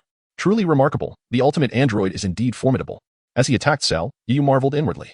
His battle power had reached 150 million, soaring to 7.5 billion upon assuming his Super Saiyan form. Yet, he still sensed that Cell's power exceeded his own, despite unleashing his full strength. Cell appeared to handle the fight with ease. However, this did not imply that Yu was incapable of defeating Cell. After all, he possessed the Kaioken technique and the ability to halt time. But for this battle, he merely sought to gauge perfect Cell's strength, not to engage in a life-or-death struggle. In the midst of their confrontation, Yu suddenly created distance between himself and Cell. As Cell attempted to close the gap, Yu opened his palm and gestured for him to stop. "What's the matter? Aren't we having fun?" Cell inquired, a smile on his face. "I must admit, your strength is impressive, even surpassing mine." Upon hearing Yu's words, a pleased expression crossed Cell's face. Yu continued, "Shall we play a game?" Cell's interest piqued at this suggestion. Had it come from an ordinary person, he would have dismissed it outright. But Yu's strength granted him the privilege to propose such a challenge. "Oh, what game? Do tell." Cell stroked his chin, intrigued. Meanwhile, below, Piccolo, Trunks, and the others, overhearing the exchange, felt exasperated. Why not just defeat Cell outright instead of playing games? Trunks gritted his teeth. Glancing at Vegeta, Krillin recalled Goku and offered a sheepish smile. Aren't all you Saiyans like this? Goku was the same, and so was Vegeta. As Krillin and Trunks conversed, Yi Yu's voice rang out from the sky. The World Martial Arts Tournament. The name of the World Martial Arts Tournament is not unfamiliar to Shala 000. Records of it exist within Dr. Gero's computer. Upon hearing the name from Yi Yu, a flicker of interest appeared on Shala's face. The World Martial Arts Tournament, you say? Quite intriguing. Are you proposing to host such an event? Indeed, it would be rather amusing if I, along with Sun Wukong, were to participate. The moment Yi Yu mentioned Sun Wukong, Shala's eyes sparkled with excitement, and he promptly replied, very well, let us hold the World Martial Arts Tournament. You all shall participate. Upon hearing Shala's agreement, Yi Yu's heart swelled with joy. If Sun Wukong, Vegeta, and the others were to engage in battle with Shala, it would undoubtedly enhance my combat prowess significantly. When Shala was in his second form during his battle with Android 18, he granted Yi Yu an increase of 30 million in combat power. Should the complete form of Shala contend with Sun Wukong and Vegeta, it is not beyond the realm of possibility for Yi Yu to aspire to an increase of 100 million in power. On another note, Yi Yu presently harbors little confidence in his ability to vanquish the complete form of Shala. After all, Shala possesses cells from Piccolo, enabling him to recover after sustaining injuries. If Yi Yu cannot eliminate Shala in a single strike, he could regenerate due to Piccolo's cells and subsequently augment his power through Saiyan cells, making him even more formidable. However, should Yi Yu manage to elevate his base combat power by an additional 100 million, he would then be capable of easily defeating Shala. Chapter 73. The Hyperbolic Time Chamber. After reaching an agreement with Shala, he promptly departed from the area, while Yi Yu gradually descended from the sky. Before Yi Yu had fully landed, Trunks rushed over, reproaching him in an agitated tone. Hey, you could have defeated Shala. Why didn't you eliminate him? Yi Yu, however, was not one to act recklessly, and he pondered why Trunks was so fervent. His intense hatred for the androids was evident. In response to Trunks' admonition, Yi Yu merely paused momentarily before gently touching down on the ground, stating, with my current strength, I cannot completely eliminate Shala. At this revelation, the expressions of Krillin and Trunks shifted dramatically. How can this be? Even you cannot defeat Shala? They had all witnessed Yi Yu's formidable power. If anyone on Earth could triumph over Shala, it was undoubtedly Yi Yu. Yet, he claimed he was no match for Shala. This shattered the last glimmer of hope for Krillin, Trunks, and the others. However, there was one crucial piece of information Nightwing had yet to disclose. Cell's body contained cells from Piccolo. If he were not defeated in one decisive blow, allowing him to regenerate, coupled with the cells of a Saiyan, Cell's combat prowess would be exponentially greater. Had Nightwing revealed this, Trunks and Piccolo would surely have descended into deeper despair. Rest assured, as long as you diligently train, it is not impossible to overcome Cell. Though Nightwing's voice was not particularly loud, it caught the attention of Vegeta. Upon hearing this, Vegeta was immediately incensed. What nonsense is this? Defeating that monster? Do you really believe he will grant us ample time to train? Vegeta approached, his face a mask of frustration and anger. Indeed, in such a short time, you cannot reach the level needed to defeat Cell. However, I recall a place on Earth known as the Hyperbolic Time Chamber. 1 year spent within equates to merely 1 day in the outside world. Upon hearing Nightwing's words, Vegeta retorted, how can that be possible? Such a place cannot exist. Before Vegeta could finish, Piccolo interjected, it does. At this declaration, all eyes turned to Piccolo, Vegeta, Trunks, Krillin, and the others. While they might have doubted Nightwing's words, the validation from Piccolo compelled them to reconsider. Indeed, within the temple, 1 year in the time chamber is equivalent to just a single day in the outside world. Piccolo then directed his gaze at Nightwing, questioning with skepticism, I never expected you, not being from Earth, to know about the time chamber. Is it truly real? Take me there at once. After Piccolo confirmed its existence, Vegeta's excitement surged as he grabbed Piccolo by his collar. Yet, Piccolo promptly pushed him away. It exists. But the air inside is thin, and the gravity is immense. Most individuals cannot endure long within. Furthermore, each person is only permitted to spend 2 days in their lifetime inside the time chamber, which translates to 2 years of training. As Piccolo finished speaking, Vegeta clenched his fists and confidently declared, 2 years is more than sufficient. While he spoke, his gaze flickered towards Nightwing, whose expression seemed to convey a silent message. Once I emerge from training, I will undoubtedly defeat you. Such a place truly exists. This is splendid news, isn't it, Nightwing? If only you would train in the time chamber for 2 years, you would surely triumph over Cell. Trunks exclaimed, his face alight with excitement. Nightwing raised an eyebrow at Trunks' enthusiasm. Train? I will never train in my life. Moreover, I have no need for training. I can simply acquire combat power while resting. I possess other methods of cultivation. Upon hearing Nightwing's remark, Vegeta crossed his arms and scoffed, Humph, very well. Piccolo, hurry and take me to this time chamber. Once I complete my training, all will be resolved. Vegeta's commanding tone caused Piccolo's expression to shift dramatically. Trunks, feeling a slight flush of embarrassment, immediately apologized, I'm sorry. Confused, Krillin asked, "Why are you apologizing?" While Krillin may have been bewildered, Piccolo understood completely.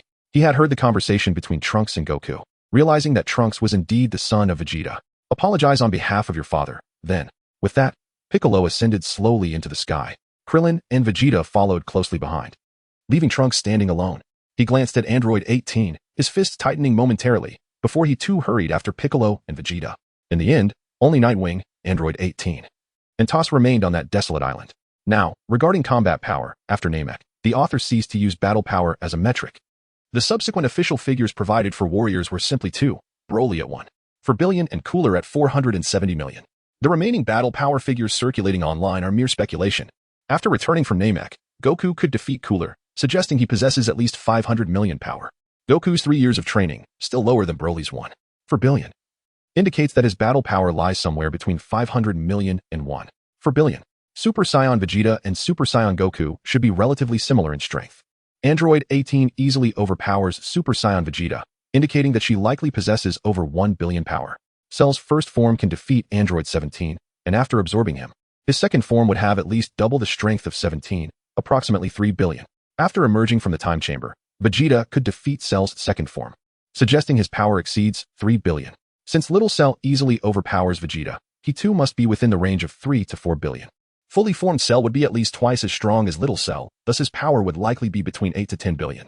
Of course, these are merely the author's speculations, entirely conjectural. Ultimately, the goal is to convince you that fully formed Cell surpasses the protagonist's power of 5 billion by a notable margin. In this manner, the subsequent plot shall unfold with greater impetus.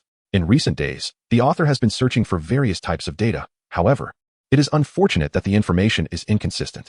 The author feels quite helpless. Chapter 74. The Death Declaration of Shalu. On a desolate, barren island on Earth, 3 figures can be seen. The 3 individuals are Yiyu, number 18, and Tosi.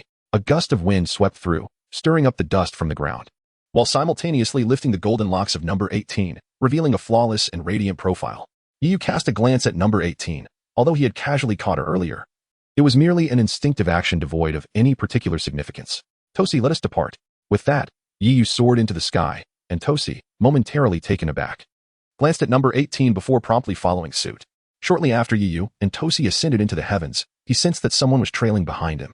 To be precise, it was not so much a pursuit as it was an open and unreserved following of Yiyu. This individual is none other than number 18. Just as Yiyu turned his head to glance at number 18, she immediately averted her gaze. "Toss, let us accelerate."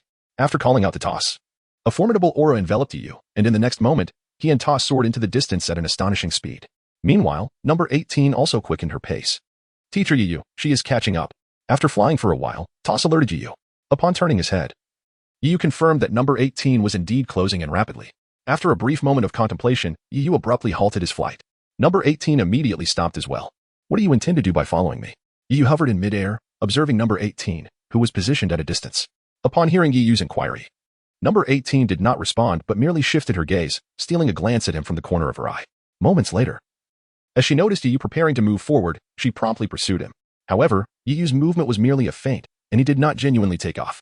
"What exactly do you wish to accomplish?" Yiyu questioned, watching as number 18 drew nearer. "Nothing much. I simply happen to be on the same path." Number 18 replied in a melodious voice. Hearing her words, Yiyu raised an eyebrow. "Happening to be on the same path? Even Toss, that little rascal, can see that you are tailing me." Gazing at the profile of number 18, he suddenly seemed to recall something and inquired, "Do you seek my assistance in rescuing number 17? Upon mentioning number 17, a flicker of emotion crossed number 18's delicate features. She then turned to face Yiyu directly and stated, "Indeed, you are the only one capable of defeating that monster and rescuing my brother, number 17. After receiving confirmation from number 18, Yiyu sighed, feeling a mix of hope and trepidation. "You certainly hold me in high regard." After expressing this to number 18, he flew towards a nearby city, with number 18 following suit. However, this time, Yiyu made no effort to distance himself from her. Upon reaching the city skyline, Yiyu descended promptly. Soon, he discovered a restaurant and ordered an extravagant feast. As a Saiyan, Yiyu's appetite was as remarkable as his combative spirit, akin to that of Sun Wukong. Toss, accustomed to Yiyu, was unfazed, but number 18, witnessing the piling plates before Yiyu, wore an expression of disbelief. "Are you going to eat?" Toss inquired of number 18 while Yiyu indulged in his meal. Number 18 rested her chin on her hand, leaning against the table. After a prolonged silence, she finally replied, "I do not require any." Just then, as Yiyu savored his food and number 18 languished in boredom, a television in the restaurant crackled to life. broadcasting the news. In an instant, an image appeared on the screen. Upon recognizing the figure, anger flashed across number 18's face, and she leapt from her chair. Noticing her sudden reaction, Yu set down his food and turned to the television. The figure displayed on the screen was none other than Cell. At this moment, apart from the television in the restaurant where Yu was located, which was broadcasting images of Shalu, the screens of televisions across the globe were simultaneously displaying the visage of Shalu. Greetings to all on Earth, I am Shalu. He began with an air of gentlemanly charm, introducing himself with poise. He then succinctly announced his intention to host the World Martial Arts Tournament. In 7 days, I shall hold the greatest martial arts contest on the Southern Islands, and I warmly invite all to participate. As he spoke, Shala raised a finger and, with a smile, added, by the way, should no one on Earth be able to defeat me, I shall annihilate the planet. What? Destroy the Earth? Is this person a fool? Many scoffed. Do not heed him. Who would attend such a tournament? The populace worldwide, upon hearing Shalu's death threat, largely dismissed it. After all, they were unfamiliar with Shalu and unaware of his formidable prowess. The notion of obliterating the Earth seemed utterly ludicrous. However, for Gohan, Master Rashi, and others, the gravity of Shalu's declaration struck a chord, causing them to become intensely anxious. Although they had not faced Shalu in battle, they could sense his overwhelming aura. They understood that Shalu was not merely jesting. If no one could defeat him, the Earth would indeed face dire consequences. In that moment, within the restaurant where Yu was, the furious android 18 stormed towards the television, unleashing a punch that shattered the screen. At this moment, the waitstaff, manager, and other patrons within the restaurant quaked in fear. What are you doing? It's merely a television, Nightfeather exclaimed, gazing incredulously at number 18 after she approached. This is all your fault. Number 18 retorted, seated firmly in her chair while pointing at Nightfeather. Me? How is this my responsibility? Nightfeather queried, perplexed. Isn't it you who proposed the World Martial Arts Tournament? Upon hearing this, the muscles in Nightfeather's face twitched uncomfortably. So it's my fault. Even if I hadn't suggested it, Cell would have organized the World Martial Arts Tournament anyway. Chapter 75. Number 18's new look. While Nightfeather and number 18 dined in the restaurant, Vegeta, Trunks, and their companions, under Piccolo's guidance, arrived near Karen Tower. What is that? The white cat deity atop Karen Tower squinted as he observed Trunks and his group soaring into the sky, exclaiming in surprise. Hey, cat deity. How are you? Krillin and Yamcha paused to greet the white cat deity standing at the railing. The cat deity did not respond to Krillin, instead solemnly stating, it seems that something extraordinary has occurred on Earth. Upon hearing this, Krillin and Yamcha exchanged awkward glances before Krillin replied, we're fine. We still need to find the Supreme Kai, so we'll be on our way. With that, Krillin and Yamcha unleashed a powerful aura and ascended directly into the heavens. As they pierced through the dense clouds, they beheld a colossal, disc-shaped structure in the sky. Indeed, the temple where the Supreme Kai resided. The moment Piccolo and the others arrived, the old Kai, who had been waiting, called out, you finally arrived. Old Kai, you are aware of Cell's situation, right? Ah, just moments ago. Cell declared to the entire world that in 7 days, if no one can defeat him, he will destroy the Earth. Nanny. The old Kai's words prompted a shift in the expressions of Trunks, Vegeta, and Krillin. Damn Cell. Trunks clenched his fists, his face contorted with frustration. Vegeta immediately barked at Piccolo. Hey, Piccolo, let me into the time chamber. Once I enter and train, I will defeat both Nightfeather and Cell. Goku hasn't arrived yet. Let us wait for him, Piccolo retorted, somewhat displeased by Vegeta's arrogant proclamation. Upon hearing Vegeta's boastful words, Piccolo shot back, calm down, you too.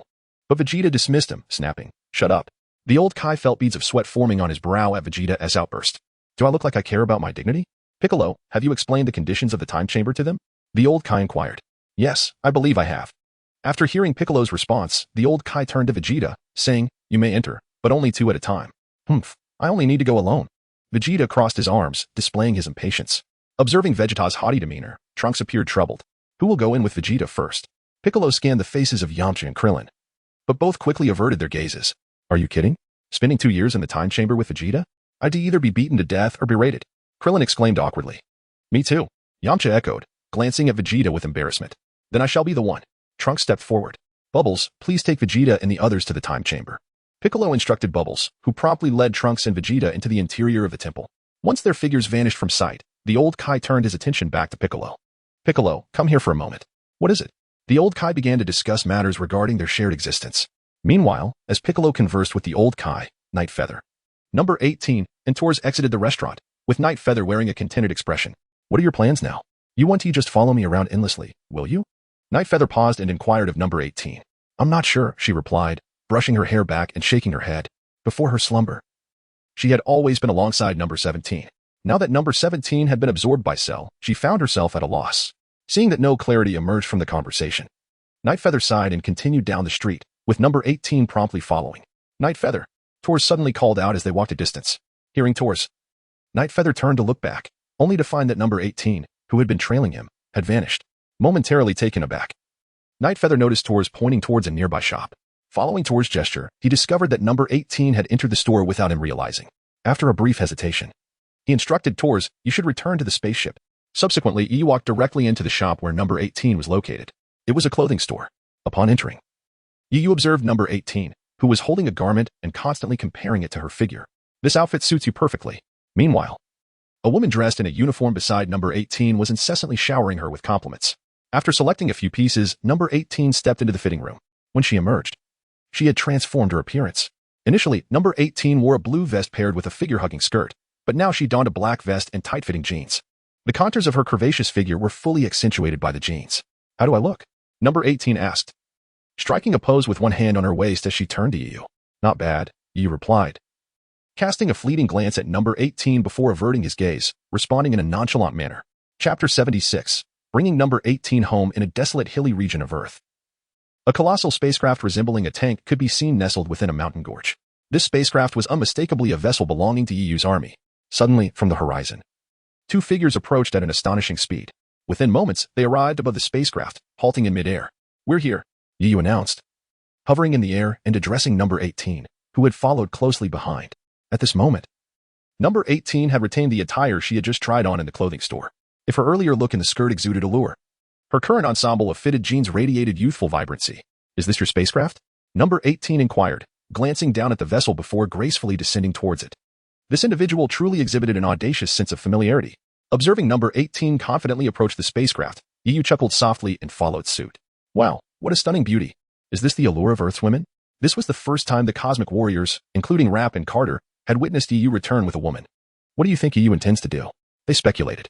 Just then, Yu entered the spacecraft, regarding them with a friendly gaze. "What are you discussing?" he inquired. "Nothing at all." Upon hearing Yu's words, Rap and Carter shrank their necks and promptly fell silent.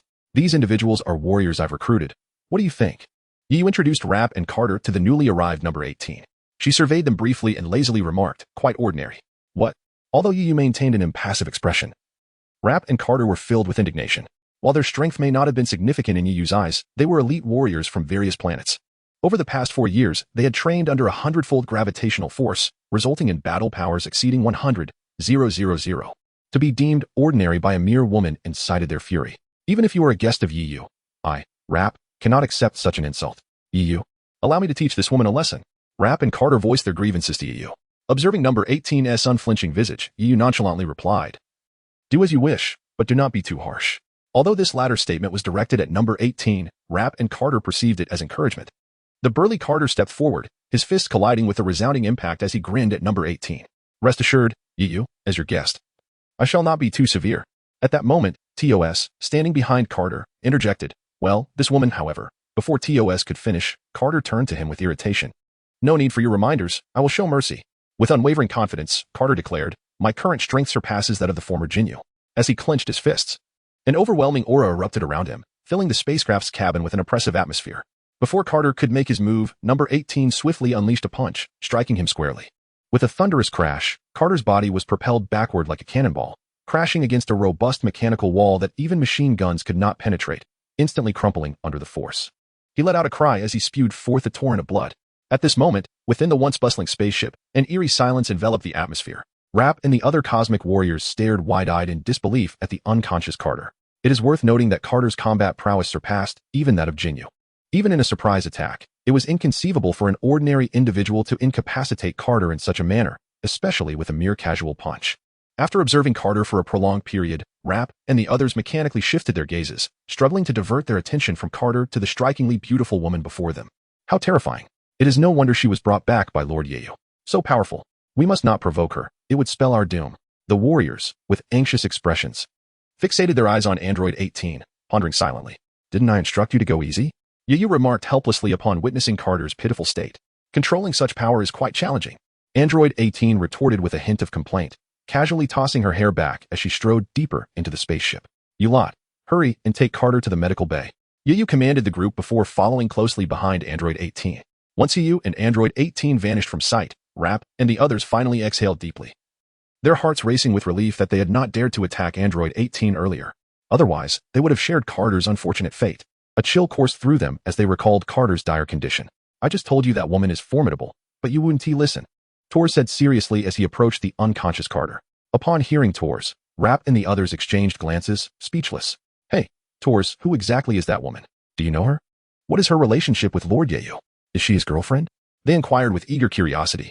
Tor shook his head, replying, I do not know. All I know is that she is incredibly strong. As he spoke, memories of the scene where Super Saiyan Trunks was effortlessly defeated by Android 18 flooded his mind. Chapter 77. The Ultimate Martial Arts Tournament commences. Time flew, and in the blink of an eye, the day of Cell's Ultimate Martial Arts Tournament had arrived. Early one morning, Sun Wukong and his son, Sun Wufan, swiftly made their way to the venue of the world's premier martial arts tournament. Upon reaching a desolate island, they beheld a colossal arena below, where the formidable Cell stood with arms crossed. Not far off, Vegeta and Krillin had already arrived. As Sun Wukong and Sun Wufan descended, they noticed Vegeta and Trunks gathered beneath the stage. Hey! Upon landing, Sun Wukong greeted Krillin and Piccolo. The arrival of Sun Wukong brought evident joy to Krillin and Piccolo. Cell, Kakarot has arrived. Can the match commence? Vegeta, impatient and eager, approached the arena and addressed Cell. Vegeta, do not rush. One individual has yet to arrive.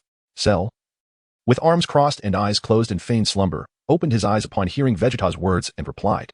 Though Cell refrained from naming the individual, Vegeta, Sun Wukong, and the others knew he referred to Yeyu. TCH. The mention of Yeyu caused Vegeta's expression to shift momentarily before he halted, irritation evident on his face. As time passed, the wind swept across the island, yet Yeyu remained absent. Vegeta's fingers drummed incessantly against his shoulder, his patience clearly waning. What is Yeyu doing? Making us wait for him alone? If he does not show up, how long must we linger? Finally, Vegeta erupted, his anger directed at Kakarot. Hey, Vegeta. I am not Yeyu. Your outburst is futile. In response to Vegeta's fury, Sun Wukong leaned slightly back, hands raised in a placating gesture. At that moment, Cell, who had been with eyes shut, suddenly opened them, gazing into the distant sky. Hearing Cell's proclamation, Sun Wukong, Vegeta, and Trunks likewise looked up. They spotted two dark figures soaring towards them. As the figures drew closer, they materialized into Yeyu and Android 18, flying side by side. Ah, they have finally arrived. Sun Wukong's face lit up with delight at the sight of Yeyu. TCH. Beside him, Vegeta scoffed in dissatisfaction. In no time, under the watchful eyes of Sun Wukong and Trunks, Yeyu and Android 18 landed gracefully. Oh, your energy has significantly increased, Yeyu remarked, surveying Sun Wukong and Vegeta, aware that they had undergone rigorous training in the hyperbolic time chamber. Indeed, my power has grown tremendously, sufficient to vanquish you, Yeyu. Wait until I deal with Cell. You shall be next, Vegeta declared bitterly before ascending the arena. Yeyu merely smiled at Vegeta's words, choosing not to engage further. It was true. Vegeta's energy had multiplied many times since his training, yet he remained no match for perfect Cell. Hey, Vegeta, you are quite cunning to take the initiative. As Yeyu pondered, Sun Wukong watched Vegeta ascend the stage, voicing his complaint. I was the first to arrive. Naturally, I should be the first to step up. Vegeta coldly replied to Sun Wukong, then turned his attention to Cell. Can we commence now? Cell cast a dismissive glance at Vegeta and replied. We can begin at any time. Even as he spoke, his arms remained crossed, indicating he held Vegeta in utter disregard. At that moment, Vegeta witnessed Cell's disdainful attitude towards him, which ignited a surge of fury within his heart. Gritting his teeth, Vegeta felt his energy escalating rapidly. In the next instant, a formidable wave of power erupted around him, causing the weaker fighters, Krillin and Yamcha, to stagger backwards under its force. Simultaneously, golden flames flickered around Vegeta as he transformed into a Super Saiyan. Such overwhelming energy. Was this truly Vegeta? Krillin and Yamcha were left in awe as they sensed the immense power radiating from him. Sun Wukong initially displayed a look of astonishment before breaking into a smile. Beside Yeyu, Android 18 also revealed a hint of shock, realizing that Vegeta's strength now surpassed her own. Oh, it seems that on the arena, Cell's expression shifted upon sensing Vegeta's extraordinary energy. He lowered his arms, previously crossed in front of his chest, and remarked, Vegeta, you are truly impressive. What kind of training did you undergo to elevate your power to such heights in just 7 days? Do you think I would divulge my secrets? Vegeta replied, his pride swelling at the astonished expressions of Cell and Sun Wukong. With a haughty demeanor, he added, regardless, I was merely inquiring out of curiosity. Now entertain me. With that, Cell extended his hand, beckoning Vegeta forward. How dare you? Vegeta seethed with indignation at Cell's dismissive gesture. In an instant, he vanished from his spot, reappearing directly in front of Cell, delivering a powerful punch aimed at him. Ding. Congratulations, host, you have acquired a combat power attribute of 5 million. As Vegeta's fist collided with Cell's arm, a mechanical notification echoed in Yuyu's mind. Now, let us see how much my combat power can increase. Yu exclaimed joyfully upon hearing the system's alert. Chapter 78. Acquiring the Kamehameha Wave Attribute. Ding. Congratulations, host, you have acquired a combat power attribute of 5 million. Ding. Congratulations, host, you have acquired a combat power attribute of 1 million. As the arena echoed with the continuous clash of fists between Vegeta and Cell, the notification streamed into Yu's consciousness. Meanwhile, beneath them, Krillin and Yamcha marveled at Vegeta's prowess, astonished by his growth. They had personally experienced Cell's might, having been sent flying with a mere roar. Yet here was Vegeta, capable of holding his ground against Cell for an extended period. Vegeta is indeed a genius, but he is not Cell's equal. During their conversation, Piccolo, who had been silent, suddenly spoke up. Hearing his words, Gohan, Trunks, and Krillin turned their attention to him. Why? Vegeta can match Cell blow for blow. Krillin asked, bewildered. Match. Look closely, Piccolo replied, casting a sidelong glance at Krillin before focusing on the ongoing battle. Vegeta's breathing is already erratic, while Cell remains composed. Furthermore, Cell hasn't even utilized half of his strength. Upon hearing Piccolo's analysis, Krillin and Trunks exchanged shocked glances, quickly redirecting their gaze to the arena. Indeed, Vegeta was drenched in sweat, while Cell appeared entirely unfazed. Suddenly, Cell accelerated, launching a fierce kick towards Vegeta. Nanny! Vegeta, taken aback, swiftly dodged to the side, narrowly avoiding the strike. However, before he could regain his footing, Cell appeared behind him, delivering a swift blow that sent Vegeta hurtling away. With alarm, Krillin shouted, no, he is going to be knocked out of the ring. Just then, as Vegeta's body flew towards the edge, he executed a flip, slamming his palm onto the arena floor. The ground shattered beneath him, and the force propelled him skyward. Saved. At that moment, below, Krillin and Trunks breathed a sigh of relief upon witnessing Vegeta stabilize his form. However, on the arena, Cell gazed at the panting Vegeta and remarked, Vegeta, truth be told, your elimination just now would have been the best outcome. You are no match for me, even if we were to continue. I would ultimately be the victor. Upon hearing Cell's words, Vegeta's fists clenched tightly. Silence. Vegeta bellowed in fury, and with a swift motion, he extended his palms towards Cell below. In an instant, a brilliant light emanated from Vegeta's being. Hey, what is that? Krillin and Piccolo's faces paled as they sensed the terrifying energy coalescing around Vegeta. Vegeta, what are you planning? If you unleash that kind of energy blast, Earth will be obliterated. Krillin shouted urgently to Vegeta, who was unyielding to his plea, allowing the energy in his palms to accumulate further. As time passed, a massive energy beam erupted from Vegeta's hands. In the next moment, the golden ray surged downward like a dragon diving into the sea, heading straight for Cell on the arena. Meanwhile, Cell, with a disdainful smirk, prepared his stance. Upon seeing Cell's action, Goku's expression shifted dramatically. Just as Goku marveled at the scene, Cell conjured a colossal wave of energy between his hands. The Kamehameha? Goku exclaimed, astonished at Cell's display. With a decisive motion, Cell thrust his palms skyward, and the immense Kamehameha wave shot forth, soaring into the heavens. Boom. In the following instant, Cell's Kamehameha collided with Vegeta's energy wave, creating a cataclysmic clash in the sky. In this moment, the heavens and the earth were transformed. A multitude of golden lightning bolts surged forth from the point where two waves of energy collided. Yet, these were not mere lightning. Rather, they were the energetic sparks generated by the violent expansion of two formidable forces. Congratulations, host, you have acquired the Kamehameha attribute. As the Kamehameha wave from Cell clashed with Vegeta's energy wave in the sky, a notification echoed in Night Feather's mind. Upon hearing this announcement, Night Feather raised an eyebrow. The Kamehameha wave? Previously, during the confrontation on Namek, Son Goku had utilized the Kamehameha against him. However, Night Feather had successfully countered it. At that time, the system had not granted him the Kamehameha attribute. After all, the probability of acquiring a skill attribute was merely 1 in 5, and the absence of the Kamehameha attribute had not particularly concerned him. Yet now, witnessing Cell's inaugural use of the Kamehameha wave, the system had bestowed upon him the attribute, which naturally left Night Feather somewhat astonished. Does the host wish to acquire the Kamehameha attribute? Yes. Without a moment's hesitation, Night Feather responded affirmatively to the system. Subsequently, the Kamehameha attribute beneath Cell's feet, along with the combat power attribute previously dropped during the battle between Vegeta and Cell, converged towards Night Feather's body. As Night Feather's combat power surged upward, the virtual screen of the system displayed the Kamehameha attribute. Chapter 79, Vegeta's defeat. At the same moment that Night Feather absorbed the Kamehameha attribute, the confrontation between Vegeta's energy wave and Cell's Kamehameha continued to stalemate above them. Beneath the collision of these two ferocious energies, the rocks on the ground seemed to be drawn upward by some extraordinary gravitational force, soaring into the sky. The earth trembled violently. Vegeta, this fellow, along with Krillin, who felt the ground shake beneath him, gazed upward at Vegeta with beads of cold sweat on his brow. Although Krillin wished for Vegeta to triumph over Cell, he feared that if Vegeta truly defeated Cell, the ensuing energy wave would devastate the earth. As these conflicting thoughts swirled in Krillin's mind, Cell, beneath the Kamehameha, smirked with a hint of amusement. In the next moment, he exerted a slight force with both hands, channeling a massive surge of energy into the Kamehameha wave. Simultaneously, Cell's Kamehameha expanded instantly by a fist's width. At this moment, the stalemate between the Kamehameha and the energy wave in the sky was abruptly shattered. Cell's Kamehameha surged forward relentlessly, without a hint of hesitation, directly repelling Vegeta's energy wave back. At this moment, high above in the sky, Vegeta was taken aback upon witnessing his energy wave rebound. He immediately began to channel more energy into the wave. However, despite his efforts, he was unable to thwart Cell's Kamehameha. In a moment of desperation, Vegeta abruptly released his grip and dodged to the side. Consequently, Cell's Kamehameha surged past him like a beam of light, soaring into the heavens. Before Vegeta could even exhale in relief, Cell's figure transformed into a shadow, appearing behind him. With a powerful swing of his arm, he landed a devastating punch on Vegeta. Before Vegeta could gather his wits, he was sent plummeting towards the ground like a cannonball. At that moment, near the arena, Krillin and Yamcha, upon witnessing Vegeta's descent, were struck with fear and hastily sought refuge. With a thunderous crash, Vegeta's body plummeted to the ground like a meteor. The earth trembled, and dust billowed into the air. Once the haze cleared, a massive crater lay before the onlookers, with Vegeta sprawled within it. Attempting to rise, Vegeta found himself too gravely injured.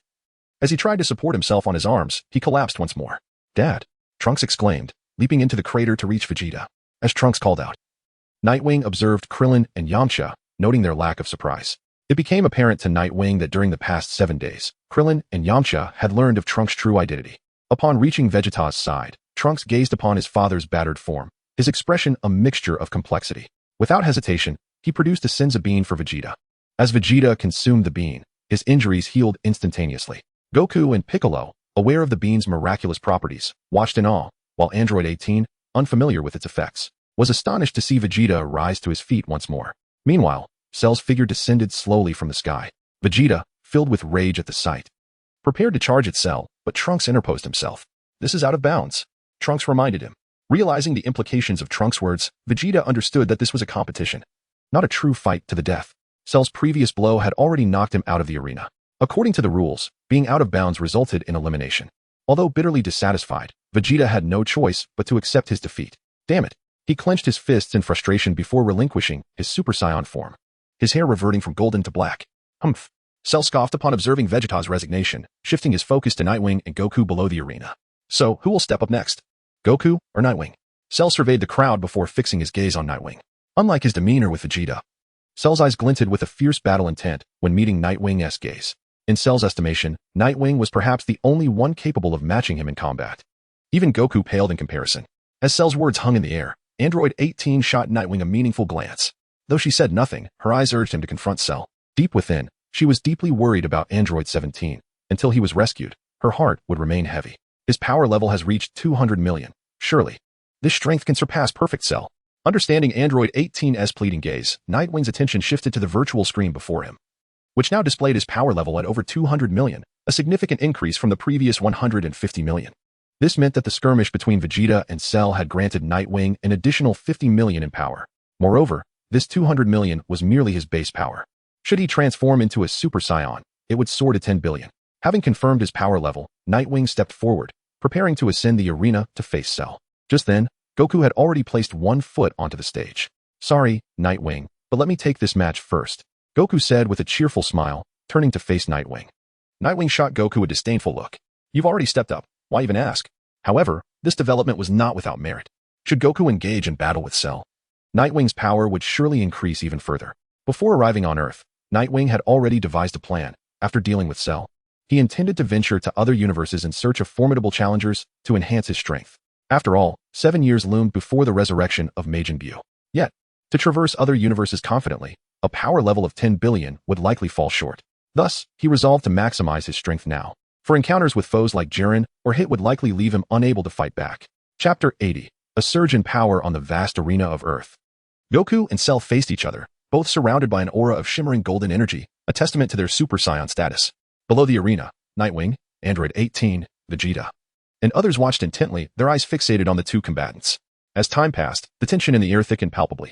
Suddenly, Goku narrowed his eyes, and in an instant, he vanished from his position, reappearing before Cell, delivering a powerful punch directly at him. "How fast?" Trunks exclaimed, astonished by Goku's speed.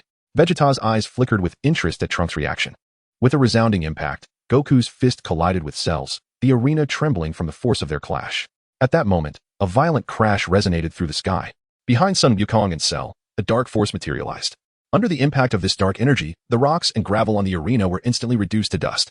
After Sun Wukong's strike was blocked by Cell's fist, he did not hesitate. His foot moved, and his right leg transformed into a shadow, sweeping horizontally towards Cell's lower body.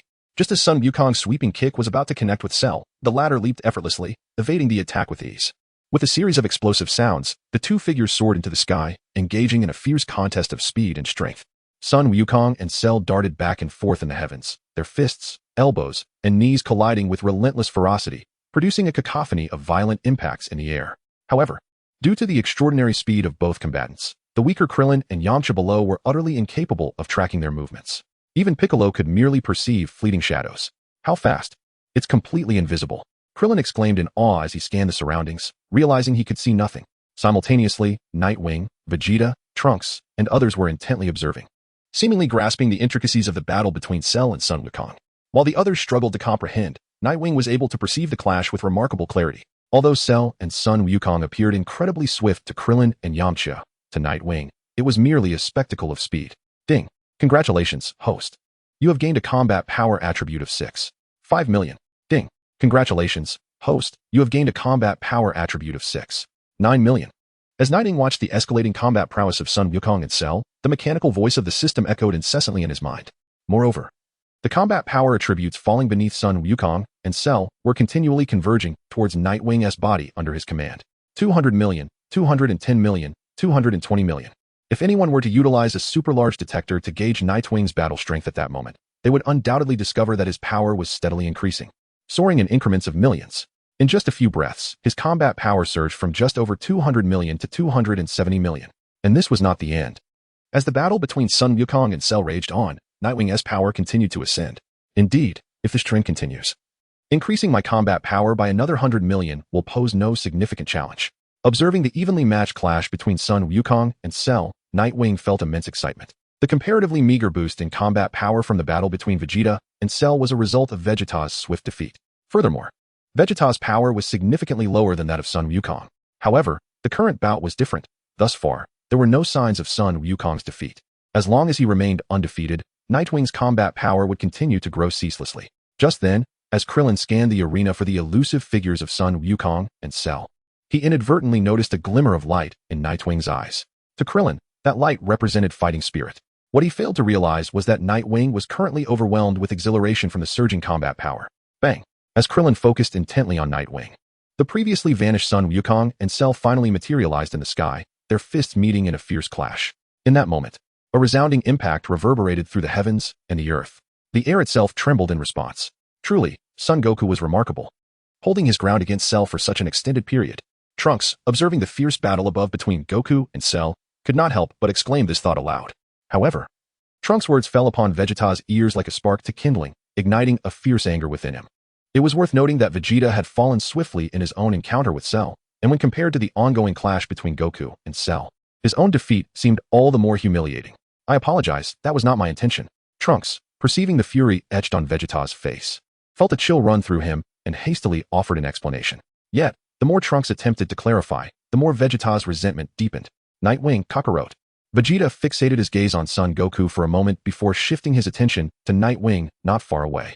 The current situation bore a striking resemblance to their time on Namek, when both Nightwing and Goku had been able to contend with Frieza for an extended duration, while he, Vegeta, had been dispatched in an instant.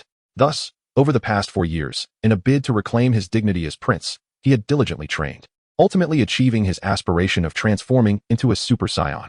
Yet, in the end, the circumstances remained unchanged. How could Vegeta possibly accept this? How infuriating. Chapter 81. For 100 million battle power. As the fierce battle between Son Goku and Cell raged on the arena, Night Feather's battle power surged impressively. From an initial strength of over 200 million, it skyrocketed to over 300 million. Ding. Congratulations, host. You have acquired a battle power attribute of 6 million. Ding. Congratulations, host. You have acquired a battle power attribute of 5 million. As Night Feather noted that the system's notifications were dwindling in battle power data, his expression slightly tightened. He observed the sky, where Son Goku was engaged in combat with Cell. Goku's breathing had become erratic, and beads of cold sweat began to form on his forehead. So it was true, Goku was starting to show signs of fatigue. At that moment, Piccolo also sensed the unusual change in Goku. This is bad. Goku's breathing has become irregular. It is crucial to note that erratic breathing is a precursor to physical exhaustion. Once fatigue sets in, subsequent combat will be severely impacted. Upon hearing Piccolo's voice, Krillin and Vegeta immediately shifted their focus to Goku's face. Seeing Goku gasping for air, Krillin's expression suddenly changed. It's true. Cell's aura remains unchanged. And he still appears to be in complete control, clearly not exerting his full strength. In that moment, the hearts of Piccolo, Trunks, and others sank instantaneously. They realized that Nightwing could not be relied upon. After all, there was uncertainty regarding whether Nightwing would assist them in their battle against Cell. At this juncture, their greatest hope rested upon Son Goku. Should Goku falter, Piccolo and Krillin perceived that the Earth would be doomed. Witnessing Son Goku in a precarious position, their anxiety naturally escalated. As time progressed, the fears of Piccolo and Krillin indeed materialized. With Son Goku succumbing to fatigue, his stamina began to wane. The once evenly matched contest against Cell was swiftly disrupted. At that moment, Son Goku in the arena's sky found himself being overwhelmed by Cell. Bang! At that moment, high above in the sky, Cell's figure abruptly vanished before Goku. Before Goku could react, Cell reappeared directly above him. Witnessing Cell's sudden acceleration, Goku's expression changed dramatically. In the next instant, a smirk appeared on Cell's lips as he unleashed a powerful punch aimed squarely at Goku. However, Goku was no ordinary fighter. His body, forged through countless battles, instinctively crossed his arms in defense just as Cell's fist came crashing down. The impact resounded as Cell's fist collided with Goku's crossed arms. Although Goku managed to defend against Cell's formidable blow, the sheer force was overwhelmingly immense. Propelled by that tremendous power, Goku's body plummeted from the sky like a meteor, hurtling towards the arena below at breathtaking speed. With a thunderous crash, Goku's form smashed into the arena, sending debris flying and shattering the ground beneath him. Just as Cell anticipated that this punch would inflict some damage on Goku, he was taken aback to see Goku land on his feet. Well, more accurately, on both feet and hands. Truly remarkable. Goku had not disappointed him. Instead of fury, Cell felt a surge of delight upon seeing Goku unscathed. In an instant, he launched himself downwards, ready to pursue Goku once more. Enough! Goku suddenly shouted, raising a hand as he hunched over on the arena floor. What? As Goku uttered the word surrender, Piccolo, Yamcha, and Krillin looked on in utter disbelief, convinced they had misheard. Surrender? Goku, what are you saying? This isn't a game. The fate of Earth is at stake. If you surrender, it will spell doom for our planet. That's right, Goku, you haven't lost yet. After regaining their composure, Krillin and Yamcha protested against Goku's declaration. Goku has already lost. Nightwing interjected. Upon hearing Nightwing's words, 18, Piccolo, and Krillin all turned their gazes towards him, their expressions silently questioning. How could he have lost without stepping out of the ring? While Goku still had enough energy to fight Cell for several more rounds, the outcome would ultimately lead to his defeat. Choosing to surrender now was indeed a wise decision. Nightwing explained to 18. Though reluctant, Piccolo and Krillin had to admit that Nightwing's assessment was accurate. Goku was already showing signs of fatigue. Continuing the battle would only lead to further exhaustion. Interesting. Hovering in the sky, Cell, after hearing Nightwing's words, flipped 180 degrees and returned to a standing position, gradually descending onto the arena floor. Indeed, as Nightwing said, I have lost this match. Goku rose to his feet, extending a finger towards the heavens, apologetically addressing Piccolo and Krillin. As Goku stepped down from the arena, Piccolo and Krillin's gazes shifted unanimously to Nightwing. Now that both Vegeta and Goku had succumbed to Cell, they believed only Nightwing had the ability to challenge him. Meanwhile, Gohan was overlooked entirely, as his current power level was likely inferior to Vegeta's. In Dragon Ball, Gohan had only unleashed his Super Saiyan 2 strength when provoked. Nightwing wished for Gohan to unleash that power, as it could elevate his combat attributes to unprecedented heights. However, coaxing Gohan into transforming to Super Saiyan 2 would be a complicated endeavor, and there was no guarantee Gohan could succeed. Casting a glance at Gohan, Nightwing moved purposefully towards the arena before Goku had even fully descended.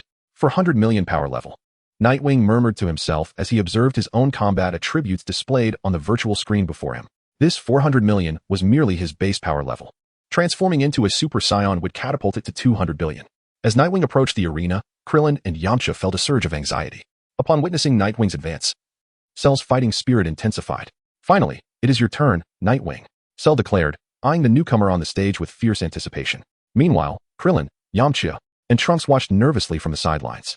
With both Vegeta and Goku defeated by Cell, they believed that if Nightwing could not triumph, there would be no one left on Earth capable of defeating Cell. Nightwing, please don't lose, Krillin silently prayed. While 18 regarded Nightwing with a glimmer of concern in her eyes, her thoughts were not on the fate of Earth, but rather on her brother, Android 17. Now, it's up to you, Goku called out to Nightwing as he leaped from the arena to join Gohan and Krillin. Goku-san, here. Trunks handed Goku 12 sins of beans as he landed. Although Goku had not sustained severe injuries, his energy had undoubtedly been depleted. After consuming the beans, Goku regained his vitality entirely. Now, all eyes were on Nightwing. If he too could not succeed, it would be dire indeed. Goku steadied himself, focusing intently on Nightwing in the arena, then cast a glance at Gohan, murmuring to himself, "Transform into a Super Saiyan." Cell commanded confidently, crossing his arms as he surveyed Nightwing. In response to Cell's taunt, Nightwing remained silent, a smile gracing his lips as he looked at Cell. Suddenly, he clenched his fists tightly and declared, "As you wish." Having spoken, Yu slightly parted his legs, assuming a stance. With a hum, in the next moment, Yu transformed into a Super Saiyan, his entire being enveloped in a radiant golden aura. Upon witnessing Yu's transformation, Sheru raised an eyebrow and remarked, "Yu, why has your energy diminished so suddenly? Just 7 days ago, during our battle, it was significantly greater than it is now." As soon as Sheru's words fell, the golden aura surrounding Yu began to expand at a visibly rapid pace. In just a few breaths, that golden aura had already doubled in size. Simultaneously, in the perception of energy by Sun Wukong and Sheru, the energy within Yu's body was also continuously swelling. At this moment, the shards of stone upon the arena seemed to be drawn by an unseen force, slowly ascending towards the heavens. Sensing the aura of Yu expanding, Cell expressed his satisfaction, remarking, "This is as it should be. This energy is reminiscent of the Yu I encountered 7 days ago." As he spoke, Cell assumed a stance, anticipating Yu's attack. However, Yu refrained from launching an offensive, instead continuing to cultivate the energy within his body. Impressive. Yu's aura has grown stronger than it was 7 days ago. Trunks observed the ever-increasing energy emanating from Yu, his face reflecting awe. Cell, witnessing Yu's ability to elevate his power further, wore an even more exuberant smile. "Oh, I hadn't expected that not only Vegeta, but you too have made progress during these 7 days. Perfect, let me see just how much you have grown." As Yu's energy surged, Cell's satisfaction deepened. Yet, when Yu's aura suddenly breached a critical threshold, Cell's smile began to freeze at a visible pace. At this moment, the energy radiating from Yu reached a terrifying intensity. The shockwave from this power sent Krillin and Yamcha soaring into the sky, while Goku, Vegeta, and the others found themselves retreating slightly under the pressure of the overwhelming aura. At this moment, the rocky arena beneath Yu seemed to be unable to bear the strain any longer, as cracks resembling spider webs began to appear.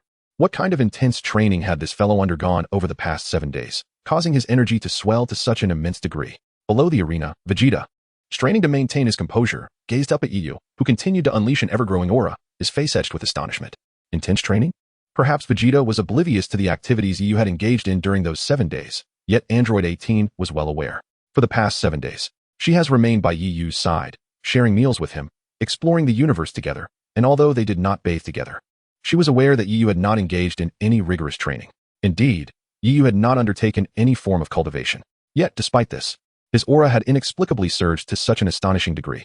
This led Android 18 to momentarily believe that Yu's power was merely limited to what she had witnessed.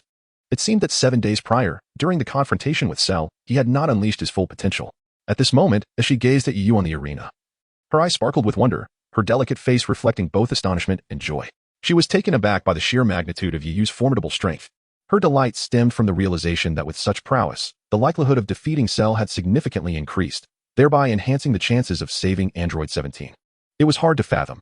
Yu's energy had seemingly reached the same level as Cell's, and astonishingly, it continued to grow. Just how immense was his power?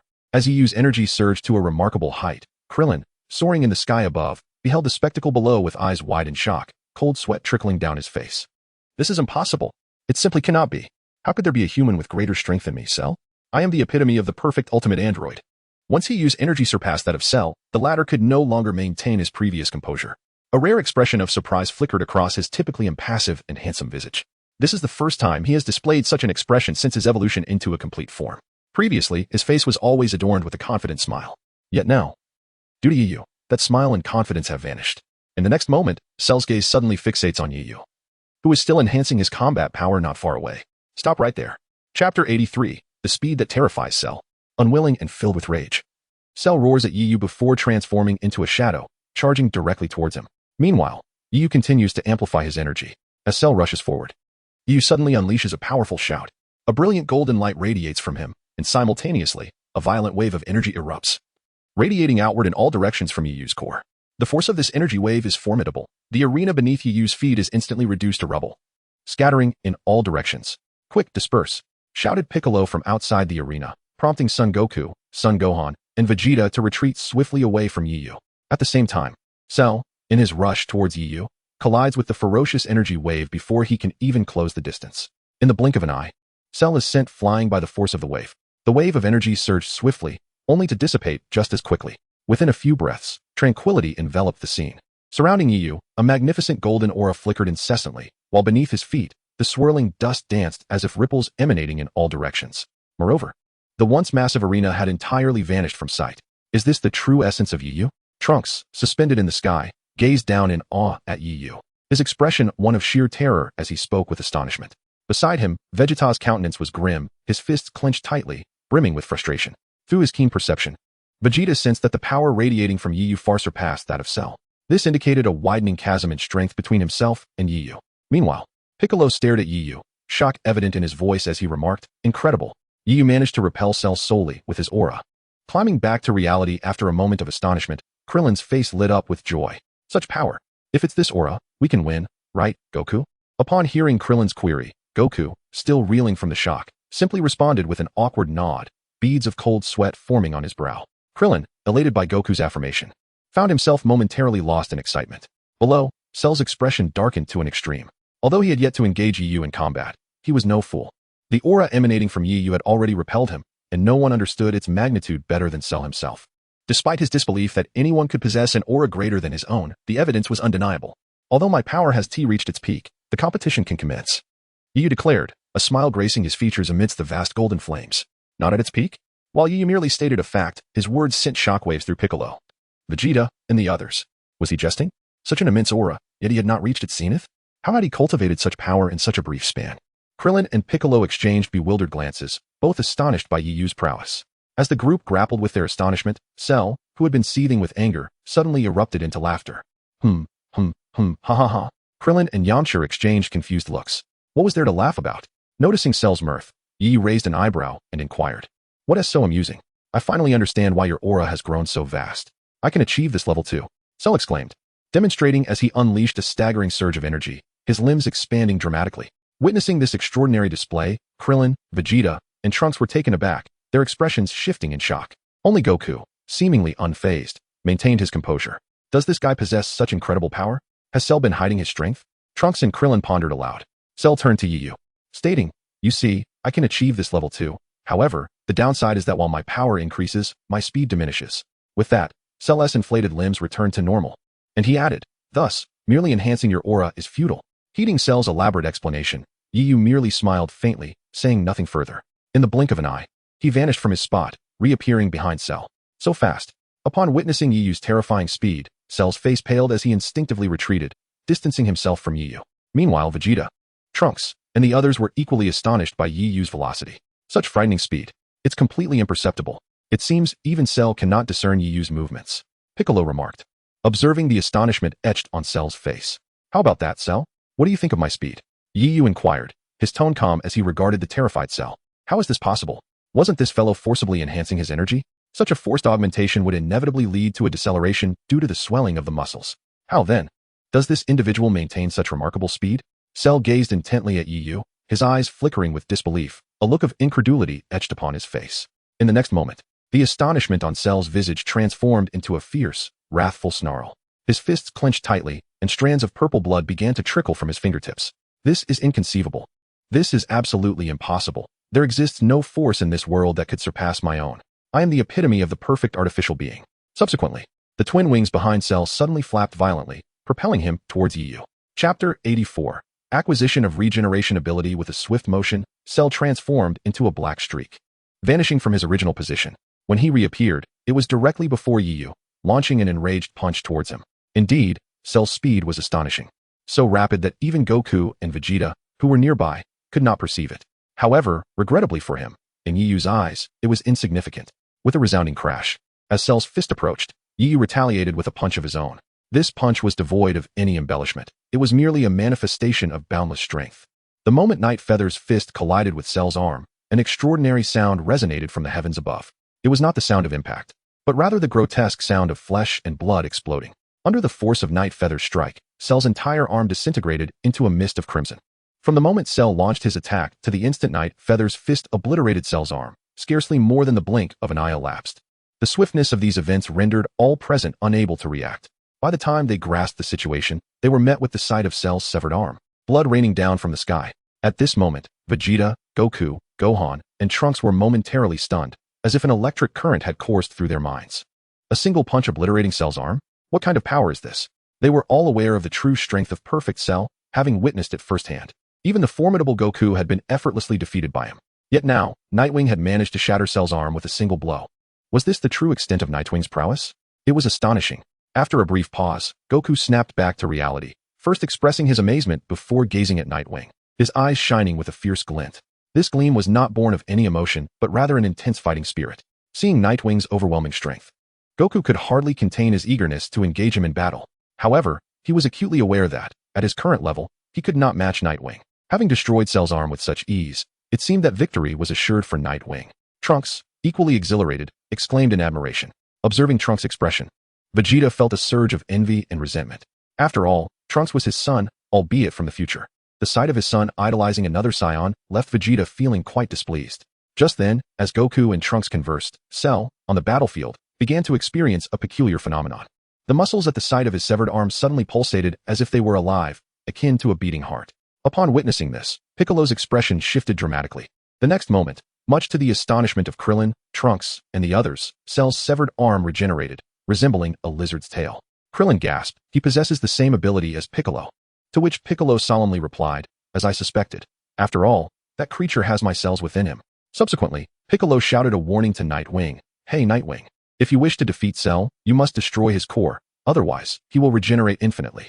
In truth, Nightwing was already aware of this necessity. At that moment, however, his thoughts were occupied with another matter. Just as Cell's arm was regenerating, the system emitted a notification sound. Ding! Congratulations, host, you have acquired the Namekian Regeneration Ability attribute. Nightwing felt a rush of surprise and joy. He had never anticipated such a power from the system. The prospect of acquiring regeneration abilities akin to Cell's was exhilarating. Would you like to accept the Namekian Regeneration Ability attribute? Yes, Nightwing replied without hesitation. As soon as he spoke, the regeneration attribute, akin to a golden tadpole, surged into his body.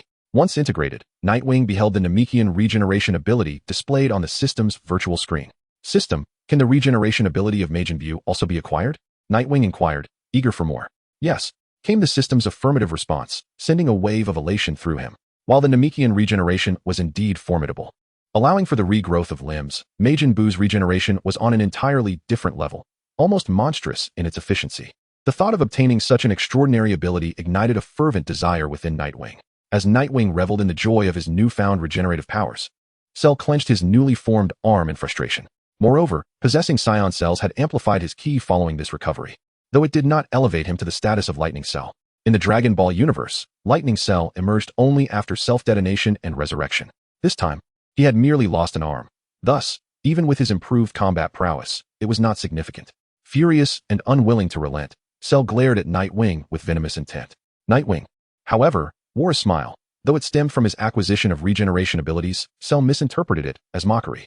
With a sudden burst of rage, Cell lunged at Nightwing, his foot creating a deep indentation in the ground. As he closed in, he unleashed a flurry of punches, elbows, and kicks upon Nightwing. Yet, like willow fluff in the wind, Nightwing deftly evaded each attack, remaining untouched. Suddenly, after avoiding a barrage of strikes, Nightwing countered with a punch to Cell's abdomen. Although it seemed he had not exerted much force, Cell immediately expelled a mysterious liquid and doubled over in pain, staggering backward with a pained expression. "Cell, you cannot defeat me. Surrender," Nightwing declared. In response, Cell's hands clenched into fists, and a powerful golden aura erupted around him. What nonsense! A mere human. He roared in anger before launching another assault on Nightwing. Yet, once again, his efforts were in vain, as Nightwing effortlessly evaded and retaliated, leaving Cell to suffer. At this moment, Trunks, Krillin, and the others realized that Cell was finished. Even in a calm state, he was no match for Yu, and now, having lost his composure, Cell was even less capable of contending with him. What was happening? At that moment, Piccolo's expression was not one of joy at Cell's defeat. Rather, he wore a heavy and puzzled look. What is wrong? After hearing Piccolo's untimely remark, Trunks and Krillin turned their gazes towards him, seemingly waiting for an explanation. Clearly, Yu had multiple opportunities to eliminate Cell directly, just as he had obliterated Cell's arm. Yet, Yu seemed to be deliberately provoking Cell, hesitating to deliver the final blow. Piccolo expressed his concern, stating that if Cell were pushed to desperation, no one could predict what he might do. After all, a being as formidable as Cell could annihilate the Earth in an instant. "Hey, Yu, what are you doing? Finish him off," Goku shouted towards Yu. Having understood Piccolo's implication, in response to Goku's words, Yu exhibited no unusual reaction, but the expression on Android 18's face changed. She had been following Yu, hoping he would rescue Android 17, who had been absorbed by Cell. If, as Goku suggested, Cell were to be killed outright, then 17 would perish as well. Yu had yet to eliminate Cell, seemingly aiming to force him to transform, thereby releasing the absorbed 17. Furious, Cell's fists were dodged by Yu time and again, causing his anger to escalate. Yet, the more enraged he became, the less he could land a hit on Yu, trapping him in a vicious cycle. At that moment, Cell's fury reached a boiling point. In an explosive display of rage, he flapped his wings and soared rapidly into the sky. Yu hesitated momentarily before pursuing him. As Cell ascended to a significant height above the ground, he suddenly struck a pose with his arms. What is he doing? Goku and Krillin's expressions shifted dramatically upon witnessing Cell's stance, and Yu's brow furrowed slightly. They recognized it as the Kamehameha wave. Sure enough, Cell's palms began to coalesce a formidable energy wave. As time passed, the wave expanded visibly at an alarming rate. Yu, stop him. He intends to unleash the Kamehameha wave. If it strikes the earth from this distance, it will be catastrophic. Goku's voice echoed from below, prompting Yu to accelerate towards Cell. However, just as Yu approached within 10 feet of Cell, the latter thrust his hands forward, unleashing the Kamehameha wave. Try to block it if you can. If you don't, the earth is finished, and you will all perish. Cell bellowed maniacally after releasing the colossal energy wave. Hearing Cell's declaration, Goku, Piccolo, and the others felt their hearts plummet. At the same moment, as the Kamehameha wave neared Yu, he concentrated energy into his own palms, countering with a Kamehameha wave of his own. Is that a Kamehameha wave? Goku and Yamcha's expression shifted dramatically upon witnessing Yu's counterattack. When did he learn to perform the Kamehameha wave? Goku's face lit up with joy as he realized Yu intended to neutralize Cell's attack. Yet, the next moment, Krillin's expression morphed from excitement to terror as he observed the two Kamehameha waves in the sky, one thick and one thin, with Yu's wave being overpowered by Cell's full-powered version. Indeed, it's not enough, Piccolo remarked as he watched the two waves clash in the sky. Yu's Kamehameha wave was hastily executed, failing to withstand the force of Cell's full might. Just then, as Goku prepared to transform into a Super Saiyan to assist Yu, he noticed Yu steadying himself. With a tremendous surge of energy injected into his Kamehameha wave, Yu's attack suddenly thickened and expanded. In that instant, the previously suppressed wave reversed the tide, surging with unstoppable force towards Cell. How is this possible? Cell's expression turned to one of shock as he witnessed Yu's Kamehameha wave push back against his own. As Yu distanced himself from Cell, he unleashed his full power, causing his Kamehameha wave to swell dramatically in an instant, overpowering Cell's energy wave. At this moment, the entire desolate island was enveloped in a tempest. The rocks upon the ground seemed to be drawn by some mysterious force, slowly ascending towards the heavens. How could this be possible? In the sky, upon witnessing the Kamehameha wave being repelled by Yu, the handsome visage of Salu revealed an expression of sheer horror. Without a moment's hesitation, the energy within Salu surged wildly, pouring into the Kamehameha wave that emanated from his palms. Yet, regardless of Salu's fervent efforts, Yu's Kamehameha wave remained an unstoppable force. After all, the disparity in strength between Yu and Salu was considerable at this moment. This difference in power was vividly manifested in the Kamehameha wave. As Salu beheld the Kamehameha wave rapidly enlarging before his eyes, a surge of mortal fear gripped his heart. Driven by the instinct for survival, Salu cried out in terror, "Stop!" However, it seemed that Yu did not heed Salu's pleas for mercy. The Kamehameha wave continued unabated, striking directly against Salu's body. In that moment, Cell's form was utterly engulfed by the radiant luminescence of the Kamehameha wave. Within that beam of light, his figure appeared to stretch and elongate. Ultimately, his limbs began to dissolve, and at last, the core of his being also perished within the brilliance of the Kamehameha wave. Half a minute later, both the Kamehameha wave and Cell's form vanished into the expanse of the sky. In this moment, tranquility has once again enveloped the island. At this moment, Sun Wukong, Vegeta, Trunks, and others gazed intently at the night sky above, where Yu resided. Had Cell's energy truly vanished? Upon sensing the absence of Cell's aura, Trunks, Krillin, and the others transitioned from disbelief to sheer ecstasy. After all, Cell had been defeated, thus securing their safety and that of the entire Earth. What a relief. Cell has been eliminated. Krillin and Yamcha burst into joyous celebration, dancing with exuberance. Meanwhile, Yu, feeling the perspiration on his forehead, glanced at the spot in the sky where Cell once stood and sighed, finally relieved. He then looked down, noticing Android 18, who appeared to have lost something vital, staring vacantly into the heavens. I completely forgot about Android 17. Seeing 18's expression jolted Yu's memory about 17. In his haste to counter Cell's Kamehameha, he had inadvertently eliminated Cell. With Cell's demise, it was inevitable that Android 17, who had been absorbed by him, would also cease to exist. After reflecting on this, Yu hesitated momentarily before descending toward the ground. At that moment, Android 18 began to drift downward, seemingly destined to meet the Earth. Just as she was about to crash, a shadow darted past and caught her before she landed. That shadow, of course, was Yiyu. As Android 18 regained her senses, she looked into the familiar visage before her. Before she could utter a word, Yiyu spoke. There is still hope for 17. Upon hearing this, Android 18's eyes sparkled with anticipation, and she leaned closer to Yiyu, her voice brimming with excitement. Is it true? Yiyu did not immediately respond. He merely cast a glance at Android 18. Their faces were so close that they could almost touch, and they could distinctly feel each other's breath. Realizing this, Android 18's cheeks flushed slightly, prompting her to step back and create some distance. Despite her usual aloof demeanor, she was, after all, a woman. Observing her bashful reaction, Yiyu remarked, to be precise, he can be revived. As he spoke, his gaze shifted towards Sun Wukong and Piccolo in the distance. In the Dragon Ball universe, Android 17 was also eliminated alongside Cell by Son Gohan. However, Sun Wukong and the others later utilized the Dragon Balls on Earth to resurrect those who perished during Cell's reign. Consequently, Android 17 was also brought back to life. Reflecting on this, Yiyu suddenly recognized a pressing concern. Sun Wukong's instant transmission technique was learned before Namek's destruction, when he, in a moment of desperation, boarded a spaceship from the Jinyu Force to reach Yardrat, where he mastered the skill. However, in this timeline, Yiyu had vanquished Frieza, and Namek had not exploded, leaving the question of whether Sun Wukong had indeed traveled to Yardrat unanswered. If he had not journeyed there, then he would not possess instant transmission, which would impede his ability to seek out a new deity on Namek, along with the Dragon Balls. As these thoughts plagued him, Yiyu felt a twinge of pain in his head and gestured towards Sun Wukong. What's the matter, Yiyu? Sun Wukong inquired, flying over with a puzzled expression. At this moment, Gohan and Krillin also approached. Have you ever been to Yardrat?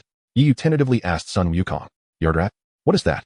Sun Wukong replied, his gaze drifting aimlessly, seemingly lost in thought. Zero.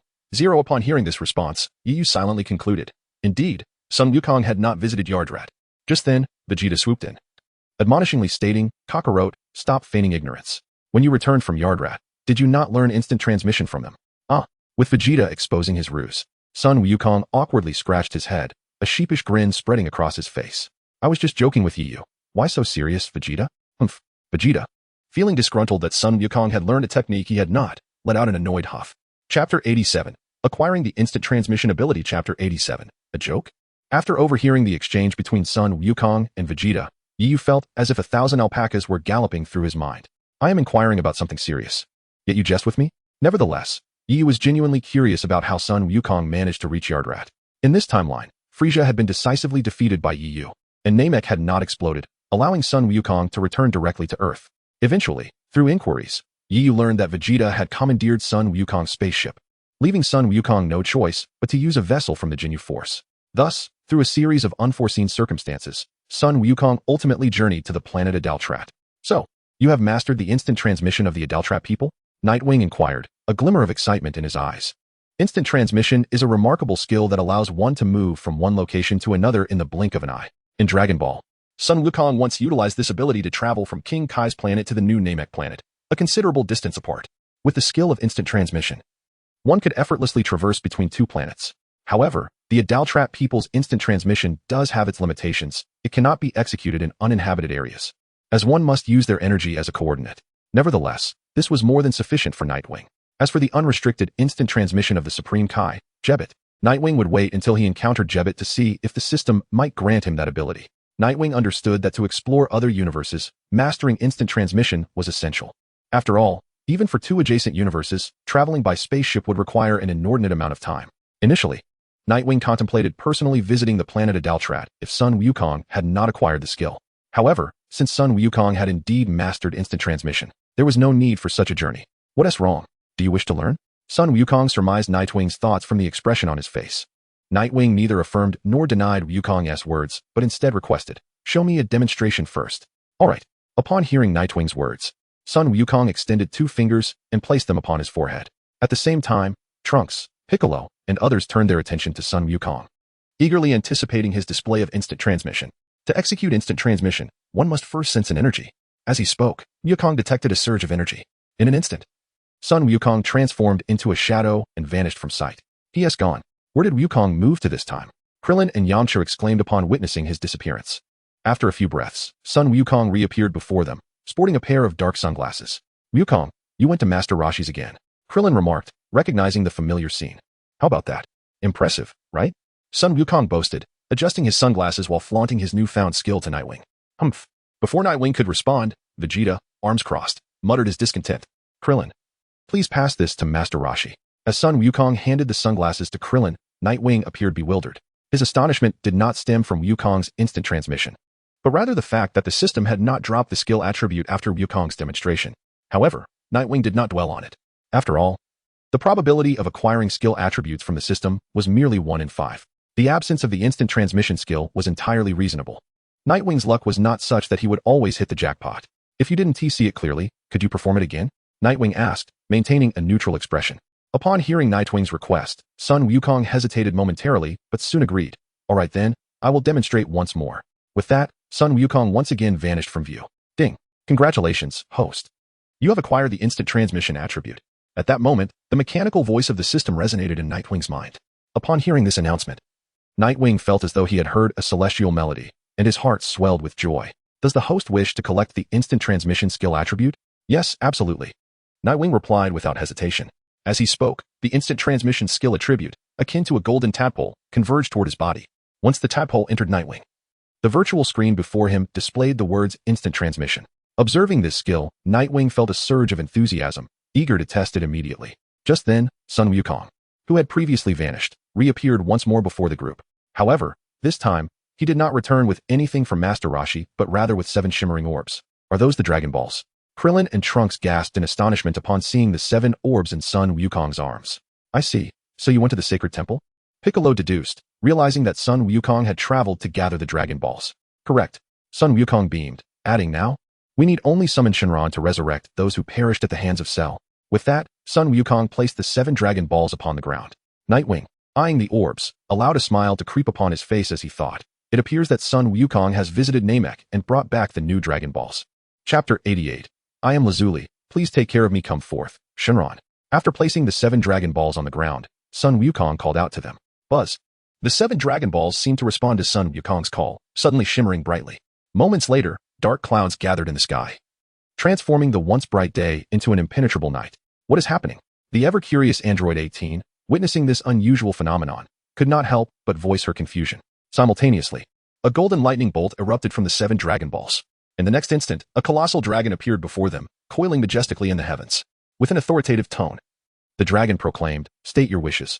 I can grant 2 wishes, regardless of their nature. 2 wishes? The revelation stunned both Krillin and Piccolo, as they were accustomed to the old dragon's limitation of 1 wish. It seems that after summoning the dragon daily, we can now request 2 wishes, Sun Wukong explained to Krillin and Piccolo. Hearing this, Piccolo grinned. Well, that's rather impressive. Dragon, grant the revival of all those who perished at the hands of Cell. Goku implored the dragon. This wish is quite simple. The dragon replied, and in an instant, its enormous, piercing eyes radiated a crimson light. The next moment, across the globe, those who had fallen victim to Cell began to rise once more. Simultaneously, a figure gradually materialized in the sky. Upon catching sight of this silhouette, a look of pure joy spread across Android 18's lovely face. The shadow that appeared was none other than Android 17. It seemed that this wish had indeed been fulfilled. Upon witnessing 17's emergence, Piccolo, Krillin, and the others realized that the dragon had granted the first wish. Subsequently, the dragon in the sky proclaimed, now, hasten to articulate your second wish. As for the second wish, I find myself devoid of desires. Do any of you have wishes? Goku first inquired of Yamcha and Piccolo, who shook their heads in response. It was then that Goku turned his gaze towards Yeyu and asked, Yeyu, this is a rare opportunity. Do you have any wishes? Hey, Goku. Piccolo interjected, suddenly anxious upon hearing Goku's question directed at Yeyu. There's no need for concern, Piccolo. After all, it was Yeyu who helped us defeat Cell. Without Yeyu, our planet might have faced annihilation. Consider this a token of gratitude, Goku said with a broad smile, addressing Yeyu. Are you not afraid I might wish for something detrimental to you? Yeyu remarked with a subtle smile, casting a glance at Piccolo. With your strength, there is no need to seek the dragon's favor. Goku replied. Yeyu pondered for a moment, then shifted his gaze to the dragon above, before focusing on Android 18 before him. Surely you must have a wish? Yeyu asked her. I? Android 18's expression shifted slightly. After a moment's contemplation, she replied. I have none. Before she could finish her sentence, 17 flew over, interrupting her. No, we do have a wish. Can we be transformed into humans? 17 asked the dragon. Upon hearing this, Trunks was taken aback. He had always detested androids, for in his future, they had wrought devastation upon the world. Yet, here was 17, an android, expressing a desire to become human. He reflected on the fact that 17 and 18 were originally just ordinary twins, altered into androids. A pang of sympathy welled up within Trunks. No, Just as Trunks was lost in thought, the dragon in the sky denied 17's wish. This wish exceeds my capabilities. Upon hearing the dragon's response, 17 and 18's expressions shifted slightly. So it is indeed not possible? 17 shrugged helplessly, then continued, then can the bombs within us be removed? That can be accomplished. The dragon declared, its eyes glowing a vivid crimson. After dismantling the bombs inside 17 and 18, the dragon vanished from the sky. In the next instant, the 7 dragon balls transformed into radiant beams of light, scattering across the earth. Simultaneously, the ominous clouds above dissipated entirely. Is it over? Yu murmured as he observed the clear sky. He then beckoned to Goku and the others, saying farewell. With that, Yu began to ascend slowly into the sky. Hey, are you leaving already? You promised to treat us well. Goku exclaimed, gazing up at Yu with a hint of dissatisfaction. Perhaps next time, Yu replied, soaring directly towards the location of the spaceship. As Yu departed, 17 and 18 exchanged glances before promptly pursuing him into the sky. Wait a moment. Yu was not flying particularly fast, allowing 17 and 18 to catch up swiftly. Do you need something from me? Yu inquired, hovering in midair, facing the two. Thank you for helping 17. 18 expressed gratefully. And thank you for the bombs too. 17 chimed in. I have no wishes for the dragon's assistance. Yu responded in a calm tone. There was one thing Yu did not vocalize. If he had a wish, he would seek the dragon of Namek to fulfill it. Once again, thank you. 17 reiterated his gratitude before descending. However, he noticed that 18 had not followed. Halting, he observed the expression on 18's face, seemingly understanding something. He smiled and said to Yu, I entrust my sister to you. Huh, what do you mean by that? Before Yu could respond, 17 took to the skies, flying off into the distance. In the end, only 18 and Yu remained in the sky. My name is Lazili. I look forward to our future interactions. Chapter 89, Methods for Rapidly Enhancing Combat Power. Chapter 89. Yu was aware that there were 7 years remaining until the resurrection of Majin Buu. For the past 7 years, Yu could not simply wait idly. He resolved to venture into other universes to amass combat power. Although his own combat strength had reached an impressive 20 billion, allowing him to navigate the 7th universe with relative ease, this figure paled in comparison to the might found in other realms. For instance, while one might dismiss Jillian as an anomaly, even Hit could effortlessly dispatch a combatant with 20 billion in strength. After all, Hit possessed the ability to defeat even Super Saiyan Blue Vegeta with ease. Confronting Yu in his current state would be an exceedingly simple task for Hit. Thus, before embarking on his journey to other universes, Yu needed to make adequate preparations, which naturally entailed enhancing his combat power. While many might find it challenging to significantly boost their abilities in a short span, Yu was an exception. He possessed a unique attribute acquisition system that enabled him to collect combat power attributes simply by observing battles in his vicinity. This was particularly effective during clashes among formidable opponents. The more powerful the adversaries, the greater the combat power attributes he could obtain upon their defeat. Consequently, Yu began to devise a plan involving Goku and Vegeta, the 2 titans of the 7th universe, whose combat prowess stood at the pinnacle. If he could orchestrate a battle between them, Yu's own strength would undoubtedly surge dramatically, potentially exceeding even the gains he experienced during Goku's confrontation with Cell. Although Cell's combat power was notably high, the duration of their battle was relatively brief. In contrast, the power differential between Goku and Vegeta was minimal, suggesting that while the combat power attributes dropped might be lesser than those from Cell, the longer duration of their fight would yield a considerable accumulation of attributes. First, he focused on Goku. Inside the spaceship, Yu extended 2 fingers to his forehead, preparing to sense Goku's energy. What are you doing? Inquired Android 18, tilting her head with curiosity at Yu's pose. However, he did not respond immediately. Suddenly, Yu opened his eyes wide and exclaimed, found it. No sooner had he spoken than his form vanished before Android 18's eyes. In the next instant, he reappeared thousands of kilometers away, at Goku's home in the tranquil surroundings of the Buns Mountain. At that moment, a startled exclamation erupted from the home of Sun Wukong on Bao Bao Mountain. Yu. Is that you? Sun Wukong gasped, his eyes widening in surprise at the sudden appearance of Yu, causing him to fall back onto the ground in shock. Upon hearing Sun Wukong's exclamation, Sun Wufan immediately rushed out of the room. Once he recognized Yu, he greeted him briefly before retreating back inside. How did you arrive here? And was that instantaneous movement just now? Sun Wukong inquired, rising from the ground with a look of awe. Indeed, it was instantaneous movement, Yu confirmed, eliciting a gleam of admiration in Sun Wukong's eyes. You truly are impressive, mastering instantaneous movement so effortlessly. It took me quite some time to grasp that technique back on planet Adratlat, not to mention the Kaioken as well. At Sun Wukong's praise, a pleased expression crossed Yu's face. By the way, do you have some time now? I wish to challenge you, Sun Wukong said, casting a glance out the window before hesitating. I am free, absolutely free, he exclaimed, excitement shining in his eyes as he grasped Yu's shoulders. Excellent, Yu thought to himself. Having successfully convinced Sun Wukong, he then immediately utilized instantaneous movement, transporting Sun Wukong onto his spaceship. Where are we? Sun Wukong asked, surveying the mechanical walls with curiosity. This is my spaceship. I'm just stepping out for a moment, so you can spar with these fellows. Yayu gestured toward Rap and Carter, who were training nearby. With that, Yayu placed his finger to his forehead and began to sense Vegeta's energy. Although Vegeta had suppressed his energy quite a bit, it still stood out remarkably on Earth. Soon, Yayu located Vegeta's energy and, in the next instant, vanished from the spaceship. All right, you all seem quite formidable. Let me join you, Sun Wukong said, clenching his fists as he approached Rap and Carter after Yayu's departure. Meanwhile, Yayu had already arrived at Vegeta's location. Vegeta was currently training in the gravity chamber set to 350 G. Who goes there? Vegeta sensed someone entering the training room and quickly turned around. Upon recognizing Yayu, he looked astonished. Yayu, is it you? Considering that Yayu had recently defeated Cell, a foe even he could not conquer, Vegeta felt a wave of frustration. Clenching his fists tightly and adjusting the gravity to 500 G. Did you summon me for something? Vegeta, covered in sweat, asked Yayu. Haven't you always wanted to duel with me? Yayu replied. Vegeta's eyes widened slightly, but the next moment, recalling Yayu's strength, he scoffed. Humph. I will grant you a chance to fight me. Even if you cannot defeat me, it will surely benefit you to engage in battle. As Yayu spoke the first half of his statement, Vegeta smirked. However, upon hearing the latter half, his expression shifted entirely. Very well, I accept your challenge, Vegeta declared, pride radiating from him. With Vegeta's agreement, a smile crept onto Yayu's face as he spread his fingers and placed them on his forehead. Is that instantaneous movement? Vegeta's expression changed upon witnessing Yayu's gesture. Though reluctant, he approached Yayu. Once Yayu's hand made contact with Vegeta, both vanished from the gravity chamber. Chapter 90. Super Saiyan Vegeta vs. Sun Wukong. Who exactly is this individual? So powerful, wondered the various warriors aboard the spaceship as they lay sprawled on the ground. Sun Wukong, rubbing his nose with a grin, remarked, hee. You are all quite strong, it's just that I am stronger. Suddenly, a shadow flickered, and in the next moment, Yayu and Vegeta appeared in the training room. Vegeta? Sun Wukong exclaimed, astonished to see Vegeta alongside Yayu.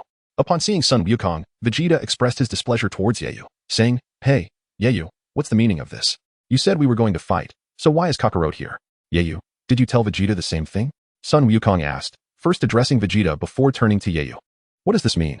Rest assured, I will not go back on my word regarding your battles. However, before that, I need Vegeta. Sun Wukong, you two will spar first. Whomever proves stronger will be my opponent. Yayu had already formulated a reason for Sun Wukong and Vegeta to battle, but before he could articulate it, he noticed Vegeta staring intently at Sun Wukong, brimming with fighting spirit. Kakarot, today I shall finally settle my long-standing ambition.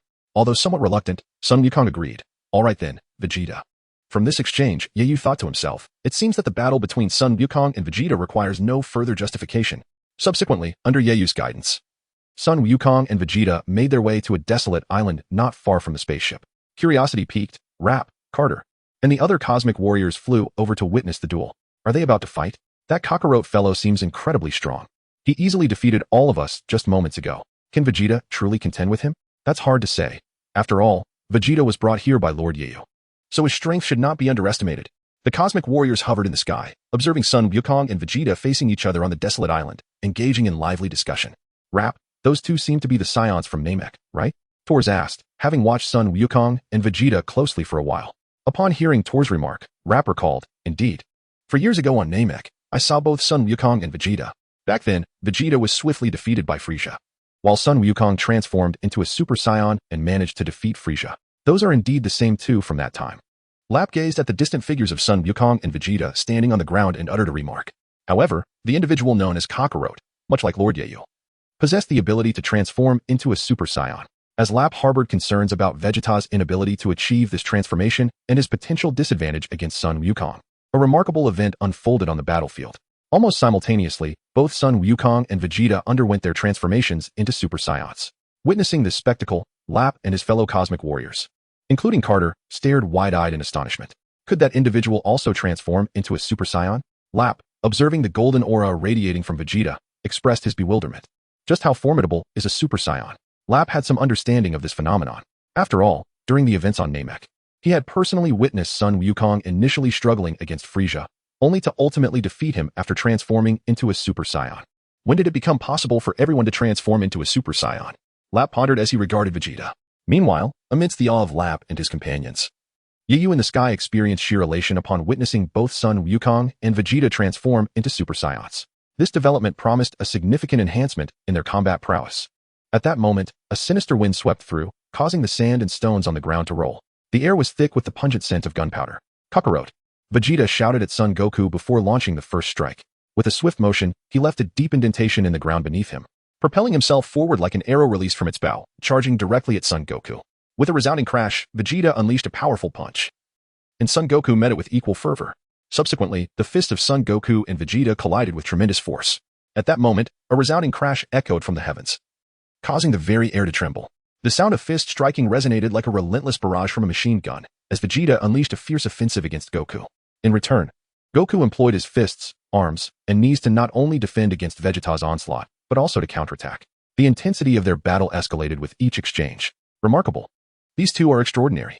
Observing the fierce clash between Goku and Vegeta, Lap and Carter stood in awe as the ground quaked with every move they executed. However, as time elapsed and the speed of their combat increased, Goku and Vegeta gradually vanished from their sight. How swift. They are utterly invisible. What level of combat is this? It's astonishing that Lord Yi you could find such formidable warriors. Lap and Carter exclaimed, their faces filled with wonder as they witnessed the disappearance of Goku and Vegeta.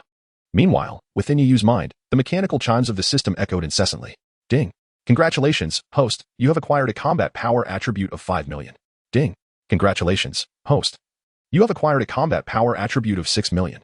Watching the battlefield where Goku and Vegeta clashed, the continuous drop of combat power attributes filled you with immense joy.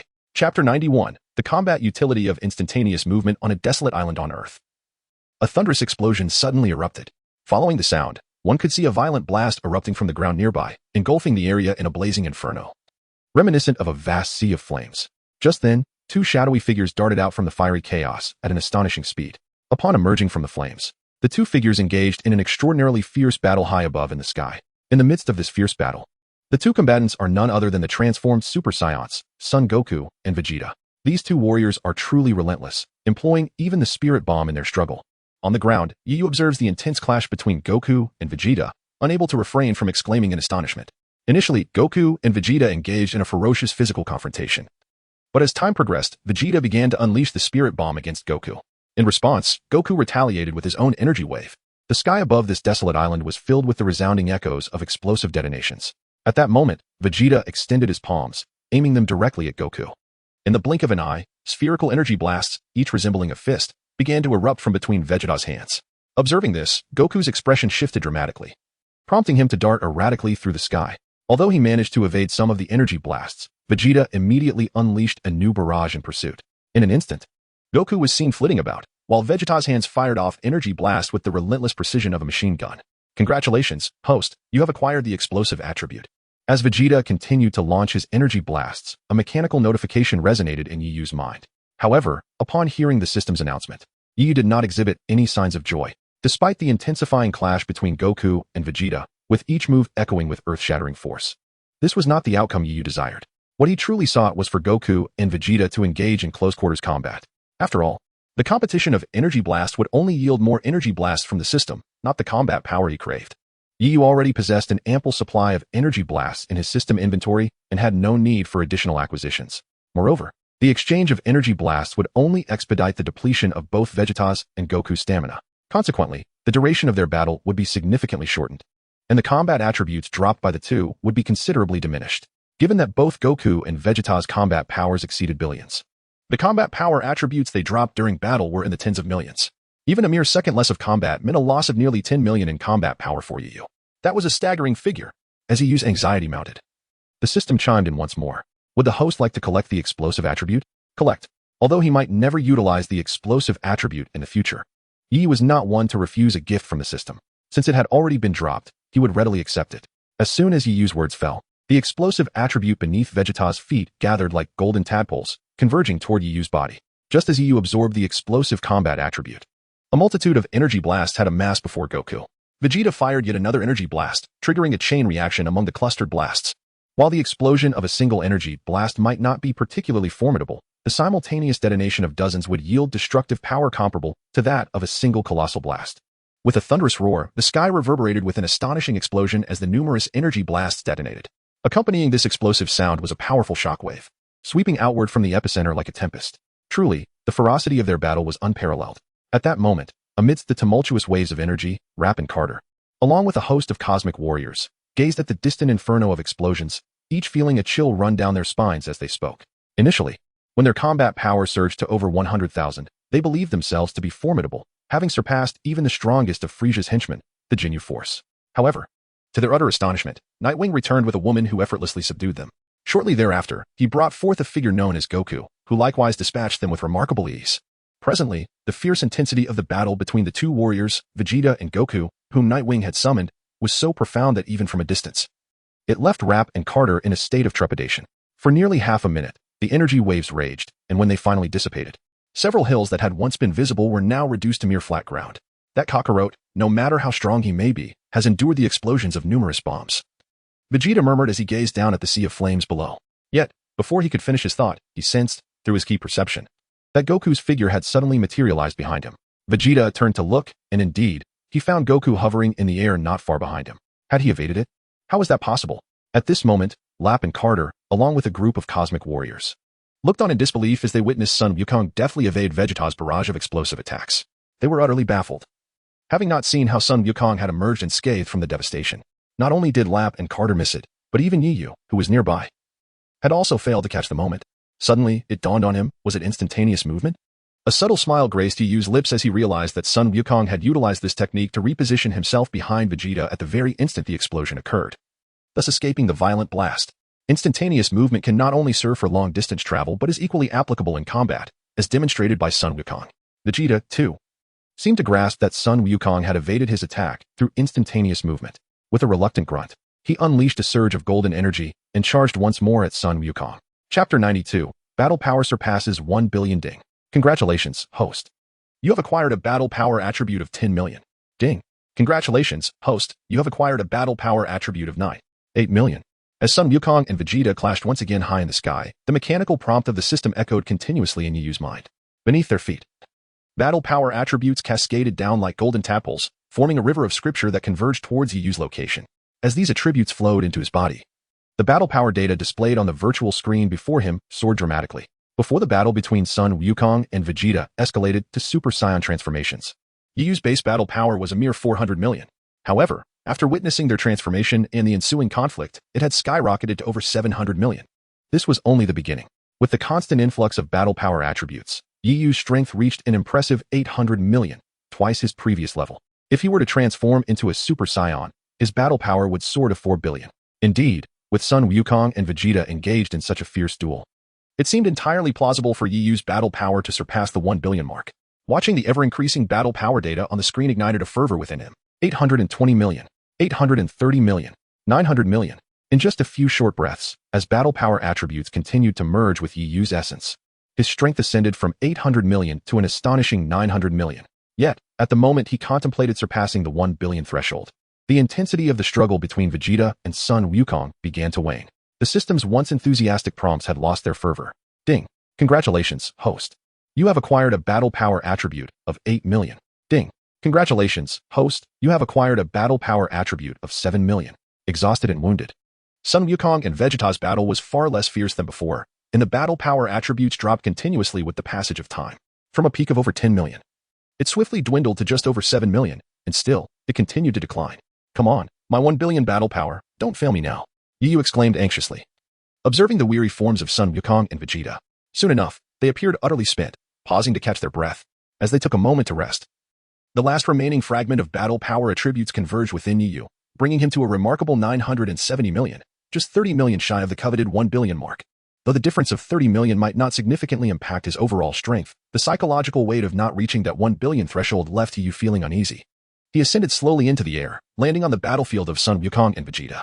Vegeta, Sun Wukong, today's battle shall be declared a draw.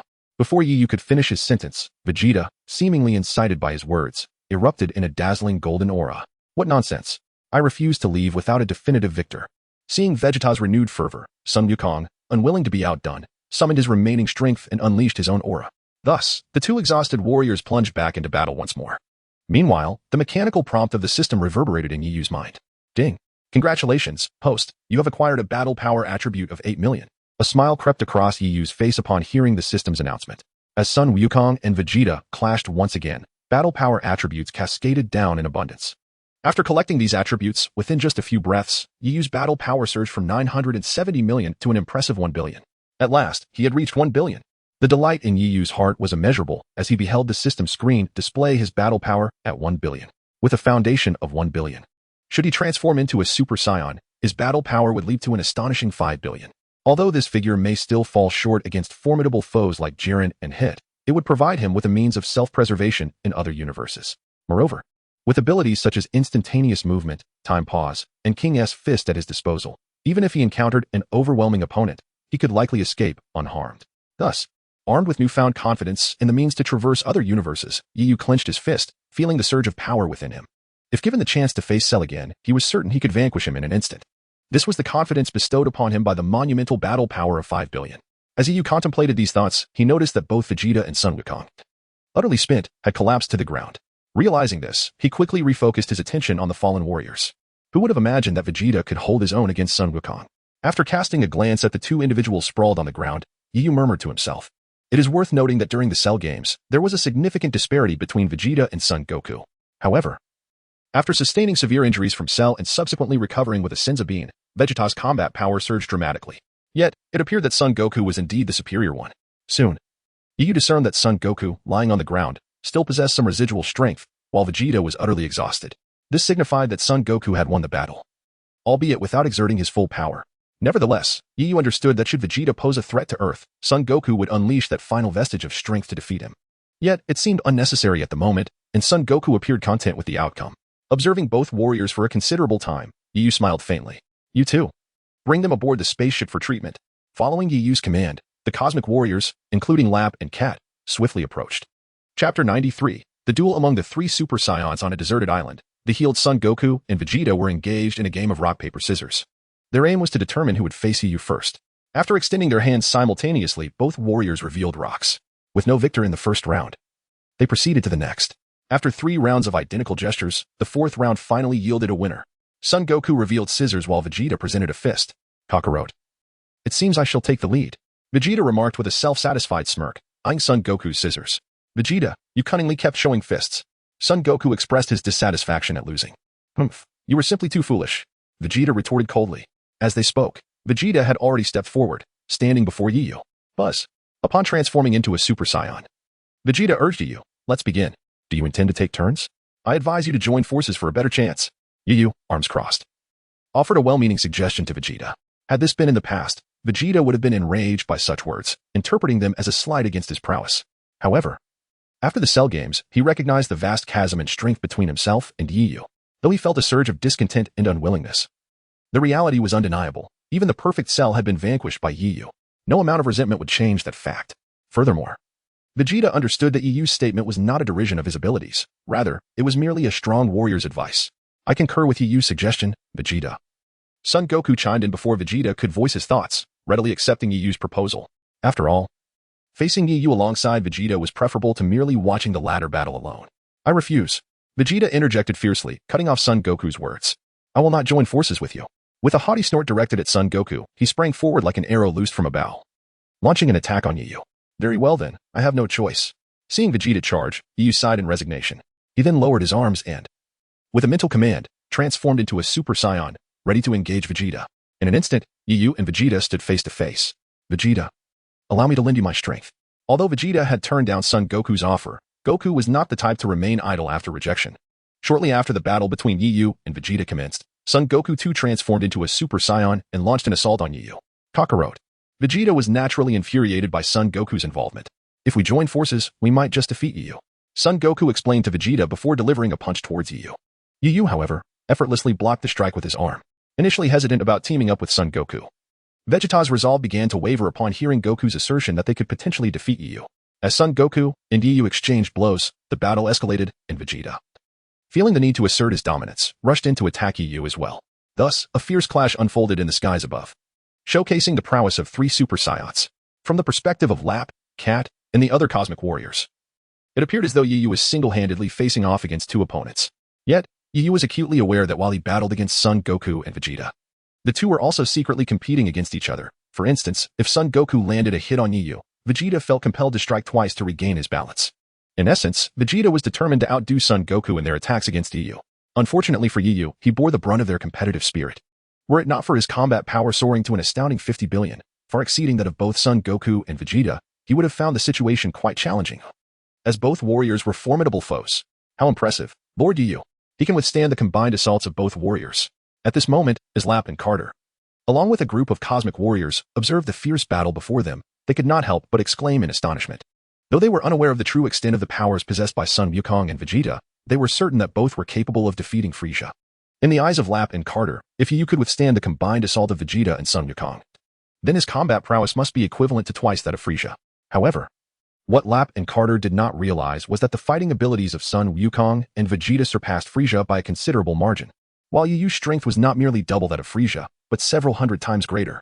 After all, Frieza's combat power stood at a mere 120 million, whereas Yu's power was an astounding 50 billion. Amidst the astonishment of Lap and Carter, Android 18 suddenly flew out from the spaceship.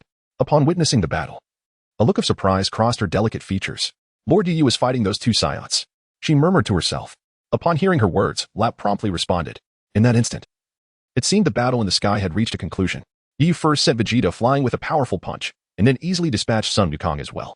Are we still fighting? Yu inquired, approaching Vegeta and Sun Wukong. We'll pause for now. It seems your strength has surpassed that of your battle with Cell. Sun Wukong exclaimed excitedly to Yu. Upon hearing this, Yu raised an eyebrow but did not refute the statement. Indeed, he was stronger than during his confrontation with Cell. Nevertheless, Yu did not succumb to arrogance. Although a combat power of 50 billion allowed him to dominate in Universe 7, it would not hold the same significance in other universes. Which universe should I explore first? Yu pondered to himself. Chapter 94, Journey to Universe 6 this time, aside from Yu's combat power soaring from 20 billion to 50 billion. Both Sun Wukong and Vegeta also experienced a significant increase in their strength. After all, Sun Wukong and Vegeta had both recovered from severe injuries. Following Yu's victory over them, they vowed to defeat him next time before departing together. Now, I shall embark on a new journey. After watching Sun Wukong and Vegeta leave, Yu let out a sigh of relief and spoke. A new journey? What new journey? At that moment, Android 18 flew over and curiously inquired about Yu's words. To other universes. Although Yu's voice was not particularly loud, it was just audible enough for Rap and Carter, along with other warriors from the universe, to hear. Other universes? Upon hearing Yu mention these two words, Rap and Carter exchanged puzzled glances. After all, in their understanding, there existed only this one universe. How could there possibly be other universes? This sensation is akin to the reaction of an ordinary individual upon hearing that other dimensions exist within this world. If it were an average person who claimed the existence of alternate universes, the likes of Lap and Carter would undoubtedly mock such a notion, perhaps saying, have you been watching too much television? Yet, it is Nightwing who utters these words, none other than their esteemed Nightwing. In their hearts, they cannot help but weigh the veracity of this statement. In the minds of Lap and his companions, Nightwing is a figure of formidable strength, possessing insights far beyond their own. If Nightwing asserts that other universes exist, then it is indeed plausible that such realms may truly exist within this world. This reflects their trust in Nightfeather. Lord Nightfeather? Are you suggesting that besides our universe, there are other universes? Rap approached with a curious expression, inquiring of Nightfeather. Meanwhile, TOS, Carter, and others joined them, their gazes fixed upon Nightfeather, seemingly awaiting his response. Initially, Nightfeather had no intention of divulging such information. However, upon noticing the curiosity etched on the face of Android 18, he spoke up. Indeed, as far as I know, this world encompasses a total of 12 universes. 12? The revelation that other universes existed had already left Rap and the others astounded. Now, learning that there were indeed 12 universes left their minds reeling. There was an additional statement Nightfeather refrained from uttering. Originally, there were 18 universes, but 6 had been obliterated, leaving only 12. Had he disclosed this, the expressions on Rap and Carter's faces would have been even more remarkable. Of course, all of this is far too distant for you. You need not concern yourselves with it. Nightfeather promptly declared upon observing the shock on Rap and Carter's faces. Lord Nightfeather, which universe do you plan to visit next? After processing his astonishment, Rap asked, which universe? Nightfeather had contemplated this previously but had yet to reach a decision. After all, aside from Universe 7, there were still 11 other options to consider. Rubbing his chin, he pondered for a moment before stating, Universe 6. It is a mirror universe to Universe 7 and is the closest. Moreover, Universe 6 houses powerful beings such as Super Saiyans and Hit. It is the most suitable choice to visit first. As soon as Nightfeather finished speaking, Rap eagerly inquired, Lord Nightfeather, may I accompany you to explore the other universes? Me too. I wish to go, echoed Carter and the other warriors from different universes. What are you all doing? Do you think this is a vacation? Nightfeather chastised upon hearing the raucous voices of Rap and Carter. Once the crowd fell silent, he continued, you will remain at the base and continue your training. If upon my return, your combat abilities do not meet my expectations. Seeing the benevolent gaze of Nightfeather, Rap nervously asked, Lord Nightfeather, What are your expectations? 500,000. Night Feather had initially considered stating 1 million, but realized that for them, that would be exceedingly challenging, particularly since not everyone possessed the innate talent of Vegeta or Goku. Although Night Feather had lowered the bar, the expression on Rap and Carter's faces still reflected their trepidation. However, recalling that they had previously possessed merely a combat power of over 10,000, which had now escalated to 100,000, they could only grit their teeth and agree. Then I shall accompany you. Just as Night Feather was soothing Carter and Rap, Android 18 spoke up beside him. You? Night Feather assessed 18 from head to toe, observing her standing there with poise. What? Am I not capable? 18 flipped her golden locks and addressed Night Feather. Hearing her words, Night Feather did not respond immediately. Instead, he recalled Android 17, who had demonstrated remarkable strength during the Tournament of Power and was the only one who remained to assist Universe 7 in achieving victory. Night Feather surmised that 18 and 17 shared similar mechanisms. If 17 could train to grow stronger, then 18 could also enhance her abilities through training. Should 18 choose to train, her future strength would be unfathomable. Of course, this was contingent upon her interest in becoming stronger. Additionally, 18 was vastly superior to Rap and TOS. If she participated in battles in Universe 6, Night Feather could amass considerable combat power along the way. Very well. You may accompany me. Upon hearing this, Rap and Carter displayed expressions of envy and resentment. Naturally, they were acutely aware that Night Feather's willingness to take 18 along was due to her remarkable beauty. Chapter 95, a being resembling Frisia at the fringes of Universe 6. On planet Bulls, a fierce conflict raged. Numerous beings from the cosmos launched a relentless assault on planet Bulls. You are so weak. The Bullsians are so feeble yet occupy such a fertile planet. Is this not a waste of resources? Hand over planet Bulls to us. One of the assailants pursued a group of fleeing Bullsians, a maniacal expression adorning his face as he observed their panicked flight.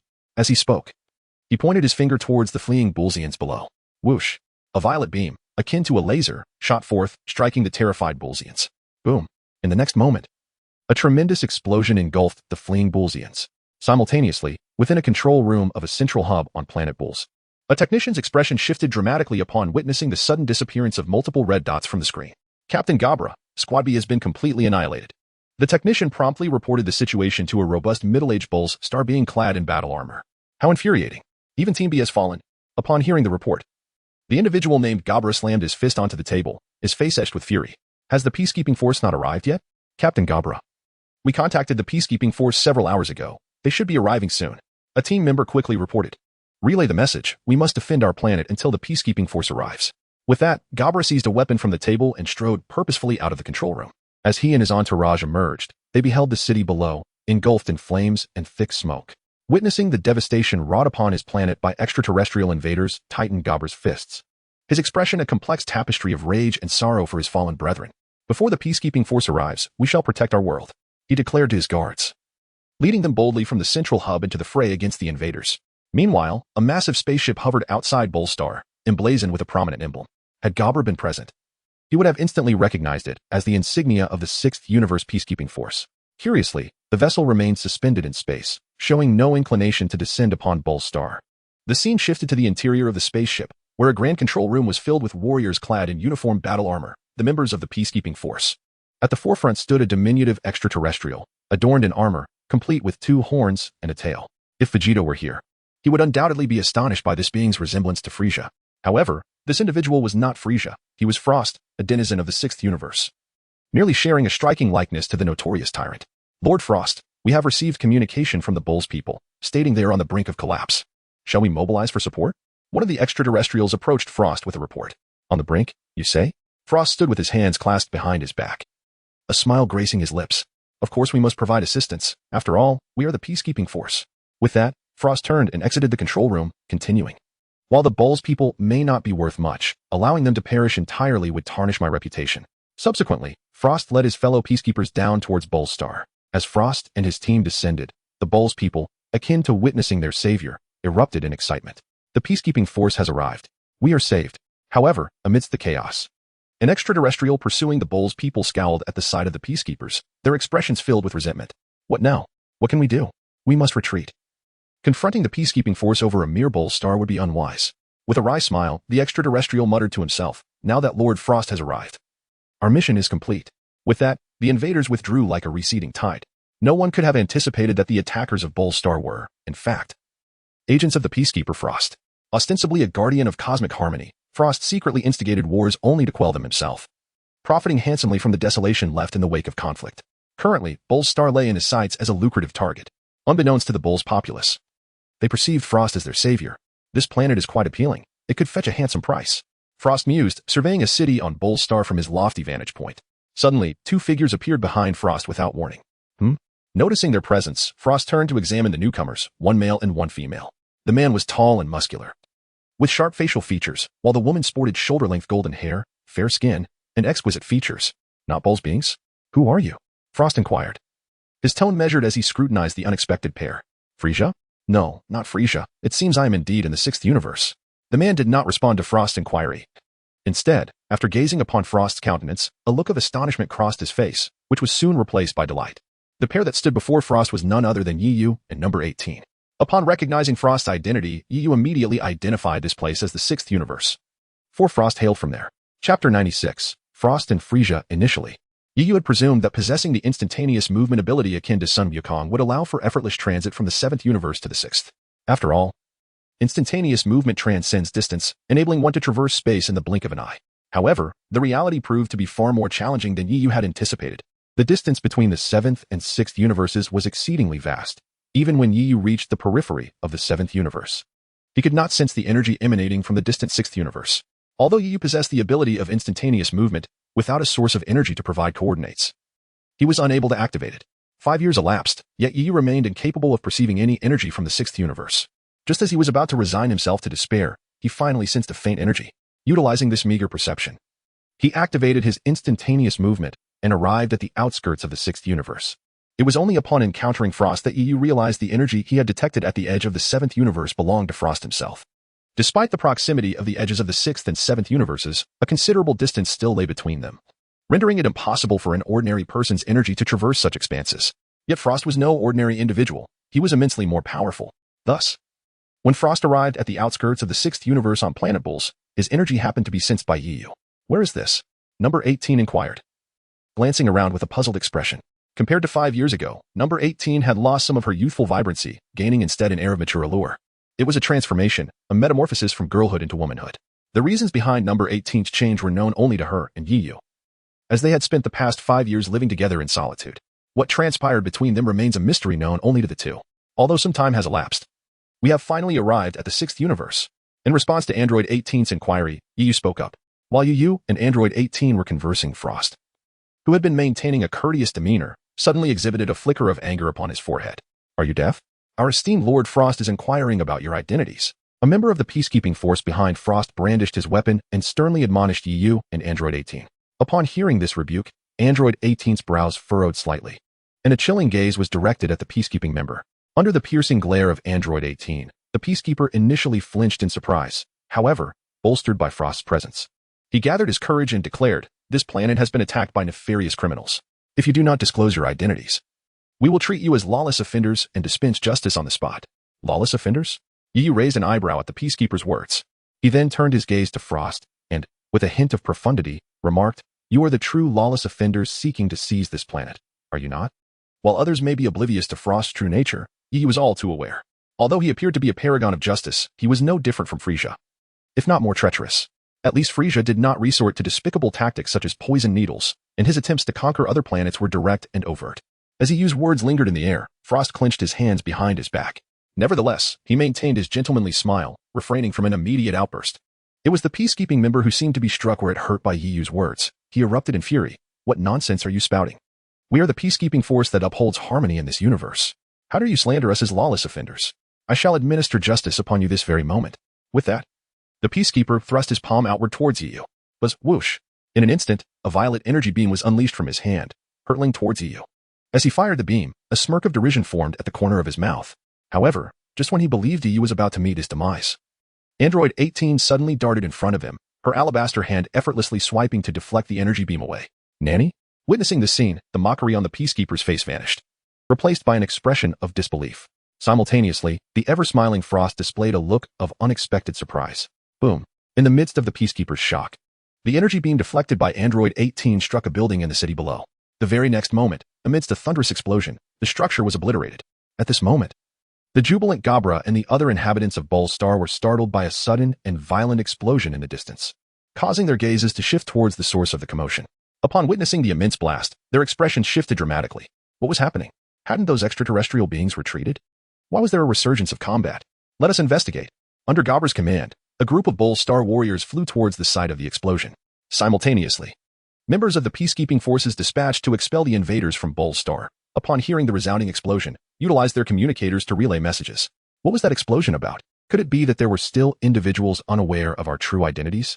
As these words echoed in his communicator, the peacekeeping member fixated on number 18. His expression shifting but not immediately responding. After a few seconds of silence in the air above, the previously aloof Frost stepped forward and declared, "Step back. I shall handle these two." Yes. Upon hearing Frost's command, the peacekeeping member promptly retreated. "It seems you are not yet familiar with me. Allow me to introduce myself. I am a member of the peacekeeping forces, named Frost," he said courteously to Yu in number 18. However, before Frost could finish his sentence, Yu interjected, "I know you, Frost." At this declaration, Frost's expression changed abruptly, and he replied, "It appears your earlier statement was not mere banter." Frost referred to Yu's claim that they were nefarious villains seeking to seize this planet. Indeed, otherwise, I would not have uttered such words. Chapter 97. The arrogant Frost. Upon hearing Yu's response, Frost suddenly chuckled. "I see, so you are aware of my true identity. Since you know, I cannot allow you to leave alive." With that, Frost abruptly raised his head, and in the next moment, a powerful aura erupted around him. As this aura manifested, a wave of energy rippled outward from Frost, radiating in all directions. Truly, the formidable power of Lord Frost is undeniable. At that moment, a member of the peacekeeping forces, sensing the formidable wave of energy emanating from Frost, gazed at him with reverence and remarked, "I recall that you thwarted the attack of my subordinate, did you not?" After unleashing his power, Frost fixed his confident gaze upon number 18 and stated, "Although I have not elaborated much, my expression seems to convey to you and no. 18. Behold, this is my strength." However, in response to Frost's display of bravado, number 18 merely frowned and turned to Yu, asking, "Yu, may I eliminate this fellow?" "Ah, certainly, but exercise caution," Yu replied with a smile directed at Frost. Their exchange, though not particularly loud, was overheard by both Frost and the peacekeeping member. Upon hearing their conversation, the expressions of Frost and the peacekeeping member shifted suddenly. "You truly are arrogant. Eliminate Lord Frost? Do you even comprehend his immense strength?" Before Frost could express his ire, the peacekeeping member immediately berated number 18. "Enough. After all, you are merely two inexperienced individuals. Now, I shall demonstrate just how formidable I, Frost, truly am." Frost's arrogance surpassed even that of Frisia. As his words fell, he extended his fingers toward number 18. The death beam. In the next moment, a scarlet energy sphere materialized at Frost's fingertip, which he then launched, forming a crimson energy beam. Humph. Lord Frost's death beam can effortlessly obliterate a mountain. To be slain by this technique would be an honor for you. At the instant Frost unleashed the beam, the peacekeeping member wore a smug expression, convinced that both number 18 and Yu were as good as dead. However, in the following second, the anticipated scene of no 18 being pierced by the death beam did not transpire. Instead, as the crimson beam approached number 18, she swatted it away as one would a fly, sending it soaring into the distance. How is this possible? She actually deflected Lord Frost's death beam? The peacekeeping member's face contorted in disbelief as he witnessed this spectacle. He was acutely aware of the sheer power behind Frost's energy beam, having previously witnessed Frost reduce a mountain to rubble with ease. Yet now, that overwhelmingly potent death beam had been so effortlessly repelled by this woman. His expression shifted dramatically, his heart filled with astonishment. Concurrently, Frost also displayed a hint of surprise. However, unlike the peacekeeping member, his reaction was merely a slight alteration of expression, lacking any profound shock. Just as Frost and the peacekeeping member were taken aback, the deflected death beam struck the ground of the city below. With a resounding crash, a hemispherical wave of crimson energy erupted from the impact site. After a brief moment of silence, an earth-shattering explosion reverberated through the air, accompanied by a tremendous shockwave that swept through the city like a tempest. At that moment, Gabra and the other Bulzarians hastened toward the location of Yaoyu and the 18th unit. As the immense shockwave surged toward them, they appeared as fragile as a solitary boat adrift in the vast ocean, perilously close to being capsized. What is happening now? Who is engaged in this battle? The magnitude of the upheaval is extraordinary. The Bulzarian warriors, straining to maintain their footing, spoke with heavy hearts. Moments later, as the shockwave dissipated, they lowered their protective arms. At that instant, the inexperienced Gabra and his companions were awestruck by the sight before them. The city below had vanished without a trace, replaced by a colossal crater. This pit resembled the aftermath of a cataclysmic meteor strike, unfathomably deep and perpetually emitting steam. What in the world is this?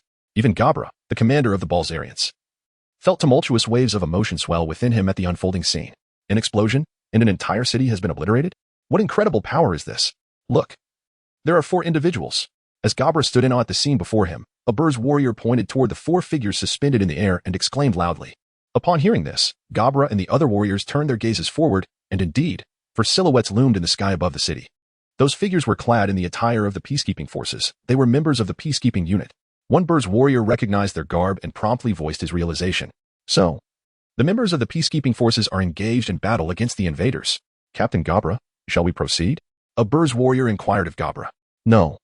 That place is beyond our reach. We shall remain here and observe. Gabra replied solemnly, while they collectively began to pray, hoping that Frost could vanquish the two invaders. Nightwing and Android 18 were, of course, unaware that the Bur's people had branded them as invaders. However, even if they were aware, Nightwing and Android 18 would remain indifferent to such matters. Chapter 98. The combat power of Super Saiyan Level 2. It appears that there is indeed some measure of skill. Frost's expression revealed a flicker of astonishment upon witnessing Android 18 so effortlessly deflect his death beams. Yet, that was where his admiration ceased. In the next moment, a barrage of crimson light beams descended upon Android 18. Humph. Observing the relentless onslaught of scarlet beams, Android 18 let out a dissatisfied huff. She chose not to evade but instead casually deflected several crimson beams before charging through the hail of death beams towards Frost. Of course, Android 18 did not allow the crimson death beams to strike her unchallenged, for she had not yet reached the level where she could disregard the damage inflicted by such attacks. The phrase deflecting the beams of death refers to the actions of the 18th, who, while advancing towards Frost, continuously utilized her palms to repel all the incoming death rays. How could this be possible? At that moment, a member of the peacekeeping forces, upon witnessing the figure of number 18, saw 007 approach Frost without a hint of hesitation amidst the barrage of lethal energy beams, his face displaying sheer astonishment. Just as this member began to speak, number 18 had already closed the distance to Frost, and by the time Frost registered the situation, number 18 had delivered a swift kick towards him. What? After witnessing the astonishing speed of number 18, the previously unflappable expression on Frost's face finally revealed shock. Before Frost could formulate any response, number 18's kick connected squarely with him. Though number 18's combat prowess paled in comparison to that of the fully realized Cheru, she had previously bested the Super Saiyan Trunks with ease. Even Frost in his ultimate form would likely not stand a chance against number 18, let alone the Frost who was currently in his first form. After being struck by number 18's kick, Frost's body plummeted towards the ground like a cannonball. In the blink of an eye, he crashed down onto the earth. Ding. Congratulations, host, you have gained a combat power attribute of 3 million. The moment number 18 struck Frost, a mechanical notification echoed in Yu's mind. Would the host like to collect the combat power attribute? Although 3 million combat power attributes were not particularly significant for Yu at this moment, it was better than nothing. He responded to the system with a simple, collect. With Yu's command, the combat power attribute beneath number 18's foot converged towards him like golden tadpoles. Once this attribute assimilated into Yu's body, the combat power data displayed on the virtual screen before him began to shift. Yu's combat power surged from 2.068 billion to 2.071 billion. Indeed, Yu had now reached the milestone of 2 billion. 5 years prior, after acquiring the combat power attributes dropped by Super Saiyans Goku and Vegeta during their battles, Yu's power had skyrocketed to 1 billion. Since then, he had embarked on a journey with number 18, departing Earth for Universe 6. Although they had not yet located Universe 6 in these 5 years, it was not to say that Yu and number 18 had been idle. Over the past 5 years, aside from the tremendous boost in combat power granted to Yu by Broly's Furious S cells, which added nearly 300 million to his prowess, the combat attributes acquired from encounters with Android 18 and others contributed an additional 700 million. Consequently, Yu's combat power has surged from 1 billion 5 years ago to over 2 billion today. Furthermore, this figure represents only his base combat power. Should he transform into a Super Saiyan, it would soar to an astonishing 100 billion. Remarkably, 3 years ago, Yu, through a fortuitous event, ascended to Super Saiyan 2nd grade. It is noteworthy that the combat power of Super Saiyan 2nd grade is double that of the original Super Saiyan. Thus, upon entering this form, Yu's combat power would temporarily elevate to 200 billion, with a combat power of 2.071 billion. If he were to collect more power from the 6th universe, it is likely that by the time Majin Buu emerges, he would be capable of defeating him. As Yu gazed at the combat power data displayed on the system screen, he pondered silently. Following the Cell Games, Majin Buu will make his descent to Earth 7 years later, and now, with over 5 years already passed, there remain less than 2 years until his arrival. Some may argue that 2 years is a tight time frame. However, the 6th universe is home to formidable Saiyans such as Kaba, Kale, and Caulifla. Should these Saiyans all transform into Super Saiyans, Yu's combat power could potentially multiply several-fold, perhaps even by dozens. Just as Yu was contemplating this, a member of the peacekeeping force, witnessing how effortlessly Android 18 had sent Frost flying, exclaimed in alarm. However, at that moment, he suddenly sensed a chilling aura approaching from behind. Upon perceiving this presence, the member of the peacekeeping force felt as though he had plunged into an icy abyss. Though he did not turn to look, it was unmistakable that the source of this terrifying energy emanated from Android 18. In that moment, the member of the peacekeeping force found himself consumed by a singular thought: how effortlessly 18 had vanquished Frost. Clearly, he was far from formidable. Yet, before the peacekeeper could even contemplate an escape, 18 had already darted behind him, delivering a swift strike that landed squarely upon his form. Subsequently, the peacekeeper's body plummeted to the ground like a meteorite, leaving his fate uncertain. Had the peacekeeping force truly been defeated? Surely, this was a jest. At this moment, the group of Bull's aliens led by Gabra turned pale upon witnessing the defeat of Frost and a member of the peacekeeping forces by Unit 18. They had just endured the despair of invasion, and after much anticipation, the arrival of peacekeepers had finally driven the invaders away. Yet now, an assailant had emerged. One that rendered even the peacekeepers powerless. Despair itself is not the most terrifying. The true horror lies in glimpsing hope within that despair, only to realize it is but a fragile lifeline. Chapter 99. The Ultimate Form of Frost. Chapter 99. How could this be? Lord Frost has been defeated? A member of the peacekeeping forces, upon witnessing Frost being struck down by Unit 18, immediately reported the situation to the control room aboard the spacecraft hovering above. An alien resembling a salamander, upon receiving this news, wore an expression of utter disbelief. He was acutely aware of Frost's formidable strength, having effortlessly vanquished numerous villains in the past. Yet now, he found himself confronting the unimaginable. Frost had been bested. Send an emergency signal to the defense team. The salamander alien commanded a nearby technician, still reeling from shock. Understood. At the sound of the salamander's order, the technician promptly initiated a distress signal to the defense team of the 6th universe. This is WZ-370 coordinates. Once the signal was connected, the technician first reported their location before continuing. Our peacekeeping forces on Bull Star at WZ-370 are under attack by lawless villains. We request immediate assistance. After receiving a response from the defense team, the technician quickly relayed the information to the salamander alien. Captain, the defense team has dispatched Gabra and his group. If at this moment you were to hear the name Gabra, it would certainly ring a bell for him. This Gaby is none other than the scion from Universe 6 who participated in the Tournament of Power. At this moment, Yu is blissfully unaware that Gaby is hastening towards his location. Yu is currently suspended in the sky above planet Bulma, his gaze fixed upon the spot where Frost has fallen. It is about to emerge. After an indeterminate amount of time, Yu's expression subtly shifts. Suddenly, a brilliant explosion of purple light erupts from the very place where Frost descended. In the next heartbeat, amidst the impact of the violet radiance, the surrounding rocks scatter, and a shadow surges forth from the ground, propelled alongside the debris. The shadow was none other than Frost. Indeed, he was still alive. Nightwing gazed at Frost soaring into the sky and immediately smiled. Although Frost had not succumbed to the attack from number 18, he appeared rather disheveled, lacking the previous air of superiority. He is still alive. The peacekeeping soldier remains.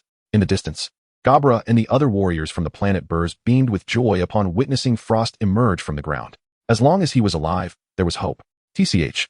This is quite troublesome. Upon seeing Frost ascend into the sky, number 18 displayed a hint of impatience on her delicate features. Just as she intended to charge and eliminate Frost, Nightwing intervened. Wait, number 18. Yet, Nightwing did not wish to save Frost. He merely sought to seize the opportunity to gather battle power attributes. Although Frost was not as formidable as Cell in his ultimate form, he still possessed battle power in the millions. This formidable power, when pitted against Android 18, will undoubtedly endow Yu with significant combat attributes. Transform now, Frost. After thwarting Android 18, Yu's gaze shifted to Frost as he spoke in a calm tone. Oh, you are aware that I can transform? Upon hearing Yu's words, Frost wiped the blood from the corner of his mouth, his eyes glinting with a subtle hint of murderous intent as he glanced at the glaring blood on his hand. He then addressed Yu and Android 18. Yu, however, chose not to respond to Frost's inquiry. After all, he could not possibly divulge to Frost that he was a time traveler, thus possessing such knowledge. Never mind. Frost scrutinized Yu for quite some time, and seeing that Yu had no intention of speaking, he grew disinterested in pursuing the matter further. With a nonchalant remark, he assumed a combat stance and confidently proclaimed, "Once I transform, my battle power will multiply. Be prepared." With that, Frost clenched his fists, his muscles taut, and as he roared continuously, crimson patterns emerged across his body. A brilliant light began to emanate from him, illuminating the formerly dim planet of Burrs, casting it in a radiant glow. At that moment, the ground beneath Burrs trembled, and the air above roiled with unease. Waves of energy radiated outward from Frost, resembling ripples in water, spreading in all directions. What is happening? What is going on? Nearby, Gabra and several Burrs warriors, upon witnessing this series of extraordinary phenomena, were left in astonished uncertainty. For the generally weak Burrs inhabitants, this occurrence was exceedingly anomalous. The energy is steadily intensifying, Yu murmured to himself, fixated on the dazzling Frost. As time progressed, the energy within Frost swelled further. Nearly a minute later, the surge of energy ceased its increase, and the blinding light surrounding Frost began to fade. When the brilliance had entirely dissipated, Frost's new form emerged before Yu and Android 18. The final form, indeed. At this moment, Frost had undeniably transformed into his ultimate state. Aside from a slight variation in color compared to Frieza's final form, every other aspect was strikingly similar. His energy seemed to surpass that of Frieza. Yu narrowed his eyes, quietly analyzing the ultimate form of Frost before him. Thank you for your patience. This is my final form. Now, let us commence. As Frost slowly opened his eyes, his expression regained the confidence of yesteryears. Just as a smirk began to form on Frost's lips, Android 18, without waiting for him to finish his words, charged forward and launched an attack directly at him. Frost's expression shifted dramatically upon seeing Android 18's sudden assault. Before he could react, her kick struck him, sending him flying downward. However, this time, he did not plummet directly to the ground. Android 18. You might at least wait for him to finish his bravado before making your move. Upon witnessing the unfolding situation, Yu could only place his hand on his forehead, a look of resignation crossing his face. However, such was the nature of number 18. Chapter 100, Frost Poison Needle with a resounding thud. Number 18 delivered a powerful kick that sent Frost hurtling through the air. This time, unlike before, Frost did not plummet to the ground. Instead, he managed to stabilize himself after being knocked back several paces. After all, in his final form, Frost's combat prowess was significantly greater than in his initial state, affording him enhanced resilience to damage. How audacious! Frost steadied himself and addressed number 18. Yet, true to form, she had no intention of heeding his words. Before he could finish speaking, she launched another assault. Number 18, do not eliminate him too quickly. Upon hearing Yu's caution, number 18 merely cast a sidelong glance in his direction, remaining silent. Nevertheless, her actions spoke volumes, as she tempered the ferocity of her attacks considerably. Although she was unaware of Yu's reasoning for wanting Frost to remain alive longer, over the past 5 years, he had consistently advised her to refrain from using her full strength against formidable foes. Consequently, she had grown accustomed to this approach. Excellent. A smile graced Yu's face as he noted the reduction in number 18's assault intensity. His intention in advising her against swiftly dispatching Frost was to gather more combat power attributes. Should she eliminate Frost in a single strike, Yu would only be able to harvest a single instance of combat attributes. The more battles fought, the greater the accumulation of combat power attributes, thereby enhancing his strength. As Yu spoke, the rhythmic chimes of the system echoed in his mind, triggered by the ongoing clash between number 18 and Frost. Ding. Congratulations, host. You have acquired 3 million combat power attributes. Ding. Congratulations, host. You have acquired 5 million combat power attributes. As the battle raged on, a steady flow of combat power attributes cascaded from their skirmish. Although the attributes dropped during their confrontation were less than those from the clashes between Vegeta and Goku, prolonged engagement could still yield substantial gains for Yu. Collect the combat power attributes. With a commanding shout, Yu summoned the combat power attributes from the battlefield, which surged toward him like golden tadpoles. As these attributes melded into his being, the virtual screen before him displayed an impressive rise in his combat power data. 2. 0.71 billion. 2. 0.75 billion. 2. 0.80 billion. In mere moments, Yu's combat power surged from 2. 0.71 billion to an astonishing 2. 1 billion, and it showed no signs of stopping. With the ongoing battle between number 18 and Frost, the influx of combat power attributes continued unabated, resulting in a relentless increase in Yu's strength. What a remarkable battle! Such astonishing speed, their movements are nearly imperceptible. As number 18 and Frost clashed, Gabra and the other Bull's warriors could only marvel in awe. The sheer velocity of their combat rendered them unable to discern the actions, leaving them to hear only the resounding impacts resonating through the air. Suddenly, with a tremendous force, number 18 landed a decisive blow on Frost, sending him flying across the battlefield. As Gabra and his comrades regained their sight of the combatants, a grave realization set in. This outlaw has subdued the peacekeeping forces. One of Gabra's fellow warriors remarked heavily after witnessing the aftermath of number 18's strike. Gabra's expression darkened at this revelation. Despite his own lack of strength, he was not devoid of insight. He recognized that he had no place in such a high-caliber confrontation. Their hopes rested entirely on Frost's shoulders. For if he were to fall to number 18, the Bull Star would be doomed.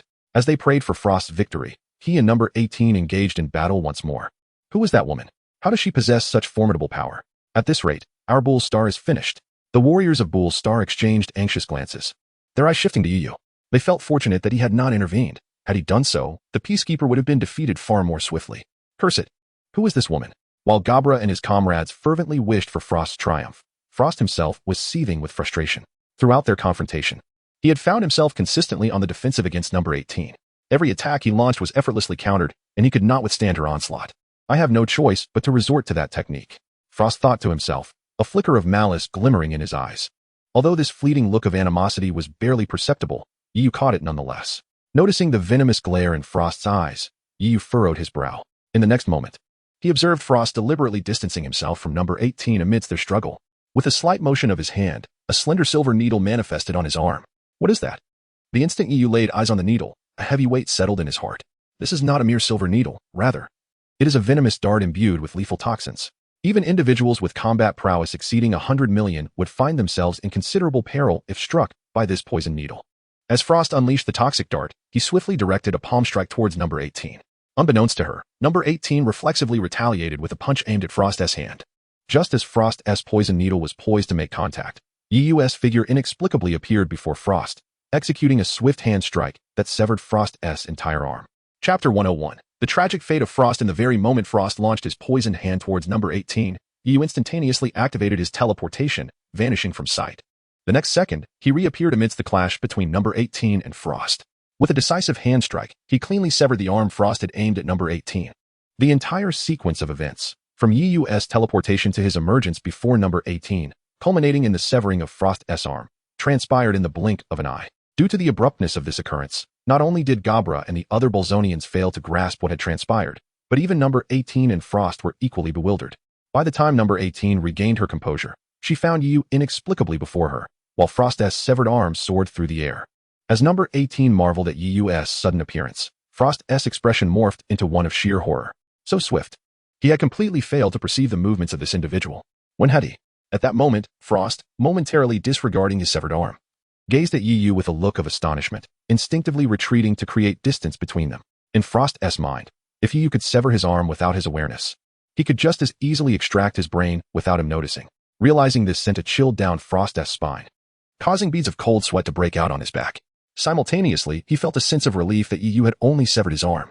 Had Yu intended to kill him, he would already be dead. What are you doing? Wasn't he agreed that I would deal with this guy? Number 18 exclaimed, crossing her arms in discontent as she glared at Yu, who had suddenly intervened. Look. In response to number 18's childish grievance, Yu paid it no mind and proceeded to retrieve Frost's severed arm from the air. Upon hearing Yu's words, number 18 initially cast a disgruntled glance but soon noticed a glint of metal reflecting off Frost's severed arm. What is that? As she caught sight of the metal, number 18's brows furrowed slightly, and she leaned towards Yu, inquiring. Yu did not immediately respond to number 18's question. Instead, under Frost's astonished gaze, he removed the poison needle from the severed limb. After extracting the needle, Yu made a small incision on the stump of Frost's arm. Soon, the blood oozing from the wound began to change color. Is it poisoned? Number 18's expression darkened at the sight. Indeed, a poison needle. After completing his examination, Yu casually discarded Frost's severed arm and the poison needle. At that moment, number 18 realized that if Nightwing had not suddenly appeared and severed Frost's arm, she would likely have succumbed to poison. This indicated that Nightwing did not intend to interfere in her battle with Frost, but was, in fact, saving her.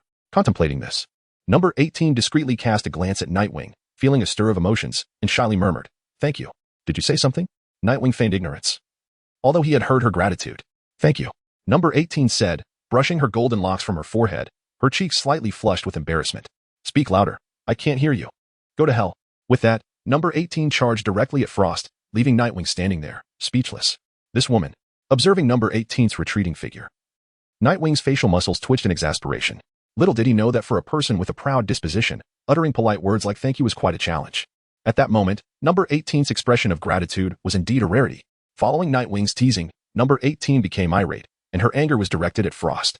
Upon reaching Frost, she unleashed a tempest of fierce attacks upon him, the speed and force of which far surpassed their earlier encounter. Frost, who was already no match for number 18, found himself utterly overwhelmed, especially after losing an arm. Under her relentless onslaught, Frost was left in a pitiful state, suffering greatly.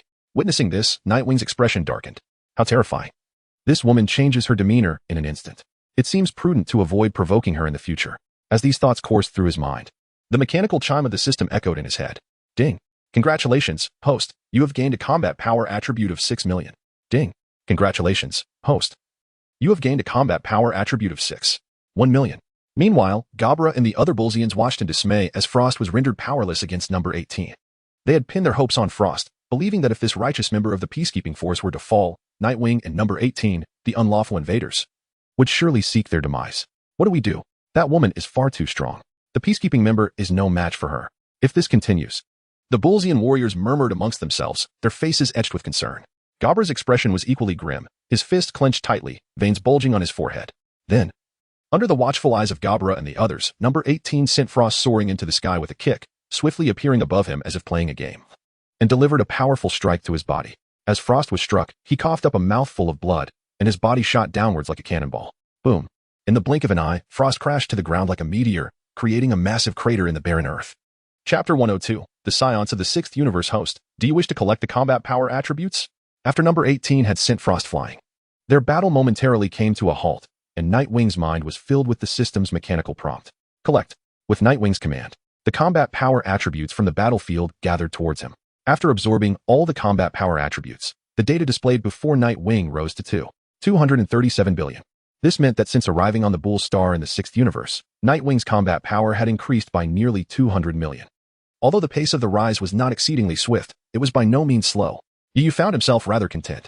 Once he withdrew his consciousness from the system, his gaze fell upon Frost, who had just landed below. The aura emanating from Frost was gradually diminishing. Observing Frost's grievous injuries, Yu's expression shifted slightly, and he murmured to himself. Despite the fact that he had been somewhat harsh towards number 18, Yu felt no sympathy for Frost. After all, had he not intervened in time to prevent Frost from using the poison needle, it would have been number 18 who suffered injury. What shall we do? 913. The peacekeeping forces have been eliminated. Alone, we are no match for them. As Yu pondered this while observing Frost, Gabra and the other Bull's aliens regarded number 18 and Yu with the eyes of demons. Gabra, witnessing the fear-stricken faces of several Bull's warriors trembling beside him, clenched his teeth in resentment as he glared at Yu and number 18. Let us not be cowards. We are warriors. Even if the peacekeepers have failed, we must not easily concede defeat. It is our planet that we should protect. Gabra stood forth and proclaimed in a fervent tone.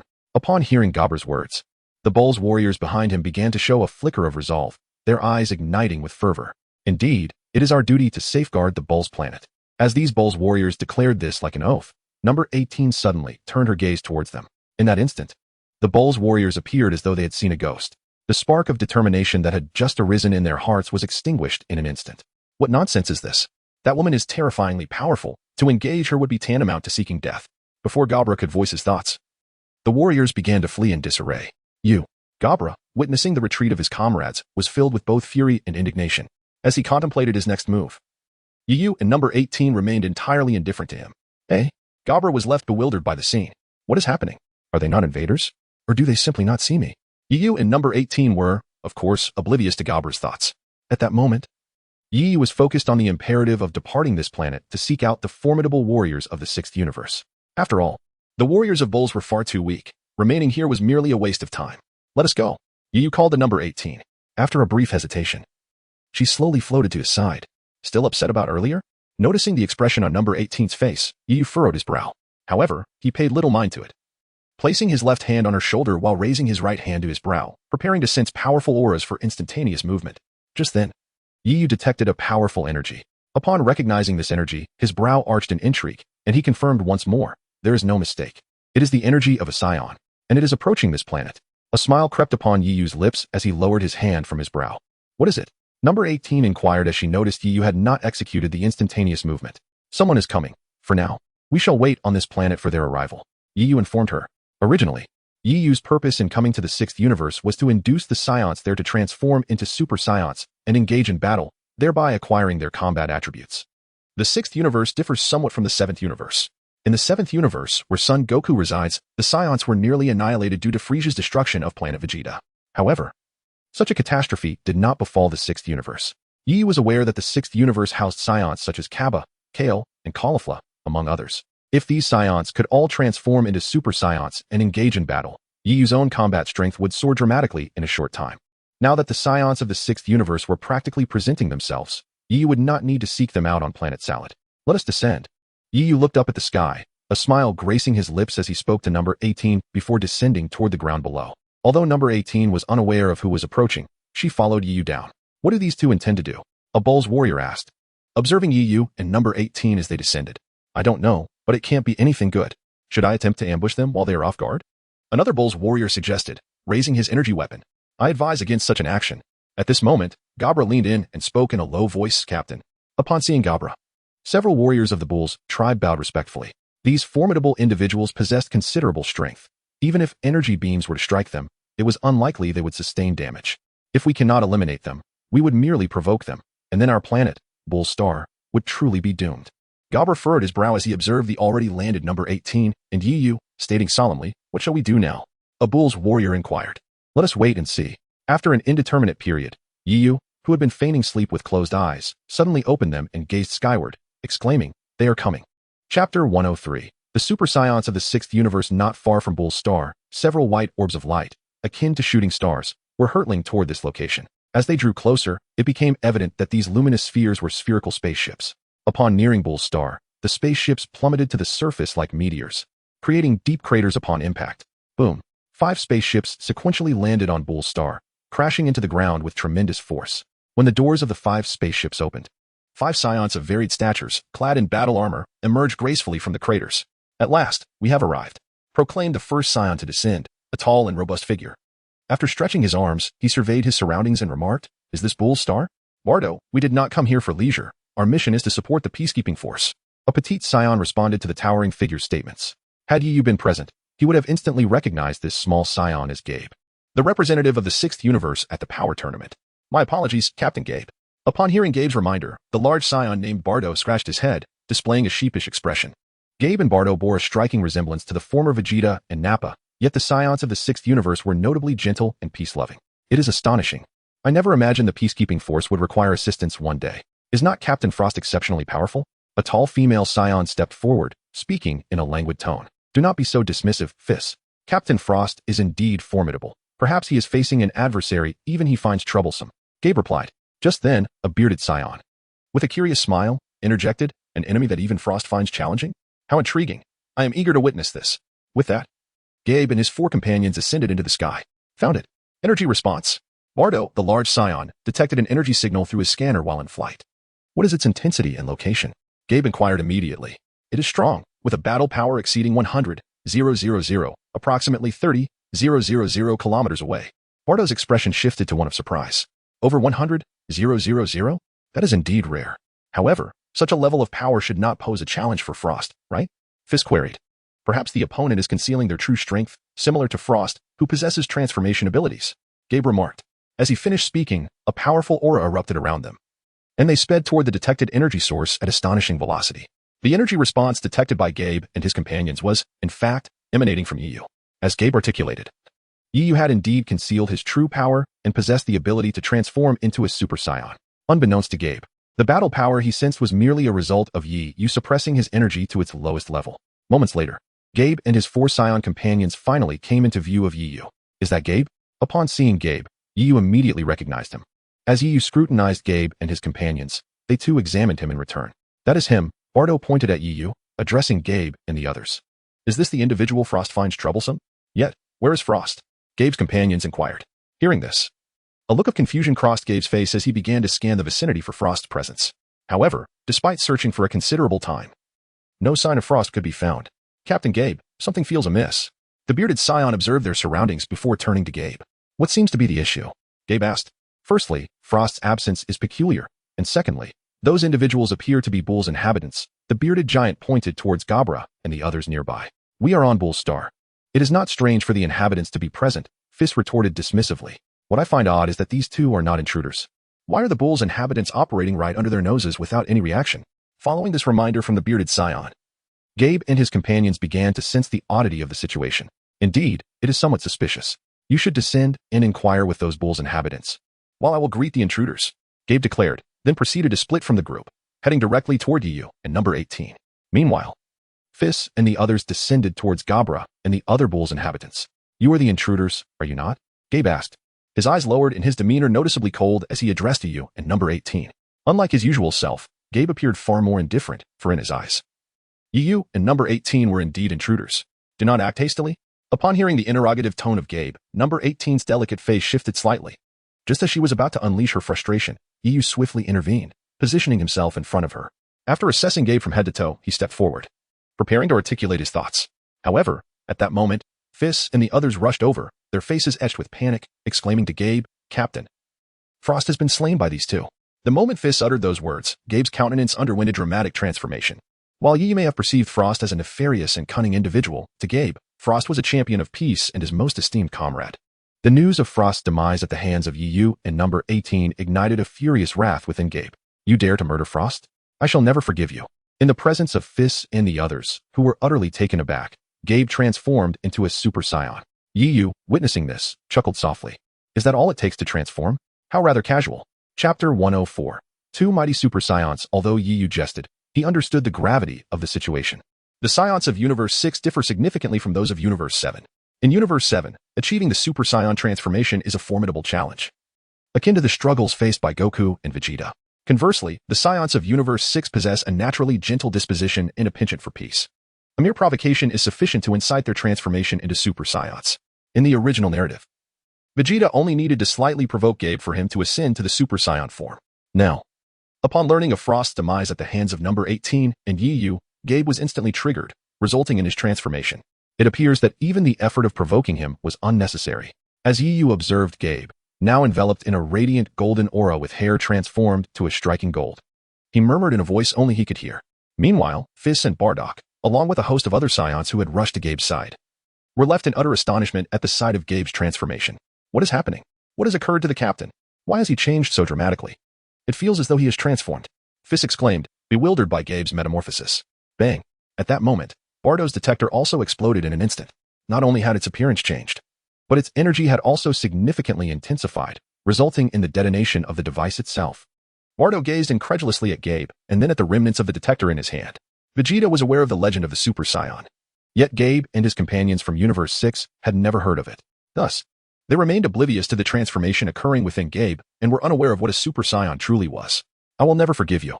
Just as Fizz and Bardo were conversing, Gabe, now successfully transformed into a Super Saiyan, charged directly at Yu and Android 18. Upon seeing Gabe approach, Android 18 furrowed her brow slightly and swiftly positioned herself in front of Yu, shielding him from harm. 18, let me handle this guy. Before 18 could take action, Yu called out to her and surged forward to confront the advancing Gabe. As Yu flew, he suddenly emanated a golden aura, and his hair transformed into a brilliant gold. This guy is just like the captain. He is transformed too? What on earth is happening? Fizz and Bardo, witnessing Yu adopt the same form as Gabe, exchanged bewildered and astonished glances. Boom. At that moment, the fists of the two Super Saiyans collided in the sky, producing an intense sound of impact. Concurrently, a violent shockwave emanated from the center of the clash, rippling outward in all directions. What terrifying power! Such a simple collision yields such a fearsome force. What has happened to the captain? And that individual can actually withstand the captain's assault. Amidst the shockwave, Fizz, Bardo, and the others struggled to maintain their footing, each wearing expressions of astonishment. Bang, bang, bang. The fierce exchange between Yu and Gabe continued, their forms vanishing from sight only to reappear high in the sky, engaging in a ferocious battle. Their fists, elbows, and knees collided repeatedly, each impact resonating with a deafening sound that sent tremors through the air. How incredible! Both of these fighters are extraordinarily strong. Bardo marveled as he observed the fierce battle unfolding above. How can you be so impressed?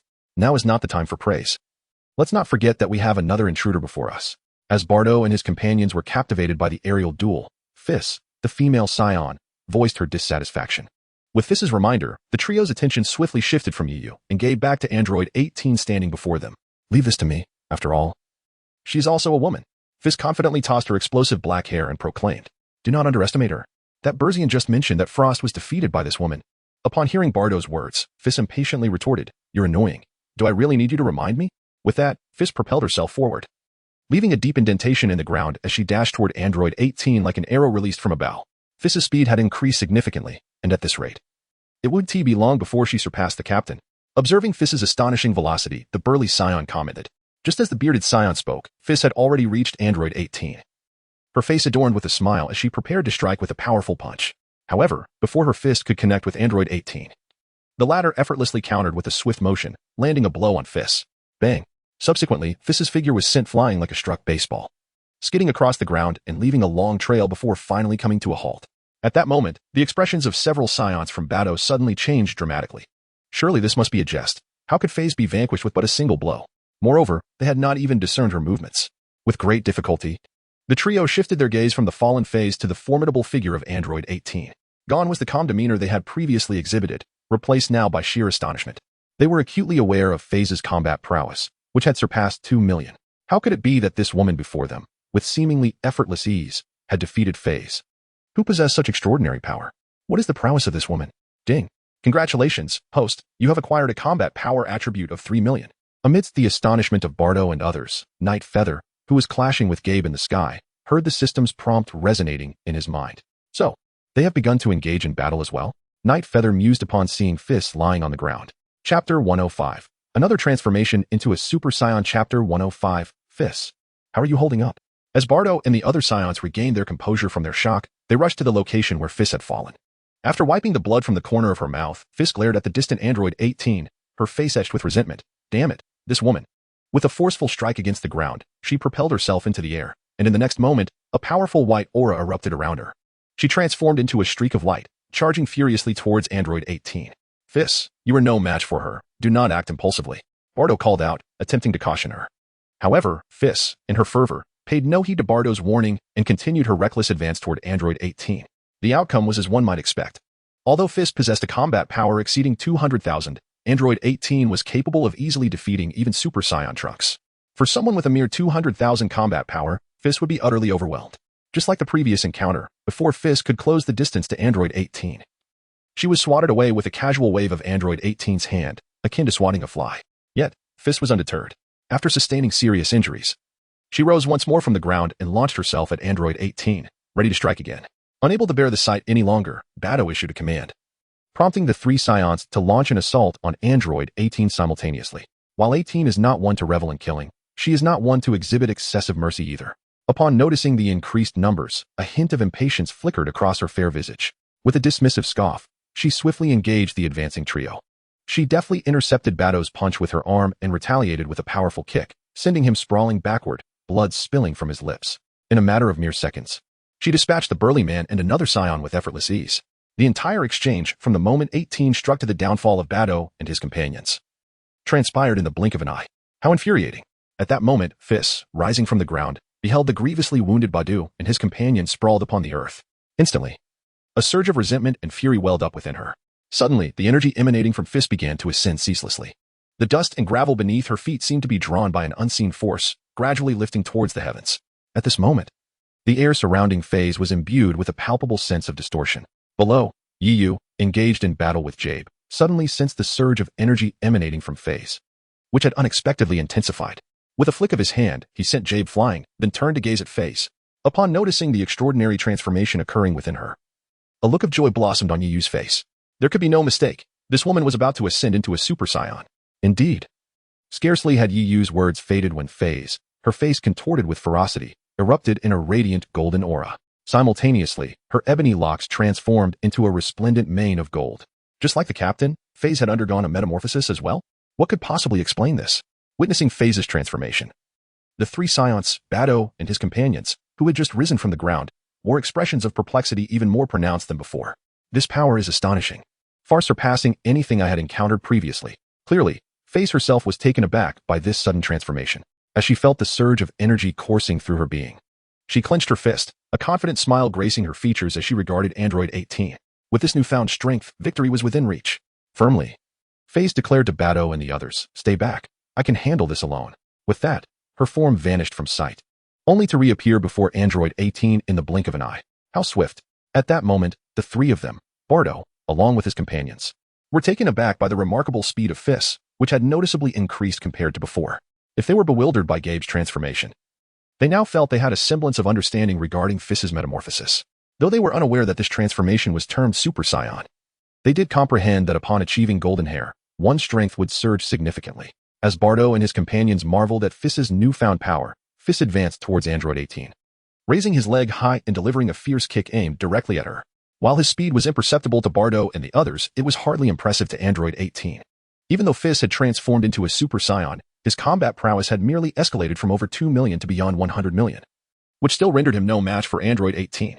As Fist's kick approached, android 18 raised her arm slightly and effortlessly blocked his attack. This unexpected ease of defense startled Bardo and his companions. However, before they could fully process the situation, android 18, having blocked Fist's kick, suddenly moved her hand and swiftly grasped Fist's slender ankle, seizing his lower leg. Fist's countenance shifted abruptly. Yet, before he could react further, android 18 yanked him upward. Subsequently, The two women spun like a human compass, completing a full 180 degrees before Android 18 released her grip, sending fists flying away. Simultaneously, in the skies above, Yu delivered a powerful punch to Gabe. The two Super Saiyans from Universe 6, Gabe and Fist, plummeted to the ground almost simultaneously. Captain, upon witnessing Gabe's descent, Bardo and his companions' expressions shifted dramatically. They gazed in trepidation at Yu, who was slowly descending from the heavens. Who exactly were these individuals? How could they possess such formidable strength? Even Captain Gabe was no match for them. As they watched Yu land, Bardo and his companions felt an overwhelming sense of dread. Gabe was the strongest among their 5-member team, and if he could not contend with Yu, then they were certainly no match for him. Chapter 106. Do you wish to become stronger? The three Saiyans regarded Yu with taut expressions, their anxiety palpable. Just as they contemplated how to survive against Yu, he posed a question. Do you wish to transform into Super Saiyans? What? Upon hearing Yu's words, Bardo and his companions were momentarily bewildered. Was he not here to eliminate them? And what exactly was a Super Saiyan? Noticing their silence, Yu stepped forward, intensifying the pressure upon them. The three Saiyans watched him warily, as if facing a formidable adversary. Do not harm us. At that moment, Gabe, who had fallen to the ground, suddenly charged at Yu and launched an attack. As Gabe approached, before his fist could connect, Yu delivered a devastating blow to Gabe's abdomen. Be quiet for a moment. Gabe struck hard, doubled over, and expelled a stream of unidentifiable liquid, and concurrently, his Super Saiyan form dissipated, his golden hair reverting to its normal state. Captain, how dare you treat our captain this way? Upon witnessing Gabe's distress, Bardo and his companions erupted in fury. Yet, just as they prepared to confront Yu, he casually tossed Gabe towards them as if he were a mere child. Reacting instinctively, Bardo and his companions caught Gabe's body as he flew towards them. Upon securing him, they anxiously inquired, Captain Gabe, how do you feel? Rest assured, I did not use my full strength. He will be fine for now. Before Gabe could respond, Yu interjected. Hearing this, Bardo and his companions seethed with anger. Although they longed to challenge Yu, the memory of his terrifying power held them back. Unfazed by their ire and contempt, Yu asked again, let me ask you once more, do you wish to transform into Super Saiyans? Upon hearing Yu's question again, they were once more baffled. What was a Super Saiyan? The burly Saiyan, maintaining a vigilant gaze on Yu, tentatively inquired, what exactly is a Super Saiyan? Just like her. Yu pointed towards Fist, who was struggling to rise from the ground, and then gestured to himself, continuing, or like me. Is this what a Super Saiyan looks like? After Yu's explanation, Bardo and the others glanced from the golden-haired Fist to the golden-haired Yu, slowly beginning to understand. Indeed, this form is a Super Saiyan. I believe you have already noticed that transforming into a Super Saiyan significantly enhances one's power. Upon hearing Yu's statement, Bardo remarked, indeed. I could sense that Fist's energy surged considerably after her transformation. As Bardo spoke, the elder burly Saiyan rebuked, do not be swayed by his words. Do not forget that he is an intruder and that he was responsible for Frost's demise. Upon hearing this, Bardo experienced a moment of clarity, and his gaze towards Yu regained its earlier vigilance. Why do you wish to assist us in gaining strength? What benefit do you derive from this? And why did you kill Frost? As Bardo and his companions scrutinized Yu with caution, Gabe, having seemingly recovered from Yu's earlier assault, stepped forward with a pained expression, directing his inquiry towards Yu.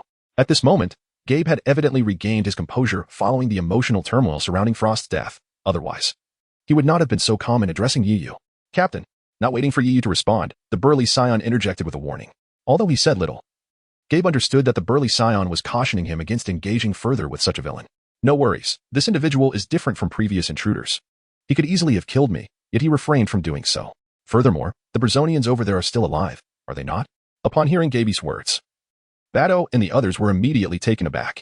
Initially, they found it peculiar that Gabra and the other Burz aliens stood so closely beside Nightwing and Number 18. Yet the latter two had refrained from attacking them. In their previous encounters with intruders, once the native inhabitants were spotted, there was never any mercy shown. At that moment, prompted by Gabe's remark, Bardo fell silent, intently observing Nightwing, seemingly awaiting a response to Gabe's inquiry. It appears you harbor a modicum of interest in me. If I were to reveal that Frost is not the paragon of virtue you envision, you would likely dismiss my claim. Nightwing mused, stroking his chin as he scrutinized Gabe and his companions. After a brief moment of contemplation, he seemingly had an epiphany and, in an instant, vanished from sight. He's disappeared? The sudden absence of Nightwing startled Gabe and his companions. What did that person mean when he said Frost is not a righteous individual? Bardo queried. Do not be swayed by his fabrications. We have witnessed Frost's contributions to the cosmos over the years. He must be seeking to justify his intent to eliminate Frost. Yet such a rationale is rather far-fetched. The bearded man interjected, adopting a tone of experience as he advised Bardo. While Bardo and the bearded man conversed, Nightwing reappeared before Gabe and his companions, but this time he was accompanied by another extraterrestrial being. Do you recognize this individual? Nightwing inquired, holding the alien's body aloft as he addressed the Bur's aliens nearby. That is, Gobber's expression shifted from surprise to fury as he beheld the alien in Nightwing's grasp. Of course we recognize him. Isn't he one of the villains who conspired with you to invade our planet? With us? Nightwing raised an eyebrow at Gobber's accusation. When did I ever ally with them? However, he did not dwell on it for long and turned his attention back to the alien in hand, demanding, now, recount how you colluded with Frost in full detail. Upon hearing Nightwing's ultimatum, the expressions of Gaby and the Saiyans, including Bado, shifted dramatically. Chapter 107. The Collapse of Frost Persona. Chapter 107. Frost Conspiracy with the Invaders? How could this be possible? After Nightwing uttered these words, Gabe, Bardo, and the others were naturally incredulous, believing Nightwing to be fabricating a story. Frost had dedicated himself to the peace of the Sixth Universe for many years, a truth acknowledged by all. Furthermore, Frost had even been awarded the Peace Prize. To insinuate collusion with invaders was clearly a slander against Frost. Clarify your words. If you dare to defame Frost, I shall end your life immediately. The burly man first cast a glance at Nightwing and then, with a tone of menace, addressed the alien that Nightwing had seized. I was originally a subordinate of Lord Frost, but later he commanded me to invade other planets and instigate war. Before the alien could finish his statement, the burly man abruptly interrupted him. This is impossible. How could Frost collude with you invaders? Yes, Lord Frost is honorable and a hero of our universe. He could never commit such acts. Bardo chimed in, defending Frost. As they spoke, the gazes of Gabe and the others fell upon Nightwing's face. Although they remained silent, Nightwing could still discern their skepticism. They suspected that Nightwing had used force to coerce the alien into defaming and framing Frost. It seems you would rather believe in Frost's innocence than accept my words. Nightwing remarked with a light chuckle, observing Gabe and his companions. Isn't that obvious? We have only just met you today. To us, you are merely a stranger. And a lawless villain at that. As for Frost, he is the hero of our universe. At that moment, Fizz approached, glaring fiercely at Nightwing. Fizz had already reverted from his Super Saiyan state to his normal self, and his complexion was somewhat pale, evidently having sustained considerable injuries during his battle with Android 18. Since you assert that Frost is an honorable man, do you not know that he conceals a poison needle? Poison needle? Upon hearing Nightwing's words, Gabe and Bardo furrowed their brows, clearly unaware of this matter. If you doubt it, you may inspect Frost's corpse. Upon hearing Nightwing's statement, Gabe and Bardo were still skeptical. However, in order to prove Frost's innocence, they proceeded toward the location of Frost's body. Before long, Frost's body came into view for Gabe. Observing the severed arm and the myriad wounds on Frost's body, a pained expression crossed Gabe's face, mingled with a sense of unwillingness. He lamented that he was no match for Nightwing. Otherwise, he could have captured Nightwing and avenged Frost. How could Frost possibly use a poison needle, such a despicable tactic? Fizz cast a discreet glance at Nightwing from a distance, then disdainfully remarked, Indeed, Frost is so formidable that he would never resort to using a poison needle. Bardo echoed in agreement. There is no point in further discussion. As long as we find no poison needle on Frost, that person will have no grounds to stand on. The older, bearded man stated before crouching down to search Frost's body for the so-called poison needle. What is this? Shortly thereafter, Bardo spotted something reflective at the tip of Frost's tail. He leaned in closer to scrutinize Frost's tail. Upon nearing it, Bardo's expression suddenly shifted, disbelief washing over his face. Hearing Bardo's words, Gabe and the bearded man approached. Indeed, there was something reflective at the end of Frost's tail. What could it be if not a poison needle? Could it really be a poison needle? How could this be possible? Even when faced with the evidence, Gabe and the others found it hard to believe. For Frost's image as a good man was deeply etched in their minds. On the other hand, the notion of dying without proof lingered. Could it be that the culprit, after killing Frost, secretly placed it upon him? Fizz cast a glance at Nightwing, speculating. No way. The older bearded man, after examining the poison needle embedded in Frost's tail, promptly dismissed Fizz's conjecture and continued, This needle has already penetrated Frost's body, and it appears to have been there for some time. Not something that could have been placed there today. If that is the case. At this moment, waves of shock surged through the hearts of Gabe, Bardo, and the others. The facade of Frost had shattered. The individual who had ostensibly contributed to the peace of the universe was revealed to be a treacherous and sinister character, secretly colluding with invaders to trade planets. What is going on? Nightwing and Android 18 approached Gabe and Bardo, inquiring curiously. Upon hearing Nightwing's words, Gabe and the others slowly emerged from their stupor, the realization of Frost's true nature sinking in. Without needing a response, Nightwing could see the expressions on their faces, knowing they had come to recognize Frost's deceit. Indeed, Frost harbored a poison needle within him. After offering a brief acknowledgement to Nightwing, Gabe stood up, legs together, and bowed respectfully, saying, I apologize. We misunderstood you before. If it weren't for you, we would still be deceived by Frost. As Gabe bowed in apology, he gestured towards Fizz and Bardo, who also expressed their regret toward Nightwing. With that matter settled, they turned to discuss the topic of the Super Saiyans. After all, Nightwing had undertaken these efforts to enable Gabe and the others to transform into Super Saiyans, thereby gathering combat attributes through their battles. While we trust you are not an invader, what motivates you to assist us? What benefits do you derive from us becoming stronger? Gabe asked cautiously, his gaze fixed on Nightwing. There is no such thing as a free lunch. When someone suddenly treats you well, there is typically an ulterior motive. For instance, if a girl suddenly confesses her feelings, one must ponder whether she is jesting or playing a game with friends. Upon hearing Gabe's inquiry, Nightwing stroked his chin thoughtfully. His desire to help Gabe and the others achieve Super Saiyan status was indeed linked to the intention of harvesting their powerful combat attributes through their prior battles. However, this matter was inherently tied to the existence of a system, a reason Nightwing preferred to withhold. I wish to see you grow stronger so that I may engage in battle with you. Would that rationale be acceptable? Nightwing tentatively proposed to Gabe and his companions. After all, these Saiyans were not from Universe 7, where such a reason would be met with unequivocal belief, as the Saiyans there were innately combative. Obsessed with the thrill of fighting formidable foes, Gabe responded, I understand. On our planet, Salada, many Saiyans share a similar passion for combat. Nightwing felt a sense of relief. Since they accepted his explanation, there was no need to fabricate further reasons. Lastly, who exactly are you? How do you know about Super Saiyans, and how can you transform into one yourself? I have never heard of you on our planet. Gabe's barrage of questions left FaZe and Bardo awkwardly silent. Was this supposed to be the last question? I hail from another universe. Nightwing's declaration elicited astonishment from Gabe and the other Saiyans. You come from a different universe? Do other universes truly exist? Although Gabe later participated in the power tournament and encountered mighty beings from various universes at this moment, he and his companions were as unaware as Rap of the 12 universes in existence. Upon Nightwing's revelation, their stunned expression spoke volumes. So, you are a Saiyan from another universe? FaZe leaned closer to Nightwing, her eyes sparkling with intrigue. Indeed. Before Nightwing could elaborate, Android 18 stepped in front of him. Coldly interjecting, I was asking you. Seeing 18's fierce demeanor, FaZe's smile instantly faded, crossing her arms with disdain, recalling the earlier altercation with 18. I came here with him. After witnessing the tension between FaZe and Android 18, Nightwing felt an ominous sensation in the air. Gabe and Bardo exchanged glances, bemused by the confrontation between the two women. No wonder you possess knowledge of Super Saiyans. May we take you as our master? Teach us to grow stronger, Gabe exclaimed. Excitement palpable in his voice, while Bardo and the other Saiyans looked at Nightwing with eager anticipation. Another master-disciple relationship? The term resonated with Nightwing, reminding him of Torse, who had persistently sought to become his disciple, a request Nightwing had yet to fulfill. While I can't formally take on disciples, I can certainly teach you how to transform into Super Saiyans. Upon hearing Nightwing's response, the Saiyans erupted in joy. A strong individual commands respect wherever they go, and they had witnessed Nightwing's prowess firsthand. Even Gabe was someone Nightwing could easily overpower. With Nightwing's guidance, they were certain to grow even stronger. Let me introduce myself. I am Gabe, and this is Bardo and FaZe. We are all Saiyans from planet Salada. Gabe introduced his companions to Nightwing. I am Nightwing. And this is my companion, Android 18, he replied before gesturing to her. Who is your companion? Android 18's cheeks flushed slightly at Nightwing's words, shooting him an annoyed glance. Android 18? What a peculiar name. At this moment, Fist spoke up. After hearing his words, number 18 immediately clashed with him again. When will Nightfeather teach us to grow stronger? Gabe glanced at the exchange between number 18 and Fist, then scratched his head, feeling somewhat embarrassed as he posed a question to Nightfeather. You must have other Saiyans on planet Salad, right? Nightfeather did not answer Gabe's inquiry directly, but instead posed a question in return. Naturally, planet Salad is the homeland of our Saiyan race. Subsequently, many Saiyans migrated to other planets, but a significant number still reside on planet Salad.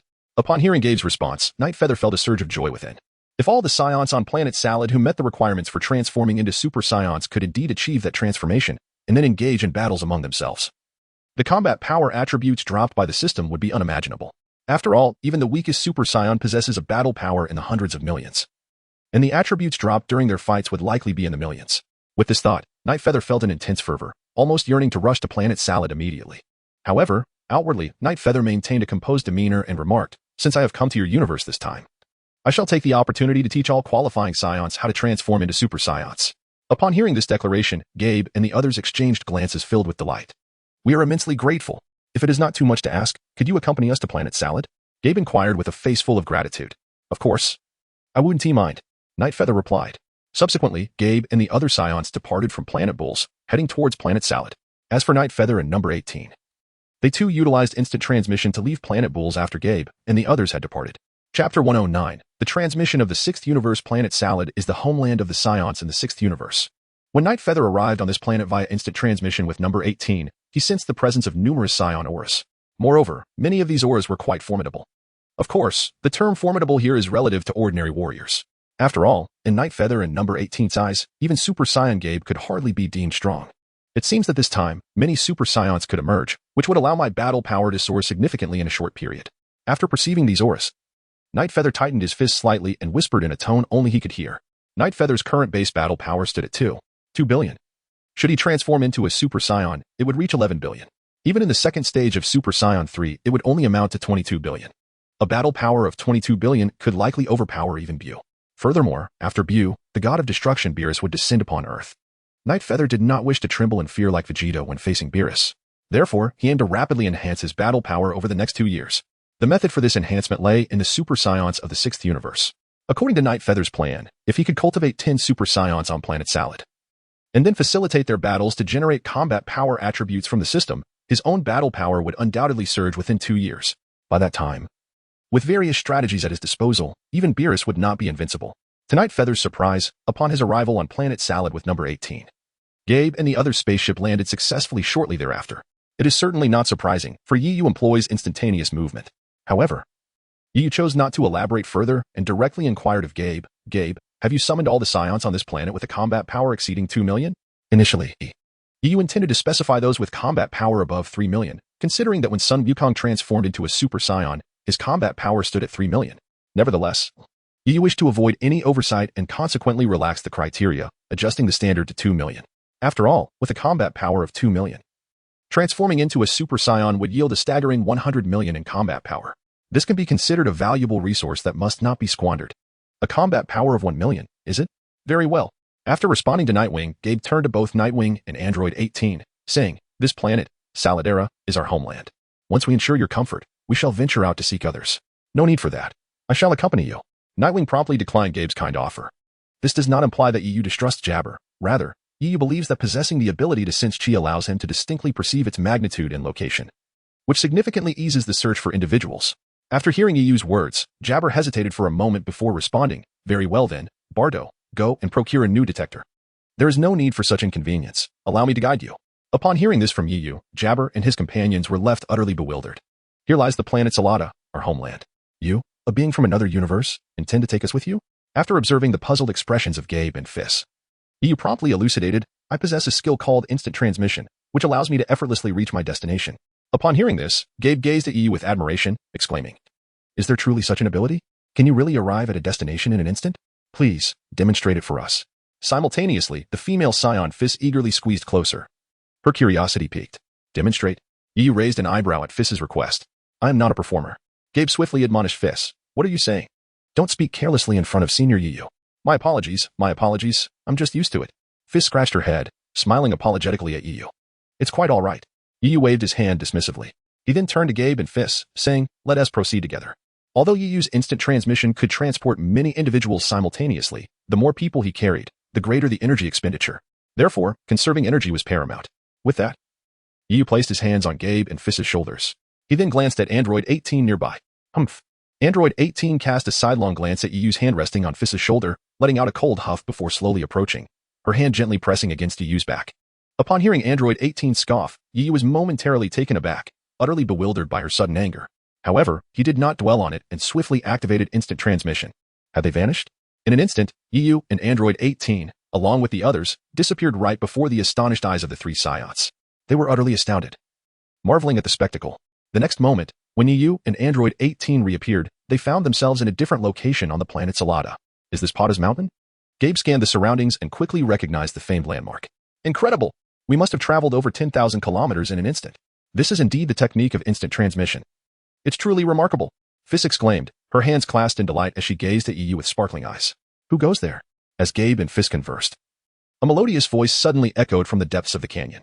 Shortly thereafter, Yu and Android 18 witnessed a female Scion erupting with a powerful energy sphere, ascending from the canyon below. Upon recognizing the Scion before him, Yu's brow furrowed slightly. This was none other than Caulifla, who had participated in the Tournament of Power alongside Gabe. Yu had not intentionally sought out Caulifla. He had merely sensed 2 formidable energies in the area and used instant transmission to arrive. Upon seeing Caulifla, Yu realized that one of the energies he had sensed belonged to her, while the other was likely Chapter 110, the legendary Super Saiyan Kale. Kale, Caulifla's Jr., who had unleashed a power akin to Broly's in the Tournament of Power. Yu held a vivid impression of Kale. With Caulifla's appearance, it was evident that the other potent energy he sensed was indeed Kale. As Yu focused on Caulifla, a spherical energy blast, akin to a bullet, hurtled towards him and Android 18 from the cliff's edge. Senior Yiyu, watch out. Gabe's expression shifted dramatically upon seeing the incoming blast, urgently warning Yiyu. In truth, Yiyu had already detected the energy wave long before Gabe's warning. Moreover, he could sense another energy surging from the canyon below. With a swift motion, he deflected the energy blast, and sure enough, a figure emerged from the canyon, Kale. As Yiyu observed Kale's approach, Caulifla looked at him in surprise. He effortlessly deflected Kale's energy wave? This is intriguing, Caulifla thought, her dark eyes fixed on Yiyu, a smile forming at the corners of her mouth. You shall not harm my sister. Kale charged forward, unleashing a burst of energy towards Yiyu and Android 18. Wait, we are not here to fight. Gabe frantically waved her hands, attempting to explain. However, it seemed Kale did not hear her, continuing her advance without pause. Stop, Kale. Just as Gabe was compelled to retaliate, Caulifla's voice rang out, commanding. Upon hearing her sister's words, Kale transformed entirely. Her previous anger dissipated, replaced by a demeanor of obedience. Yes, sister. Kale replied with a beaming smile, gently retreating to stand behind Caulifla, appearing almost shy as she glanced at Yiyu and Android 18. At this moment, Nightfeather and Gaby were taken aback by Kai's drastically contrasting reactions. Each of them wore a look of disbelief. Who exactly are you? Caulifla approached Nightfeather and his companions, hands on her hips, questioning them in a tone reminiscent of a bossy older sister. Although Gaby felt somewhat uncomfortable with her authoritative demeanor, he managed to smile and explain, I am Gaby, a scion from this planet. And we have come here to help you become stronger. Upon hearing Gaby's words, Caulifla burst into uncontrollable laughter. Haha, are you joking? You want to teach me how to become stronger? Do you even know who I am? She replied, her amusement evident. Like Vegeta, Caulifla belonged to the elite class of scions, possessing a genius-level talent. Such individuals often exude confidence and pride. So being told by an unfamiliar scion that they could teach her to grow stronger was nothing short of a joke to her. After all, Caulifla had rarely encountered a scion stronger than herself. I'm not joking. Gaby insisted earnestly, his serious expression causing Caulifla's amusement to wane slightly. It seems you are serious. Do you know who I am? Caulifla's gaze shifted to Nightfeather, her tone becoming more subdued. She regarded Nightfeather as her primary rival due to his effortless deflection of Kai's energy wave. We may not know, but we recognize your strength. And we wish to help you become even stronger. Gaby responded. Caulifla, however, scoffed. You mean to say that you are stronger than me, Caulifla? No. That's not what I meant. Gaby quickly clarified, sensing her irritation. Captain, there is no need for further discussion. A battle would suffice. At that moment, Fize, the silent female scion, stepped forward to address Caulifla. Such audacity to challenge me. However, I need not deal with you personally. Kair, you take over. Caulifla commanded, looking down at Fize before beckoning Kair. Wait, you want me to go? Kaya asked nervously, tugging at Caulifla's clothing. Don't worry, with your strength, you can handle this. Caulifla reassured Kair, casting a sidelong glance at Nightfeather. Her implication was clear, Fize could manage without her intervention, and she would engage with Nightfeather later. All right. If it's your command, sister, Kaya said, mustering her courage as she stepped forward. Fize, don't take it too seriously. It wouldn't be good if you hurt her. Gaby cautioned Fize, who had previously been reminded to be cautious in battles. However, now that Fize, like him, could transform into a Super Saiyan, he urged her to avoid injuring Kair, fully aware of the immense power a Super Saiyan possesses. I understand. Fize replied lazily before launching herself at Kair with the speed of an arrow. Initially, Fize did not transform into a Super Saiyan. As she approached, Kaya trembled in fear. Kair, don't be nervous, just go for it. Encouraged by Caulifla's words, Kaya found her courage, clenched her fists, and charged at Fize. The moment their fists collided, a resounding impact echoed through the sky. Chapter 111, the battle between two female scions as Kair and Fize engaged in combat. Nightfeather was inundated with mechanical notifications from the system in his mind. Meanwhile, beneath their feet, combat power attributes continuously dropped. Since neither Fize nor Kaio had transformed into Super Saiyans during their battle, the combat power attributes falling were relatively modest, just over 30,000. Nevertheless, even the smallest of gains is worthwhile. Collect the combat power attributes. Before the system could respond, Nightfeather commanded it directly. As soon as he spoke, the attributes that had dropped under Kair and Fize converged towards him like golden tadpole scriptures. Nightfeather's foundational combat power, however, was measured in millions. As the combat attributes of 34,000 and 57,000 integrated into Yiyu's being, his combat power statistics remained unchanged, steadfastly standing at over 2 billion. Amidst this, the battlefield witnessed a fierce clash between Fis and Kair. Initially, Fis, in her normal state, could hold her own against Kair, but as time progressed, Kaya began to dominate the fight. Truly, as a legendary Super Saiyan, even without transforming, her strength was formidable. Observing Kaya's prowess, Yiyu murmured to himself in a voice only he could hear. Boom. Just after Yiyu's words fell, Kaya landed a powerful punch on Fis, sending her plummeting toward the ground. Well done, Kair, Carlifa exclaimed, her tone laced with praise, before her gaze shifted to Yiyu and Jabe nearby. Though she said little, Her expression seemed to convey, now you see who is truly stronger, don't you? Meanwhile, Kair, buoyed by Carlifa's commendation, erupted with joy. Do you want to continue? Carlifa asked with a triumphant smile directed at the recovering Fis. Of course. Fis replied, wiping the blood from her mouth, her face adorned with a grin. In the next moment, she assumed a stance. With a roar, a powerful wave of energy erupted around Fis, radiating outward in all directions. Simultaneously, golden flames enveloped her, and her hair transformed into a brilliant gold. Witnessing this transformation, Carlifa's smile vanished, replaced by a look of shock. Although she lacked the ability to sense energy and was unaware of the exponential increase in Fis's power, she felt an ominous presence emanating from her. What on earth is this? Like Jabe, Carlifa was equally ignorant of what a Super Saiyan entailed. Observing Fis's dramatic change, she spoke solemnly. Just as Carlifa finished speaking, the newly transformed Super Saiyan Fis charged once more at Kair in the sky. So fast. After becoming a Super Saiyan, Fis's speed had multiplied exponentially. The sight of her astonishing swiftness caused Carlifa's expression to shift dramatically. Above them, Kair also displayed an expression of alarm. Nevertheless, Kair did not retreat. Instinctively, she braced herself to meet the approaching Fis. Bang! In the next instant, Fis's fist collided with Kair's in a fierce exchange. Yet, the outcome was immediately evident. Following the impact of Fis's punch, Kair staggered backward, hurtling through the air for several dozen meters before regaining her footing. Whoosh! Clearly, Fis had no intention of halting her assault. After pushing Kair back, she swiftly pursued her again. Stop. We concede. Carlifa noticed immediately that Fis had become far too powerful for Kair to contend with. As Fis launched her next attack, Carlifa shouted urgently. However, before Carlifa's words could fully resonate, Fis had already reached Kair's rear, delivering a precise strike that sent Kair hurtling downward like a projectile, crashing into the ground. Kair. Upon witnessing Kair's fall, Carlifa's face was etched with concern. Without hesitation, she leaped to the spot where Kair had landed. Kair, are you all right? She asked. Seeing the blood at the corner of Kair's mouth, worry evident in her voice. I'm fine. Kair blushed slightly as Carlifa lifted her, then smiled reassuringly. Just stay here. I will handle the rest. After placing Kair on a nearby rock, Carlifa unleashed a powerful energy surge and charged toward the sky where Fis awaited. What? Is it my turn to fight you now? The Super Saiyan Fis asked, her tone laced with amusement as she observed Carlifa's furious advance. And what of it? Carlifa retorted with determination, launching a punch toward Fis. Yet, Fis merely sidestepped, effortlessly evading Carlifa's strike. It's futile. Without transforming into a Super Saiyan, you cannot match me. Fis stated flatly. A Super Saiyan? Carlifa pondered briefly, momentarily puzzled by Fis's words, yet she did not cease her assault. Who cares about that nonsense? With that, Carlifa gritted her teeth and launched another punch at Fis. This time, Fis did not choose to evade. Instead, he met Caulifla's punch head-on with a powerful strike. At the moment his fist connected with hers, Caulifla felt a surge of energy within her, causing her to involuntarily step back several paces. I have already told you.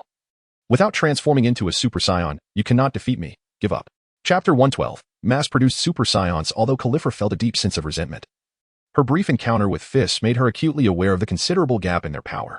Observing the frustrated expression on her face, Fis offered a calm smile and then reverted to his normal state, saying, in truth, you are quite strong. If you could transform into a Super Saiyan, you would undoubtedly surpass me. Caulifla, who had initially felt humiliated, was instantly elated upon hearing Fis's words. Really? She asked, eyes sparkling with hope. Of course. You have experienced the immense power of a Super Saiyan firsthand. Now that you have my confirmation, please tell me how to transform. Upon hearing Caulifla's request, Fis exchanged a knowing smile with Yu and Gabe, indicating that everything was settled on this end. Once Caulifla, Kair, and Fis returned to the canyon, where Yu awaited, Gabe formally introduced himself. First, let me introduce myself. I am Gabe, the one you just faced as Fis. And these two are Yu, our senior, and number 18. He refrained from mentioning that Yu hailed from another universe. When Caulifla heard Yu's name, she silently repeated it in her mind, then turned her gaze towards him, saying, I can sense your strength. Can you also transform into a Super Saiyan? Before Yu could respond, Gabe chimed in, of course. It's Yu who has taught us about Super Saiyans. Ah, this is quite intriguing. Would you be willing to grant me a request? Caulifla asked Yu, her curiosity piqued. What is it? Yu inquired, raising an eyebrow at her. Once I transform into a Super Saiyan, will you fight me? Caulifla proposed. Noticing Yu's moment of hesitation, she added, just one match. Very well. But can you grant me a request in return? Yu replied, his gaze shifting to Kair, who stood timidly behind Caulifla. Under Yu's scrutinizing gaze, the timid Kair instinctively hid behind Caulifla, too frightened to step forward. Seeing Yu's attention on Kair, Caulifla immediately interjected, no. Kair is too young and afraid of strangers. She cannot meet your request. Yu was left bewildered by her response. How did this turn into a matter of requests? He pondered. To complicate matters further, number 18 cast a disdainful glance at him after hearing Caulifla's words. Although she said nothing, her expression seemed to convey a silent rebuke. You wouldn't even spare such a young girl? At this moment, witnessing the reactions of number 18 and Caulifla. The muscles on Yu's face twitched involuntarily. All I wished was to engage in a battle with Kale after she transformed into a Super Saiyan. How did it turn into a need for Kale? After all, Kale is a legendary Super Saiyan. Moreover, her combat prowess after transformation is exceptionally formidable. Naturally, Yu desires to face such an opponent. Well, perhaps it is best to postpone this matter until Kale truly transforms. Realizing that it would take some time to clarify his intentions, Yu was disinclined to offer any explanations. After having brought the sisters Caulifla and Kale under his wing, Yu and number 18 employed instant transmission to persuade other Saiyans who met the criteria to join his Super Saiyan mass production initiative. After half a day, on a desolate island in a certain area of Planet Salad, 18 individuals had gathered.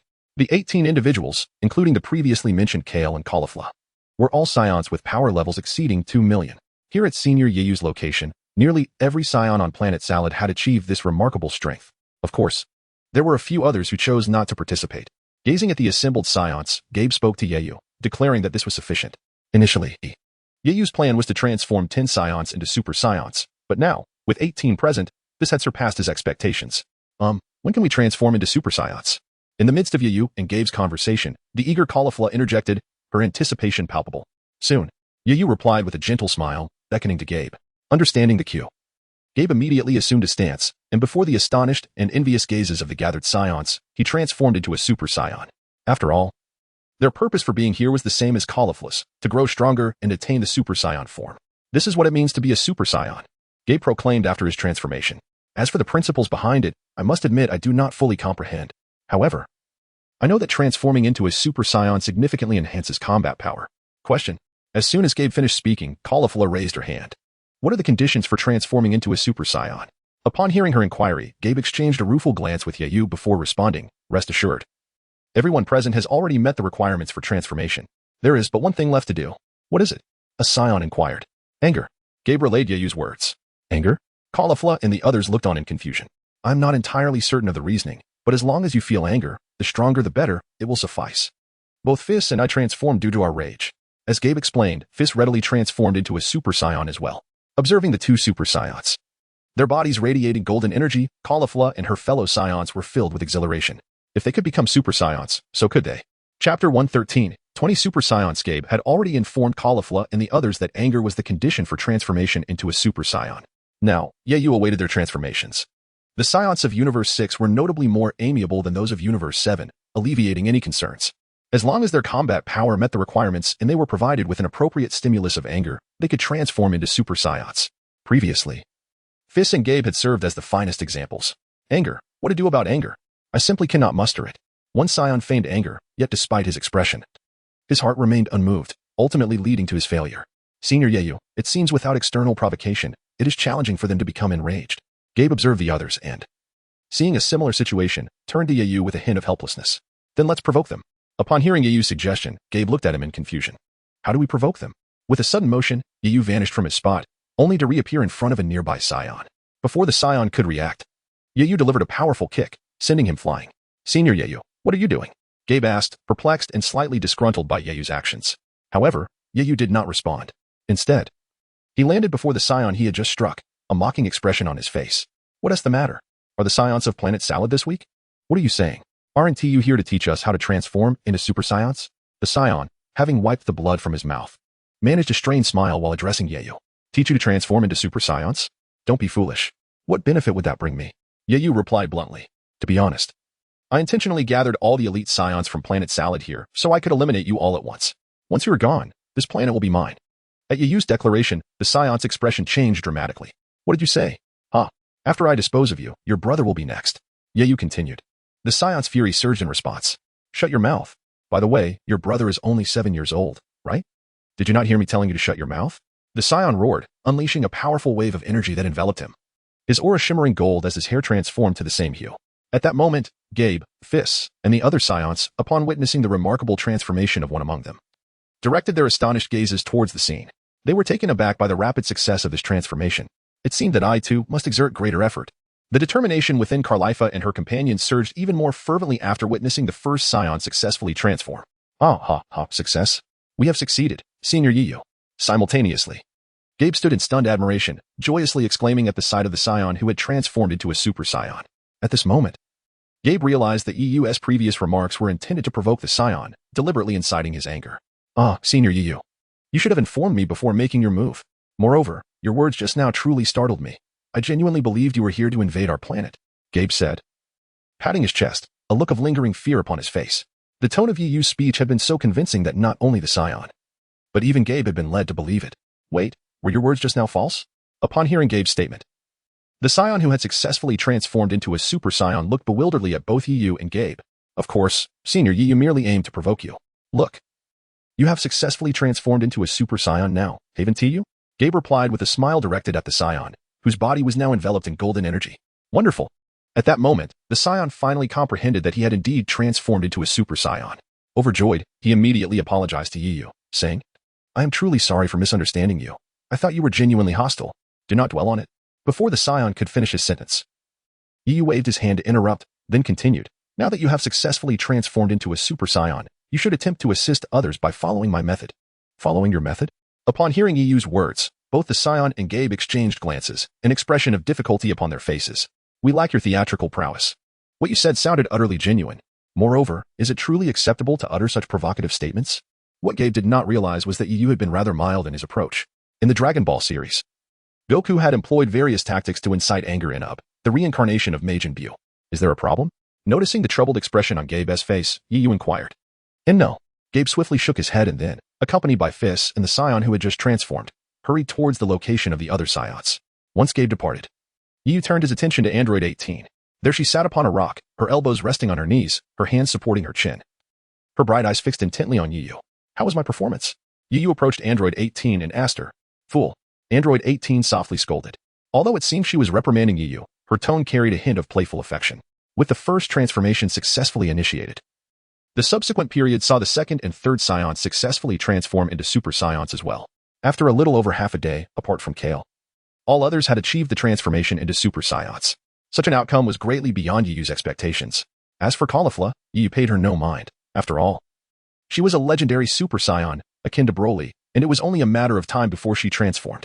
With a total of 17 Super Saiyans, along with Kappa, Fuse, and the legendary Super Saiyan Caulifla, there were altogether 20 individuals, sufficient to elevate EU's combat power to an unprecedented level.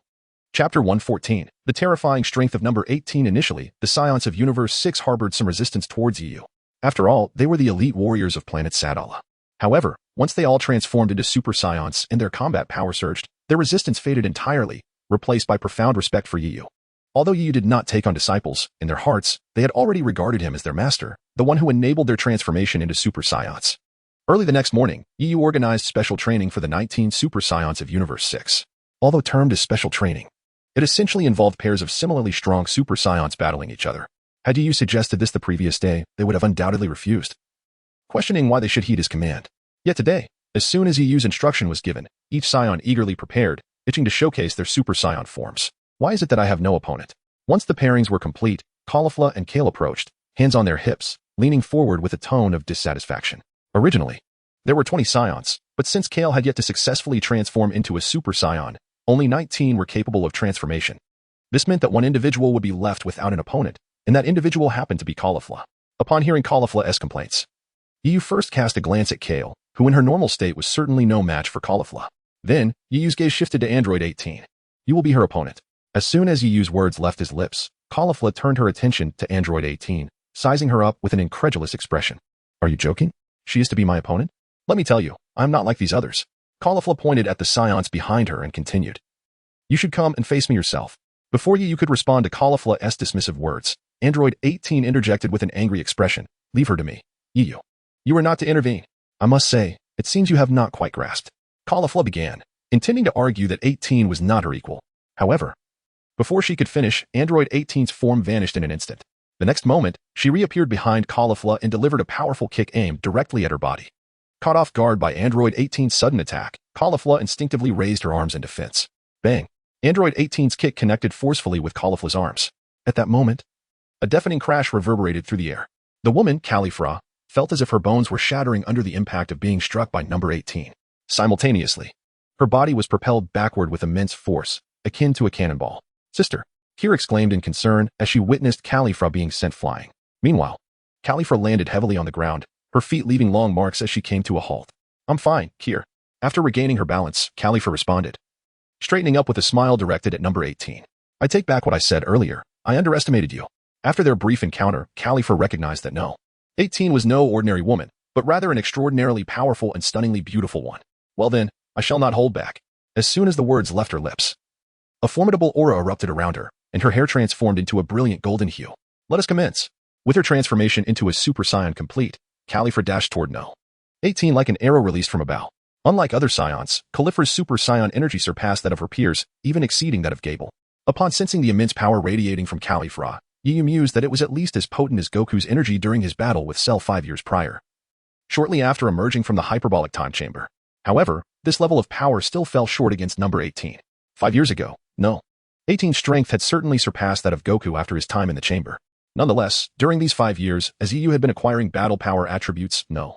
18 had been steadily growing in strength, her rate of improvement astonishing Yi. Were it not for Yi's enhancements, number 18's potential might have even surpassed his.